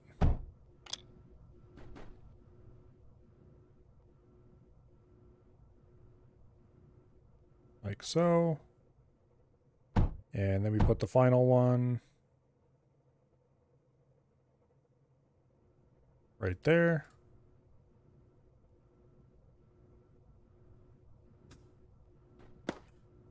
And we just run a large node over here.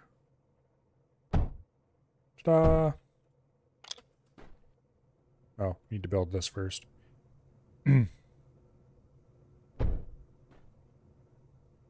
Okay.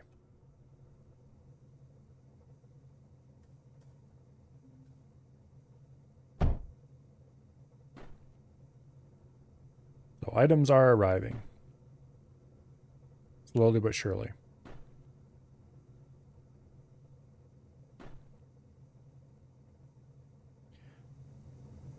So let's increase that speed from slowly but surely to a little more zippy, shall we? I don't feel like wandering back all the way. Here. Let's delete that. There. I don't feel like wandering all the way back to the coast to get water, so we're going to do this the really lazy way.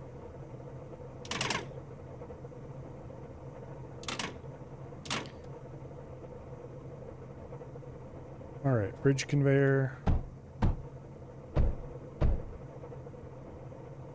And then we do... Let's see... 3 water extractors per... Which isn't quite the perfect ratio, I don't think, but it's good enough.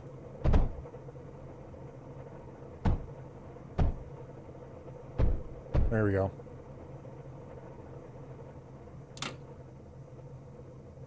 There we go. Perfect. Okay, water is available. Now, to increase compression, we will make a few minor edits here. And then, because you can never have enough overdrives when you're feeling lazy, go ahead and do this.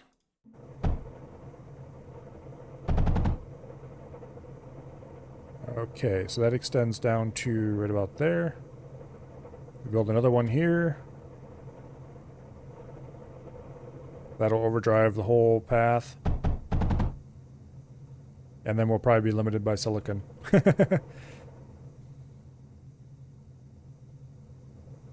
In which case, of course, the solution will be just to build more silicon, but anyway.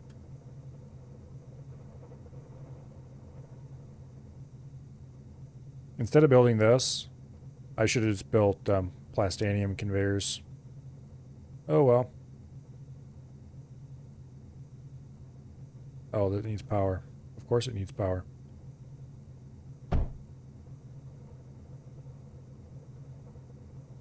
There we go. That speeds it up quite a bit. Now, silicon. I might want to dedicate my entire supply of local silicon to the cause. This is not firing.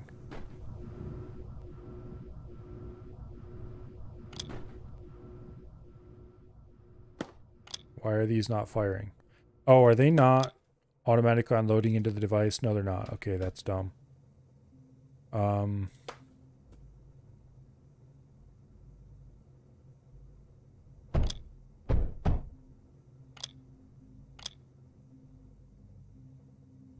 Easy fix.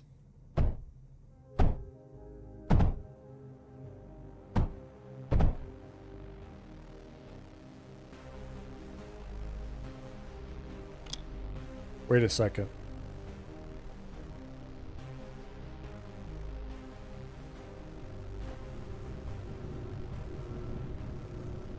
Oops.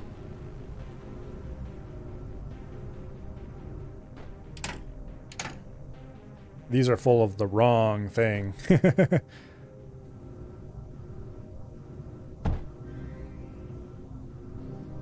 Okay, you hopefully can still aim at that. Yes, you can.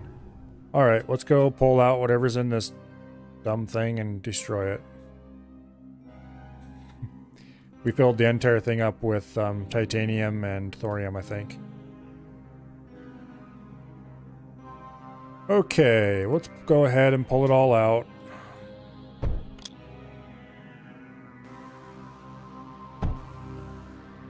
And cause it to go poof.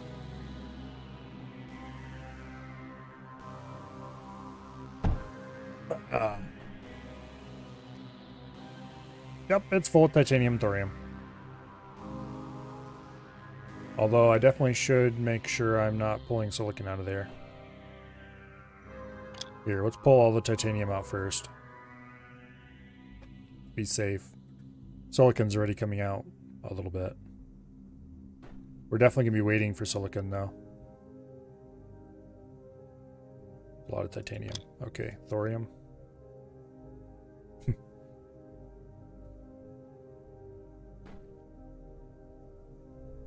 It's 11 o'clock already.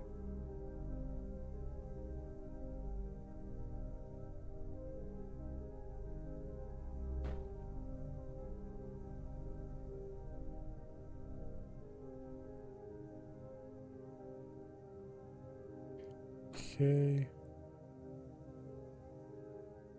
Thorium is full. We're still doing copper. I'm not sure for how long. Okay, those are done. Direct 2 belts of silicon to the cannon. Actually, yeah, wait, why am I doing unloaders?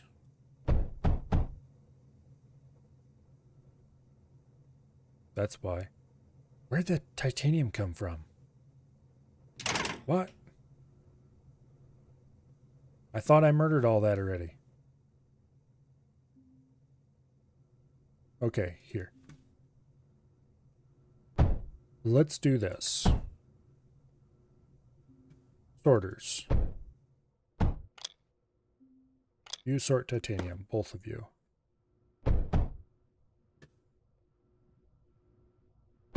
Now, if I remember correctly, a sorter ejects to the side, or does the front? Okay, to the front.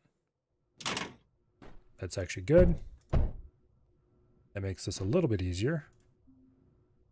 I could do inverted sorters, actually, and have been just fine. Oh, well.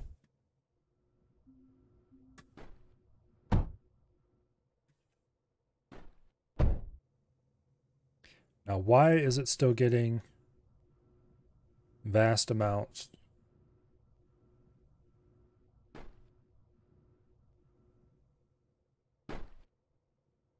Okay, it's not getting anything. Hardly.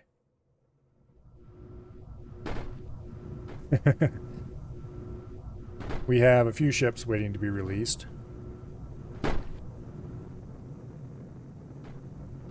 Let's go ahead and put our entire domestic silicon production in there. I thought the other mass drivers had all cleared out, but I guess that wasn't the case. Well, they're clearing out now. Slowly but surely.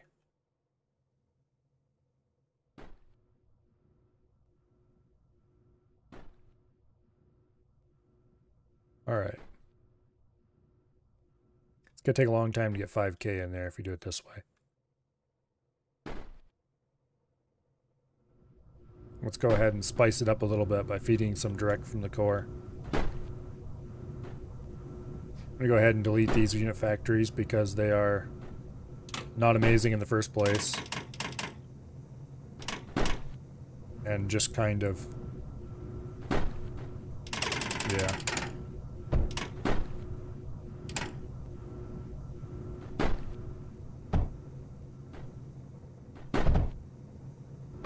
Okay, direct from the core silicon. That should speed things up a little tiny bit.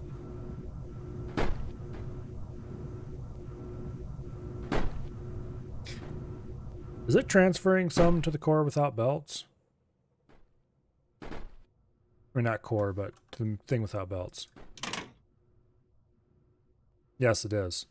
Okay, the reason it wasn't transferring before is because I had the wrong materials. So I don't actually need to do belts. I can just instantly dump it in.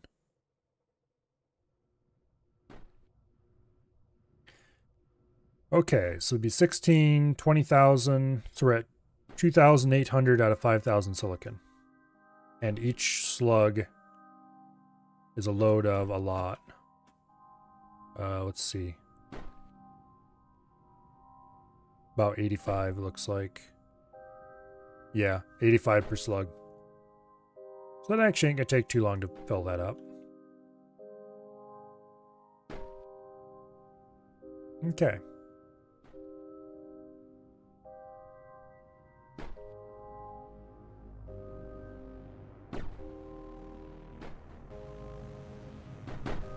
Yeah.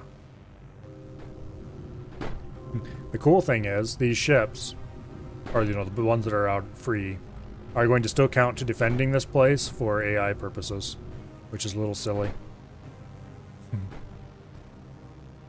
Which is one reason why I'm not turning this off, because this is still vulnerable. Yeah.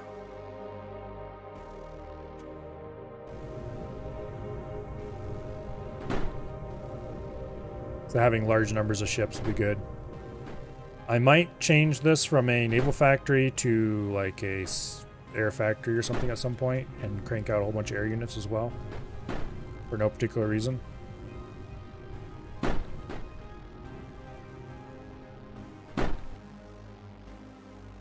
Nope.